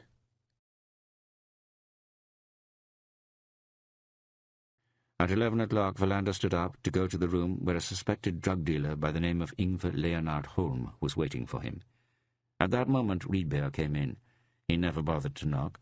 He sat down in the visitor's chair and got straight to the point. "I've talked to an air traffic controller by the name of Lykke," he said. "He claimed to know you. I've spoken to him before. I don't remember the context." "He was very firm in any case," Reedbear continued. "No single-engine plane was cleared to pass over Mosby at 5 o'clock this morning. They have also not received any emergency broadcast from any pilot. The radar screens have been empty. There were no strange signals that may have indicated the presence of an unidentified plane. According to Lykke, the plane that crashed did not exist. They have already reported this both to the Defense Department and to God knows how many other authorities. Customs, probably." "So you were right," Verlander said. "Someone was out on an illegal mission." "We don't know that," Reedbear objected. "Someone was flying illegally, but if it was also an illegal mission, we don't know." "Who would be out flying around in the dark without a particular reason?" "There are so many idiots," Reedbear said. "You should know that." Verlander looked closer at him. "You don't believe that for a minute, do you?" "Of course not," Reedbear said. "But until we know who they were or identify the plane, we can't do anything. This has to go to Interpol. I'm willing to wager a pretty penny that the plane came from the outside." Reedbear left. Verlander mulled over what he had said. Then he stood up, took his papers, and walked to the room where Ingvar Leonard Holm was waiting with his lawyer. It was exactly 11:15 when Verlander started the tape recorder and began his interrogation. Chapter 2. Verlander turned off the tape recorder after 1 hour and 10 minutes. He had had enough of Ingvar Leonard Holm, both because of the man's attitude and the fact that they were going to have to release him. Verlander was convinced that the man on the other side of the table was guilty of repeated and serious drug offences, but there was not one prosecutor in the world who would judge their pre-investigation worthy of taking to trial. Certainly not Per Åkesson, to whom Verlander was going to submit his report. Ingvar Leonard Holm was 37 years old. He was born in Ronneby, but had been registered as a resident of Ystad since the mid-1980s. He listed his profession as a paperback book salesman at outdoor summer markets specializing in the Manhattan series. For the last few years he had declared a negligible income. At the same time he was having a large villa built in an area close to the police station. The house was taxed at several million kroner. Holm claimed to be financing the house with large gambling profits from both the Jägersro and Solvala tracks, as well as various racetracks in Germany and France. Predictably, he had no receipts for his wins. They had disappeared when the trailer where he had stored his financial records caught fire. The only receipt he could show was a lesser one for 4,993 kroner that he had claimed a couple of weeks earlier. Possibly, Verlander thought, this indicated that Holm knew something about horses. But it hardly meant more than that. Hansen should have been sitting here in my place. He is also interested in racing. They could have talked horses to each other. Nothing of this altered Verlander's conviction that Holm was the final link in a chain that imported and sold significant amounts of drugs in southern Sweden. The circumstantial evidence was overwhelming, but Holm's arrest had been very poorly organized. The raid should have been synchronized to take place at the same time. one at Holmes' house, the other at the warehouse in an industrial area in Malmö where he rented space for his paperbacks. It had been a coordinated operation between the police in Ystad and their colleagues in Malmö. But something had gone wrong from the start. The warehouse space had been empty, except for a lone box of old, well-thumbed Manhattan books. Holm had been watching TV in his house when they rang the bell. A young woman was curled up at his feet, massaging his toes, while the police searched the house. They found nothing. One of the drug-sniffing dogs they had brought in from customs had spent a long time sniffing a handkerchief they had found in the rubbish. Chemical analysis had only been able to establish that the cloth could have come into contact with the drug. In some way, Holm had been tipped off about the raid. Verlander did not doubt that the man was both intelligent and good at covering up his activities. "We have to let you go," he said, "but our suspicion of you remains. Or to be precise, I'm convinced that you're involved in extensive drug trafficking in Skåne. Sooner or later we will get you." The lawyer, who resembled a weasel, straightened up. "My client doesn't have to put up with this," he said. "Slander of this kind against my client is inadmissible under the law." "Of course it is," Verlander said. "You're welcome to try to have me arrested." Holm, who was unshaven and appeared sick of the whole situation, stopped his lawyer from continuing. "I understand that the police are simply doing their job," he said. "Unfortunately, you made a mistake in directing your suspicions at me. I'm a simple citizen who knows a lot about horses and bookselling, nothing else. Moreover, I regularly donate money to save the children." Verlander left the room. Holm would go home and have his feet massaged. Drugs would continue to stream into Skåne. "We will never win this battle," Verlander thought as he walked down the corridor. "The only room for hope is if future generations of young people reject it entirely." It was now 12:30. He felt hungry and regretted not having taken the car this morning. He could see through the window that it had started to rain. There was snow mixed in with the rain. The thought of walking all the way downtown and back in order to eat was not appealing. He pulled out a desk drawer and found the menu of a pizzeria that delivered. He eyed the menu without being able to decide on anything. Finally, he closed his eyes and placed his index finger down somewhere at random. He called and ordered the pizza that fate had selected for him. Then he walked over to the window and stared at the water tower on the other side of the road. The phone rang. He sat down at his desk and picked up. It was his father calling from Lörderup. "I thought we had agreed that you would come by here last night," his father said. Verlander sighed quietly. "We didn't agree to anything." "Yes, we did. I remember it very well," his father said. "You're the one who's starting to get forgetful. I thought the police had notepads. Can't you write down that you're planning to arrest me? Then maybe you'll remember." Verlander didn't have the energy to get angry. "I'll come by tonight," he said, "but we had not arranged that I was coming over last night." "It's possible I made a mistake," his father replied, suddenly surprisingly meek. "I'll be there around 7, Verlander said. "Right now I have a lot to do." He hung up. My father engages in finely tuned emotional blackmail, Verlander thought, and the worst thing about it is that he's continually successful. The pizza arrived. Verlander paid and took the box back to the break room. Per Åkesson was sitting at a table eating some porridge. Verlander sat down across from him. "I thought you were going to come by and talk about Holm," Åkesson said. "And I will, but we had to release him. That doesn't surprise me. The whole operation was exceedingly poorly executed." "You'll have to talk to Björk about that," Verlander said. "I wasn't involved." To Verlander's surprise, Åkesson salted his porridge. "I'm taking a leave of absence in 3 weeks," Åkesson said. "I haven't forgotten," Verlander replied. "A young woman will be replacing me.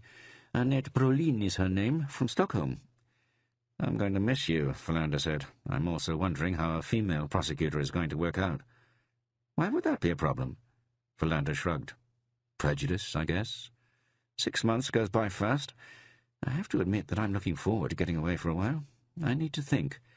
I thought you were getting some additional education. I am, but that won't stop me from thinking about the future. Should I continue as a public prosecutor for the rest of my life? Or is there something else I should do?" "You could learn to sail and become a vagabond of the seas." Åkesson shook his head energetically. "Nothing like that. But I am thinking about applying for something overseas. Perhaps in a project where one feels one is really making a difference. Perhaps I could be part of building a workable justice system where there was none before. In Czechoslovakia, for example." "I hope you write and tell me," Verlander said. "Sometimes I also wonder about the future, if I'm going to stay in this business until I retire, or do something else." The pizza was tasteless. Aukerson, however, was tucking into his porridge with gusto. "What's the story with that plane?" Aukerson asked. Philander told him what they knew. "That sounds strange," Aukerson said when Philander had finished. "Could it be drugs?" "Yes, it could," Philander replied, and regretted not having asked Holmes if he owned an aeroplane. If he could afford to build a house, he could probably afford to keep a private plane. Drug profits could be astronomical. They stood at the sink together and cleaned their plates. Philander had left half of his pizza uneaten. The divorce was still having an effect on his appetite. "Holmes is a criminal," Philander said. "We'll get him sooner or later." "I'm not so sure of that," Aukerson said. "But of course I hope you're right." Philander was back in his office a little after 1 o'clock. He considered calling Mona in Malmö. Linda lived with her right now. She was the one Philander wanted to talk to. It had been almost a week since they had talked last. She was 19 and a little lost. Lately she was back to thinking she wanted to work upholstering furniture. Philander suspected she would change her mind many more times. Instead, Philander called Martinson and asked him to come by. Together they went over the events of the morning. It was Martinson who was going to write the report. "People have called both from Stirrup and the Department of Defense," he said. "There is something not right about that plane. It doesn't seem to have existed, and it seems you were right in thinking the wings and fuselage had been painted over."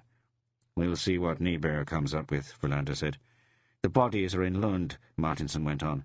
"The only way we have of identifying them is through dental records. The bodies were so badly burned they fell to pieces when they were moved onto stretchers." "We'll have to wait and see, in other words," Philander said. "I was going to suggest to Björk that you act as our representative in the Accident Commission. Do you have anything against that?" "I'll always learn something new," Martinson said. When Philander was alone again, he ended up thinking about the difference between Martinson and himself. Philander's ambition had always been to become a good criminal investigator, and he had succeeded in this. But Martinson had other ambitions. What tempted him was the post of Chief of Police in a not-too-distant future. To perform well in the field was for him only a step in his career. Philander dropped his thoughts about Martinson, yawned, and listlessly pulled over the folder that was on top of the pile on his desk. It still irritated him that he hadn't asked Holmes about the plane, at least to get to see his reaction. But Holmes was probably lying in his whirlpool by now, or enjoying a delicious lunch at the Continental with his lawyer. The folder remained unopened in front of Philander. He decided he might as well talk to Björk about Martinson and the Accident Commission. Then that could be checked off the list. He walked to the end of the corridor where Björk had his office. The door was open. Björk was on his way out. "Do you have time?" Philander asked. "A few minutes. I'm on my way to a church to give a speech." Philander knew that Björk was constantly giving lectures in the most unexpected settings. Apparently he loved performing in public, something that Philander disliked intensely. Press conferences were a constant scourge. Philander started to tell him about the morning's events, but apparently Björk had already been briefed. He had no objection to Martinson's being appointed as police representative to the Accident Commission. "I take it the plane was not shot down," Björk said. "Nothing so far indicates that it was anything other than an accident," Philander answered.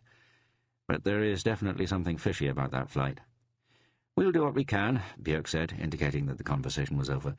"But we won't exert more of an effort than we have to. We have enough to do as it is." Björk left in a cloud of aftershave. Philander shuffled back to his office. On the way he looked into Rydberg's and Hansen's offices. Neither one was around. He got himself a cup of coffee and then spent several hours reviewing the assault case that had occurred the week before in Skurup. New information had turned up that seemed to ensure that the man who had beaten up his sister-in-law could actually be charged with battery. Philander organized the material and decided he would hand it over to Aukerson tomorrow. It was 5:15. The police station seemed unusually deserted this day.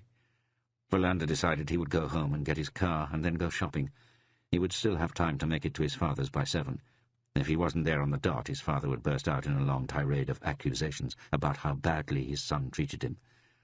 Philander took his coat and walked home. The snow slush had increased. He pulled up his hood.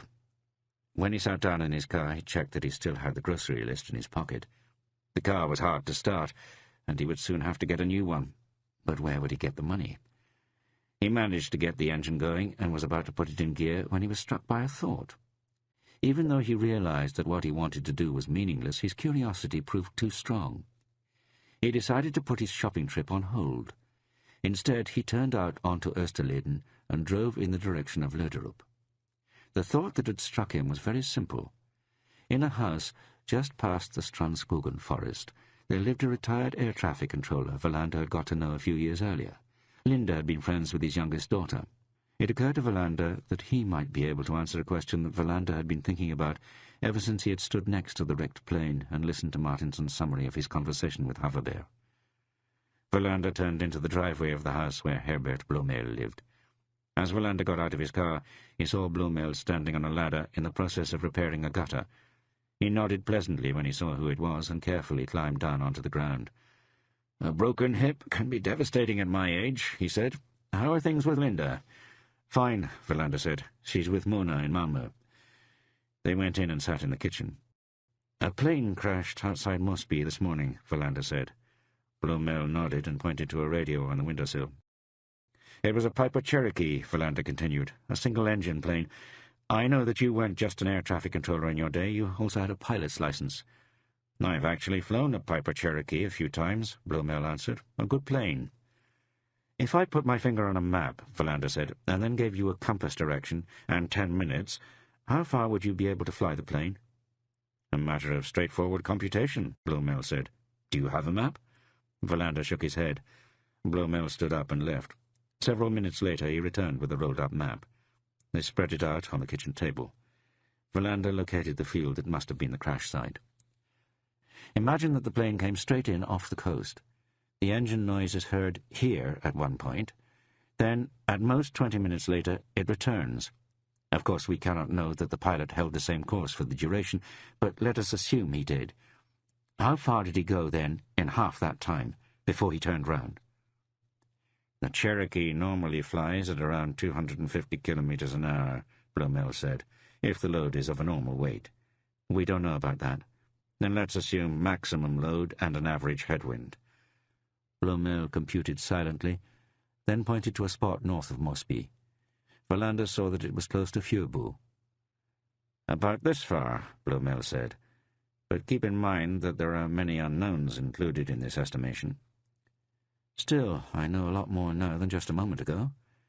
Wallander tapped his fingers on the table reflectively. "Why does a plane crash?" he asked after a while. Blomel looked quizzically at him. "No two accidents are alike," he said. "I read some American magazines that refer to various accident investigations. There may be recurring causes, errors in the plane's electrical wiring, or something else, but in the end there is nonetheless almost always some exceptional reason at the root of any given accident, and it almost always involves some degree of pilot error." "Why would a Cherokee crash?" Wallander asked. Blomel shook his head. "The engine may have stalled. Poor maintenance. You'll have to wait and see what the Accident Commission comes up with."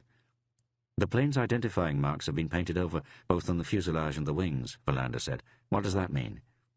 "That it was someone who didn't want to be known," Blomel said. "There is a black market for aeroplanes, just as for anything else." "I thought Swedish airspace was secure," Wallander said. "But you mean that planes can sneak in?" "There is nothing in this world that is absolutely secure," Blomel answered. "Nor will there ever be. Those who have enough money and enough motivation can always find their way across a border and back again without interception." Blomel offered him a cup of coffee, but Wallander declined. "I have to look in on my father in Lederup," he said. "If I'm late, I'll never hear the end of it." "Loneliness is the curse of old age," Blomel said. "I miss my air control tower with a physical ache. All night I dream of ushering planes through the air corridors. And when I wake up it's snowing, and all I can do is repair a gutter." They took leave of each other outside. Wallander stopped at a grocery shop in Herestad. When he drove away again, he cursed. Even though it had been on his list, he had forgotten to buy toilet paper. He arrived at his father's house at 3 minutes to 7. The snow had stopped, but the clouds hung heavy over the countryside. Wallander saw the lights on in the little side building that his father used as a studio. He breathed in the fresh air as he walked across the yard. The door was ajar. His father had hurt his car. He was sitting at his easel, an old hat on his head, and his near-sighted eyes close to the painting he had just started. The smell of paint thinner always gave Wallander the same feeling of home. "This is what is left of my childhood, the smell of paint thinner." "You're on time," his father observed without looking at him. "I'm always on time," Verlander said as he moved a couple of newspapers and sat down. His father was working on a painting that featured a wood grouse. Just as Verlander had stepped into the studio, he had placed a stencil onto the canvas and was painting a subdued sky at dusk. Verlander looked at him with a sudden feeling of tenderness. He is the last one in the generation before me, he thought. When he dies, I'll be the next to go. His father put away his brushes and the stencil and stood up. They went into the main house. His father put on some coffee and brought some shot glasses to the table. Verlander hesitated, then nodded. He could take one glass. "Poker," Verlander said. "You owe me 14 kroner from last time." His father looked closely at him. "I think you cheat," he said, "but I still don't know how you do it." Verlander was taken aback. "You think I cheat my own father?" For once his father backed down. "No," he said, "not really. But you did win an unusual amount last time." The conversation died. They drank coffee. His father slurped as usual. This irritated Verlander as much as it always did. "I'm going to go away," his father said suddenly. "Far away." Verlander waited for more, but none came. "Where to?" he asked finally. "To Egypt." "Egypt? What are you going to do there? I thought it was Italy you wanted to see." "Egypt and Italy. You never listen to what I say." "What are you going to do in Egypt?" "I'm going to see the Sphinx and the pyramids. Time is running out. No one knows how long I will live, but I want to see the pyramids and Rome before I die." Verlander shook his head. "Who are you going with?" "I'm flying with Egypt Air in a few days, straight to Cairo. I'm going to stay in a very nice hotel called Mina House." "But you're going alone? Is it a charter trip? You can't be serious," Verlander said in disbelief. His father reached for some tickets on the windowsill. Verlander looked through them and realized that what his father said was true. He had a regular fare ticket from Copenhagen to Cairo for the 14th of December. Verlander put the tickets down on the table. For once, he was completely speechless. Chapter 3. Verlander left Lerderup at 10:15. The clouds had started to break up. As he walked to the car, he noticed that it had turned colder. This, in turn, would mean that the Peugeot would be harder to start than usual. But it wasn't the car that occupied his thoughts.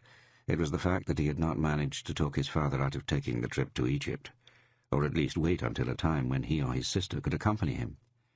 "You're almost 80 years old," Verlander had insisted. "At your age, you can't do this kind of thing." But his arguments had been hollow. There was nothing visibly wrong with his father's health, and even if he dressed unconventionally at times, he had a rare ability to adapt to new situations and the new people he met. When Verlander realized that the ticket included a shuttle bus from the airport to the hotel that was situated close to the pyramids, his concerns had slowly dissipated. He did not understand what drove his father to go to Egypt, to the Sphinx and the pyramids, but he couldn't deny that many years ago now, when Verlander was still young, his father had actually told him many times about the marvelous structures on the Giza Plateau just outside Cairo. Then they had played poker. Since his father entered in the black, he was in a great mood when Verlander said his goodbyes. Verlander paused with his hand on the car door handle and drew in a breath of night air. "I have a strange father," he thought. "That's something I'll never escape." Verlander had promised to drive him into Malmö on the morning of the 14th. He had made a note of the telephone number for Mina House, where his father would be staying. Since his father never spent money unnecessarily, he had of course not taken any travel insurance, and so Verlander was going to ask Ebba to take care of it tomorrow. The car started reluctantly, and he turned towards Ystad. The last thing he saw was the light in the kitchen window. His father had a habit of sitting up for a long time in the kitchen before going to bed, if he didn't return to the studio and add yet another few brushstrokes to one of his paintings. Verlander thought about what Blomel had said earlier that evening, that loneliness was a curse of the aged. But Verlander's father lived no differently since he had grown old. He continued to paint his pictures as if nothing had changed, neither anything around him nor himself. Verlander was back at Maria Gottan shortly after 11 o'clock. When he unlocked the front door, he saw that someone had slipped a letter through the letterbox. He opened the envelope and already knew whom it was from. Emma Lundin, a nurse at the Ystad hospital. Verlander had promised to call her yesterday. She walked past his building on her way home to Dragon Gottan. Now she was wondering if something was wrong. Why had he not called her? Verlander felt guilty. He had met her a month before. They had fallen into conversation at the post office on Hamn Gottan. Then they had bumped into each other a few days later at the grocery shop, and after only a couple of days they had started a relationship that was not particularly passionate on either side. Emma was a year younger than Verlander, divorced with 3 children. Verlander soon realized that the relationship meant more to her than to him. Without really daring to, he had started trying to extricate himself. As he stood in the hall now, he knew very well why he hadn't called. He simply had no desire to see her. He put the letter down on the kitchen table and decided he had to end the relationship. It had no future, no potential. They did not have enough to talk about, and too little time for each other. And Verlander knew that he was looking for something completely different, someone completely different, someone who would actually be able to replace Mona, if that woman even existed. But above all, it was Mona's return that he dreamed of. He undressed and put on his old worn dressing gown, realized again that he had forgotten to buy toilet paper, and found an old telephone book that he put in the bathroom. Then he put the grocery items he had bought in Herestad into the fridge. The phone rang. It was 11:15. He hoped that nothing serious had occurred that would make him have to get dressed again. It was Linda. It always made him happy to hear her voice. "Where have you been?" she asked. "I've been calling all evening." "You could have guessed," he replied, "and you could have called your grandfather. That's where I was." "I didn't think of that," she said. "You never go to see him." "I don't?" "That's what he says." "He says a lot of things. By the way, he's going to fly to Egypt in a few days to see the pyramids." "Well, sounds fun. I wouldn't mind going along." Verlander said nothing. He listened to her lengthy narrative about how she had spent the past couple of days. He was pleased that she had now clearly recommitted herself to a career in upholstering furniture. He assumed that Mona was not home, since she would normally get irritated when Linda talked so much and for so long on the phone. But he also felt a pang of jealousy. Even though they were now divorced, he could not reconcile himself to the thought of her seeing other men. The conversation ended with Linda promising to meet him in Malmö and see her grandfather off for his trip to Egypt. It was past midnight. Since Verlander was hungry, he went back to the kitchen. The only thing he could be bothered to make was a bowl of porridge. At 12:30, he crawled into bed and fell asleep almost immediately. On the morning of the 12th of December, the temperature had sunk to 4 degrees below zero. Verlander was sitting in the kitchen just before 7 o'clock when the telephone rang. It was Blomel. "I hope I didn't wake you," he said. "I was up," Verlander said, coffee cup in hand. "Something occurred to me after you left," Blomel went on. "I'm not a policeman, of course, but I still thought I should call you." "Tell me." "I was simply thinking that for someone to hear the engines outside Mosby, the plane must have been at a very low altitude. That should mean that even others heard it. In that way you should be able to find out where it went, and perhaps you might even find someone who heard it turn round in the air and head back. If someone, for example, heard it with a break of only several minutes, you may be able to figure out what the turning radius was." Blomel was right. Verlander should have thought of it himself, but he did not say this. "We're already on it," he said instead. "That was all," Blomel said. "How was your father?" "He told me he's taking a trip to Egypt." "That sounds like a wonderful idea." Verlander didn't answer. "It's getting colder," Blomel concluded. "Winter is on its way. Soon we'll have snowstorms upon us," Verlander said. He went back to the kitchen, thinking about what Blomel had said. Martinson or someone else could get in touch with colleagues in Tomelilla and Fjöbo. Maybe also Simrishamn, to be safe. It might be possible to pinpoint the plane's route and destination by looking for people who were early risers and who had noticed an engine noise overhead, twice in a row if they were lucky. Surely there were still some dairy farmers around who were up at that time of day.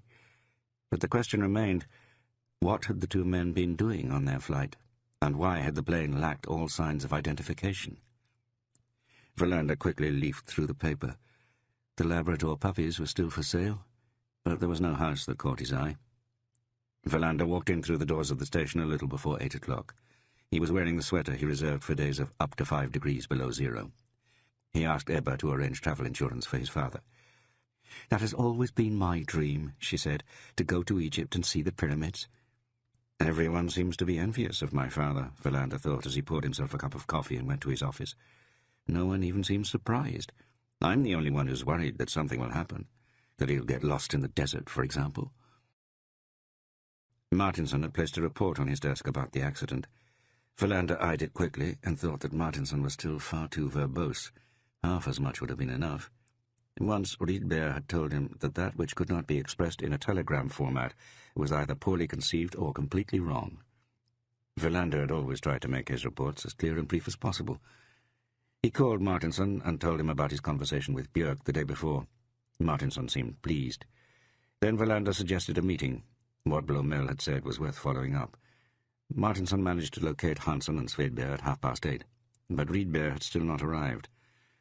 They filed into one of the conference rooms. "Has anyone seen Niebuhr?" Verlander asked. Niebuhr walked in at that moment. As usual, he appeared to have been up all night. His hair was standing on end. He sat in his usual seat, somewhat apart from the others. "Riedberg seems ill," Svedberg said, scratching his bald spot with a pencil. "He is ill," Hansen said. "He has sciatica." "Rheumatism," Verlander corrected. "There's a big difference." Then he turned to Niebuhr. "We've examined the wings," the latter said, and washed away the fire-retardant foam and tried to puzzle the pieces of the fuselage back together. The numbers and letters had not only been painted over, they had also been scraped away beforehand, but that had only been partly successful, hence the need for paint.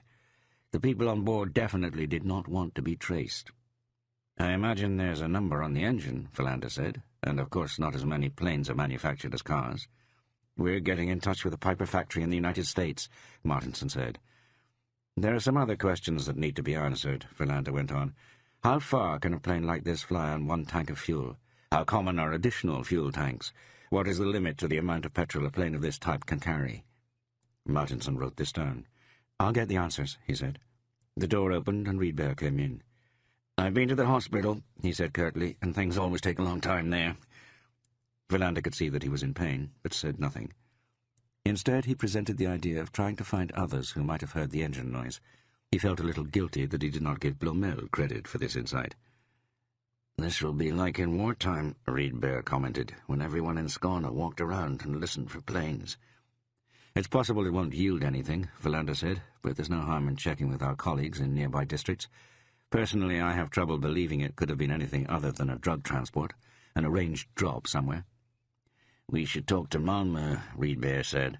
"If they've noticed that the supply seems to have increased dramatically, there could be a connection. I'll call them." No one had any objections.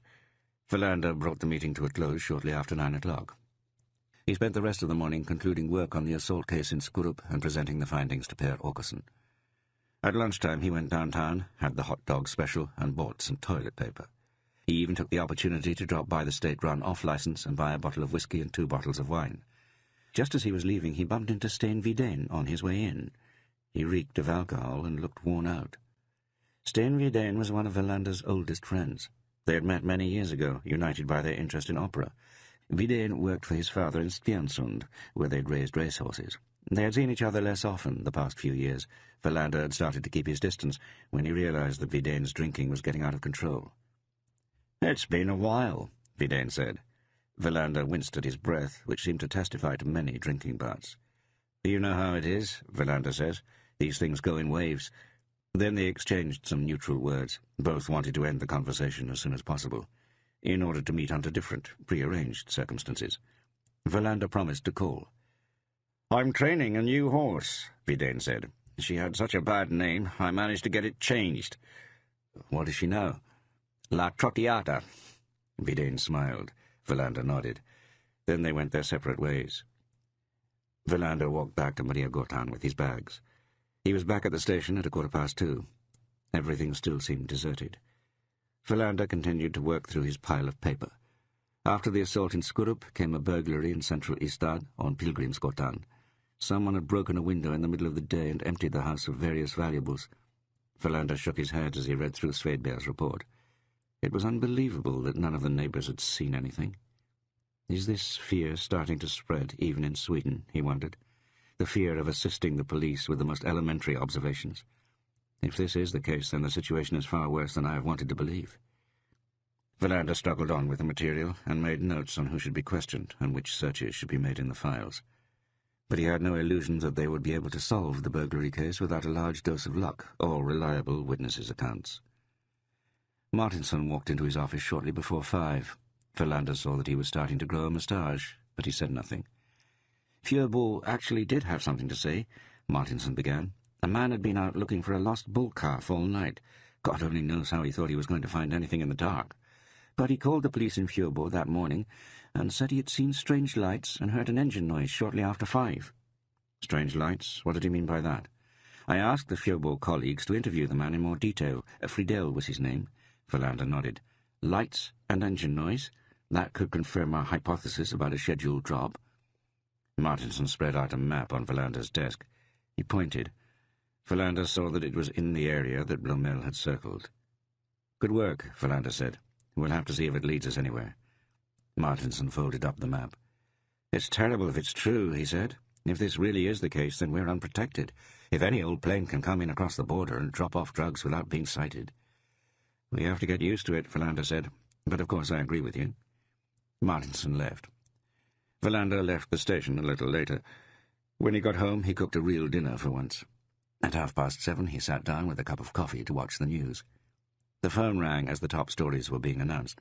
It was Emma. She was just leaving the hospital. Verlander didn't really know what he wanted. Another evening alone, or a visit from Emma. Without being sure that he really wanted to see her, he asked if she wanted to stop by. She said yes. Verlander knew this meant that she would stay until a little after midnight. Then she would get dressed and go home. In order to steel himself for the visit, he had 2 glasses of whiskey. He had already showered before, while he was waiting for the potatoes to boil. Quickly he changed the sheets on the bed and threw the old bed linen into a wardrobe which was already overflowing with dirty laundry. Emma arrived shortly before 8. Verlander cursed himself when he heard her on the stairs. Why couldn't he put an end to it, since it had no future? She arrived, she smiled, and Verlander asked her in. She had brown hair and beautiful eyes, and was short. He put on the kind of music he knew she liked. They drank wine, and shortly before 11 they went to bed. Verlander thought of Mona. Afterwards they both fell asleep. Neither one of them had said anything. Just before he fell asleep, Verlander noticed a headache coming on. He woke up again when she was getting dressed, but he pretended to be asleep. When the front door had shut, he got out of bed and drank some water.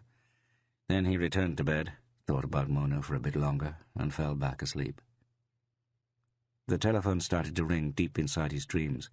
He woke immediately, listened. The rings continued. He glanced at the clock on the bedside table. 2:15. That meant that something had happened. He lifted the receiver as he sat up in bed. It was one of the officers who worked the night shift, Nislund. "There's a fire on Møllegatan," Nislund said, "right on the corner of Lilla Strandgatan." Verlander tried to visualize that block. "What's burning?" "The Eberhardsson sisters' sewing shop." "That sounds like a case for the fire brigade and a patrol unit." Nislund hesitated before answering. "They're already there. It sounds like the house may have exploded, and the sisters live above the shop." "Did you get them out?" "It doesn't look like it." Verlander didn't need to think any further.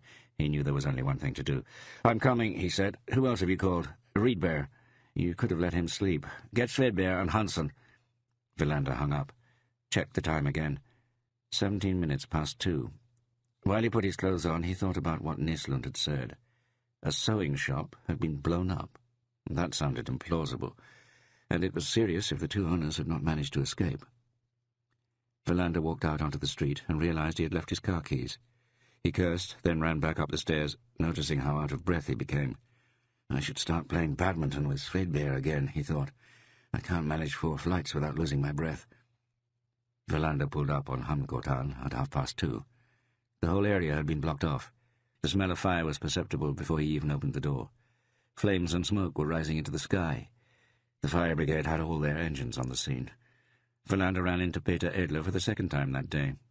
"It looks bad," Peter Edler shouted, raising his voice to be heard above the din. The whole house was in flames. The firefighters were spraying the surrounding buildings to restrict the damage. "The sisters?" Verlander shouted. Edler shook his head. "No one has come out," he replied. "If they were home, they're still in there. We have a witness who says the building just blew up. It started to burn everywhere at once." Edler left to continue directing the operation. Hansen appeared at Verlander's side. "Who the hell sets fire to a sewing shop?" he asked. Verlander shook his head. He had no answer. He thought about the 2 sisters who had worked in their sewing shop for as long as he had lived in Ystad. Once he and Mona had bought a zip there for one of his suits. Now the sisters were gone. And if Peter Edler was not completely mistaken, this fire had been started in order to kill them. Chapter 4. Verlander rang in this St. Lucia's Day, 1989, with lights other than those of a children's Lucia procession. He stayed at the scene of the blaze until dawn. By then he had sent home both Svedberg and Hansen. When Rydberg turned up, Verlander also told him to go home. The night cold and the heat of the flames would do nothing good for his rheumatism. Rydberg listened to a short report about the two sisters' likely death, and then he left. Peter Edler gave Verlander a cup of coffee. Verlander sat in the driver's cab in one of the fire engines and wondered why he simply didn't go home and sleep, instead of staying here, waiting for the fire to be put out. He didn't manage to come up with a good answer. He thought back to the evening before, with discomfort. The erotic dimension between him and Emma Lundin was completely devoid of passion, hardly more than an extension of their earlier inane conversations. I can't go on like this, he thought suddenly. Something has to happen in my life. Soon, very soon. The 2 months that had gone by since Mona had left him felt like 2 years. The fire was out at dawn. The building had burned to the ground. Niebuhr arrived. They waited for Peter Edler to give the go-ahead for Niebuhr to enter the smouldering remains with the fire brigade's own forensic technicians. Then Björk turned up, impeccably dressed as usual, accompanied by a scent of aftershave that managed to overpower even the smoke. "Fires are tragic," he said. "I hear the owners have died." "We don't know that yet," Verlander said, "but there are no indications to the contrary, unfortunately." Björk looked at his watch. "I have to push on," he said. "I have a breakfast meeting with Rotary." He left. "He's going to lecture himself to death," Verlander said. Niebuhr followed him with his eyes. "I wonder what he says about the police and our work," Niebuhr said. "Have you ever heard him speak?" "Never. But I suspect he doesn't tell them about his accomplishments at the desk." They stood quietly, waiting. Verlander felt cold and tired. The whole block was still closed to traffic, but a reporter from Arbetet had managed to duck his way past the blockades. Verlander recognized him. He was one of the reporters who usually wrote what Verlander actually said, so he was given the little information they had. They still could not confirm that anyone had died. The reporter let himself be satisfied with this. Another hour went by before Peter Edler could give them the green light. When Verlander had left home the night before, he had been smart enough to put on rubber boots, and now he stepped carefully into the scorched rubble, where beams and the remains of walls lay jumbled in a mess of water. Niebuhr and some of the firefighters carefully made their way through the ruins. After less than 5 minutes, they stopped. Niebuhr nodded for Verlander to come. The bodies of 2 people lay a few meters away from each other. They were charred beyond the point of recognition. It occurred to Verlander that he had now experienced this sight for the second time in 48 hours. He shook his head. "The Eberhardsen sisters," he said. "What were their first names?" "Anna and Amelia," Niebuhr answered. "But we don't yet know if it is actually them." "Who else would it be?" Verlander said. "They lived alone in this house." "We'll find out," Niebuhr said, "but it will take a couple of days." Verlander turned and went back out onto the street. Peter Edler was smoking. "You smoke?" Verlander said. "I didn't know that." "Not very often," Edler replied. "Only when I'm very tired." "There must be a thorough examination of this fire," Verlander said. "I shouldn't jump to any conclusions, of course, but this looks like nothing less than deliberate arson. Though one may wonder why anyone wanted to take the lives of 2 old spinsters." Verlander nodded. He knew that Peter Edler was an extremely competent fire chief. 2 old ladies, Verlander remarked, who sold buttons and zips. There was no longer any reason for Verlander to stay. He left the scene, got in his car, and went home. He ate breakfast and conferred with the thermometer about which sweater to wear. He decided on the same one as yesterday. At 20 minutes past 9, he parked in front of the station. Martinson arrived at the same time. This is unusually late for him, Verlander thought. Martinson offered up the explanation without being asked. "My niece, who was 15, came home drunk last night," he said somberly. "That hasn't happened before." "Some time has to be the first," Verlander said. He did not miss his days as a patrol officer, when St. Lucia's Day was always a raucous affair, and he recalled that Mona had called several years ago and complained that Linda had come home and thrown up after late-night Lucia festivities. Mona had been very upset. That time, to his surprise, Verlander was the one who had been more relaxed about the whole incident. He tried to explain this to Martinson as they walked up towards the station, but his colleague was resistant. Verlander gave up and stopped talking. They halted in the reception area, and Ebba came over to them. "Is it true what I hear," she asked, "that poor Anna and Amelia Have burned to death? That's what it looks like, Philander said. Ebba shook her head. I've bought buttons and thread from them since 1951, she said. They were always so friendly. If you needed anything extra, they always took care of it with no additional charge. Who on earth would want to take the lives of two old ladies in a sewing shop? Ebba is the second person to ask that, Philander thought. First Peter Edler, now Ebba. Is it a pyromaniac? Martinson asked. In that case, he's chosen a particularly apt evening to get started. We'll have to wait and see, Philander replied. Has anything more come in about the crashed plane? Not as far as I know, but Furbo was going to have another talk with the man who was looking for his calf.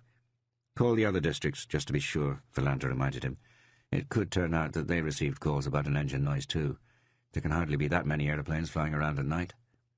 Martinson left. Ebba gave Philander a piece of paper. The travel insurance for your father, she said. Lucky man, he gets to leave this weather and see the pyramids. Philander took the paper and went to his office. When he had hung up his coat, he called Löderup. There was no answer, even though he let the phone ring 15 times. His father must be out in the studio.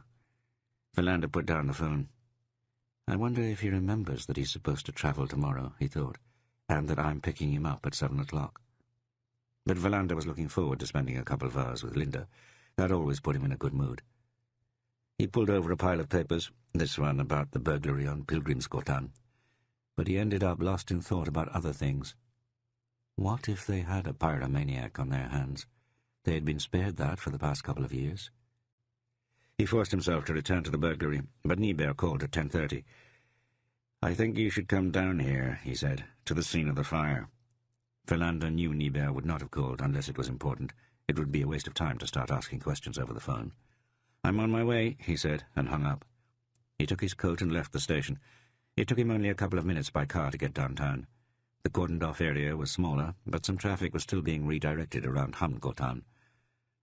Niebuhr was waiting next to the ruins of the house, which was still smoking. He got straight to the point. This was not only arson, he said. It was murder. Murder? Niebuhr gestured for him to follow. The two bodies in the ruin had now been dug out. They crouched down next to one, and Niebuhr pointed to the cranium with a pen. A bullet hole, he said. She's been shot, assuming it is one of the sisters. But I suppose we are assuming that. They stood up and walked over to the second body. Same thing here, he said, and pointed. Just above the neck. Philander shook his head in disbelief. Someone shot them. Looks like it. What's worse is that it was execution style. 2 shots to the back of the head. Philander had trouble taking in what Niebuhr had just said. It was too preposterous, too brutal. But he also knew that Niebuhr never said anything he wasn't absolutely sure about. They walked back out to the street. Niebuhr held up a small plastic bag in front of Philander. We found one of the bullets, he said. It was still stuck in the cranium. The other one exited through the forehead and has melted in the heat. But the medical examiner will, of course, do a thorough examination. Philander looked at Niebuhr while he tried to think. So we have a double murder that someone tried to cover up with a fire? Niebuhr shook his head. That doesn't make sense. A person who executes people by shooting them in the back of the head most likely knows that fires normally leave skeletons intact. After all, it's not a crematorium. Philander realized that Niebuhr had said something important. What's the alternative? The murderer may have wanted to conceal something else. What can you conceal in a sewing shop? That's your job to figure out, Niebuhr replied. I'll go and get a team together, Philander said. We'll start at 1. He checked his watch. It was 11. Can you make it? I won't be done here, of course, Niebuhr said, but I'll come by. Philander returned to his car. He was filled with a feeling of unreality. Who could have a motive for executing 2 old ladies who sold needles and thread and 1 or 2 zips? This was beyond anything he had been involved in before. When he reached the station, he walked straight to Riedberg's office. It was empty. Philander found him in the break room, where he was eating a rusk and drinking tea. Philander sat down and told him what Niebuhr had discovered. That's not good, Riedberg said when Philander was finished. Not good at all. Philander stood up. I'll see you at 1, he said. For now, let Martinson focus on the plane. But Hansen and Svedberg should be there, and try to get Åkesson. Have we ever had anything like this? Riedberg considered. Not that I can remember. There was a lunatic who planted an axe in a waiter's head about 20 years ago. The motive was an unpaid debt of 30 kroner, but I can't think of anything else. Philander lingered at the table. Execution style, he said. Not particularly Swedish. And what is Swedish, exactly? Reedbear asked. There are no longer any borders, not for aeroplanes nor serious criminals. Once Ystad lay at the outskirts of something. What happened in Stockholm did not happen here. Not even things that occurred in Malmö were typical in a small town like Ystad. But that time is over. What happens now? The new era will need a different kind of police, particularly out in the field, Reedbear said. But there will still be a need for those like you and me, the ones who can think. They walked together along the corridor. Reedbear walked slowly. They parted outside Reedbear's door. 1 o'clock, Reedbear said. The double murder of 2 old ladies. Is that what we should call this? The case of the little old ladies? I don't like it, Philander said. I don't understand why anyone would shoot 2 honourable old ladies. That may be where we have to begin, Reedbear said thoughtfully, by examining if they were actually as honourable as everyone appears to believe. Philander was taken aback. What are you insinuating? Nothing, Reedbear said, and smiled suddenly. It's possible that one sometimes draws conclusions too quickly. Philander stood by the window in his office and absent-mindedly watched some pigeons flapping around the water tower. Reedbear is right, he thought, as usual. If there are no witnesses, if we don't get any observations from outside, then this is where we have to start. Who were they really, Anna and Emilia?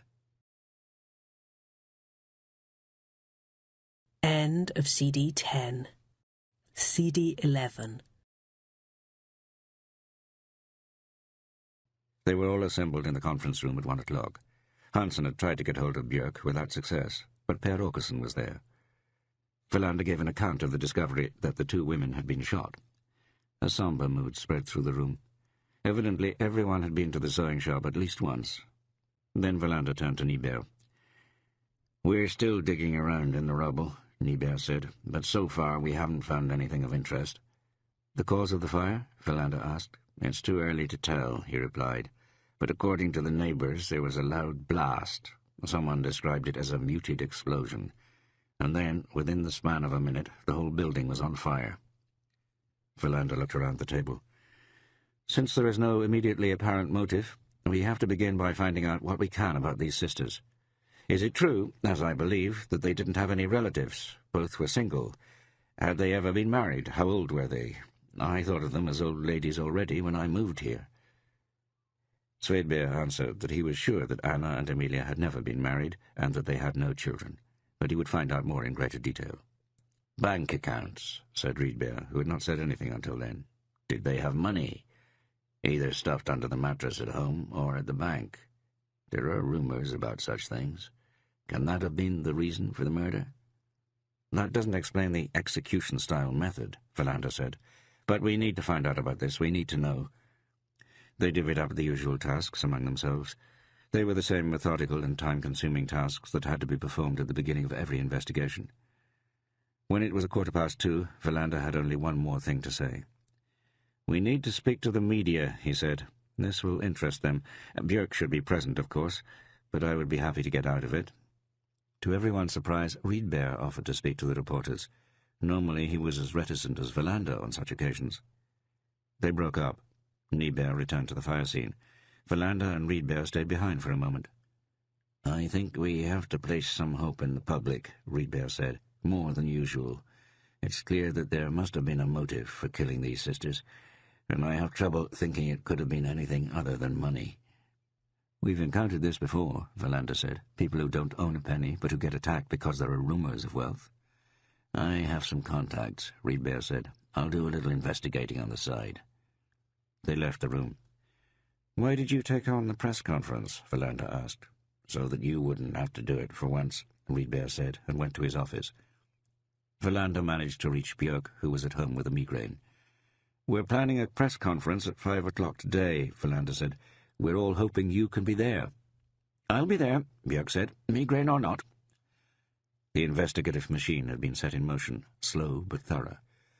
Philander went back to the scene of the fire once more and talked to Nibert, who was up to his knees in rubble. Then he returned to the station. But when the press conference started, he stayed away. He arrived home around 6 o'clock. This time his father answered when Philander called. "I've already packed," his father said. "I should hope so," Philander said. "I'll be there at 6:30. Don't forget your passport and tickets." Philander spent the rest of the evening consolidating what they knew of the previous evening's events. He called Nibert at home and asked him how the work was going. Slowly, Nibert said. They would continue in the morning as soon as it was light. Philander also called the station and asked the officer on duty if any information had come in. But there was nothing that he considered noteworthy. Philander went to bed at midnight. In order to be sure of waking on time in the morning, he ordered a telephone wake-up call. He had trouble falling asleep, even though he was very tired. The thought of the two sisters who had been executed worried him. Before he fell asleep at last, he had managed to convince himself that it would be a long and difficult investigation, if they did not have the good fortune of tripping over the answer at the very beginning. The following day he got up at 5. At exactly 6:30 he turned into the driveway in Lederup. His father was sitting outside on his suitcase, waiting. Chapter 5. They drove to Malmö in darkness. The daily commute from the Skåne region into Malmö had not yet begun in earnest. His father was wearing a suit and a strange-looking pith helmet. Philander had never seen it before, and imagined that his father must have picked it up at a flea market or a second-hand shop. But he said nothing. He didn't even ask if his father had remembered to bring his tickets or his passport. "You're really going?" was all he said. "Yes," his father replied. "This is the day." Philander could sense that his father did not want to talk. It gave him the opportunity to focus on his driving and lose himself in his own thoughts. He was worried about the recent developments in Ystad. Philander tried to get a handle on it. Why someone would cold-bloodedly shoot two old ladies in the back of the head. But he drew a blank. There was no context, no explanation, only these brutal and incomprehensible executions. As they turned into the small car park by the ferry terminal, they saw Linda already waiting outside. Philander noticed that he didn't like how she greeted her grandfather first, then her father. She commented on her grandfather's pith helmet, saying she thought it suited him. "I wish I had as nice a hat to show off," Philander said as he hugged his daughter. To his relief, she was wearing a remarkably ordinary outfit. The opposite was often the case, which always bothered him. Now it struck him that this habit was something that she may have inherited from her grandfather. Or he'd been an influence, at least. They accompanied him into the terminal. Philander paid for his ferry ticket. Once he had climbed aboard, they stood out in the darkness and watched the vessel chug out through the harbour. "I hope I'll be like him when I'm old," Linda said. Philander did not reply. To become like his father was something he feared more than anything. They had breakfast together at the Central Station restaurant. As usual, Philander had very little appetite so early in the morning, but in order to stave off a lecture from Linda about how he wasn't taking proper care of himself, he filled his plate with various sandwich toppings and several pieces of toast. He watched his daughter, who talked almost continuously. She was not really beautiful in the traditional and banal sense of the word, but there was something confident and independent about her manner. She did not belong among the scores of young women who did their utmost to please all the men they met. From whom she had inherited her loquaciousness he could not say. Both he and Mona were rather quiet, but he liked listening to her. It always raised his spirits. She continued to talk about going into the business of restoring furniture, informed him of the possibilities in the field, what the challenges were, cursed the fact that the apprenticeship system had almost died out, and astonished him at the end by imagining a future where she set up her own shop in Ystad. "It's too bad that neither you nor Mum have any money," she said. "Then I could have gone to France to learn." Philander realized she was not in fact chastising him for not being wealthy. Nevertheless, he took it this way. "I could take out a loan," he said. "I think a simple policeman can manage that." "Loans have to be paid back," she said. "And anyway, you are actually a criminal inspector." Then they talked about Mona. Philander listened, not without some satisfaction, to her complaints about Mona, who controlled her daughter in everything she did. "And to top it off, I don't like Johan," she finished. Philander looked searchingly at her. "Who's that?" "Her new guy. I thought she was seeing someone called Søren. They broke up. Now his name is Johan, and he owns 2 diggers. And you don't like him?" She shrugged. "He's so loud, and I don't think he's ever read a book in his life. On Saturdays he comes over and he's bought some comic book. A grown man, can you imagine? Philander felt a momentary relief at the fact that he had never bought a comic book. He knew that Svedbeer sometimes picked up an issue of Superman. Once or twice he had flipped through it to try to recapture the feeling from childhood, but it was never there. "That doesn't sound so good," he said. "I mean that you and Johann don't get along." "It's not so much a question of us," she said. "It's more that I don't understand what Mum sees in him." "Come and live with me," Philander said impulsively. "Your room is still there, you know that." "I've actually thought about it," she said, "but I don't think that would be a good idea." "Why not?" "Eastar is too small. It would drive me crazy to live there. Maybe later, when I'm older. There are towns where you simply can't live when you're young." Philander knew what she was talking about. Even for divorced men in their 40s, a town like Eastar could start to feel cramped. "What about you?" she asked. "What do you mean?" "What do you think? Women, of course." Philander made a face. He didn't want to bring up Emma Lundin. "You could put an ad in the paper," she suggested. "A man in his best years looking for a woman. You would get a lot of responses." "Sure," Philander said, and then it would take 5 minutes before we'd simply end up sitting there, staring vacantly at each other, realizing we have nothing to say. She surprised him again. "You need to have someone to sleep with," she said. "It's not good for you to walk around with so much pent-up longing." Philander winced. She had never said anything like that to him before. "I have all I need," he said evasively. "Can't you tell me more?" "There's not much to say. A nurse, a decent person. The problem is just that she likes me more than I like her." Linda did not ask any more questions. Philander immediately started to wonder about her sex life, but the very thought filled him with so many ambivalent feelings that he didn't want to get into it. They stayed in the restaurant until it was past 10 o'clock. Then he offered to drive her home, but she had errands to run. They parted in the car park. Philander gave her 300 kroner. "You don't need to do this," she said. "I know, but take it anyway." Then he watched her walk off into the city, thought that this was his family, a daughter who was finding her way, and a father who was right now sitting on a plane taking him to scorching hot Egypt. He had a complicated relationship with both of them. It was not only his father who could be difficult, but also Linda. He was back in Eastar at 10:30. During the trip back, he had an easier time thinking about what now awaited him.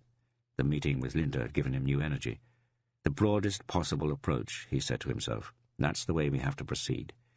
He stopped on the outskirts of Eastar and ate a hamburger, promising himself it would be the last one of the year. When he walked into the reception area, Ebba called out to him. She looked a little tense. "Björk wants to talk to you," she said. Philander hung his coat up in his office, then walked to Björk's room. He was let in at once. Björk stood up behind his desk. "I have to express my great dismay," he said. "With what?" "That you go to Malmö on personal business when we are in the midst of a difficult murder case, one that you, moreover, are in charge of." Philander could not believe his ears. Björk was actually reprimanding him. That had never happened before, even if Björk had often had ample reason to do so on previous occasions. Philander thought about all the times that he had acted too independently during an investigation without informing the others. "This is extremely unfortunate," Björk concluded. "There will be no formal reprimand, but it was, as I said, a show of poor judgment."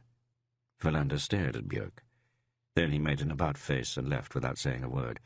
But when he was halfway back to his office, he turned and walked back, pulling open the door to Björk's office and saying, through clenched teeth, "I'm not going to take any shit from you. Just so you know, give me a formal reprimand if you want, but don't stand there talking nonsense. I won't take it." Then he left. He noticed that he was sweating, but he didn't regret it. The outburst had been necessary, and he was not at all worried about the consequences. His position at the station was strong. He got a cup of coffee in the break room and then sat down at his desk. He knew that Björk had gone to Stockholm to take a leadership course of some kind. He had probably learned he should scold his colleagues from time to time in order to improve the climate of the workplace, Philander thought. But if so, he had chosen the wrong person to start with. Then he wondered who had passed on the fact that Philander had spent the morning driving his father to Malmö. There were several possibilities. Philander could not recall to whom he had mentioned his father's impending trip to Egypt. The only thing he was sure of was that it was not Rydberg. The latter regarded Björk as a necessary administrative evil, hardly anything more, and he was always loyal to those he worked with. His loyalty would never be corrupted. though of course he would not spare his colleagues if they acted irresponsibly. Then Reedbear would be the first to react. Philander was interrupted in this train of thought by Martinson, who looked in. "Is this a good time?" Philander nodded at his visitor's chair. They began by talking about the fire and the murder of the Eberhardsen sisters. But Philander soon realized that Martinson had come in about something different. "It's about the plane," he said. "Our Fjöbo colleagues have worked quickly. They've located an area just southwest of the village where lights were allegedly observed that night. From what I gather, it's a non-residential area. That could also corroborate the idea of an airdrop." "You mean that the lights would have been guiding lights?" "That is one possibility. There's also a myriad of small roads through that area, easy to get to, easy to leave." "That strengthens our theory," Philander said. "I have more," Martinson went on. "The Fjöbo team has been diligent. They've checked to see who actually lives in that area. Most of them are farmers, of course, but they found one exception." Philander sharpened his attention. "A farm called Longelunda," Martinson said. "For a couple of years, it's been a haven for a variety of people who have caused problems for the Fjöbo police from time to time. People have moved in and out, the ownership has been unclear, and there have been drug seizures. Not great quantities, but still." Martinson scratched his forehead. "The colleague I spoke with, Jørgen Brunberg, gave me a few names. I wasn't paying that much attention, but when I hung up, I started thinking. There was one name I thought I recognized, from a case we had recently." Philander sat up. "You don't mean that Ingvar Leonard Holm lives up there? That he has a place there?" Martinson nodded. "He's the one. It took a while for me to put it together." "Damn it," Philander thought. "I knew there was something about him. I even thought of the plane. But we had to let him go." "We'll bring him in," Philander said, and banged a fist firmly on his desk. "That was exactly what I told our Fjöbo colleagues when I made the connection," Martinson said. "But when they got out to Longelunda, Holm was gone." "What do you mean, gone?" "Disappeared, gone, vanished. He did live there, even if he was registered in Ystad for the last couple of years, and built his mansion here. The Fjöbo colleagues talked to a couple of other individuals living there. Rough types, from what I gather. Holm was there as recently as yesterday, but no one has seen him since then. I went to his house here in Ystad, but it's locked up." Philander thought it over. "So Holm doesn't usually disappear like this?" "The people in the house actually seemed a little concerned." "In other words, there could be a connection," Philander said. "I was thinking that Holm may have been intending to leave on the plane that crashed." "Not likely," Philander said. "Then you're assuming the plane had somewhere to land and pick him up. And the Fjöbo police haven't found any place like that, have they? An improvised landing strip? It would also exceed the time frame." "A sports plane with a skilled pilot may only need a small, level area to land and take off from." Philander hesitated. Martinson could be right, even though Philander doubted this was the case. On the other hand, he had no difficulty imagining that Holm could be involved in decidedly larger drug operations than they had believed. "We'll have to continue working on this," Philander said. "Unfortunately, you'll be more or less alone on it. The rest of us have to focus on the murdered sisters. Have you found a possible motive?" "We have nothing other than an incomprehensible execution and an explosive fire," Philander replied. "But if there's anything to be found in the remains of the fire, Niebuhr will get it." Martinson left. Philander noticed that his thoughts were alternating between the downed plane and the fire. It was 2 o'clock. His father would have landed in Cairo by now, if the plane had left on time from Kastrup. Then he thought about Björk's strange behaviour. He felt himself getting upset again, and at the same time felt pleased that he had given his boss a piece of his mind. Since he was having trouble concentrating on his paperwork, he drove down to the scene of the fire. Niebuhr was on his knees in the rubble, together with the other technicians. The smell of smoke was still strong. Niebuhr saw Philander and made his way out onto the street. "The fire burned with an intense heat, according to Adler's people," he said. "Everything appears to have melted, and that, of course, strengthens the suspicion of arson about a fire started in several places at once, perhaps with the help of petrol." "We have to get the people who did this," Philander said. "That would be a good thing," Niebuhr said. "One gets the feeling that this is the work of a madman." "Or the opposite," Philander said. "Someone who really knew what he was after." "In a sewing shop, run by 2 old, unmarried sisters." Niebuhr shook his head disbelievingly and returned to the ruins. Philander walked down to the harbour. He needed some air. It was a couple of degrees below freezing, and there was almost no breeze. He stopped outside the theatre building and saw that there was going to be a performance by the National Theatre. A dream play by Strindberg. If only it had been an opera, he thought. Then I would have gone. But he hesitated to attend a regular play. He walked out onto the pier in the yacht harbour. A ferry to Poland was just leaving the large terminal that lay adjacent to it. Absent-mindedly, he wondered how many cars were being smuggled out of Sweden this time. He returned to the station at 3:30. He wondered if his father had reached the hotel and settled in, and if he would receive a new reprimand from Björk for an unexplained absence. At 4 o'clock he gathered with his colleagues in the conference room. They reviewed the findings of the day. Their collected material was still thin. "Unusually thin," Riedberg said. "A building burns down in Ystad, and no one has noticed anything out of the ordinary." Svedberg and Hansen reported what they had found. Neither of the sisters had been married. There were a number of distant relatives, cousins and second cousins, but no one who lived in Ystad. The sewing shop yielded an unremarkable declared income, nor had they uncovered any bank accounts with large savings. Hansen had located a safe deposit box at Handelsbank, but since they lacked keys, Per Åkesson would have to submit a request that the box be opened. Hansen calculated that it could be done by the following day. Afterwards a heavy silence descended on the room. "There has to be a motive," Verlander said. "Sooner or later we'll find it, if we only have patience." "Who knew these sisters?" Riedberg asked. "They must have had friends and a bit of spare time now and again when they weren't working in the shop. Did they belong to any kind of organization? Did they have a summer cabin? Did they take holidays? I still feel that we haven't scratched below the surface." Verlander thought that Riedberg sounded irritable. He's probably in a lot of pain, Verlander thought. I wonder what is really wrong with him, if it isn't only rheumatism. No one had anything to add to what Riedberg had said. They would go forward and delve deeper. Verlander remained in his office until close to 8 o'clock. He made his own list of all the facts they had about the Eberhardsen sisters. As he read through what he had written, he realized in earnest how thin it was. They had absolutely no leads to pursue. Before leaving the office, he called Martinsson at home. Martinsson told him that Holm had still not turned up. Verlander went to his car. It took a long time for the engine to sputter into life. He angrily decided to take out a loan and get a new car as soon as he had the time.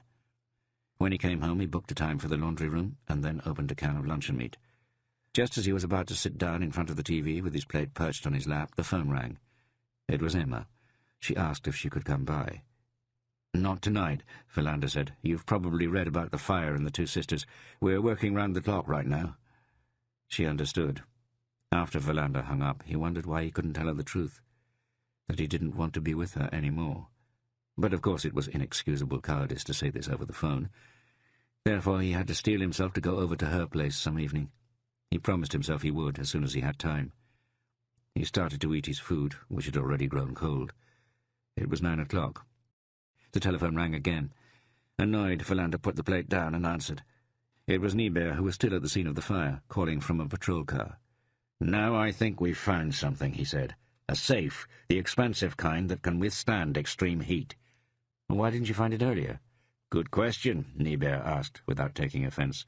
"The safe had been lowered into the foundation. We found a heat-insulated trapdoor under all the rubble. When we managed to force it open, we found a space underneath, and there was the safe." "Have you opened it?" "With what? There are no keys. This is a safe that will be difficult to force open." Verlander checked his watch. 10 minutes past 9. "I'm on my way. I wonder if you might have uncovered the lead we were looking for." When Verlander got down to the street, he couldn't get the car to start. He gave up and walked to Hamngotan. At 20 minutes to 10, he stood at Niebuhr's side and studied the safe, illuminated by a lone spotlight. At about the same time, the temperature began to fall, and a gusty wind was moving in from the east. Chapter 6. Shortly after midnight on the 15th of December, Niebuhr and his men had managed to lift up the safe with the help of a crane. It was loaded onto the back of a truck and immediately taken to the station. But before Niebuhr and Verlander left the scene, Niebuhr examined the space under the foundation. "This was put in after the house was built," he said. "I have to assume it was constructed expressly to hold this safe." Verlander nodded without a reply. He was thinking about the Eberhardsen sisters. The police had searched for a motive. Now they may have found it, even if they didn't yet know what was in the safe. But someone else may have known, Verlander thought, both that the safe existed and what was inside. Niebuhr and Verlander left the scene of the fire and walked out to the street. "Is it possible to cut into the safe?" Philander asked. "Yes, of course," Niebert answered. "But it requires special welding equipment. This is not the kind of safe that a regular locksmith would dream of trying to crack open. We have to open it as soon as possible." Niebert pulled off his protective suit. He looked skeptically at Philander. "Do you mean that the safe should be opened tonight?" "That would be best," Philander said. "This is a double homicide." "Impossible," Niebert said. "I can only get hold of people with the requisite welding equipment tomorrow at the earliest." "Are they here in Ystad?" Niebert reflected. "There is a company that's a subcontractor for the armed forces," he said. "They probably have the equipment that would do the trick. I think their name is Fabricius. They're on Industriegotan." Niebert looked exhausted. It would be insane to drive him onward right now, Philander thought. He himself shouldn't press on either. 7 o'clock tomorrow, Philander said. Niebert nodded. Philander looked around for his car. Then he remembered that it hadn't started. Niebert could drop him off, but he preferred to walk. The wind was cold. He passed a thermometer outside a shop window on Stora Östergatan. -6 degrees Celsius. Winter is creeping in, Philander thought. Soon it will be here. 1 minute to 7 on the morning of the 15th of December, Niebert entered Philander's office. Philander had the telephone directory open on his desk. He had already inspected the safe, which was being stored in a temporarily empty room next to reception. One of the officers just going off the night shift told him that they had needed a forklift to get the safe inside. Philander nodded. He had noticed the marks outside the glass doors and seen that one of the hinges was bent. This won't make Björk happy, he thought, but he'll have to live with it. Philander had tried to move the safe, without success. He had wondered again what it contained, or if it was empty. Niebert called the company on Industriegotan. Philander went to get some coffee. Riedberg arrived at the same time. Philander told him about the safe. "It was as I suspected," Riedberg said. "We know very little about these sisters." "We're in the process of trying to find a welder who can take on this kind of safe," Philander said. "I hope you'll tell me before you open it," Riedberg said. "It will be interesting to be there." Philander returned to his office. He thought it seemed as if Riedberg was in less pain today. Niebert was just getting off the phone when Philander walked in with 2 cups of coffee. "I've just spoken to Reuben Fabricius," Niebert said. "He thought they would be able to do the job. They'll be here in half an hour." "Tell me when they arrive," Philander said. Niebert left. Philander thought about his father in Cairo, hoped that his experiences were living up to his expectations. He studied the note with the telephone number of the hotel, Mina House, wondered if he should call. But suddenly he was unsure of what the time difference was, or if there even was one. He dropped the thought, and instead called Ebba to see who had come in. "Martinson called to say that he was on his way to Fjordbo," she answered. "Svedberg hasn't arrived yet. Hansen is showering. He's apparently had a water leak at home." "We're going to open the safe soon," Philander said. "That may get noisy." "I went in to take a look at it," Ebba said. "I thought it would be bigger." "One that size can hold a lot as well." "Of course," she said. "Ugh." Philander wondered later what she had meant by her last comment. Did she expect that they would find a child's corpse in the safe? Or a decapitated head? Hansen appeared in the doorway. His hair was still wet. "I've just talked to Björk," he said cheerily. "He pointed out that the doors of the station were damaged last night." Hansen had not yet heard about the safe. Philander explained. "That may provide us with a motive," Hansen said. "In the best-case scenario," Philander said. "In the worst case, the safe is empty, and then we understand even less." "It could have been emptied by the people who shot the sisters," Hansen objected. "Perhaps he shot one of them and forced the other to open the safe." That had also occurred to Philander, but something told him it was not what had actually happened, without being able to say why he had that feeling. At 8 o'clock, under Reuben Fabricius's direction, 2 welders started the work of cutting open the safe. It was, as Niebert had predicted, a difficult task. "A special kind of steel," Fabricius said. "A normal locksmith would have to devote his whole life trying to open this kind of safe." "Can you blow it up?" Philander asked. "The risk would be that you'd take the whole building with you," Fabricius answered. "In that case, I would first move the safe to an open field. But sometimes so much explosive is needed that the safe itself is blown to pieces, and the contents either burn or are pulverized." Fabricius was a large, heavy-set man who punctuated each sentence with a short laugh. "This kind of safe probably costs 100,000 kroner," he said, and laughed. Verlander looked astonished. "That much?" "Easily." One thing at least is certain, Verlander thought, as he recalled yesterday's discussion about the dead women's financial situation. The Eberhardson sisters had much more money than they had reported to the authorities. They must have had undeclared income. But what can you sell of value in a sewing shop? Gold thread? Diamond-studded buttons? The welding equipment was turned off at 9:15. Fabricius nodded to Verlander and chuckled. "All set," he said. Riedbeer, Hansen, and Svedbeer had arrived. Niebeer had been following the work from the beginning. Using a crowbar, he now forced out the back piece that had been freed with a welding torch. Everyone who was crowded around leaned forward. Verlander saw a number of plastic-wrapped bundles. Niebeer picked up one that lay on top. The plastic was white and sealed with tape. Niebeer placed the bundle on a chair and cut open the tape. Inside, there was a thick wad of notes. American $100 bills. There were 10 wads, each a stack of $10,000. "A lot of money," Verlander said. He carefully pulled out a bill and held it up to the light. It appeared genuine. Niebeer took out the other bundles, one after another, and opened them. Fabricius stood in the background and laughed each time a new package of money was revealed. "Let's take the rest to a conference room," Verlander said. Then he thanked Fabricius and the 2 men who had cut open the safe. "You'll have to send us a bill," Verlander said. "Without you, we would never have been able to get this open." "I think this one's on us," Fabricius said. "It was an experience for a tradesman, and a wonderful opportunity for professional training." "There is also no need to mention what was inside," Verlander said, and tried to sound serious. Fabricius let out a short laugh and saluted him. Verlander understood that it was not intended to be ironic. When all of the bundles had been opened and the wads of notes counted, Verlander made a swift calculation. Most of it had been in US dollars, but there had also been British pounds and Swiss francs. "I estimate it to be around 5 million kroner," he said. "No insignificant sum." "There would also not have been room for more in this safe," Riedbeer said. "And this means, in other words, that if this cash was the motive, then he or they who shot the sisters did not get what they had come for."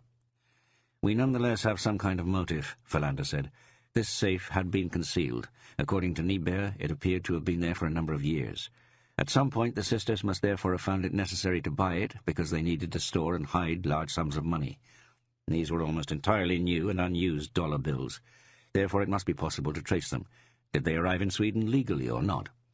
We also need to find answers as quickly as possible to the other questions we're working on. Who did these sisters socialize with? What kind of habits did they have? And weaknesses," Riedbeer added. "Let us not forget about that." Björk entered the room at the end of the meeting. He gave a start when he saw all the money on the table. "This has to be carefully recorded," he said when Verlander explained in a somewhat strained manner what had happened. "Nothing can be lost. Also, what has happened to the front doors?" "A work-related accident," Verlander said, "when the forklift was lifting the safe." He said this so forcefully that Björk did not make any objections.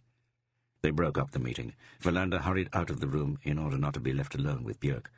It had fallen to Verlander to contact an animal protection association where at least one of the sisters, Emilia, had been an active member, according to one of the neighbors. Verlander had been given a name by Svedbeer, Tyra Olofsson. Verlander burst out laughing when he saw the address. Keringgatan. Kering meant old woman or shrew. Number 11. He wondered if there was any other town in Sweden that had as many unusual street names. Before Verlander left the station, he called Arna Hurtig, the car salesman he usually did business with. He explained the situation with his Peugeot. Hurtig gave him a few suggestions, all of which Verlander found too expensive. But when Hurtig promised a good trade-in price on his old car, Verlander decided to get another Peugeot. He hung up and called his bank. He had to wait several minutes until he could speak to the person who normally helped him. Verlander asked for a loan of 20,000 kroner. He was informed that this would not be a problem. He would be able to come in the following day, sign the loan documents, and pick up the money. The thought of a new car put him in a good mood. Why he always drove a Peugeot he couldn't say. "I'm probably more stuck in my ways than I like to think," he thought as he left the station. He stopped and inspected the damaged hinge on the front doors of the station. Since no one was around, he took the opportunity to give the door frame a kick. The damage became more noticeable. He walked away quickly, hunched over against the gusty wind. Of course he should have called to make sure that Tyra Olofsson was in, but since she was retired, he took the chance. When he rang the doorbell, it opened almost at once. Tira Olofsson was short and wore glasses that testified to her myopia. Verlander explained who he was and held up his ID card, which she held several centimetres from her glasses and studied carefully. "The police," she said. "Then it must have to do with poor Emilia." "That's right," Verlander said. "I hope I'm not disturbing you." She invited him in. There was a strong smell of dogs in the hall. She led him out into the kitchen. Verlander counted 14 food bowls on the floor. Worse than Haverbear, he thought. "I keep them outside," Tira Olofsson said, having followed his gaze. Verlander wondered briefly if it was legal to keep so many dogs in the city. She asked if he wanted coffee. Verlander thanked her, but declined. He was hungry and planning to eat as soon as his conversation with Tira Olofsson was over. He sat down at the table and looked in vain for something to write with. For once he had remembered to put a notepad in his pocket, but now he didn't have a pen. There was a small stump of a pencil lying on the windowsill, which he picked up. "You're right, Mrs. Olofsson," he began. "This is about Emilia Eberhardsson, who has died so tragically. We heard through one of the neighbours that she had been active in an animal protection association, and that you, Mrs. Olofsson, knew her well." "Call me Tira," she said, "and I can't say I knew Emilia well. I don't think anyone did." "Was her sister Anna ever involved in this work?" "No." "Well, isn't that strange? I mean, two sisters, both unmarried, who lived together. I imagine they would develop similar interests." "That is a stereotype," Tira Olofsson said firmly. "I imagine that Emilia and Anna were very different people. I worked as a teacher my whole life. Then you learn to see the differences in people. It's already apparent in young children." "How would you describe Emilia?" Her answer surprised him. "Snooty. The kind who always knows best. She could be very unpleasant, but since she donated money for our work, we couldn't get rid of her, even if we wanted to." Tira Olofsson told him about the local Animal Protection Association that she and a few other like-minded individuals had started in the 1960s. They had always worked locally, and the impetus for the association was the increasing problem of abandoned summer cats. The association had always been small, with few members. One day in the early 70s, Emilia Eberhardsson had read about their work in the Estad Allehanda and got in touch. She had given them money every month and participated in meetings and other events. "But I don't think she really liked animals," Tira said unexpectedly. "I think she did it so she would be thought of as a good person." "That doesn't sound like such a nice description." The woman on the other side of the table looked cheekily at him. "I thought policemen wanted to know the truth," she said. "Or am I wrong?" Verlander changed the subject and asked about money. "She donated 1,000 kroner a month. For us, that was a lot." "Did she give the impression of being rich?" "She never dressed expensively, but I'm sure she had money." "You must have asked yourself where it came from. A sewing shop is hardly something one associates with a fortune."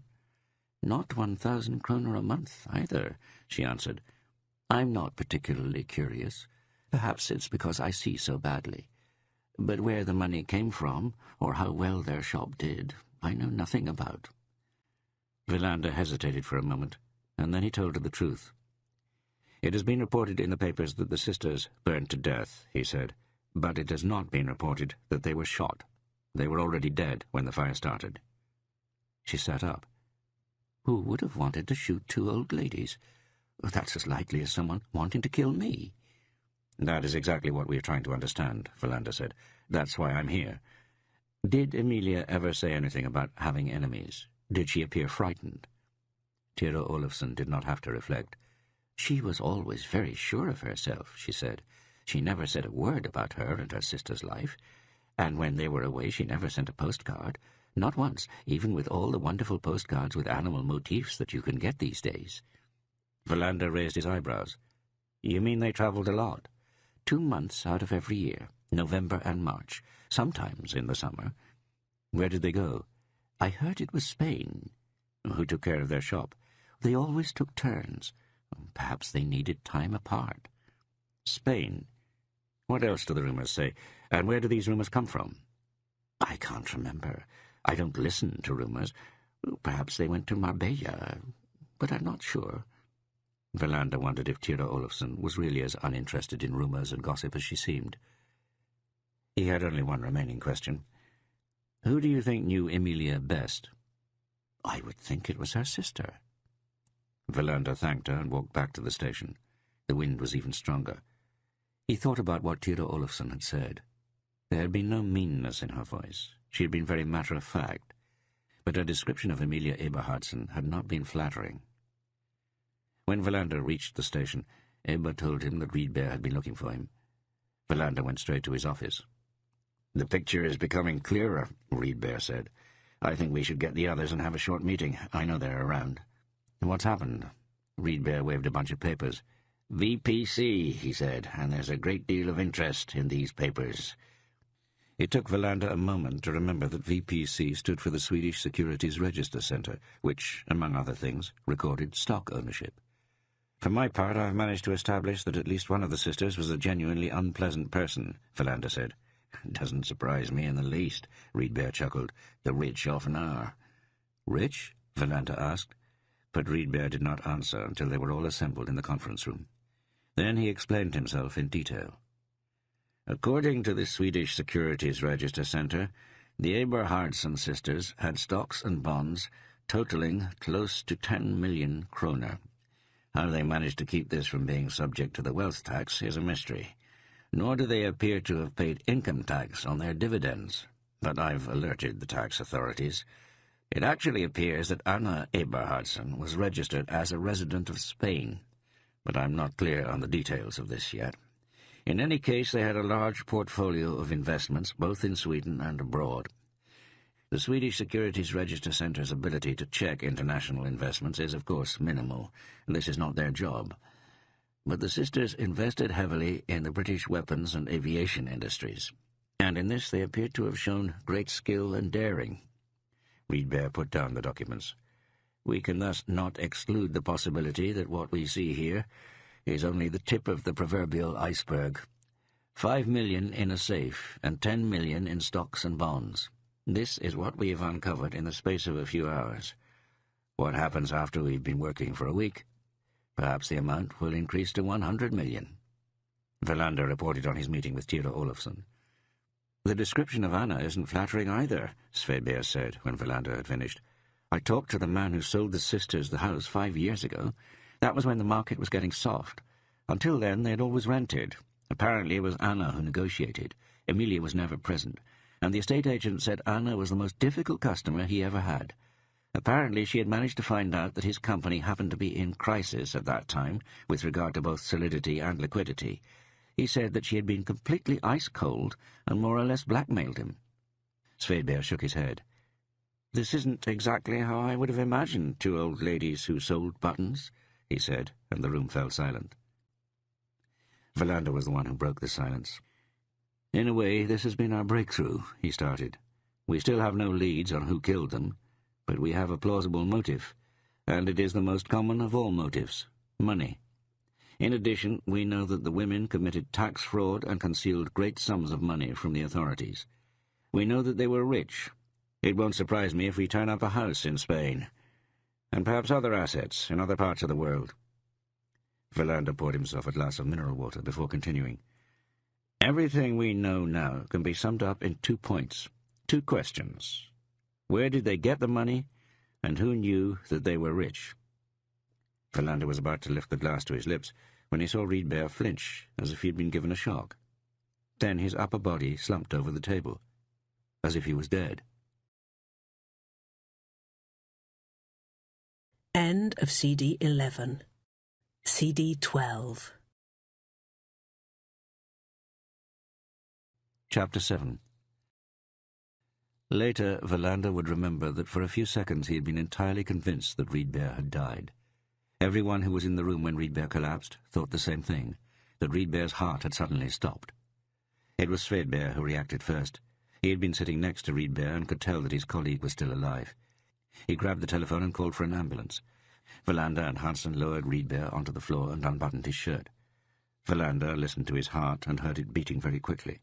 Then the ambulance arrived, and Verlander accompanied it on its short drive to the hospital. Riedberg received immediate treatment, and after less than half an hour, Verlander had been informed that it was not likely to have been a heart attack. Rather, Riedberg had collapsed for some as yet unknown reason. He was conscious at this point, but shook his head when Verlander wanted to talk to him. He was judged to be in stable condition and admitted to the hospital for observation. There was no longer any reason for Verlander to stay. A patrol car was waiting outside to drive him back to the station.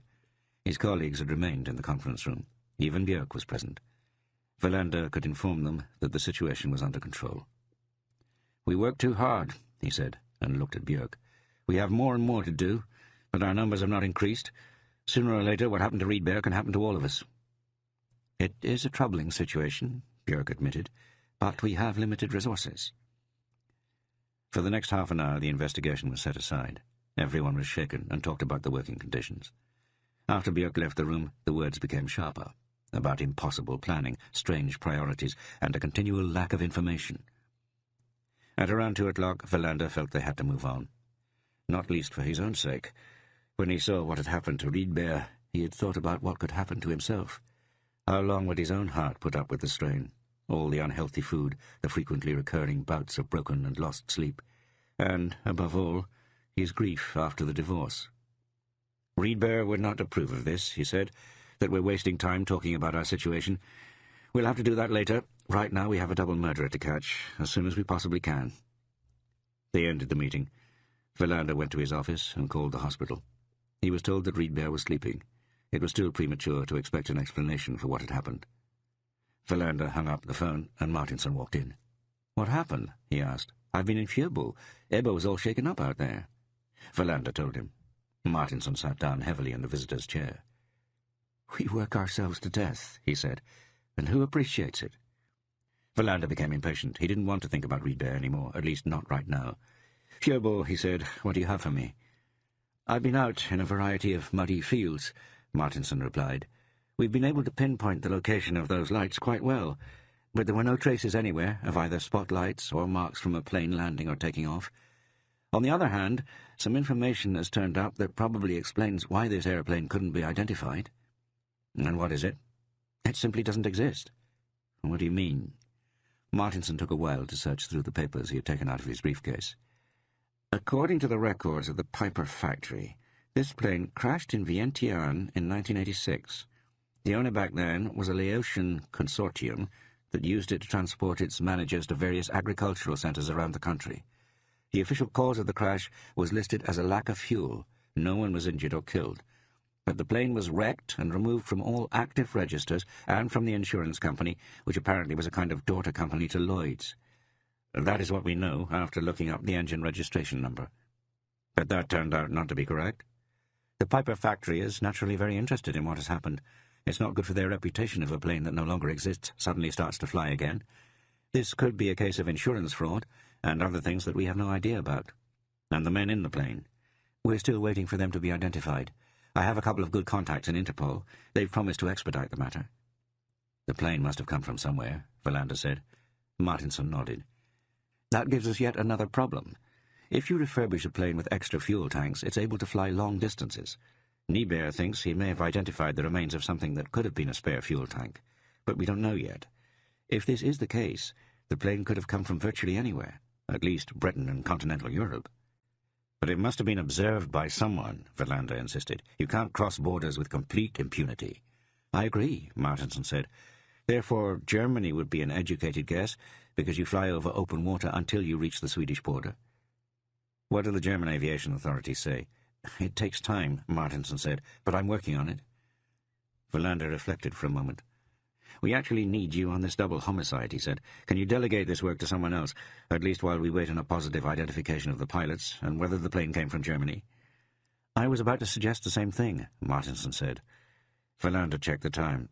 "Ask Hansen or Svedberg to get you up to speed on the case," he said. Martinson got out of the chair. "Have you heard from your father?" "He doesn't call without a good reason." "My father died when he was 55, Martinson said abruptly. "He had his own business, a car repair shop. He had to work constantly in order to make ends meet. Right when things were starting to look up, he died. He wouldn't have been more than 67 now." Martinson left. Verlander did his best to avoid thinking about Riedberg. Instead, he again reviewed everything they knew about the Eberhardsen sisters.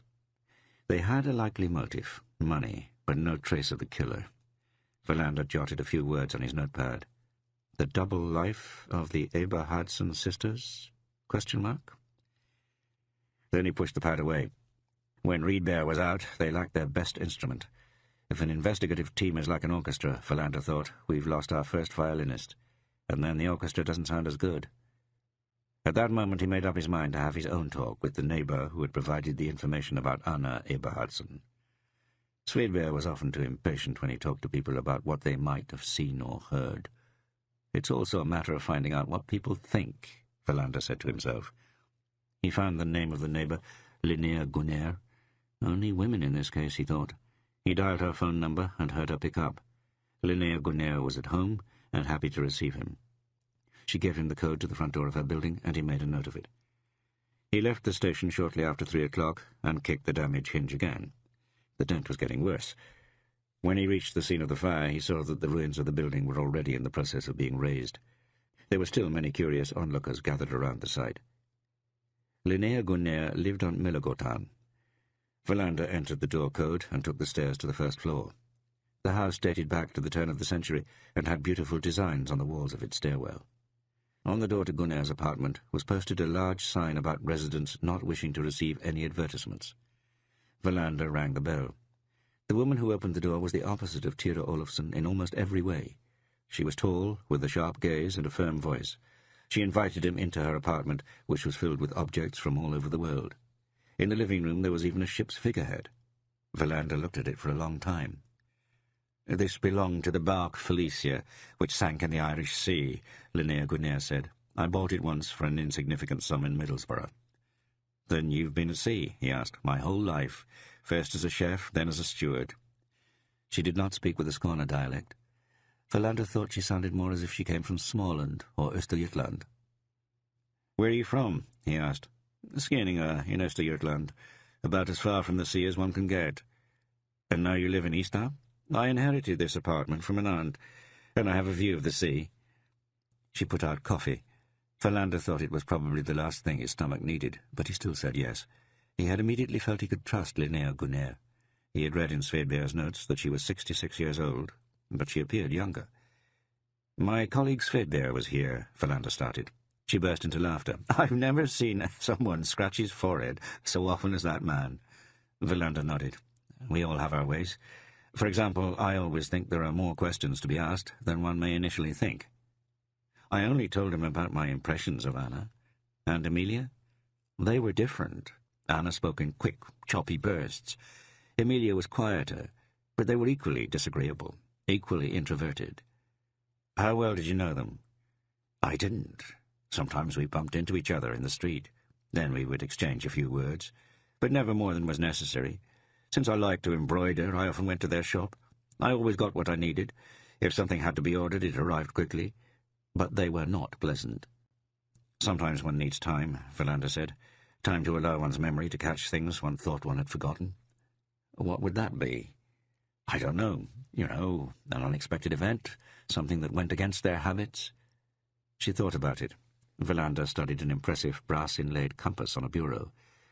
"My memory has never been good," she said finally.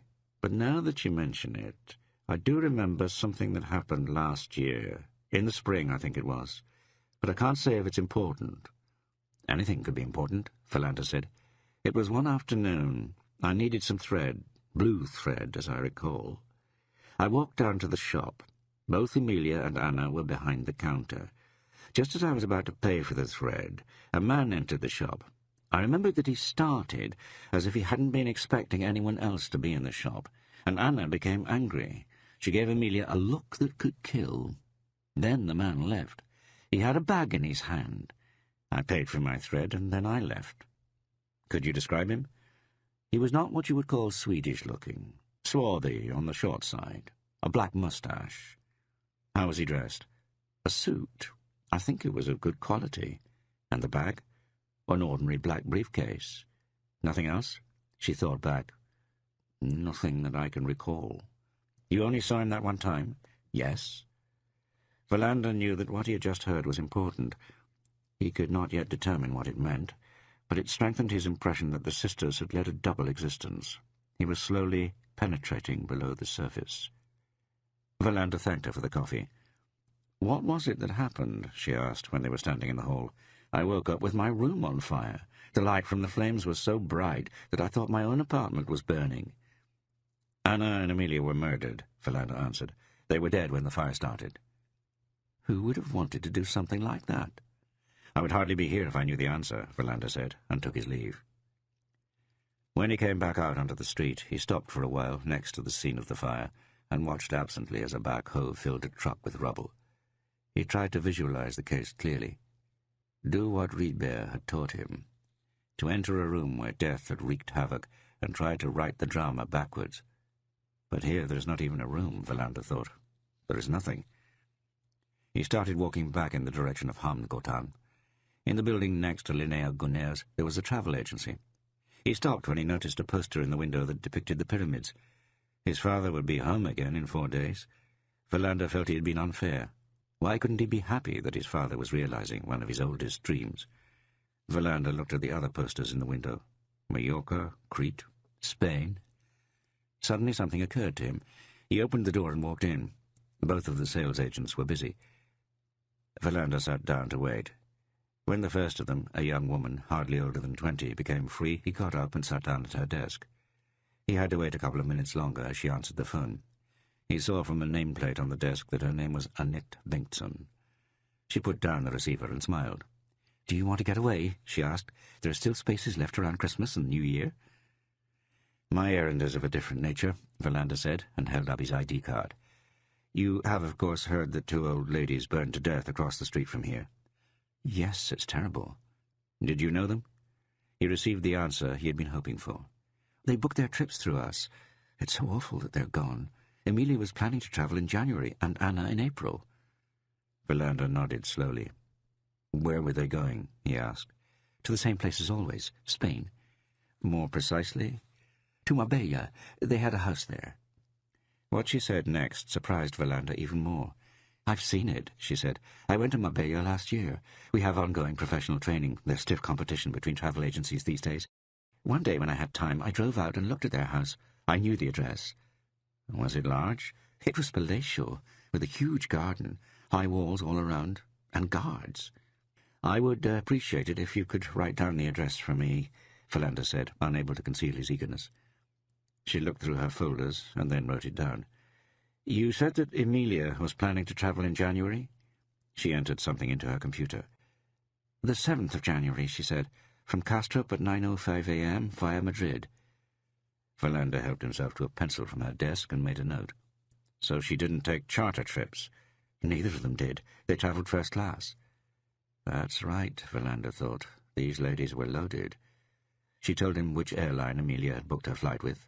Iberia, Philander wrote. "I don't know what happens now," she said. "The ticket has been paid for." "I'm sure it will sort itself out," Philander said. "How did they pay for their travel, by the way?" "Always in cash, in 1,000-kroner notes." Philander slipped his notes into his pocket and got up. "You've been a great help," he said. "The next time I travel anywhere, I'll come and book my trip here. But for me, that will mean charter." It was close to 4 o'clock. Philander walked past the bank, where he was due to pick up his loan documents and money for the car tomorrow. He braced himself against the wind as he crossed the square. He made it back to the station by 4:20. Again he directed a ritual kick at the hinge. Ebba told him that Hansen and Svedberg were out. But, more important, she had called the hospital and had been able to speak to Riedberg. He had said that he was feeling fine, but he was being kept in overnight. "I'll go look in on him." "That was the last thing he said," Ebba replied, "that under no circumstances did he want to have any visitors or phone calls, and absolutely no flowers." "Well, that doesn't surprise me," Philander said, "if you think about how he is." "You all work too hard, eat too much junk, and don't get enough exercise." Philander leaned over towards her. "That goes for you, too," he said. "You aren't as slim as you once were, you know." Ebba burst into laughter. Philander went to the break room and found half a loaf of bread that someone had left. He made several sandwiches to bring back to his office. Then he wrote a report on his conversations with Linnea Gunner and Annette Bengtsson. He was done at 5:15. He read through what he had written and asked himself how they should proceed with the case from here. The money comes from somewhere, he thought. A man is on his way into the shop but turns round on the doorstep. They had a system of signs worked out. The question is simply what is behind all this, and why were the women murdered all of a sudden? Something has been set in motion, but then all at once it collapses.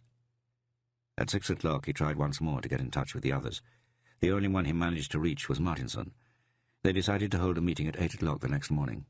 Verlander put his feet up on his desk and went through the double homicide in his mind one more time. But since he didn't feel that he was getting anywhere, he decided he might as well continue his thinking at home. And anyway, he needed to clean out his car before he got rid of it tomorrow. He had just put his coat on when Martinson walked in. "I think it's best that you sit down," Martinson said. "I'm fine standing up," Verlander said grumpily. "What is it?" Martinson appeared conflicted. He was holding a telex message in his hand. "This just came in from the Ministry of Foreign Affairs in Stockholm," he said. He handed the piece of paper to Verlander, who read the message without understanding anything. Then he sat down at his desk and read it again, word for word. Now he understood what was written there, but he refused to believe that it was true. "It says here that my father has been arrested by the Cairo police, and that he would be brought before a judge if he did not immediately pay a fine of approximately 10,000 kroner. He had been accused of unlawful entry and forbidden assent." "What the hell does forbidden assent mean?" "I called the Foreign Ministry," Martinson said. "I also thought it seemed strange. Apparently he was trying to climb the Cheops pyramid, even though it's against the law." Verlander stared helplessly at Martinson. "I think you're going to have to fly there and bring him home," Martinson said. "There are limits to what the Swedish authorities can do." Verlander shook his head. He refused to believe it. It was 6 o'clock, the 15th of December, 1989. Chapter 8. At 1:10 the following day, Verlander sank down into an SAS seat on a DC-9 aircraft called Agne. He sat in 19C, an aisle seat, and he had a vague understanding that the plane, after stops in Frankfurt and Rome, would take him to Cairo. The arrival time was set at 10:15. Verlander still did not know if there was a time difference between Sweden and Egypt. In fact, he knew very little in general about what had jerked him out of his life in Ystad, from the investigation of a plane crash and a brutal double homicide to an aircraft in Kastrup preparing for takeoff, headed for North Africa. The evening before, when the contents of the telex from the Foreign Ministry had actually sunk in, he had completely lost it. He left the station without a word, and even though Martinson accompanied him as far as the car park and declared himself willing to help, Verlander had not so much as answered him. When he got home to Maria Gotan, he had 2 large tumblerfuls of whiskey. Then he reread the crumpled telex several more times in the hopes that there was an encoded message in it, explaining that it was all an invention, a joke, one that perhaps even his own father had played on him. But he realized that the Ministry of Foreign Affairs in Stockholm meant business. There was no way out for him, other than to accept this as a fact. His demented father had started climbing a pyramid, with the result that he had been apprehended and was now being held in police custody in Cairo. Shortly after 8 o'clock, Verlander called Malmö. As luck would have it, Linda answered. He told her what had happened and asked for her advice. What should he do? Her answer had been very firm. He had no option but to travel to Egypt the following day and see to it that her grandfather was released. Verlander had many objections, but she dismissed them one after another. Finally, he realized that she was right. She also promised him to find out what available connections there were to Cairo tomorrow. Verlander slowly calmed himself. Tomorrow he was supposed to go to the bank to pick up a car loan for 20,000 kroner. No one would ask him what he was going to use the money for. He had enough money to buy a ticket, and he could change the rest of the cash to British pounds or dollars in order to pay his father's fine. At 10 o'clock Linda called and said that there was a flight the following day at 1:10. He also decided to ask Annette Bengtsson for help. Earlier that day, when he had promised to avail himself of the travel agency's services, he had not dreamed it would be so soon. He tried to pack at around midnight, realizing he knew nothing about Cairo. His father had gone there with an ancient pith helmet on his head, but he was unhinged beyond a doubt and could not be taken seriously. Finally, Verlander tossed some shirts and underwear into a bag and decided that would be enough. He was not going to stay away any longer than absolutely necessary. Then he had a couple more glasses of whiskey, set his alarm clock to wake him at 6, and tried to sleep. A restless slumber carried him towards the dawn at an interminable crawl.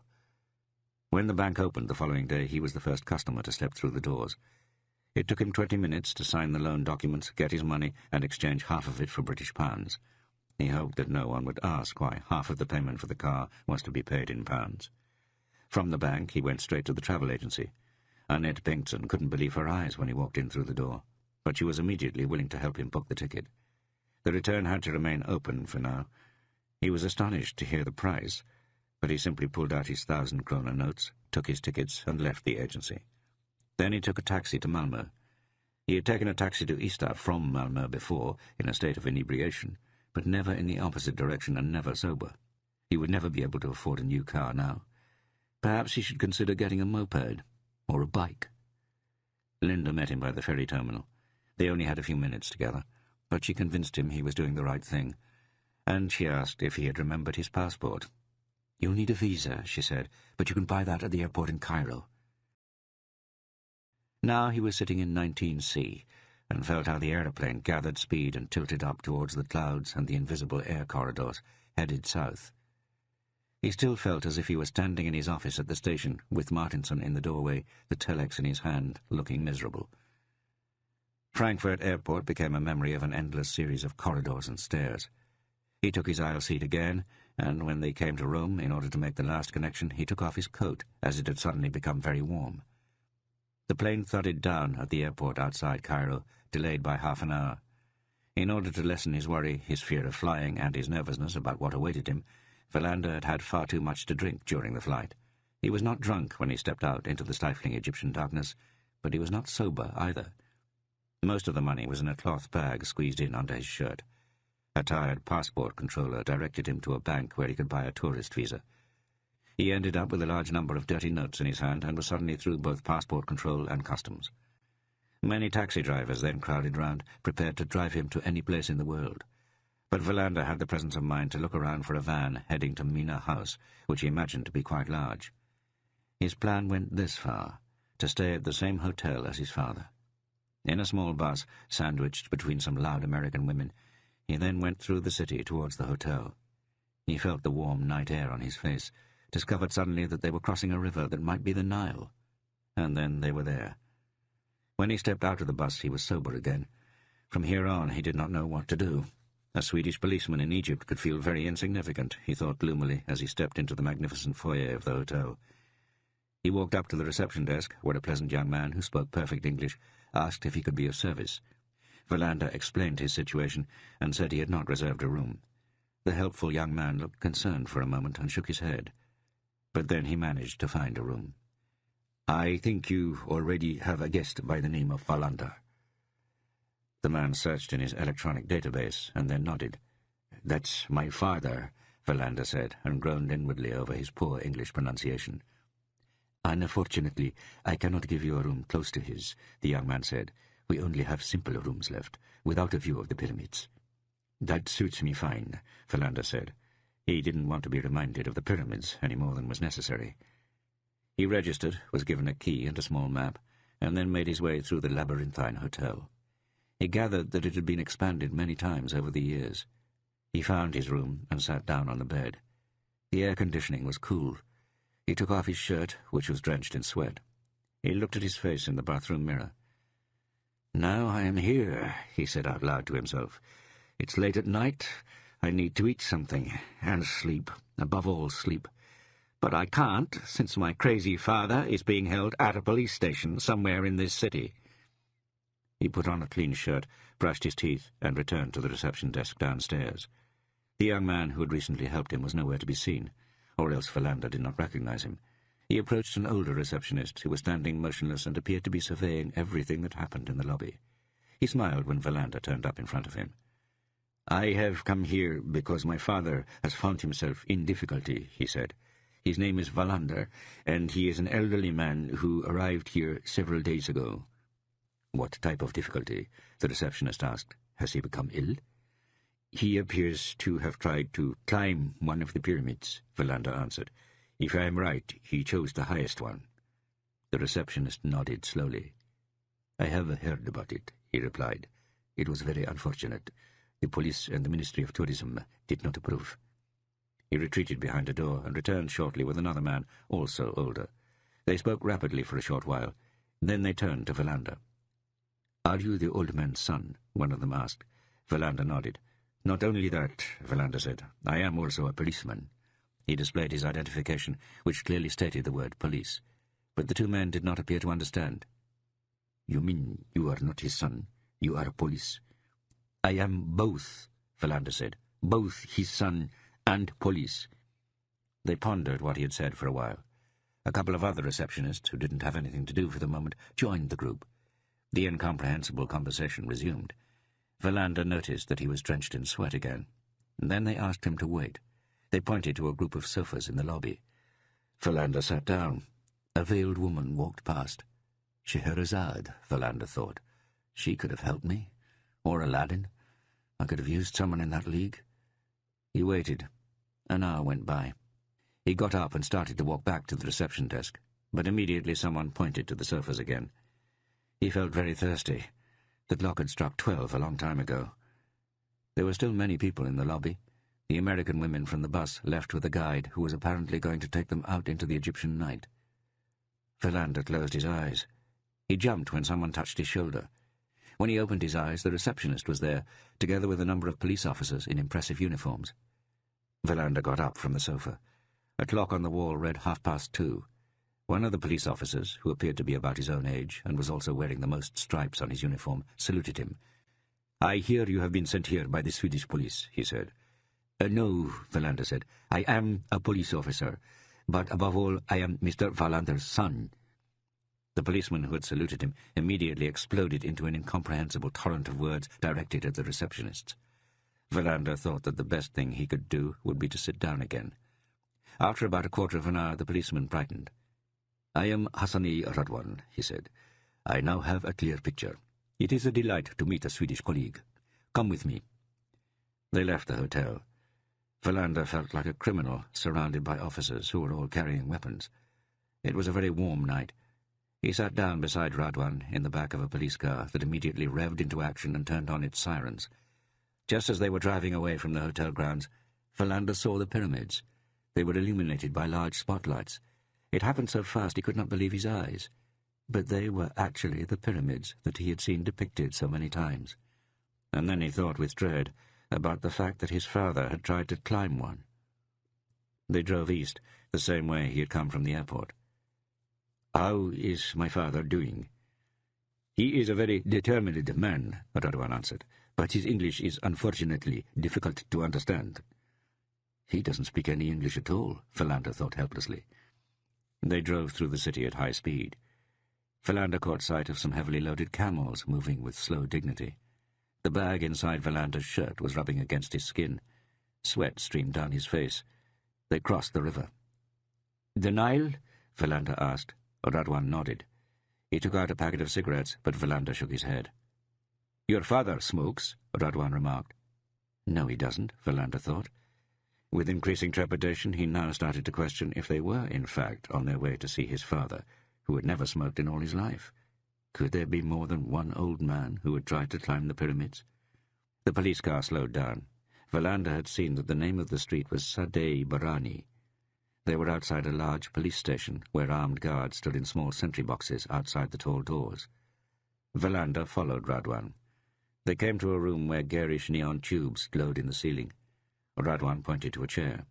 Valander sat down and wondered how long he now had to wait. Before Radwan left, Valander asked him if it would be possible to buy a soft drink.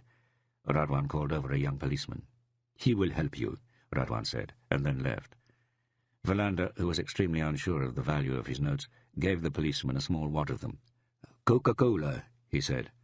The policeman looked wide-eyed at him, but he said nothing. He simply took the money and left. A little while later, he returned with a carton of Coke bottles.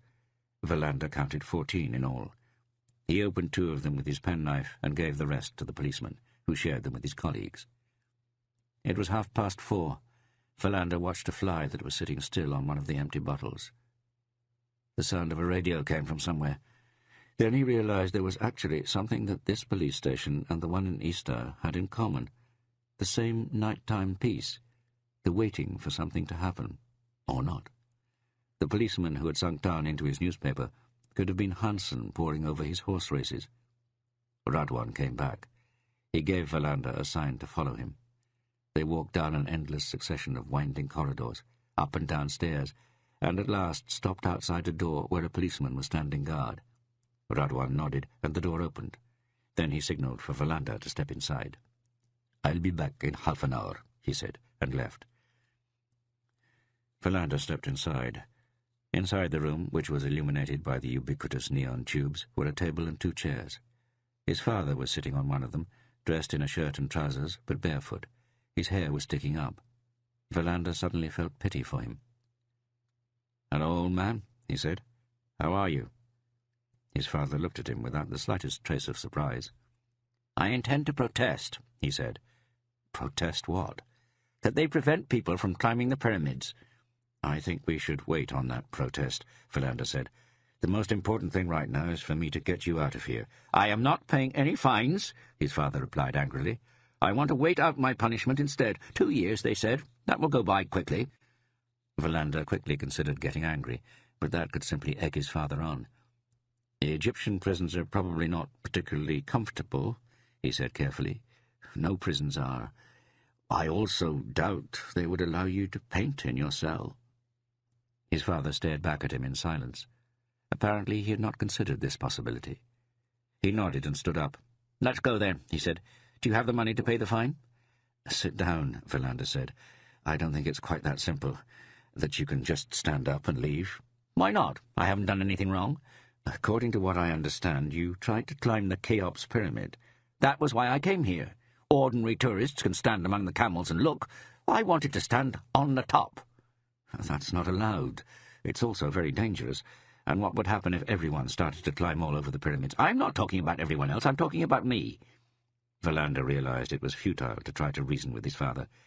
At the same time, he couldn't help but be impressed with his intractability. "I'm here now," Valander said.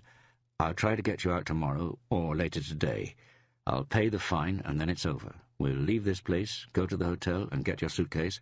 Then we'll fly home." "I've paid for my room until the 21st. Valander nodded patiently. "Fine. I'm going home. You stay. But if you climb the pyramids one more time, you're on your own." "I never got that far," his father said. "It was difficult and steep." "Why did you want to get to the top?" His father hesitated before answering. "It's a dream I've had all these years. That's all. I think that one should be faithful to one's dreams." The conversation died away. Several minutes later, Radwan returned. He offered Valander's father a cigarette and lit it for him. "Have you started smoking now?" "Only when I'm in jail. Never anywhere else." Valander turned to Radwan. "I assume there's no possibility that I can take my father with me now. He must appear before the court today at 10 o'clock. The judge will most likely accept the fine." "Most likely. Nothing is certain," Radwan said, "but we have to hope for the best." Valander said goodbye to his father. Radwan followed him out to a patrol car that was waiting to take him back to the hotel. It was now 6 o'clock. "I will send the car to pick you up a little after 9, Radwan said as they parted. "One should always help a foreign colleague." Valander thanked him and got into the car. Again he was thrown back against the seat as it sped off, sirens blaring. At 6:30, Valander ordered a wake-up call and collapsed naked on the bed. "I have to get him out," he thought. "If he ends up in prison, he'll die." Valander sank into a restless slumber, but was awakened by the sun rising over the horizon. He had a shower and dressed. He was already down to his last clean shirt. He walked out. It was cooler now in the morning. Suddenly he stopped. Now he saw the pyramids. He stood absolutely still. The feeling of their enormity was overwhelming. He walked away from the hotel and up the hill that led to the entrance to the Giza Plateau. Along the way he was offered rides on both donkeys and camels. But he walked. Deep down he understood his father. One should stay faithful to one's dreams. How faithful had he been to his own? He stopped close to the entrance and looked at the pyramids. Imagined his father climbing up the steeply inclined walls. He ended up standing there for a long time before he returned to the hotel and had breakfast. At 9 o'clock he was outside the hotel entrance, waiting. The patrol car arrived after several minutes. Traffic was heavy and the sirens were on as usual. Valander crossed the Nile for the 4th time. He saw now that he was in a huge metropolis, incalculable, clamorous. The court was on a street by the name of Al-Azhar. Radwan was standing on the steps, smoking as the car pulled up. "I hope you had a few hours of sleep," he said. "It is not good for a person to go without sleep." They walked into the building. "Your father is already here." "Does he have a defense lawyer?" Philander asked. "He has a court-assigned assistant. This is a court for minor offences. But he could still receive 2 years in prison." "There is a big difference between a death sentence and 2 years," Radwan said thoughtfully. They walked into the courtroom.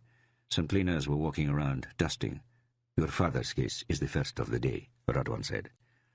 Then his father was led in. Philander stared horrified at him. His father was in handcuffs. Tears welled up in Philander's eyes. Radwan glanced at him and put a hand on his shoulder. A lone judge walked in and sat down. A prosecutor seemed to appear out of thin air and rattled off a long tirade that Philander assumed to be the charges. Radwan leaned over. "It looks good," he whispered. "It claims that your father is old and confused." As long as no one translates that, Philander thought, then he really will go crazy. The prosecutor sat down. The court assistant made a very brief statement. "He is making the case for a fine," Radwan whispered.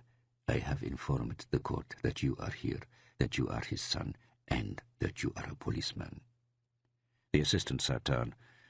Philander saw that his father wanted to say something, but the court assistant shook his head. The judge struck the table with his gavel and uttered a few words. Then he banged the gavel again, got up and left. "Fine," Radwan said, and patted Philander on the shoulder. "It can be paid here in the courtroom. Then your father is free to go." Philander took out the bag inside his shirt. Radwan led him to a table where a man calculated the sum from British pounds into Egyptian pounds. Almost all of Philander's money disappeared. He received an illegible receipt for the amount. Radwan made sure his father's handcuffs were removed. "I hope that the rest of your journey is pleasant," Radwan said, and shook both their hands. "But it is not advisable for your father to attempt to climb the pyramids again." Radwan had a patrol car take them back to the hotel. Philander made a note of Radwan's address. He realized that this would not have been so easy without Radwan's help. In some way he wanted to thank him. Perhaps it would be most appropriate to send him a painting with a woodgrouse. His father was in high spirits and commented on everything that they drove past. Philander was simply tired. "Now I will show you the pyramids," his father said happily when they reached the hotel. "Not right now," Philander said. "I need to sleep for a few hours. You too. Then we'll look at the pyramids, when I've booked my return flight." His father looked intently at him. "I must say that you surprise me, that you spared no expense in flying out here and getting me out. I would not have thought that of you." Philander did not answer. "Go to bed," he said. "I'll meet you here at 2 o'clock." Philander did not manage to fall asleep. After writhing on his bed for an hour, he went to the reception desk and asked them for help in booking his return flight. He was directed to a travel agency located in another part of the hotel. There he was assisted by an unbelievably beautiful woman who spoke perfect English. She managed to get him a seat on a plane that was leaving Cairo the following day, the 18th of December, at 9 o'clock. Since the plane only stopped in Frankfurt, he would already be in Kastrup at 2 o'clock that afternoon. After he had confirmed his seat, it was only 1 o'clock. He sat down in a cafe next to the lobby and drank some water and a cup of very hot coffee that was much too sweet. At exactly 2 o'clock, his father appeared. He was wearing his pith helmet. Together they explored the Giza Plateau in the intense heat. Philander thought several times that he was going to faint, but his father seemed unaffected by the heat. Down by the Sphinx, Philander at last found some shade. His father narrated, and Philander realized that he knew a great deal about the Egypt of old, where the pyramids and the remarkable Sphinx had once been built. It was close to 6 o'clock when they finally returned to the hotel. Since he was traveling very early the next morning, they decided to eat dinner in the hotel, where there were several restaurants to choose from. At his father's suggestion, they booked a table at an Indian restaurant, and Philander thought afterwards that he had rarely had such a good meal.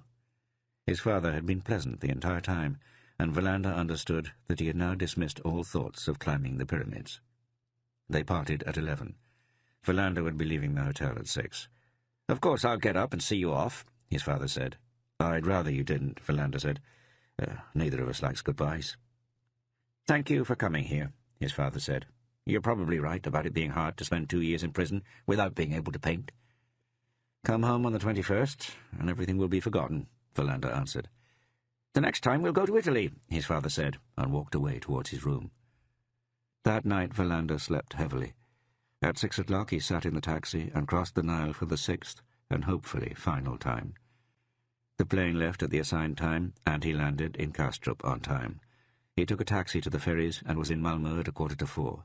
He ran to the station and just made a train to Ystad. He walked home to Maria Gottan, changed his clothes, and walked in through the front doors of the station at 6:30. The damaged hinge had been replaced. Björk knows where to set his priorities, he thought grimly. Martinsson and Svedberg's offices were empty, but Hansen was in. Verlander told him about his trip in broad strokes, but first he asked how Rydberg was doing. "He's supposed to be coming in tomorrow," Hansen said. "That was what Martinsson said." Verlander immediately felt relieved. Apparently it had not been as serious as they had feared.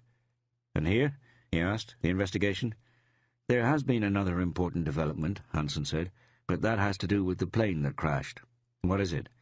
"Ingvar Leonard Holm has been found murdered in the woods outside Fjöbo." Verlander sat down.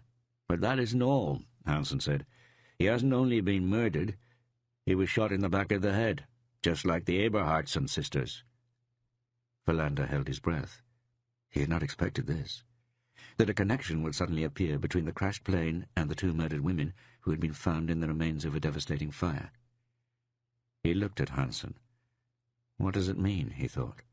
What is the significance of what Hansen is telling me? All at once, the trip to Cairo felt very distant. Chapter 9. At 10 o'clock in the morning on the 19th of December, Verlander called the bank and asked if he could increase his loan by another 20,000 kroner. He lied and said he had misheard the price of the car he intended to buy. The bank loan officer replied that it shouldn't present any difficulties. Verlander could come by and sign the loan documents and collect the money the same day. After Verlander hung up the phone, he called Arne, who was selling him the car, and arranged for him to deliver the new Peugeot to Maria Gottan at 1 o'clock. Arne would also either try to bring the old one to life or tow it back to his garage. Verlander made these two calls right after the morning meeting. They had met for 2 hours, starting at 7:45, but Verlander had been at the station since 7 o'clock. The night before, when he had learned that Ingvar Leonard Holm had been murdered, and that there was a possible connection between him and the Eberhardson sisters, or at least with their killer, he had perked up and sat with Hansen for close to an hour, learning all the available facts. But then he had suddenly felt exhausted. He had gone home and stretched out on the bed in order to rest before undressing, but had fallen asleep and slept through the night. When he woke up at 5:30, he felt restored. He stayed in bed for a while and thought about his trip to Cairo, which was already a distant memory. When he reached the station, Rydberg was already there. They went to the break room, where they found several bleary-eyed officers who had just finished the night shift. Rydberg had tea and rusks. Verlander sat down across from him. "I heard you went to Egypt," Rydberg said. "How with the pyramids?" "Hi," Verlander said. "Oh, very strange." "And your father?" "He could have gone to prison, but I got him out by paying almost 10,000 kroner in fines." Rydberg laughed. "My dad was a horse trader," he said. "Have I told you that?" "You've never said anything about your parents."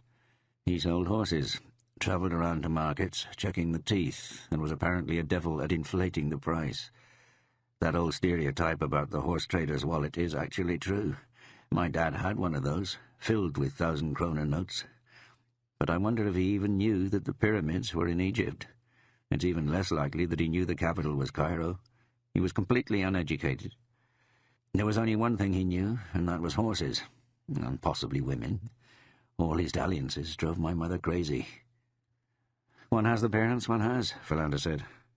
"How are you feeling?" "Something is wrong," Rydberg said firmly. "One doesn't collapse like that from rheumatism. Something is wrong. But I don't know what it is, and right now I'm more interested in this Holm who got a bullet in the back of his head." "I heard about it from Hansen yesterday." Rydberg pushed his teacup away.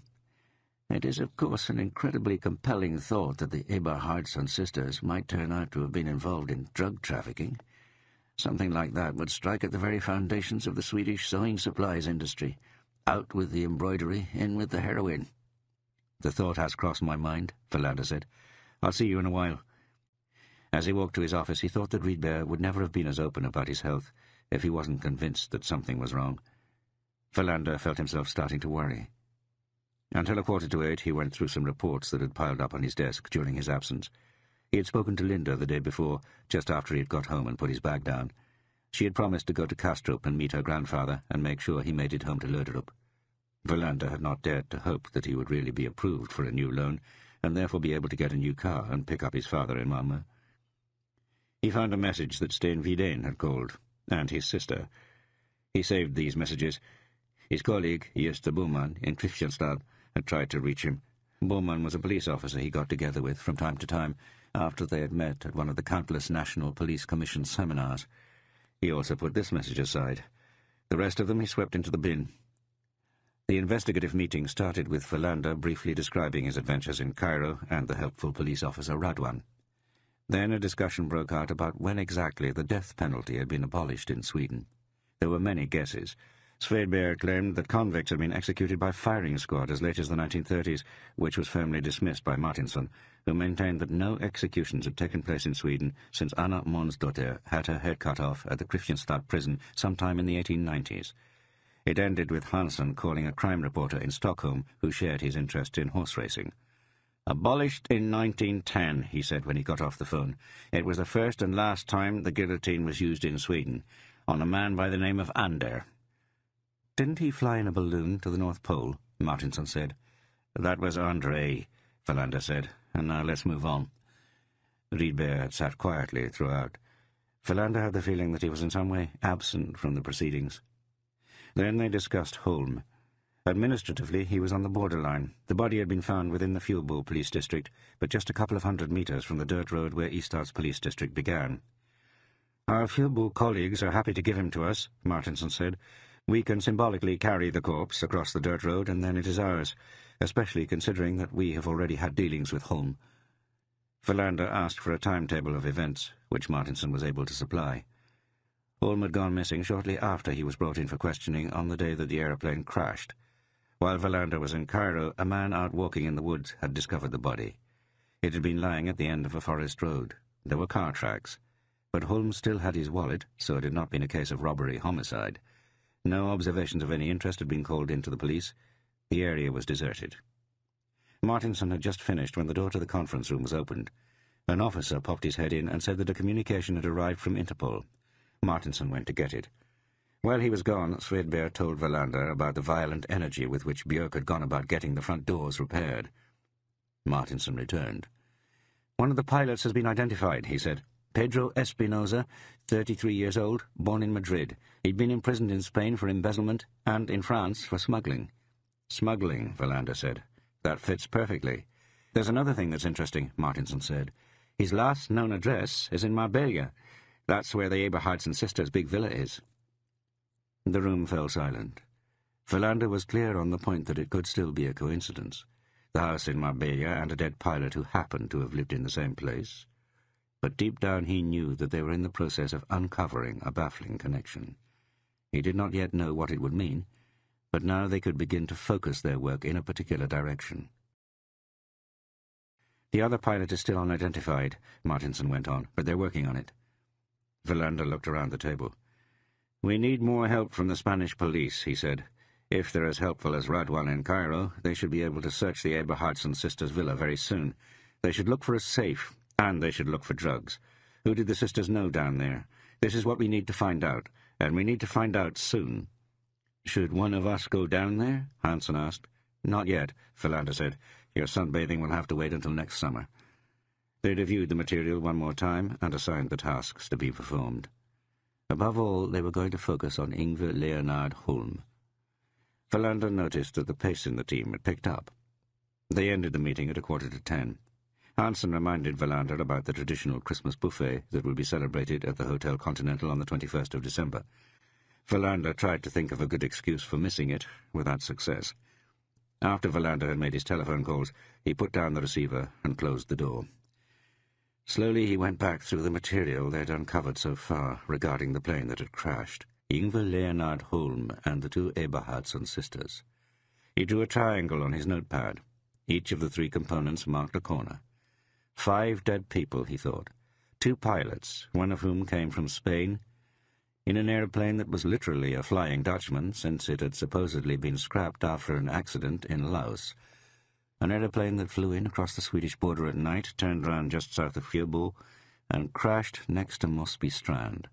Lights had been observed on the ground, which could mean that the plane had dropped something.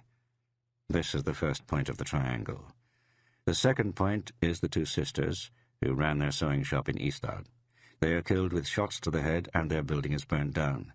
They turn out to have been wealthy, with a safe built into the foundation and a villa in Spain. The second point, in other words, consists of two sisters who lived a double life. Verlander drew a line between Pedro Espinosa and the Eberhardsen sisters. There was a connection there, Marbella. The third point consisted of Ingvar Leonard Holm, who had been executed on a forest road outside Fjöbo. About him, they knew that he was a notorious drug dealer who possessed an unusually well-developed ability to cover his tracks. But someone caught up with him outside Fjöbo, Verlander thought. He got up from the desk and studied his triangle. What did it say? He made a point in the middle of the triangle. A center, he thought. Embert and Rydberg's constant question. Where was the center, a midpoint? He continued to study his sketch. Then all at once he realized that what he had drawn could be interpreted as a pyramid. The base was a square, but from a distance the pyramid could look like a triangle. He sat down at the desk again.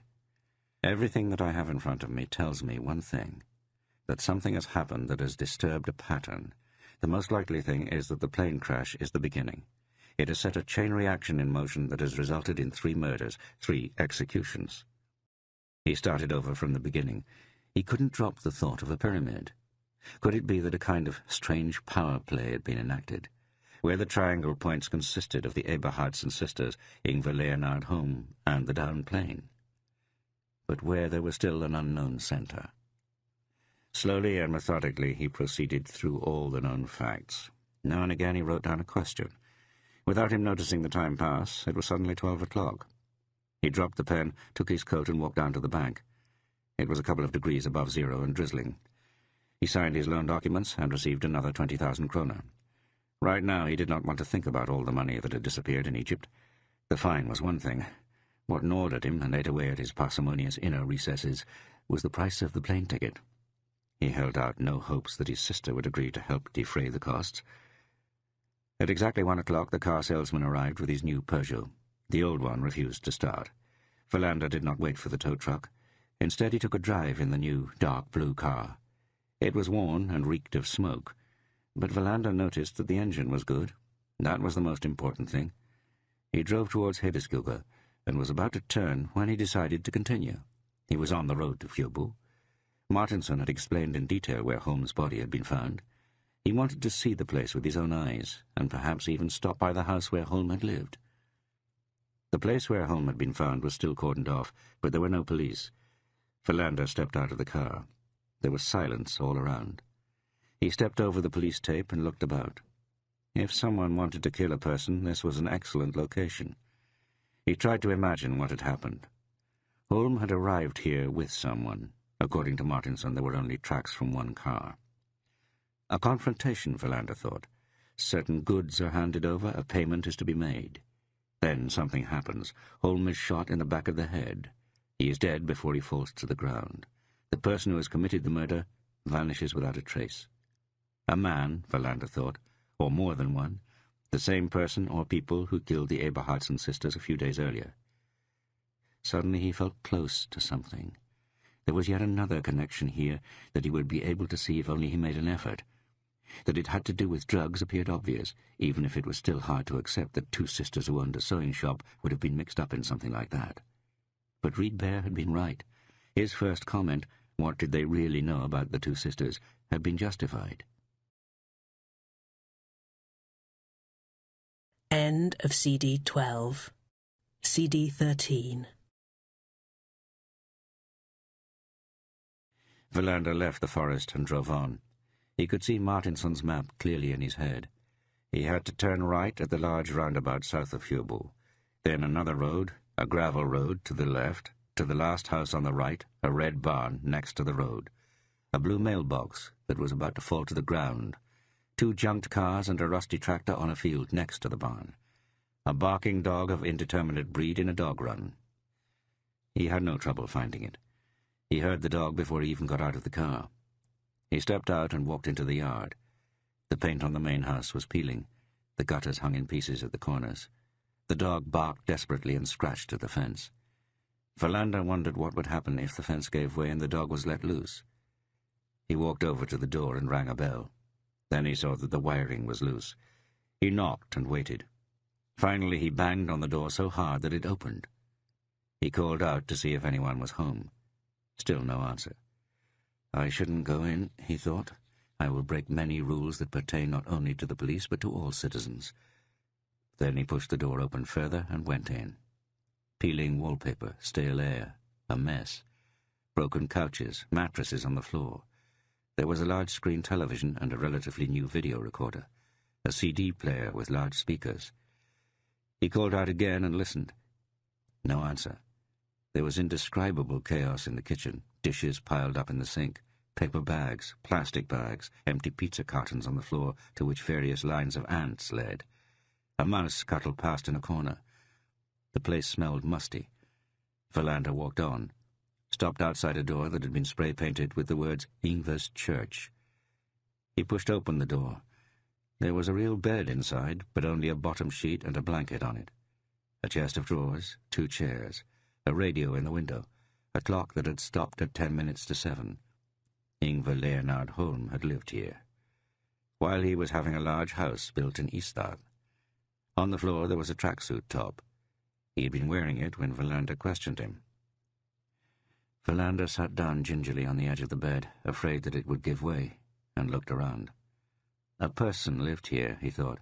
A person who lived by herding other people into various forms of drug hell. He shook his head with distaste. Then he leaned over and looked under the bed. Dust, a slipper, and some porn magazines. He stood up and pulled out the chest drawers. More magazines with undressed, splay-legged women, several of them frighteningly young. Underwear, painkillers, band-aids. Next drawer, an old kerosene blowtorch, the kind you used to start engines on fishing boats. In the final drawer, piles of papers, old report cards.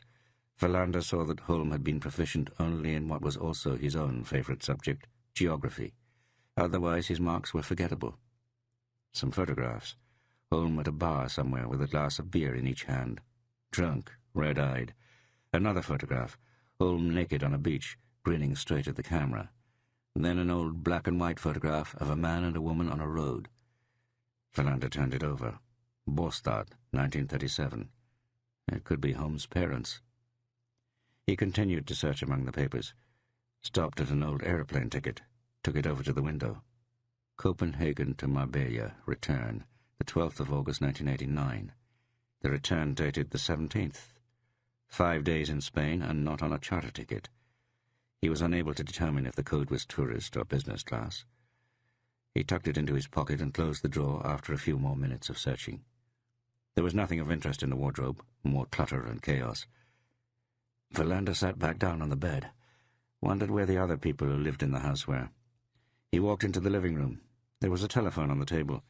He called the station and spoke to Ebba. "Where are you?" she asked. "People have been asking for you." "Who is asking for me?" "You know how it is. As soon as you aren't here, everyone wants you." "I'm on my way," Philander said. Then he asked her to look up the number of the travel agency where Annette Bengtsson worked. He made a mental note of it, finished his conversation with Ebba, and dialed the agency. It was the other girl who answered. He asked to speak with Annette. It took several minutes, but then she picked up. He told her who it was. "How is the trip to Cairo?" she asked. "Good. The pyramids are very high. Remarkable, really. It was also very warm." "You should have stayed longer." "I'll have to do that another time." Then he asked her if she could tell him if Anna or Emilia Eberhardsen had been in Spain between the 12th and 17th of August. "Well, that will take a while," she said. "I'll wait," Philander said. She put the receiver down. Philander again caught sight of a mouse in a corner. He could not, of course, be sure that it was the same mouse. Winter is coming, he thought. The mice are on their way back into the house. Annette Bengtsson came back. "Anna Eberhardsen left Ystad on the 10th of August, she said. She returned at the beginning of September." "Thanks for the help," Philander replied. "I would very much like to have an inventory of all of the sisters' trips last year." "What for?" "For the police investigation," he said. "I'll come in tomorrow." She promised to help him. He hung up. thought that he would probably have fallen in love with her if he had been 10 years younger. Now it would be senseless.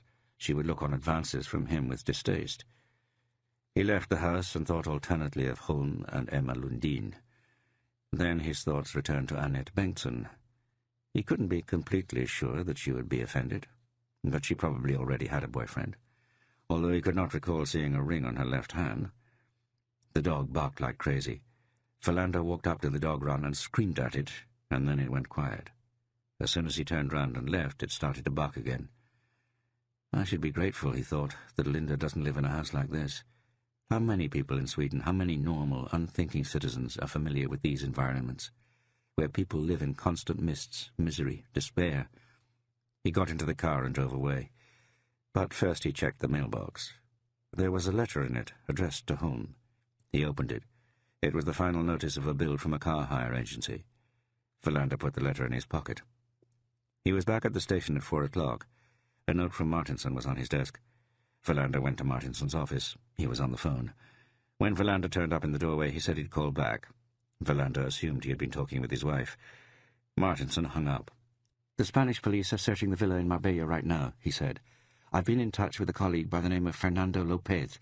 He speaks excellent English and seems to be a very high-ranking officer." Philander told him about his excursion and his conversation with Annette Bengtsson. He showed Martinson the ticket. "The bastard flew business class," Martinson said. "Be that as it may," Philander said, "we now have another connection. No one can still say this is a coincidence." That was also what he said in the case meeting at 5 o'clock. It was very brief. Per Åkesson sat in on it without saying anything. He's already finished, Philander thought. He's physically here, but mentally he's already away on his leave. When there was nothing more to say, they finished the meeting. Each one went back to his tasks. Philander called Linda and told her he now had a car that worked and could pick up her grandfather in Malmö. He went home a little before 7. Emma Lundin called. This time Philander said yes. She stayed until just past midnight, as usual. Philander thought of Annette Bengtsson.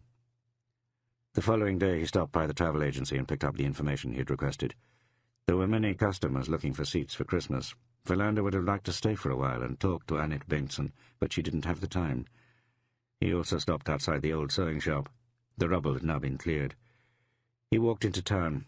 Suddenly he realized there was only a week left until Christmas, the first one since the divorce. That day nothing happened that took the investigation further. Philander pondered his pyramid. The only addition he made was a thick line between Anna Eberhardsson and Ingvar Leonard Holm. The next day, the 21st of December, Philander drove to Malmö to pick up his father. He felt great relief when he saw him walk out of the ferry terminal. He drove him back to Löderup. His father talked non-stop about his wonderful trip. He appeared to have forgotten the fact that he'd been in prison and that Philander had actually also been to Cairo. That evening, Philander went to the annual police Christmas function. He avoided sitting at the same table as Björk. But the toast the police chief made was unusually successful. He had taken the trouble to look into the history of the Ystad police. His account was both entertaining and well presented. Philander chuckled on several occasions. Björk was, without a doubt, a good orator. He was drunk when he came home. Before falling asleep, he thought of Annette Bengtsson, and decided in the next moment to immediately stop thinking about her. On the 22nd of December, they reviewed the state of the investigation. Nothing new had happened. The Spanish police had not found anything noteworthy in the sisters' villa, no hidden valuables, nothing. They were still waiting for the second pilot to be identified. In the afternoon, Philander went and bought himself a Christmas present, a stereo for the car. He managed to install it himself. On the 23rd of December, they were able to add to the existing case data. Nyberg informed them that Holm had been shot with the same gun used on the Eberhardsson sisters, but there was still no trace of this weapon. Philander made new lines in his sketch. The connections grew, but the top of the pyramid was still missing. The work was not supposed to stop during Christmas, but Philander knew it would slow down, not least because it would be hard to track people down, hard to get information. It rained in the afternoon on Christmas Eve. Philander picked Linda up at the station. Together they drove out to Löderup. She had bought her grandfather a new scarf. Philander had bought him a bottle of cognac. Linda and Philander made dinner while his father sat at the kitchen table and told them about the pyramids. The evening went unusually well, above all because Linda had such a good relationship with her grandfather. Philander sometimes felt as if he were on the outside. But it didn't bother him. From time to time he thought about the dead sisters, Holm, and the plane that had crashed into a field. After Verlander and Linda had returned to Ystad, they sat up and talked for a long time. Verlander slept late the following morning. He always slept well when Linda was in the apartment. Christmas Day was cold and clear. They took a long walk through Sand Forest. She told him about her plans. Verlander had given her a promise for Christmas, a promise to cover some of the cost, as much as he could afford, if she decided to pursue an apprenticeship in France. He accompanied her to the train station in the late afternoon. He had wanted to drive her to Malmö, but she wanted to take the train. Verlander felt lonely in the evening. He watched an old film on TV and then listened to Rigoletto. Thought that he should have called Riedberg to wish him a Merry Christmas, but now it was too late. When Verlander looked out of the window on Boxing Day, just after 7 in the morning, a gloomy mix of snow and rain was falling over Ystad. He suddenly recalled the warm night air in Cairo, thought that he should not forget to thank Radwan for his help in some way.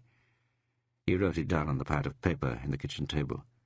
Then he cooked himself a substantial breakfast for once. It was close to 9 when he finally got to the police station. He talked to some of the officers who had worked during the night. Christmas had been unusually calm in Ystad this year. As usual, Christmas Eve had resulted in a number of family quarrels, but nothing had been really serious. Verlander walked down the deserted corridors to his office. Now he would take up the murder investigations in earnest again. There were still technically 2 cases, even though he was convinced that the same person or people had killed the Eberhardsen sisters and Ingvar Leonard Holm. It was not simply the same weapon and the same style, there was also a common motive. He got himself a cup of coffee in the break room and sat down with his notes. The pyramid with its base. He drew a large question mark in the middle. The apex, which his father had been aiming for, he now had to find himself. After 2 hours of thinking, he was sure. They now had to concentrate most forcefully on the missing link. A pattern, perhaps an organization, had collapsed when the plane crashed. Then one or several unknown individuals had hastily stepped out of the shadows and acted. They had slain 3 people. Silence, Verlander thought. Perhaps that is what all this is about. To prevent information from trickling out. Dead people do not speak. That could be what it was. But it could also be something completely different. He went over and stood by the window. The snow was falling more thickly now. This will take time, he thought. That's the first thing I'll say when we have our next meeting. We have to count on the fact that it will take time to solve this case. Chapter 10. The night before the 27th of December, Verlander had a nightmare. He was back in Cairo again, in the courtroom. Radwan was no longer at his side. But now he could suddenly understand everything that the prosecutor and judge were saying. His father had been sitting there in handcuffs at his side, and Verlander had listened in horror as his father was sentenced to death. He had stood up in order to protest, but no one had heard him. At that point he had kicked himself out of the dream, up to the surface, and when he woke up he was covered in sweat. He lay completely still, staring into the darkness. The dream had made him so unsettled that he got out of bed and went to the kitchen. It was still snowing. The street lamp was swaying gently in the wind. It was 4:30. He drank a glass of water, then stood for a while, fingering a half-empty bottle of whiskey. But he let it be. He thought about what Linda had said, that dreams were messengers. Even if dreams were about other people, they consisted foremost of messages to the self. Verlander had always doubted the value of trying to interpret dreams. What could it mean for him to imagine that his father had been sentenced to death? Had the dreams pronounced a death sentence on him? Then he thought that perhaps it had to do with the concern he felt for Riedberg's health. He had another glass of water and went back to bed. But sleep would not come. His thoughts wandered. Mona, his father, Linda, Riedberg. And then he was back to his constant point of departure, work. The murders of the Eberhardsen sisters and Ingvar Leonard Holm. The 2 dead pilots, the one from Spain and the other as yet unidentified. He thought about his sketch, the triangle with a question mark in the middle. But now he was lying in darkness, thinking about the fact that a pyramid also has different cornerstones. He tossed and turned until 6 o'clock. Then he got out of bed, ran a bath, and made a cup of coffee. The morning paper had already arrived. He turned the pages until he reached the property section. There was nothing of interest to him there today. He took his coffee cup with him into the bathroom. Then he lay and dozed in the warm water until close to 6:30. Thinking about going out into the weather was unpleasant, this endless slush. But now at least he had a car that would presumably start. He turned the key in the ignition at 7:15. The engine started at once. He drove to the station and parked as close to the entrance as possible. Then he ran through the snow and slush and almost slipped on the front steps. Martinson was in reception, skimming the police magazine. He nodded when he spotted Verlander. "It says here that we're supposed to get better at everything," he said with a note of despondence. "Above all, we're supposed to improve our relations with the general public." "That sounds excellent," Verlander said. He had a recurring memory, something that had happened in Malmö over 20 years ago. He had been accosted by a girl at a cafe who accused him of hitting her with a baton at a Vietnam demonstration. For some reason he had never forgotten this moment. That she had been partly responsible for his almost being stabbed to death with a knife at a later time was of a lesser concern. It was her expression, her complete contempt, that he had never forgotten. Martinson threw the magazine onto the table. "Don't you ever think about quitting?" he asked. "Doing something else?" "Every day," Verlander answered, "but I don't know what that would be." "One could apply to a private security company," Martinson said. This surprised Verlander. He had always imagined that Martinson nurtured a heady dream of one day becoming police chief. Then he told him about his visit to the house that Holm had lived in. Martinson expressed concern when he heard that only the dog had been home. "At least 2 others live there," Martinson said. "A girl around 25. I never saw her, but a man was there. Rolf was his name. Rolf Niemann, I think. I don't remember her name." "There was only a dog," Verlander repeated. "It was such a coward it crawled on its belly when I raised my voice." They agreed to wait until around 9 before meeting in the conference room. Martinson was not sure if Svedberg was coming. He had called the night before and said that he had come down with a bad cold and a temperature. Verlander walked to his office. As usual, it was 23 steps away from the beginning of the corridor. Sometimes he wished that something would suddenly have happened, that the corridor would turn out to be longer or shorter. But everything was normal. He hung up his coat and brushed off a couple of hairs that had stuck to the back of the chair. He brushed his hand along the back and top of his head. With every year he became more worried that he was going to lose his hair. Then he heard rapid steps outside in the corridor. It was Martinson waving a piece of paper.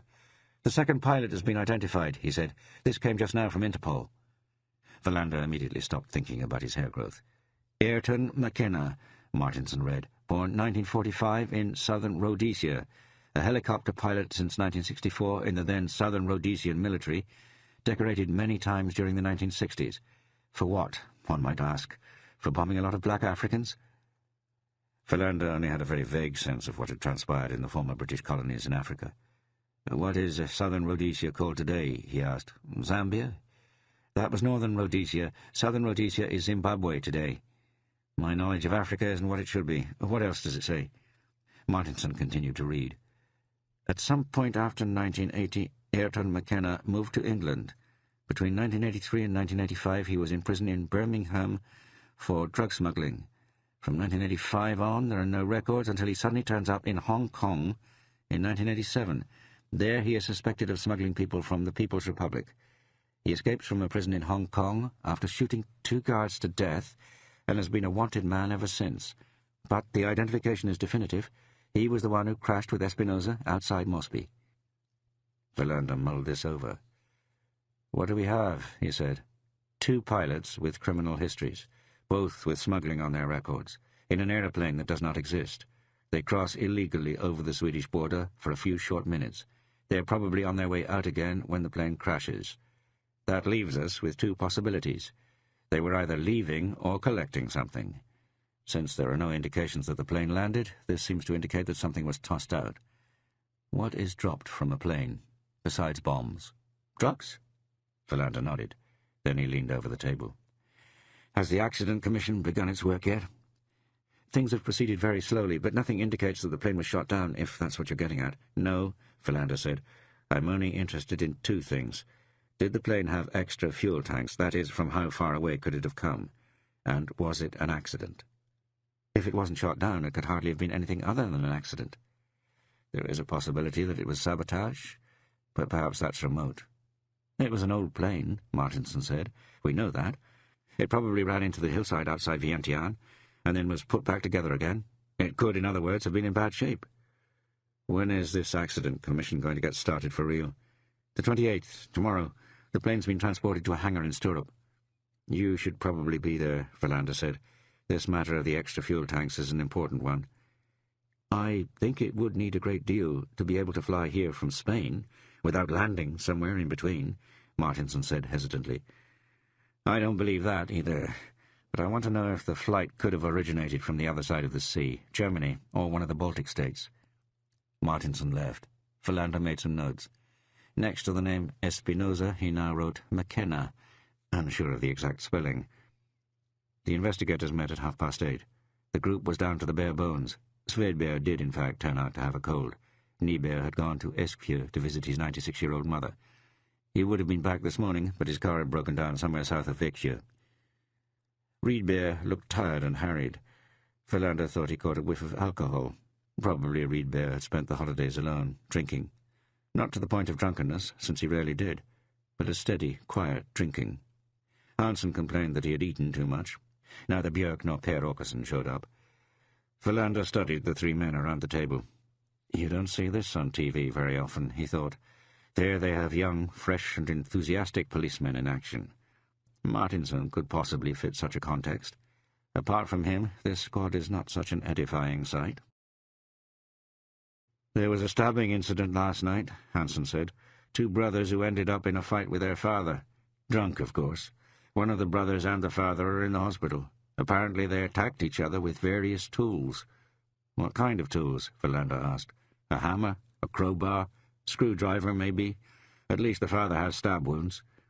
"We'll have to deal with that when we have time," Philander said. "Right now we have 3 murders on our plate, or 2 if we combine the sisters into one." "I don't really understand why Fjöbo can't deal with Holm on their own," Hansen said with irritation. "Because Holm has to do with us," Philander replied, just as irritated. "If both of us investigate these things on our own, we'll never get anywhere." Hansen did not back down. He was apparently in a very bad mood this morning. "Do we know that Holm had anything to do with the Eberhardsons?" "No," Philander said, "but we know everything indicates that the same person killed them. I think that's enough of a connection to bind the cases and for us to lead a coordinated investigation from Ystad." "Has Åkesson weighed in on this?" "Yes," Philander said. It was not true. Per Åkesson had not said anything, but Philander knew that he would have backed him up. Philander marked the end of this discussion with Hansen by turning to Riedberg. "Do we have any updates on the drug trade?" he asked. "Has anything happened in Malmö? Have the prices changed or the supply?" "I called," Riedberg said, "but there didn't appear to be anyone working there over Christmas." "Then we'll have to proceed with Holm," Philander decided. "Unfortunately, I suspect this investigation will prove both long and difficult. We need to dig deeper. Who was Holm? Who did he associate with? What was his position in the drug trade hierarchy? Did he even have a position? And what about the sisters? We know too little." "Absolutely correct," Riedberg said. "Digging down usually takes one forward." Philander decided to store these words in his memory. Digging down usually takes one forward. They ended the meeting with Riedberg's words of wisdom buzzing in their ears. Philander drove down to the travel agency to speak to Annette Bengtsson. But to his disappointment she had taken time off over Christmas. Her colleague did, however, find an envelope to give to him. "Have you found him yet?" she asked. "The one who killed the sisters?" "No," Philander answered, "but we're working on it." On the way back to the station, Philander suddenly remembered that he had signed up for the laundry room this morning. He stopped at Maria Gotan, walked up to the apartment, and carried down all the dirty laundry that had accumulated in his wardrobe. When he reached the laundry room, there was a note taped to the front of the washer saying it was out of order. Philander was so furious he carried all the laundry out to his car and threw it in the boot. There was a washing machine at the station. As he turned onto Regimentsgatan, he was almost hit by a motorcycle approaching at high speed. He pulled over to the side of the road, turned off the engine and closed his eyes. "I'm stressed," he thought. "If a broken washer almost causes me to lose control, then there's something wrong with my life." He knew what it was. Loneliness. The increasingly anemic late-night hours with Emma Lundin. Instead of driving to the station, he decided to pay a visit to his father out in Löderup. It was always a risky proposition to arrive without prior notice, but right now Philander felt the need to experience the smell of oil paints in the studio. The dream from last night still haunted him. He drove through the grey landscape and wondered where he should begin in order to achieve a change in his existence. Perhaps Martinson was right, and he should seriously consider whether or not he should remain a police officer for the rest of his life. Sometimes Per Åkesson would speak dreamily about a life beyond all charges, all leaden and uniform hours in courtrooms and questioning chambers. "Even my father has something that I lack," he thought, as he turned into the driveway. "The dreams that he has decided to stay faithful to, even if they cost his only son a small fortune." He got out of the car and walked towards the studio. A cat strutted out through the half-open door and regarded him suspiciously. When Verlander bent down to pet it, it slunk away. Verlander knocked and went in.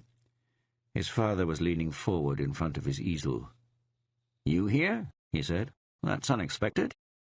"I was in the neighborhood," Verlander said. "Am I disturbing you?" His father pretended not to hear the question. Instead, he talked of his trip to Egypt, as if it were a vivid but already very distant memory.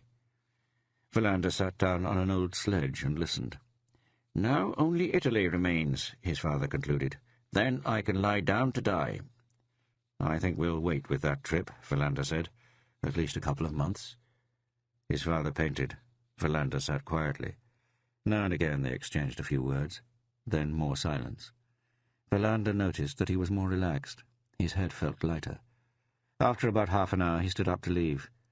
"I'll come by for New Year," he said. "Bring a bottle of cognac," his father replied. Verlander returned to the police station, which still gave the impression of being almost completely deserted. He knew that everyone was now lying low in preparation for New Year's Eve, when there would be a flurry of activity, as usual. Verlander sat down in his office and reviewed the Eberhardsen sisters' trips during the past year. He tried to discern a pattern without being sure of what he was really looking for. "I know nothing about Holm," he thought, "or these pilots. I have nothing that I can apply like a grid to these trips to Spain. There are no fixed points, other than this single trip that Holm made at the same time as Anna Eberhardsen." He put all the papers back into the envelope and put that into the folder where he kept all the documents having to do with the murder investigations. Then he wrote himself a reminder to buy a bottle of cognac. It was already past noon. He felt hungry. In order to break his habit of downing a couple of hot dogs at a stand, he walked down to the hospital and had a sandwich at the cafe. Then he leafed through a ripped magazine that had been left on the table next to him. A pop star had almost died of cancer.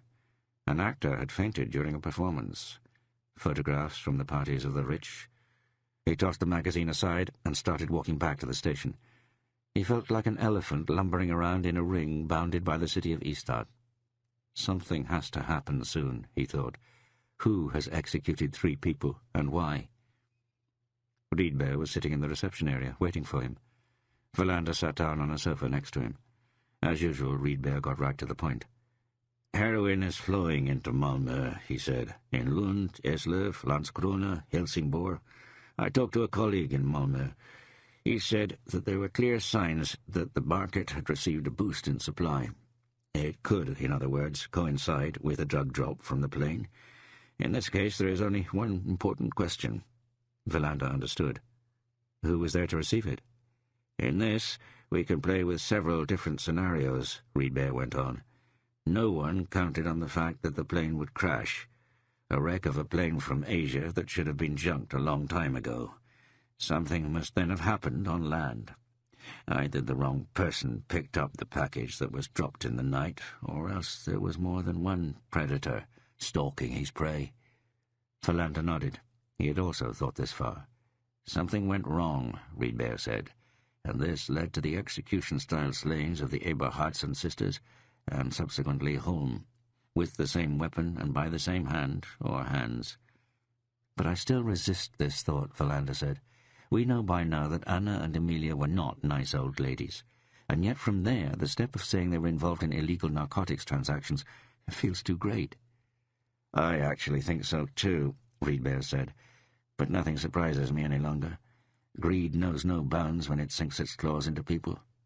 Perhaps the sewing shop was doing worse and worse. If we analyze their tax returns, we'll get a clearer picture. It should also be possible to tell from the numbers when something happens, at which point they no longer have to care about the profitability of the sewing shop. Perhaps they dreamed of a life in a sunny paradise. They could never have achieved this by selling snaps and silk thread.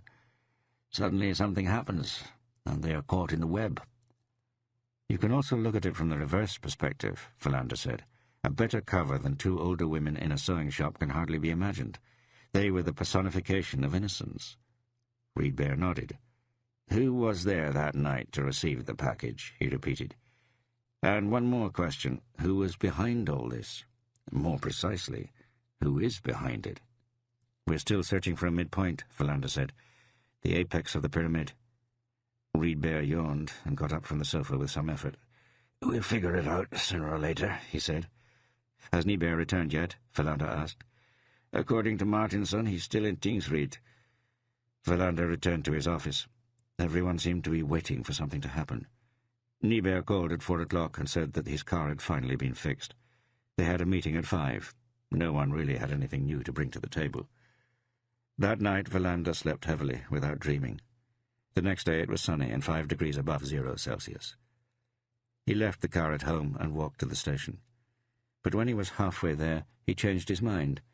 He thought of what Martinson had told him about the two people who lived in the house where Holm had a room. It was only 7:15. He would have time to drive up there and see if they were in before his meeting at the station. He turned into the front yard at 7:45. The dog was in its fenced run, barking. Philander looked around. The house appeared as abandoned as the day before. He walked up to the door and knocked. No answer. He felt the handle. It was locked. Someone must have been there. He stepped away in order to walk around the house. Then he heard the front door open behind him. He jumped involuntarily. A man wearing an undershirt and sagging jeans was standing there, staring at him. Philander walked over and introduced himself. "Are you Rolf Niemann?" he asked. "Yes, that's me. I need to speak to you." The man looked hesitant. "The house is in a mess," he said, "and the girl who lives here is sleeping." "My place is also messy," Philander said, "and we don't need to sit next to her bed." Niemann stepped aside and led Philander to the cluttered kitchen. They sat down. The man made no gesture to offer Philander anything, but he appeared friendly. Philander assumed he was embarrassed at the mess. "The girl has big problems with drugs," Niemann said. "Right now she's trying to detox. I'm helping her as much as I can, but it's hard." "And you?" "I never touch anything. But isn't it strange, then, to live in the same place as home, if you want her to get over a drug addiction?" Niemann's reply was swift and convincing. "I had no idea he was involved with drugs. We lived here cheaply. He was nice. I had no idea what he did. To me, he said he was studying astronomy. We used to stand outside in the garden in the evenings. He knew the name of every single star." "What do you do?" "I can't hold down a permanent job until she gets better. I work at a disco from time to time." "Disco?" "I play records." "You're a DJ?" "Yes." Philander thought he made a sympathetic impression. He did not appear anxious about anything other than disturbing the girl, who was sleeping somewhere. "Holm," Philander said. "How did you meet him, and when was that?" "In a disco in Landskrona. We started talking. He told me about this house. A couple of weeks later we moved in. The worst thing is that I don't have the energy to clean. I did earlier. Holm did too. But now all my time goes to taking care of her." "You never suspected what Holm was up to?" "No." "Did he ever have visitors?" "Never. He was usually gone during the day, but he always said when he was coming back. It was only the last time, when he didn't come back, that he said where he was going." "Had he appeared nervous that day? Was there anything different about him?" Rolf Niemann thought back. "No, he was like normal." "And how was that?" "Happy, but reserved sometimes." Philander thought about how best to proceed. "Did he have a lot of money?" "He certainly didn't live in luxury. I can show you his room." "That won't be necessary." "Are you sure he never had any visitors?" "Never." "But there must have been telephone calls." Niemann nodded. "It was as if he always knew when someone was going to call. Sat down next to the phone and it rang. If he wasn't at home or nearby, it never rang. That was the strangest thing about him." Philander had reached the end of his questions and stood up. "What will you do now?" he asked. "I don't know. Holm rented the house from someone in Örebro. I guess we'll have to move." Rolf Niemann followed him out onto the front steps. "Did you ever hear Holm mention the Eberhardsen sisters?" "The ones who were killed?" No, never. Philander realized he had one final question. Holm must have had a car, he said. Where is it? Rolf Niemann shook his head. I don't know. What kind was it? A black VW Golf. Philander held out his hand and said goodbye. The dog was silent as Philander walked to the car. Holm must have concealed his business well, he thought, on the way back to Ystad, just as he concealed his true self when I questioned him. He parked the car outside the station at 9:15. Ebba was at her desk and said that Martinson and the others were waiting for him in the conference room. He hurried over. Niebuhr had also arrived. "What's going on?" Philander said before he had even sat down. "Big news," Martinson said. "Our Malmö colleagues have made a routine search of a well-known drug dealer. In his house they found a .38 caliber pistol." Martinson turned to Niebuhr. "The technicians have worked quickly," he said. "Both the Eberhardsen sisters and Holm were shot with a weapon of that caliber." Philander caught his breath. "What's the name of the dealer?" "Nilsmark, but he's known as Hilton." "Is it the same pistol?" "We can't answer that question yet, but the possibility exists." Philander nodded. "Good," he said. "This may be our breakthrough. And then we have a shot at wrapping this up before the new year." Chapter 11. They worked intensively for 3 days, until New Year's Eve. Philander and Niebuhr drove into Malmö on the morning of the 28th. Niebuhr went in order to talk to the Malmö police technicians, Philander in order to take part, and in part to take over, the questioning of the drug dealer known as Hilton. He turned out to be a man in his 50s, overweight, yet able to move with a surprising agility. He was dressed in a suit and tie and appeared bored. Before the start of his questioning, Philander had been briefed on the man's history by a detective inspector named Hittner, whom Philander had met before. Hilton had done some time at the beginning of the 1980s for dealing drugs, but Hittner was convinced that the police and prosecutors had only been able to skim the surface that time and put him away for just a small portion of his criminal activities. He had clearly been able to retain control of his business from the prison in Norrköping, where he had served his time. During his absence, the Malmö police had not been able to detect a power struggle among those who controlled the drug supply into the southern parts of Sweden. When Hilton had got out of prison, he had immediately celebrated the event by getting divorced and marrying a young Bolivian beauty. Thereafter he had moved to a large estate just north of Trelleborg. What they also knew was that he had started to extend his hunting grounds as far as Ystad and Simrishamn, and was on his way to establishing himself in Kristianstad. On the 28th of December, the police felt they had enough evidence against him to get the public prosecutor to issue a search warrant for his estate. That was when they found the gun. Hilton had immediately confessed that he had no license for the weapon. He explained that he had bought it in order to defend himself, since his home was so remotely located. But he had firmly denied any involvement in the murders of the Eberhardsen sisters and Ingvar Leonard Holm. Philander sat in on the drawn-out questioning of Hilton. Towards the end he posed some of his own questions, among them what exactly Hilton had been doing on the 2 dates in question. In the case of the Eberhardsens, the timetable was very precise. It was less certain when Holm had been shot. Hilton claimed to have been in Copenhagen when the Eberhardsens were killed. Since he had travelled alone, it would take time to confirm this claim. During the time that had elapsed between Holm going missing and when he had been found murdered, Hilton had done many different things. Philander wished Rydberg was there. Philander could usually tell fairly quickly if the person before him was telling the truth or not, but it was hard with Hilton. If Rydberg had been there, they could have compared their impressions. After the session, Philander had coffee with Hittner. "We've never been able to link him to any violent incidents before," Hittner said. "He's always used other boys when needed, and they haven't always been the same ones. From what we can tell, he's brought in people from the continent when he's had to break someone's leg who hasn't performed up to snuff." "All of them will have to be tracked down," Philander said, "if it turns out that the weapon matches." "I have a hard time believing that it's him," Hittner said. "He's not the type. He has no qualms about selling heroin to schoolkids, but he's also the kind who faints when he has to give a blood sample." Philander returned to Ystad at the start of the afternoon. Niebuhr remained in Malmö. Philander noticed that he was hoping, more than he believed, that they were nearer to solving the case. At the same time, another thought had started to gnaw at him, something he had overlooked, a conclusion he should have drawn, or an assumption he should have made. He searched his mind without finding an answer. On his way back to Ystad, he turned off by Striensund and stopped for a while at Sten Vidén's horse ranch. He found Vidén out in the stable with an older woman who apparently owned one of the horses being trained. She was on her way out when Philander arrived. Together he and Vidén watched the BMW drive away.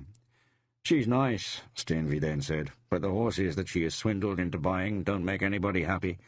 I always tell her to ask me for advice before she buys, but she thinks she knows best. Now she has one called Jupiter, who is guaranteed never to win a race." Vidane threw his arms out. "But she keeps me alive," he said. "La Trottiata," Verlander said. "I'd like to see her." They walked back through the stables, where the horses were stomping in various boxes. Vidane stopped next to one of the horses and stroked its muzzle. "La Trottiata," he said.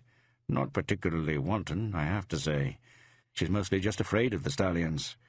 Is she any good?" "Could be, but she has frail hind legs. We'll have to see." They walked outside again. Verlander picked up a faint trace of alcohol in Vidane's breath when they were in the stables. Vidane wanted to invite him in for a cup of coffee, but Verlander said no. "I have a triple homicide to solve," he said. "I assume you've read about it in the papers." "I only read the sports pages," Vidane answered.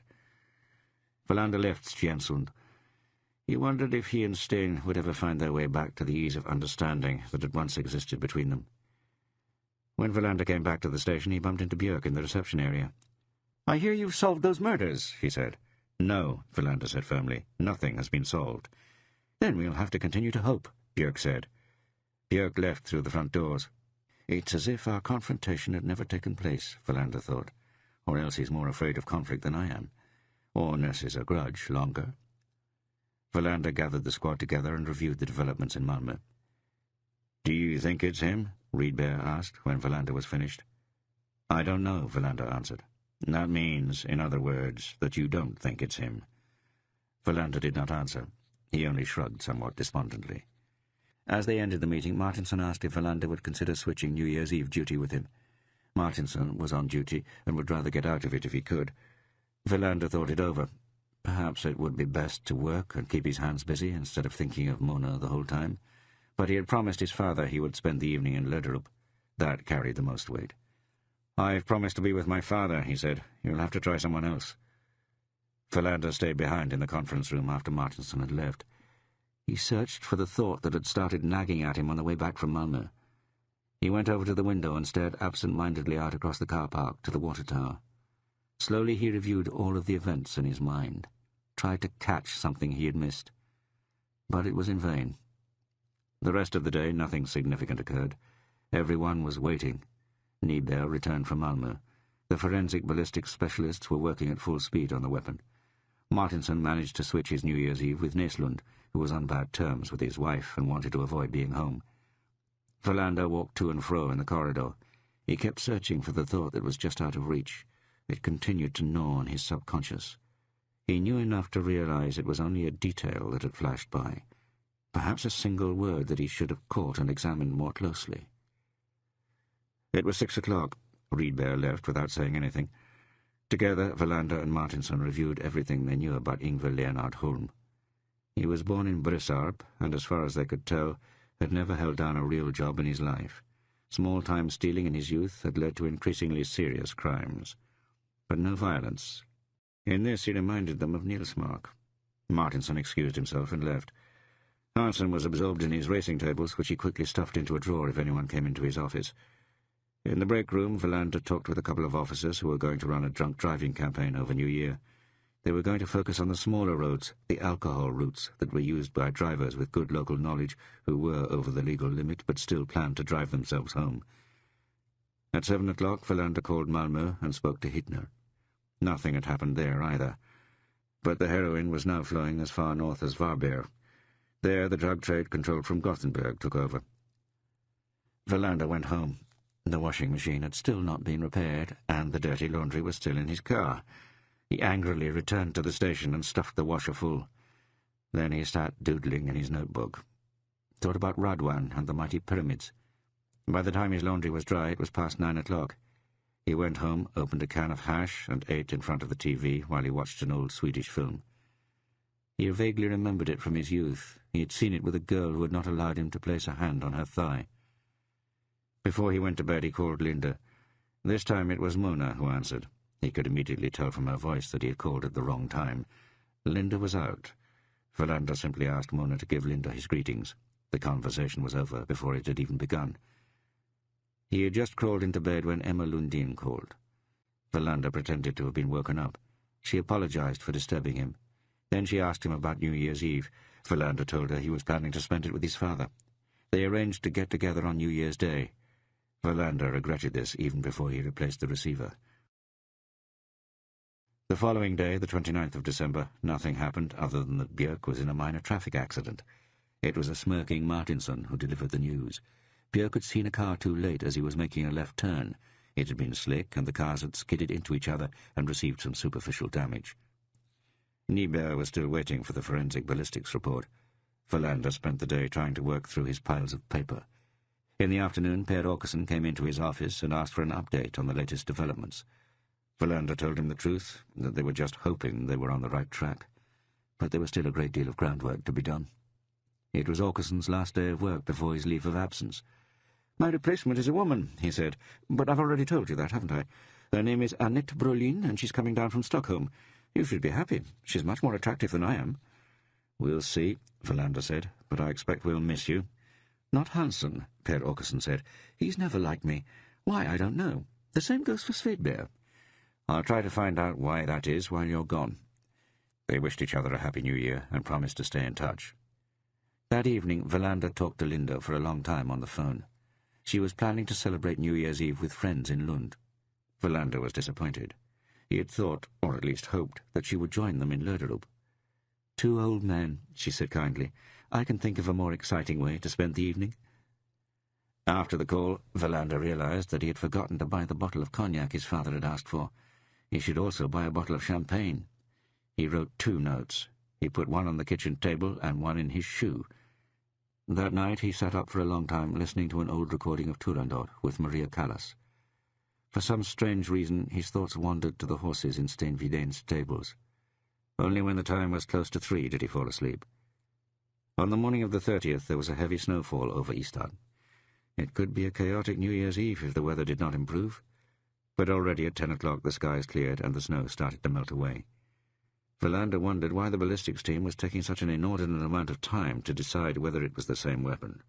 Niebuhr grew angry and said that forensic technicians did not earn their measly wages by performing substandard work. Verlander immediately crawled on his knees. They made up and then spent some time talking about the low wages of the police. Not even Björk had a particularly good salary. In the afternoon, the investigative squad assembled for what turned out to be a slow-moving meeting, since there were so few new items. The police in Marbella had sent an impressively detailed report of their search of the Eberhardsen sisters' villa. They had even included a photograph. The picture was now passed around the table. The house really was palatial, but nonetheless the report did not yield anything new to the investigation. There was no breakthrough, only this waiting. Their hopes were dashed on the morning of the 31st.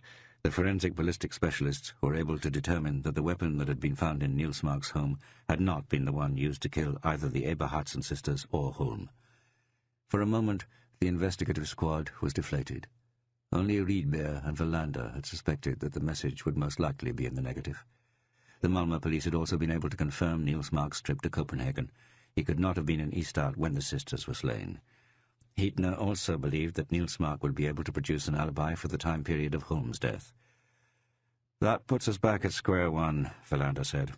"In the new year, we are going to have to start again at full speed, review the material again and work deeper." No one made any more comments. During the New Year's holiday, the investigation would be put on hold. Since they had no immediate leads, Verlander felt that what they needed most was to rest. Then they wished one another a happy new year. Finally, only Rydberg and Verlander were left. "We knew this," Rydberg said, "both you and I, that it would have been too easy with that Nilsmark. Why the hell would he have kept the weapon? It was wrong from the start. But we still had to look into it. Police work often consists of doing what one knows from the start to be meaningless," Rydberg said. "But it is as you say. No stone can be left unturned." Then they talked about New Year's Eve. "I don't envy my colleagues in the big cities," Rydberg said. "It can get messy here, too." Rydberg asked Verlander what he was going to do. "I'll be out with the old man in Löderup. He wants cognac. We'll have a bite to eat, play cards, yawn, and then drink a toast at midnight. Then I'll go home." "I try to avoid staying up," Rydberg said. "New Year's Eve is a ghost. It's one of the few times during the year that I take a sleeping pill." Verlander wanted to ask how Rydberg was feeling, but he decided to let it be. They shook hands, as if to mark the day as special. Then Verlander went to his office, put out an almanac for 1990, and cleaned out his drawers. It was a habit he had acquired over the past few years. New Year's Eve was for cleaning out drawers to rid himself of old paper. Verlander was amazed at all the old junk he found. A bottle of glue had leaked in one of the drawers. He fetched a knife from the break room and started to scrape it away. From the corridor he could hear an outraged drunk let it be known that he did not have time to waste at the station because he was on his way to a party. It's already started, Verlander thought, and he took the knife back to the break room. He threw the bottle of glue into the bin. At 7 o'clock he went home, had a shower, and changed his clothes. Shortly after 8 he was out in Lerderup. On the road he had continued to grope around for the thought that bothered him, without success. His father had made a fish gratin that was surprisingly tasty. Verlander had managed to buy cognac, and his father nodded approvingly when he saw that it was Hennessy. The bottle of champagne was put in the fridge. They drank beer with their dinner. His father had put on his old suit for the occasion, and also a tie he had tied in a way Verlander had never seen before. A little after 9 they sat down and played poker. Verlander got 3 of a kind 2 times, but threw one of his cards away each time so that his father could win. At around 11, Verlander walked outside to relieve himself. It was clear and had grown colder. The stars were sparkling. Verlander thought of the pyramids. The fact that they were lit by strong spotlights meant the Egyptian night sky had been all but invisible. He went back inside. His father had downed several glasses of cognac and was starting to get drunk. Verlander only had small sips since he was planning to drive back. Even though he knew where the traffic controls were going to be, it was unacceptable for him to drive while over the legal limit. Not on New Year's Eve. Sometimes it ended up happening, and each time Verlander told himself he would never let it happen again. Linda called at 11:30. They took turns talking to her. In the background, Verlander heard the sounds of a stereo turned up very high. They had to shout at each other. "You would have had a better time with us," Verlander shouted. "You don't know anything about it," she yelled back, but it sounded friendly. They wished each other a happy New Year. His father had yet another glass of cognac. He was starting to spill as he refilled his glass, but he was in good spirits, and that was the only thing that mattered to Verlander. They sat in front of the TV at 12 and watched Jarl Kuller ring in the new year. Verlander glanced at his father, who actually had tears in his eyes. He was not touched himself, only tired. He also thought with dread about the coming day when he would get together with Emma Lundin. It was as if he was cheating at cards with her. If he was going to make a New Year's resolution this evening, it should be to tell her the truth as soon as possible that he did not want to continue the relationship. But he made no resolution. He went home a little before 1, but first he had helped his father into bed. He had taken off his shoes and spread a blanket over him. "We'll go to Italy soon," his father said. Verlander cleaned up in the kitchen. His father's snores were already rolling through the house. End of CD 13. CD 14. On the morning of New Year's Day, Verlander woke up with a headache and a sore throat. He said as much to Emma Lundin when she came by at 12 o'clock. Since she was a nurse and Verlander was both hot and pale, she didn't doubt that it was true. She checked his throat. "A 3-day cold," she pronounced. "Stay home." She made some tea that they drank in the living room. Verlander tried several times to tell her what he was thinking, but when she left at around 3, they had not arrived at anything except that Verlander would be in touch with her when he felt better. Verlander spent the rest of the day in bed. He started to read several books without being able to concentrate. Not even The Mysterious Island by Jules Verne, his favourite, was able to kindle his interest. But he was reminded of the fact that one of the characters in the book had the same name, Ayrton, as one of the dead pilots who had finally been identified. For long periods of time he lay in a kind of half-stupor. The pyramids returned again and again in his thoughts. His father climbed and fell, or else he found himself deep down in a narrow passageway where enormous masses of stone were suspended above his head. In the evening he managed to find a packet of dried soup in one of the kitchen drawers, which he made, but he poured almost all of it out. His appetite was almost non-existent. The following day he still felt ill. He called Martinson and said he was planning to stay in bed. He was told that New Year's Eve had been a calm affair in Ystad, but unusually troublesome in other parts of the country. At around 10 o'clock he went out and bought groceries, since his fridge and pantry were almost empty. He also went by the chemist and bought some headache tablets. His throat felt better, but now his nose was running. He sneezed as he was about to pay for the painkillers. The cashier looked disapprovingly at him. He went back to bed and fell asleep again. Suddenly he woke up with a start. He had dreamed about the pyramids again. But it was something else that had awakened him. Something that had to do with the thought that had eluded him. What is it that I don't see? He wondered. He lay in absolute stillness and stared out into the darkened room. It had something to do with the pyramids, and with New Year's Eve at his father's in Lerderup.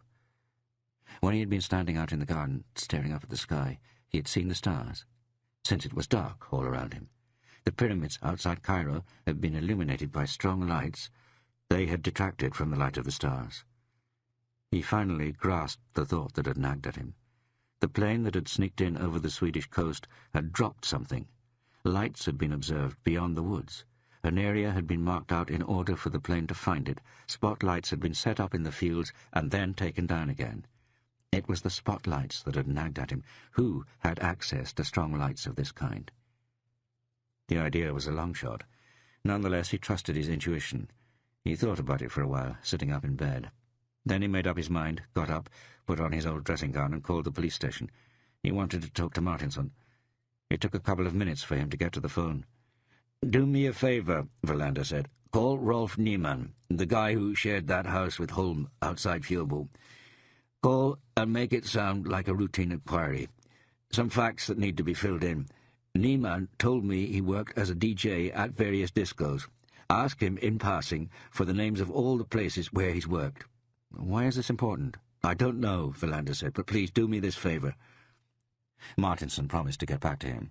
Verlander had already started to doubt himself. It was too much of a long shot. But it was, as Riedberg always said, no stone should be left unturned. The hours went by. It was already afternoon. Martinson did not call. Verlander's fever was starting to go down, but he was still plagued by sneezing attacks and a runny nose. Martinson called at 4:30. "No one answered the phone until just now," he said, "but I don't think he suspected anything. I have a list here of the 4 discos. 2 in Malmö, 1 in Lund, and 1 out in Rå, outside Helsingborg." Verlander wrote down the names. "Good," he said. "I hope you realize that I'm curious. It's just an idea I've had. We'll talk about it tomorrow." Verlander finished the conversation. He got dressed without a second thought, let a couple of painkillers dissolve in a glass of water, had a cup of coffee, and took out a roll of toilet paper to bring along. At 5:15 he was in his car and on his way. The first disco was housed in an old warehouse in the Malmö Frihamn area. Verlander was in luck. Just as he stopped the car, a man walked out of the closed disco. Verlander introduced himself and learned that the person in front of him was called Johannen from Haparanda and the owner of the disco Exodus. "How does someone from Haparanda end up in Malmö?" Verlander asked. The man smiled. He was around 40 and had bad teeth. "He meets a girl," he said. "Most people who move do so for 1 or 2 reasons, to find work or because they meet someone." "I actually want to ask you about Rolf Niemann," Verlander said. "Anything wrong?" "No," Verlander answered. "Routine questions. He works for you sometimes." "He's good. Perhaps a little conservative in his music selection, but skilled." "A disco lives on the high volume of its music and its light effects," Verlander said, "if I'm not completely mistaken." "Correct," Johannen said. "I always stuffed my ears, or I would have lost my hearing a long time ago." "Rolf Niemann never borrowed any lighting equipment, did he?" Verlander asked. "Some of the high-intensity spotlights?" "Why would he do that?" "It's just a question." Johannen shook his head firmly. "I keep an eye on both the staff and the equipment," he said. "Nothing disappears around here, or gets borrowed." "That's all I needed to know," Verlander said. "Also, I would rather you didn't mention this to anyone for now." Johannen smiled. "You mean I shouldn't tell Niemann?" "Exactly." "What's he done?" "Nothing, but we have to snoop around in secret sometimes." Johannen shrugged. "I won't say anything." Verlander drove on. The second disco was located in the inner city. It was open. The volume hit Verlander's head like a club as he walked in the door. The disco was owned by 2 men, one of whom was present. Verlander convinced him to walk out onto the street. He also had a negative answer to give. Rolf Niemann had never borrowed any lights, nor had any equipment gone missing. Verlander got back in his car and blew his nose into some toilet paper. "This is meaningless," he thought. "What I am doing right now is just throwing away my efforts. The only result will be that I'll end up staying ill longer." Then he drove to Lund. The sneezing attacks came and went in waves. He noticed that he was sweating. He was probably running a temperature again. The disco in Lund was called Lagorn, the barn, and was in the eastern corner of the city. Verlander made several wrong turns before he found it. The sign was not illuminated, and the doors were locked. Lagorn was located in a building that had earlier been a dairy, Verlander was able to read from the facade. He wondered why the disco had not been given that name instead, the dairy.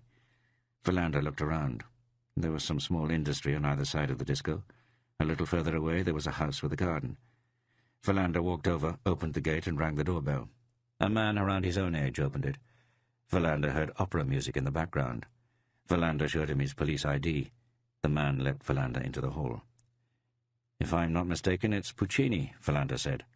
The man looked more closely at him. "That's right," he said. "Tosca." "I'm actually here to talk about a different kind of music," Verlander said. "I'll keep this brief. I need to know who owns the disco next to you." "How on earth would I know that? I'm a genetic researcher, not a disc jockey." "But you are neighbours, after all," Verlander said. "Why not ask your colleagues?" the man suggested. "There are often fights outside. They would know." "He's right," Verlander said. The man pointed to a telephone on a table in the hall. Verlander had the number of the Lund police memorized. After being transferred several times, he got the information that the disco was owned by a woman with the last name Bowman. Verlander made a note of her address and telephone number. "It's easy to find," the officer he spoke to said. "She lives in the building downtown that's across from the station." Verlander hung up. "That is a very beautiful opera," Verlander said. "The music, I mean. I have unfortunately never seen it performed." "I never go to the opera," the man said. "The music is enough for me." Verlander thanked him and left. Then he drove around for a long time until he managed to find the station in Lund. The pedestrian streets and dead ends seemed innumerable. He parked in a no-parking zone. Then he tore off a number of sheets of toilet paper, put them in his pocket, and walked across the street. He pressed the button with the name Bowman. The door lock buzzed open, and Verlander walked in. The apartment was on the second floor. Verlander looked around for a lift, but there was none. Even though he walked slowly, he got out of breath. A woman who was very young, hardly 25, was standing in the doorway waiting for him. She had very short hair and several rings in her ears. Verlander introduced himself and showed her his ID. She didn't even glance at it, but asked him to come in. Verlander looked around with astonishment. There was almost no furniture in the apartment. The walls were bare, and yet it was cozy somehow. There was nothing in the way. It only contained what was absolutely necessary. "Why do the police in Ystad want to speak with me?" she asked. "I have enough trouble with the cops in Lund." He could tell that she was not overly fond of the police. She had sat down in a chair and was wearing a very short skirt. Verlander searched around for a spot next to her face where he could direct his gaze. "I'll get right to the point," Verlander said. "Rolf Niemann. What about him?" "Nothing. But does he work for you?" "I have him as a reserve, in case one of my regular DJs gets ill." "My question may strike you as strange," Verlander said, "but I have to ask it. Why aren't you looking me in the eye?" she asked abruptly. "That is probably because your skirt is so very short," Verlander replied, surprised at his own directness. She burst into laughter, reached for a blanket, and laid it across her legs. Verlander looked at the blanket, and then her face. "Rolf Niemann," he repeated. "Has he ever borrowed any lighting equipment from your establishment?" "Never." Verlander caught an almost imperceptible cloud of uncertainty that crossed her face. His attention sharpened at once. "Never?" She bit her lip. "The question is odd," she said. "But the fact is that a number of lights disappeared from the disco about a year ago. We reported it to the police as a burglary, but they never found any leads." "When was that? Was it after Niemann started to work for you?" She thought back. "Exactly 1 year ago, in January, after Niemann had started." "You never suspected that it could be an inside job?" "No, actually." She got up and quickly left the room. Verlander looked at her legs. After a moment's absence, she returned with a pocket calendar in her hand. "The lights disappeared sometime between the 9th and 12th of January. Now that I look, I can see that it was actually Rolf who was working then." "What kind of lights?" Verlander asked. 6 spotlights, not really useful for a disco. They're more for theatre work, very strong, around 2,000 watts. There were also a number of cables that went missing." Verlander nodded slowly. "Why are you asking about this?" "I can't tell you that right now," Verlander said, "but I have to ask you one thing, and I want you to regard it as an order, that you don't mention this to Rolf Niemann." Request granted, as long as you have a word with your Lund colleagues and ask them to leave me alone. I'll see what I can do. She followed him out into the hall. I don't think I ever asked you for your first name, he said. Linda. That's my daughter's name. Therefore, it's a very beautiful name. Verlander was overcome by a sneeze. She drew back a few steps. I won't shake your hand, he said, but you gave me the answer I've been hoping for. You realize, of course, that I'm curious. You'll get your answer, he said, in time. She was just about to close the door when Verlander realized he had yet another question. Do you know anything about Rolf Niemann's private life? No, nothing. So you don't know about his girlfriend who has a drug addiction? Linda Bowman looked at him for a long time before she answered. I don't know if he has a girlfriend who takes drugs, she said finally. But I do know that Rolf has serious problems with heroin. How long he'll manage to control it, I have no idea. Verlander went back down onto the street. The time was already 10 o'clock and the night was cold. We are through, he thought. Rolf Niemann. Surely he's the one. Chapter 12. Verlander was almost back in Ystad when he decided not to go straight home. At the second roundabout on the edge of town, he turned north instead. It was 10 minutes to 11. His nose continued to run, but his curiosity drove him on. He thought that what he was doing again, how many times now he had no idea, was at odds with the most fundamental rules governing police work. Above all, the rule that forbade placing yourself in dangerous situations alone. If it was true, as he was now convinced, that it was Rolf Niemann who had shot Holm and the Eberhardsen sisters, Niemann definitely counted as potentially dangerous. In addition, he had tricked Verlander, and he had done so effortlessly and with great skill. On his car ride from Malmö, Verlander had been wondering what could be driving him. What was the crack that had appeared in the pattern? The answers he came up with pointed in at least two different directions. It could be a power struggle or about influence over the drug trade. The point in the whole situation that worried him most was what Linda Bowman had said about Niemann's own drug habit, that he was a heroin addict. Verlander had almost never come across drug dealers above the absolute bottom level who were also addicts. The question went around in Verlander's head. There was something that did not make sense, a piece that was missing. Verlander turned by the road that led to the house where Niemann lived. He turned off the engine and the headlights. He took out a torch from the glove compartment. Then he carefully opened the door, after first turning off the interior lights, listened out into the darkness, and then closed the door as quietly as he could. It was about 100 meters to the yard entrance. He shielded the torch with one hand and directed the beam in front of him. The wind was cold, he felt. Time for a warmer sweater. But his nose had almost dried up. When he reached the edge of the woods, he turned out the torch. One window in the house was lit up. Someone must be home. Now comes the dog, he thought. He walked back the way he had come, about 50 meters. Then he went into the woods and turned the torch back on. He was going to approach the house from the back. As far as he could recall, the room with the lighted window had windows both to the front and back of the house. He moved slowly, trying to avoid stepping on twigs. He was sweating by the time he had reached the back of the house. He had also started to question himself more and more as to what he thought he was up to. In the worst-case scenario, the dog would bark and give Rolf Niemann the first warning that someone was watching him. He stood still and listened. All he could hear was the sighing of the trees. In the distance, a plane was coming in for landing at Sturup. Verlander waited until his breathing was back to normal, before he carefully walked up to the house. He crouched down and held the torch only a few centimeters from the ground. Just before he entered the area lit up by the window, he turned off the torch and drew back into the shadows next to the house. The dog was still quiet. He listened with his ear pressed against the cold wall. No music, no voices, nothing. Then he stretched up and carefully peered in through the window. Rolf Niemann was sitting at a table in the middle of the room. He was leaning over something that Verlander could not immediately see. Then he realized that Rolf Niemann was playing a game of patience. Slowly, he turned over card after card.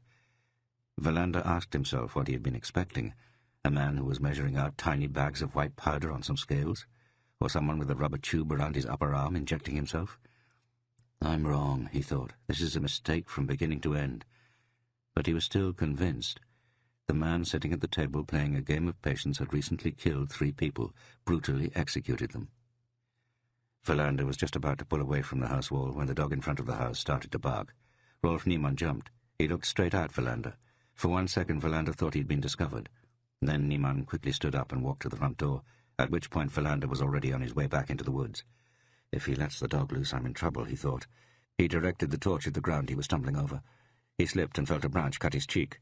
In the background, he could still hear the dog barking. When he reached the car, he dropped the torch, but did not stop to pick it up. He turned the key and wondered what would have happened if he had had his old car. Now he was able to put the car in reverse without a problem and drive away. Just as Philander got into the car, he heard a tractor approach on the main road. If he could get the sound of his own engine to coincide with the sound of the other vehicle, then he would be able to get away without Rolf Niemann hearing him. He stopped and quietly turned and sneaked slowly into third gear. When he got out onto the main road, he saw the tail lights of the tractor. Since he was going downhill, he turned off the engine and let the car coast. There was no one in his rear-view mirror. No one had come in pursuit. Philander stroked his cheek and felt blood, and then felt around for the toilet paper. In a brief moment of inattentiveness, he almost drove into a ditch. At the last moment, he was able to straighten the car. It was already past midnight when he reached Maria Gotan. The branch had made a deep cut in his cheek. Philander briefly considered going to the hospital, but he settled for cleaning the wound himself and applying a large band-aid. Then he put on a pot of strong coffee and sat down at the kitchen table with one of his many half-full notepads in front of him. He reviewed his triangle-shaped pyramid once more and replaced the question mark in the middle with Rolf Niemann. He knew from the start that the material was very thin. The only thing that he could produce against Niemann was the suspicion that he had stolen the lights that were later used to mark the area for the plane drop. But what else did he have? Nothing. What relationship had Holm and Niemann shared? Where did the plane and the Eberhardsen sisters fit in? Philander pushed the notepad away. They would need a more thoroughgoing investigation in order to move forward.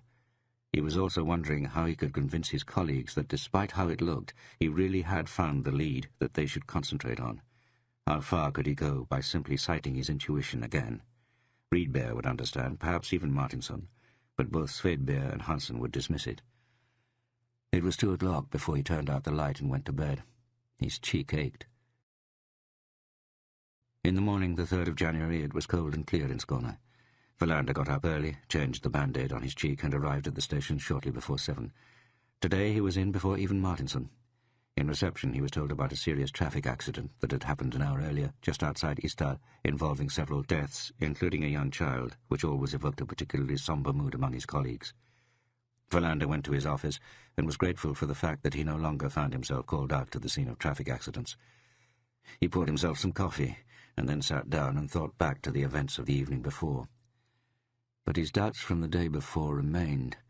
Rolf Niemann could turn out to be a red herring, but there were still grounds for investigating him thoroughly.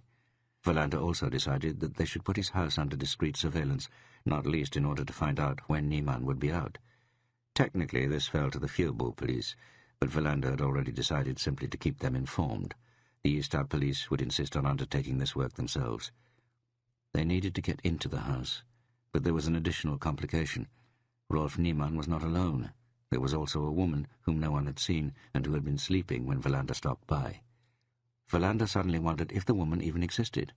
Much of what Niemann had told him had turned out not to be true. He looked at his watch. 20 minutes past 7. It was probably very early for a woman who ran a disco, but he still searched around for Linda Baumann's telephone number in Lund. She picked up almost immediately. Philander could hear that she was groggy. "I'm sorry if I woke you up," he said. "I'm awake." She's like me, Philander thought, doesn't like to admit that she has been woken up, even if this is a perfectly decent hour to still be sleeping. "I have some more questions," Philander said, "and unfortunately they can't wait." "Call me in 5 minutes," she said and hung up. Philander waited for 7 minutes. Then he dialed the number again. Her voice was less hoarse now. "This is in regard to Rolf Niemann, of course," he said. "Are you still not planning to tell me why you're interested in him?" "I can't do that right now, but I promise you'll be the first to know." "I feel honored." "You said that he had a serious heroin addiction." "I remember." "My question is very simple. How do you know this?"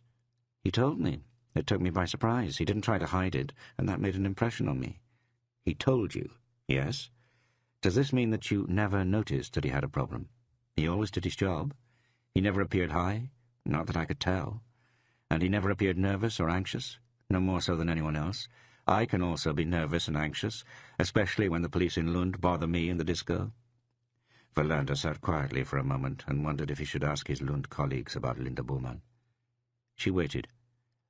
"Let me go through this one more time," he said. "You never saw him when he was under the influence. He only told you that he was a heroin addict." "I have a hard time believing that a person would lie about something like that." "I agree," Verlander said, "but I want to assure myself that I've understood this correctly. Is that why you're calling at 6 o'clock in the morning?" "Oh, it's 7:30. Same difference." "I have one more question," Verlander continued.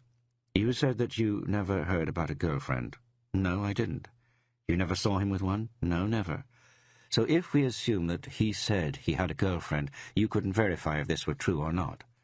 "Your questions are getting stranger and stranger. Why wouldn't he have a girlfriend? He isn't worse looking than other guys." "Then I have no more questions for the moment," Verlander concluded, "and what I said yesterday is still very much in effect." "I won't say anything. I'm going to sleep." "It's possible that I'll be in touch again," Verlander said. "Do you know, by the way, if Rolf has any close friends?" "No." The conversation came to a close. Verlander went to Martinson's office. Martinson was combing his hair and looking into a small handheld mirror. 8:30, Verlander said. "Can you get everyone together?" "It sounds like something's happened." "Maybe," Verlander replied. Then they exchanged a few words about the traffic accident. Apparently a car had crossed over onto the wrong side of the road and driven head-on into a Polish tractor. At 8:30, Verlander informed his colleagues about the latest developments, about his conversation with Linda Bormann and the missing lighting equipment. He did not, however, mention his nighttime visit to the remote house outside Fjöbo. As he had predicted, Rydberg found the discovery important, while Hansen and Svedberg had a number of objections.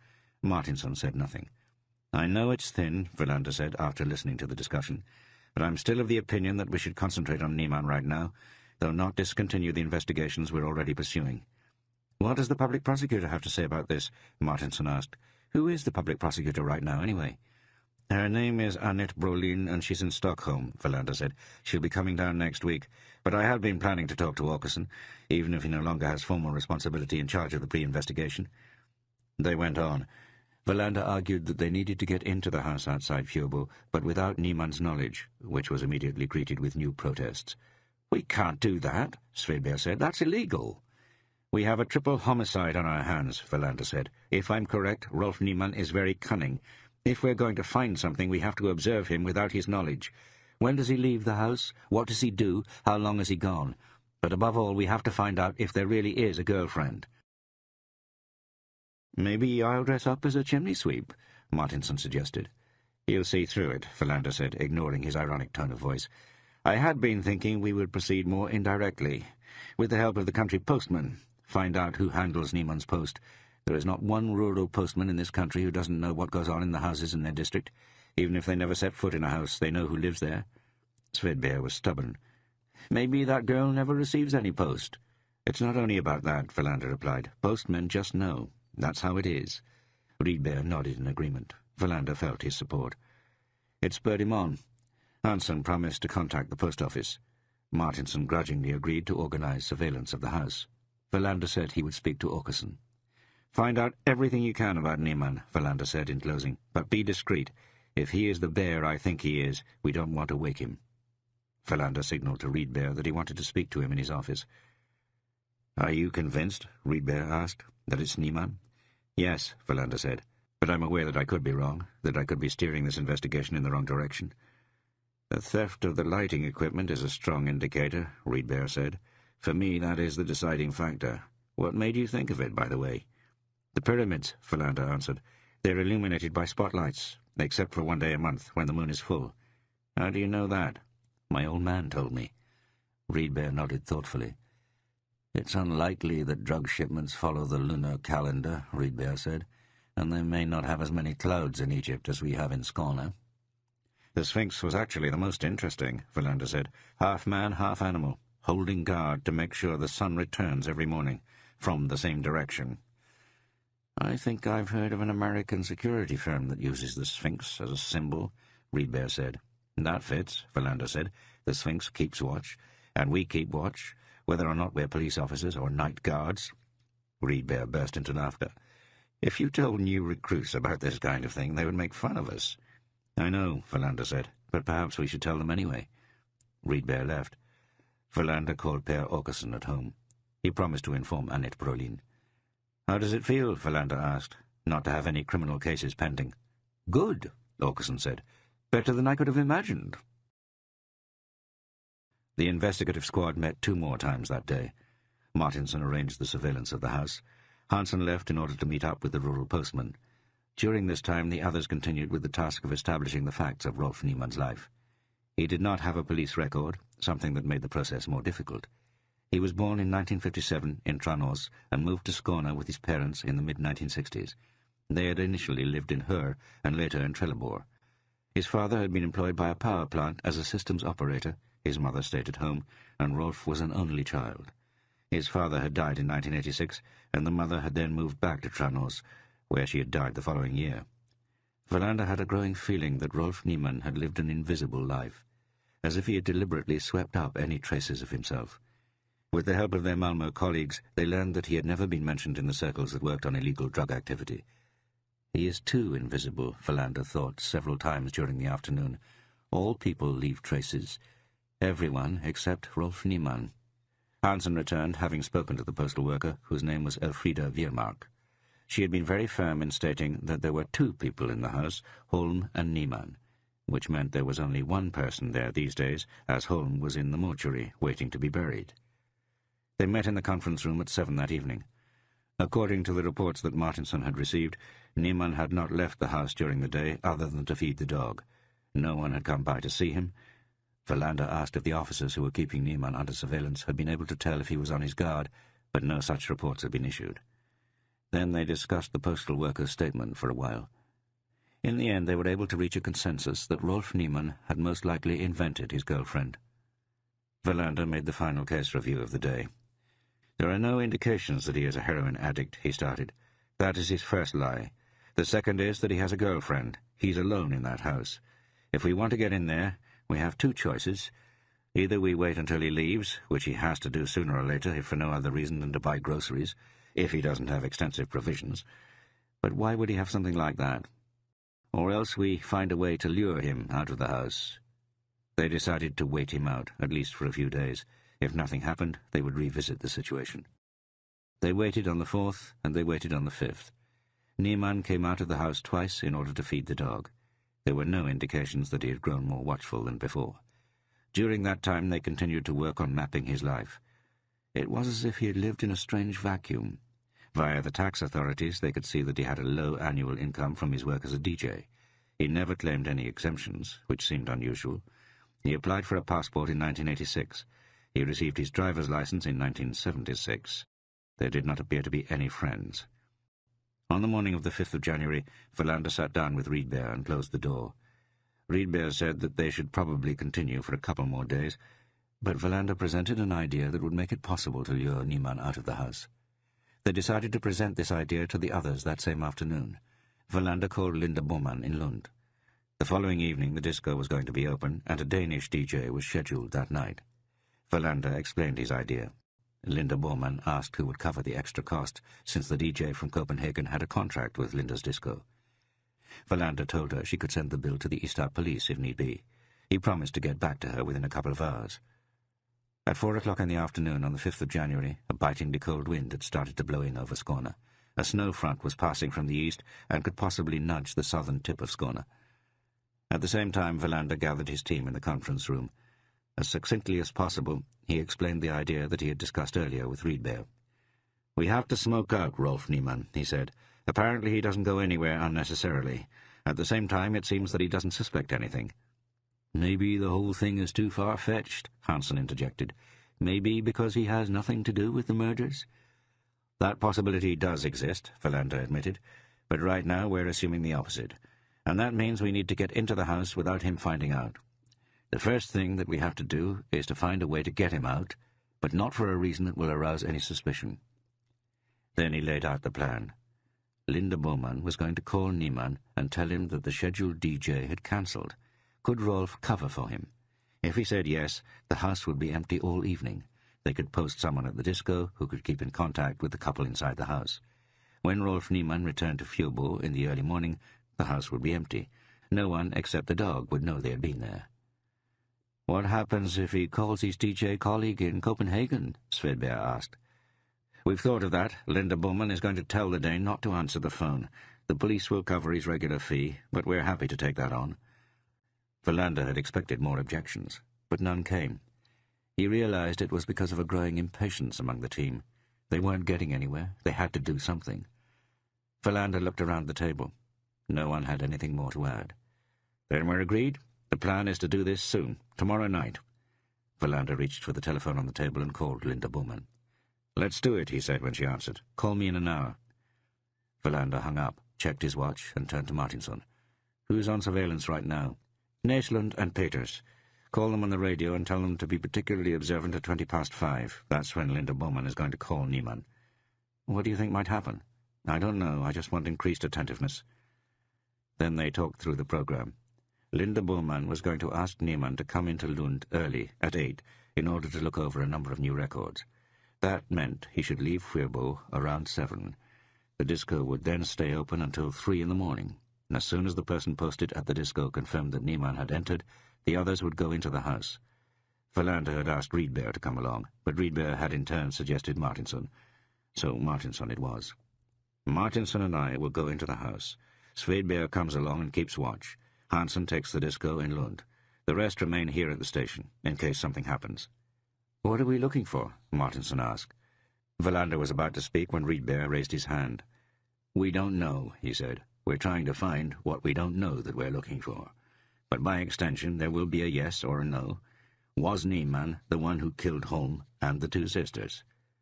"Drugs?" Martinson said. "Is that it?" "Weapons, money, anything. Spools of thread bought in the Eberhards and sisters' shop.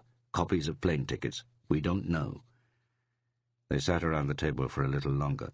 Martinson left in order to get in touch with Naslund and Peters. He returned, nodded, and sat down. At 5:20, Verlander was sitting with the clock in his hand. Then he dialed Linda Bowman's number. The line was busy. They waited. 9 minutes later, the phone rang. Verlander picked up the receiver. He listened and then hung up. "Niemann has agreed," he said. "Now we're in business. Let's see if this leads us in the right or wrong direction." The meeting broke up. Verlander held Martinson back. "It's best for us to be armed," he said. Martinson looked surprised. "I thought Niemann was going to be in Lund." "Just in case," Verlander replied. "That's all." The snowstorm never reached Skåne. The next day, the 6th of January, the sky was covered in clouds. A faint wind was blowing, there was rain in the air, and it was 4 degrees above zero. Verlander stood indecisively in front of his sweaters for a long time before he was able to select one. They met at 6 o'clock in the conference room. By then, Hansen had already left for Lund. Svedberg was stationed behind a clump of trees where he had a view of the front of Niemann's house. Rydberg was doing crossword puzzles in the break room. Verlander had reluctantly taken out his gun and strapped on the holster that never quite fitted properly. Martinson had his weapon in his coat pocket. At 7:09, they received a dispatch from Svedberg. "The bird has flown." Verlander had not wanted to take any unnecessary risks. Police dispatches were always being listened to. Therefore, they were referring to Rolf Niemann as the bird. Nothing else. They waited. 6 minutes to 8 came Hansen's dispatch. "The bird has landed." Rolf Niemann had driven slowly. Martinson and Verlander stood up. Rydberg looked up from his crossword puzzle and nodded. They arrived at the house at 8:30. Svedberg greeted them. The dog barked, but the house was dark. "I've checked the lock," Svedberg said. "A simple passkey is enough." Verlander and Svedberg held up their torches while Martinson picked the lock. Svedberg left to resume his post as lookout. They went in. Verlander turned on all the lights, which took Martinson by surprise. "Niemann is playing records at a disco in Lund," Verlander said. "Let's get started." They proceeded slowly and methodically through the house. They found no traces of a woman anywhere. Apart from the bed that Holm had used, there was only one other single bed. "We should have brought a drug detection dog," Martinson said. "I think it's unlikely he keeps any supplies at home," Verlander said. They searched the house for 3 hours. Shortly before midnight, Martinson contacted Hansen on the police dispatch radio. "There are a lot of people here," Hansen said, "and the music is thundering like hell. I'm staying outside, but it's cold." They continued to search. Verlander had started to worry. No drugs, no weapons. Nothing that indicated any involvement on Niemann's part. Martinson had searched the basement and the outlying building thoroughly. No lighting equipment. Nothing. Just the dog that was barking like crazy. Several times Verlander had felt an urge to shoot it. But he loved dogs, deep down, even dogs that barked. At 1:30, Martinson got in touch with Hansen again. Still nothing. "What did he say?" Verlander asked. "That a lot of people were crowded around outside." At 2:00 they could get no further. Verlander had started to realize that he had made a mistake. There was no indication that Rolf Niemann was anything other than a DJ. The lie about a girlfriend could hardly be considered criminal, and they had also not found any indications that Niemann was a drug addict. "I think we can wrap this up," Martinson said. "We haven't found anything." Verlander nodded. "I'm staying behind for a while," Verlander answered, "but you and Svedberg can go home. Leave me the radio." Martinson put the radio, which was turned on the table. "Time to call it quits," Verlander said. "Hansen will have to wait until I call him, but everyone at the station can go home." "What do you think you'll find when you're alone?" Verlander caught the sarcastic tone in Martinson's voice. "Nothing," he said. "Perhaps I just need more time to realize I've led us in the wrong direction." "We'll start over tomorrow," Martinson said. "That's life." Martinson left. Verlander sat down and looked around the room. The dog was barking. Verlander cursed under his breath. He was convinced he was right. It was Rolf Niemann who had killed the two sisters in Holm. But he found no evidence. He found nothing. He remained seated for a while longer. Then he started to walk around and turn out the lamps. Then the dog stopped barking. Verlander stopped. Listened. The dog was quiet. Immediately he sensed danger. Where it came from he didn't know. The disco was supposed to be open until 3 a.m. Hansen had not contacted him. Verlander did not know what made him react, but suddenly he realized he was standing in a window that was clearly illuminated from the inside. He threw himself to the side. At that moment the window pane shattered. Verlander lay motionless on the floor. Someone had fired a shot. Confused thoughts went through his head. It could not be Niemann. Hansen would have told him. Verlander pressed himself against the floor while he tried to pull out his own gun. He tried to crawl deeper into the shadows, but saw that he was about to enter the light again. The person who had fired the shot may have made it up to the window by now. Overhead there was a ceiling lamp that was lighting up the room. He got out his weapon and aimed it at the strong bulb. When he pressed the trigger, his hand was shaking so hard that he missed. He aimed again, holding it with 2 hands now. The shot shattered the bulb. The room became darker. He sat still, listening. His heart was pounding in his chest.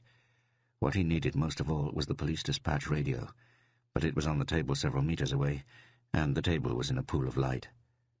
The dog was still silent. He listened. Suddenly he thought he heard someone in the hall, almost inaudible steps. He aimed the weapon at the doorway. His hand shook, but no one came in. How long he waited he didn't know. The whole time he was feverishly trying to understand what was happening. Then he noticed that the table was on a rug. Carefully, without putting his gun down, he started to pull on the rug. The table was heavy, but it was moving. He saw how it was moving closer, extremely gently. But just when he had the radio within reach, a second shot rang out. It hit the radio, which shattered. Verlander curled up into the corner. The shot had come from the front of the house. Verlander knew that he would no longer be able to shield himself if the shooter walked around to the back of the house. "I have to get out," he thought. "If I stay here, I'm dead." He tried desperately to come up with a plan. He had no chance of getting at the outside lights. The person out there would shoot him first. So far, the person shooting had shown himself to have a steady hand. Verlander knew he had only one choice, a thought that was more repellent to him than anything. But he had no choice. He took several deep breaths. Then he got to his feet, rushed out into the hall, kicked open the door, threw himself to the side, and aimed 3 shots into the dog run. A howl signaled that he had hit the mark. Every second that went by, Verlander expected to die. But the dog's howls gave him time to slip into the shadows. Then he spotted Rolf Niemann. He was standing in the middle of the yard, momentarily bewildered by the shooting of the dog. Then he saw Verlander. Verlander closed his eyes and fired 2 shots. When he opened his eyes again, he saw that Rolf Niemann had fallen to the ground. Slowly, Verlander walked up to him. He was alive. A bullet had caught him in the side. Verlander took the weapon out of his hand, and then went up to the dog run. The dog was dead. Verlander heard sirens approaching in the distance. His whole body shaking, he sat down on the front steps and waited. At that moment he noticed that it had started to rain. Epilogue. At 4:15, Wallander was sitting in the station break room drinking a cup of coffee. His hands were still shaking. After the first chaotic hour, when no one had really been able to explain what had happened, the picture had finally cleared up. When Martinson and Svedberg had left Niemann's home and contacted Hansen on the police dispatch, the police in Lund had stormed Linda Bormann's disco, since they suspected that the number of people inside exceeded the legal limit. In the general chaos that had ensued, Hansen had misunderstood what Martinson had said. He had believed that everyone had left Niemann's house. Then he had also realized, too late, that Niemann had sneaked out of a back door that he had missed due to an oversight when he had inspected the disco. He had asked an officer in charge where the employees were, and had been told that they had been brought down to the Lund station for questioning. He had assumed that this group included Rolf Niemann. Then he had decided there was no longer any reason for him to stay in Lund, and had driven back to Ystad with the belief that Niemann's house had been empty for more than an hour. During that time, Wallander had lain on the floor, shot at the ceiling light, rushed out into the yard and killed a dog, and injured Rolf Niemann with a bullet to his side.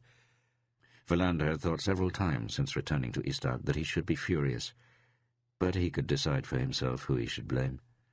It had been an unfortunate series of misunderstandings that could have ended very badly, with not only a dog left dead. That had not happened, but it had been a close shave. There is a time to live and a time to die, Wallander thought. This was a mantra he had carried with him ever since the time he had been stabbed in Malmö many years ago. Now it had been a close call again. Rydberg came into the break room.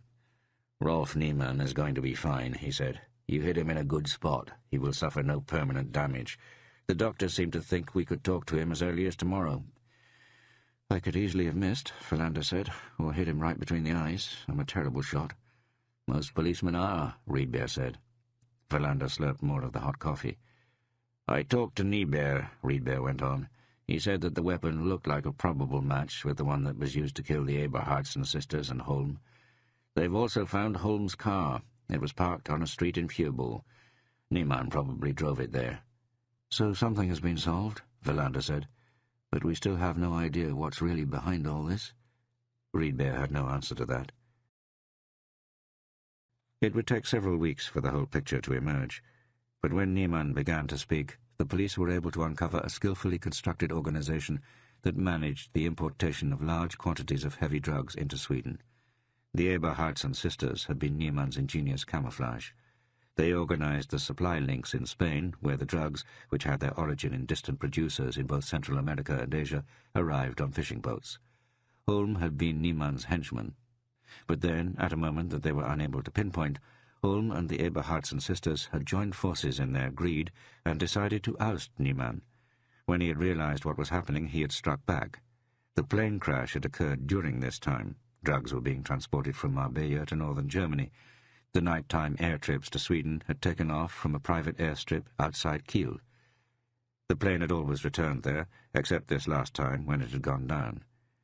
The commission in charge of investigating the accident was never able to determine the actual cause, but there were many indications that the plane was in such poor condition that several factors had worked together. Wallander himself led the first questioning of Niemann, but when two other serious crimes occurred, he had to hand the case over. Nonetheless, he had understood from the start that Rolf Niemann was not the head of the pyramid that he had drawn. There were others above him, financiers, invisible men, who, behind the facade of blameless citizens, saw to it that the flood of drugs into Sweden did not dry up. Many evenings Wallander thought about the pyramids, to the top that his father had been trying to reach. Wallander thought that this climb could stand as a symbol for his own work. He never reached the summit. There were always some who sat so high and far above everyone else that they could never be reached. But this morning, the 7th of January, 1990, Wallander was simply tired. At 5:30 he could no longer take it. Without saying a word to anyone other than Rydberg, he went home to the apartment on Maria Gotthard. He showered and crawled into bed without being able to fall asleep. Only when he managed to find a sleeping pill in an old bottle in the bathroom cabinet was he finally able to sleep, and he did not wake up until 2 o'clock in the afternoon. He spent the rest of the day at the station and the hospital. Björk turned up and congratulated Wallander on his efforts. Wallander did not reply. He thought that most of what he had done had been wrong. It had been their luck, not their skill, that had finally felled Rolf Niemann. Then he had had his first conversation with Niemann at the hospital. The man had been pale but collected. Verlander had expected Niemann to refuse to say a word, but he had answered many of Verlander's questions. "The Eberhardson sisters?" Verlander asked before he concluded the session. Rolf Niemann smiled. "Two greedy old ladies," he said, "who were tempted by the fact that someone rode into their hopeless lives and brought the scent of adventure." "That sounds implausible," Verlander said. "It's too big a step." Anna Eberhardson had lived a fairly wild life when she was younger. Emilia had always had to keep an eye on her. Perhaps deep down she had wanted to live the same life.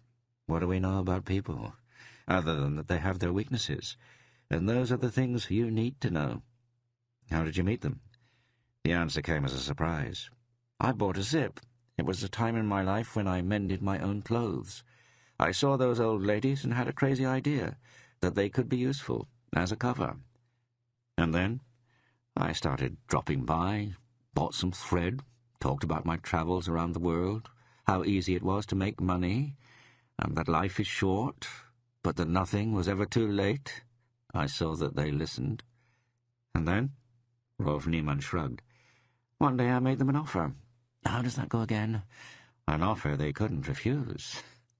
Verlander wanted to ask more, but suddenly Niemann did not want to talk about it any more. Verlander changed the subject. And Holm? He was also greedy and weak, too stupid to realize that he wouldn't be able to trick me. How did you catch on to their plans? Rolf Niemann shook his head. I won't give you that answer, he said. Verlander walked from the hospital to the station. A press conference was going on that, to his relief, he had managed to get out of. When he got to his office, there was a package on the floor. Someone had written a note and said that the package had ended up sitting around in reception by mistake.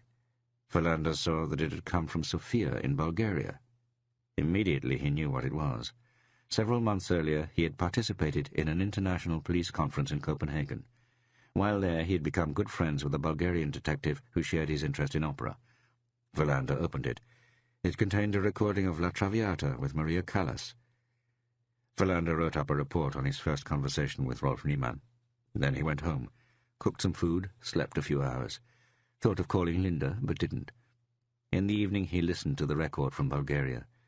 Thought that what he needed most right now was a couple of days off. He only went to bed and fell asleep when it was close to 2.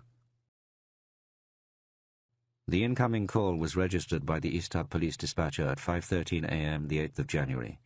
It was received by an exhausted policeman who had been on duty almost without a break since New Year's Eve. He had listened to the stammering voice on the phone and at first thought that it was a confused elderly person, but something nonetheless alerted his attention. He started to ask questions. When the conversation was over, he only had to reflect for a moment before he lifted the receiver again and dialed a number he knew by heart. When the telephone signals jerked Verlander from his slumber, he had been deeply enmeshed in an erotic dream. He checked his watch as he reached his hand out for the telephone receiver. A car accident, he thought quickly, an icy road or someone driving too fast, people dead, or clashes with refugees who arrived on the morning ferry from Poland. He sat up in bed and pressed the receiver against his cheek, where his stubble stung. "Verlander," he barked. "I didn't wake you, did I? I was awake. Why do I lie?" he wondered. "Why don't I tell the truth? That most of all I would like to return to my sleep and catch a fleeting dream in the form of a naked woman. I thought I should call you.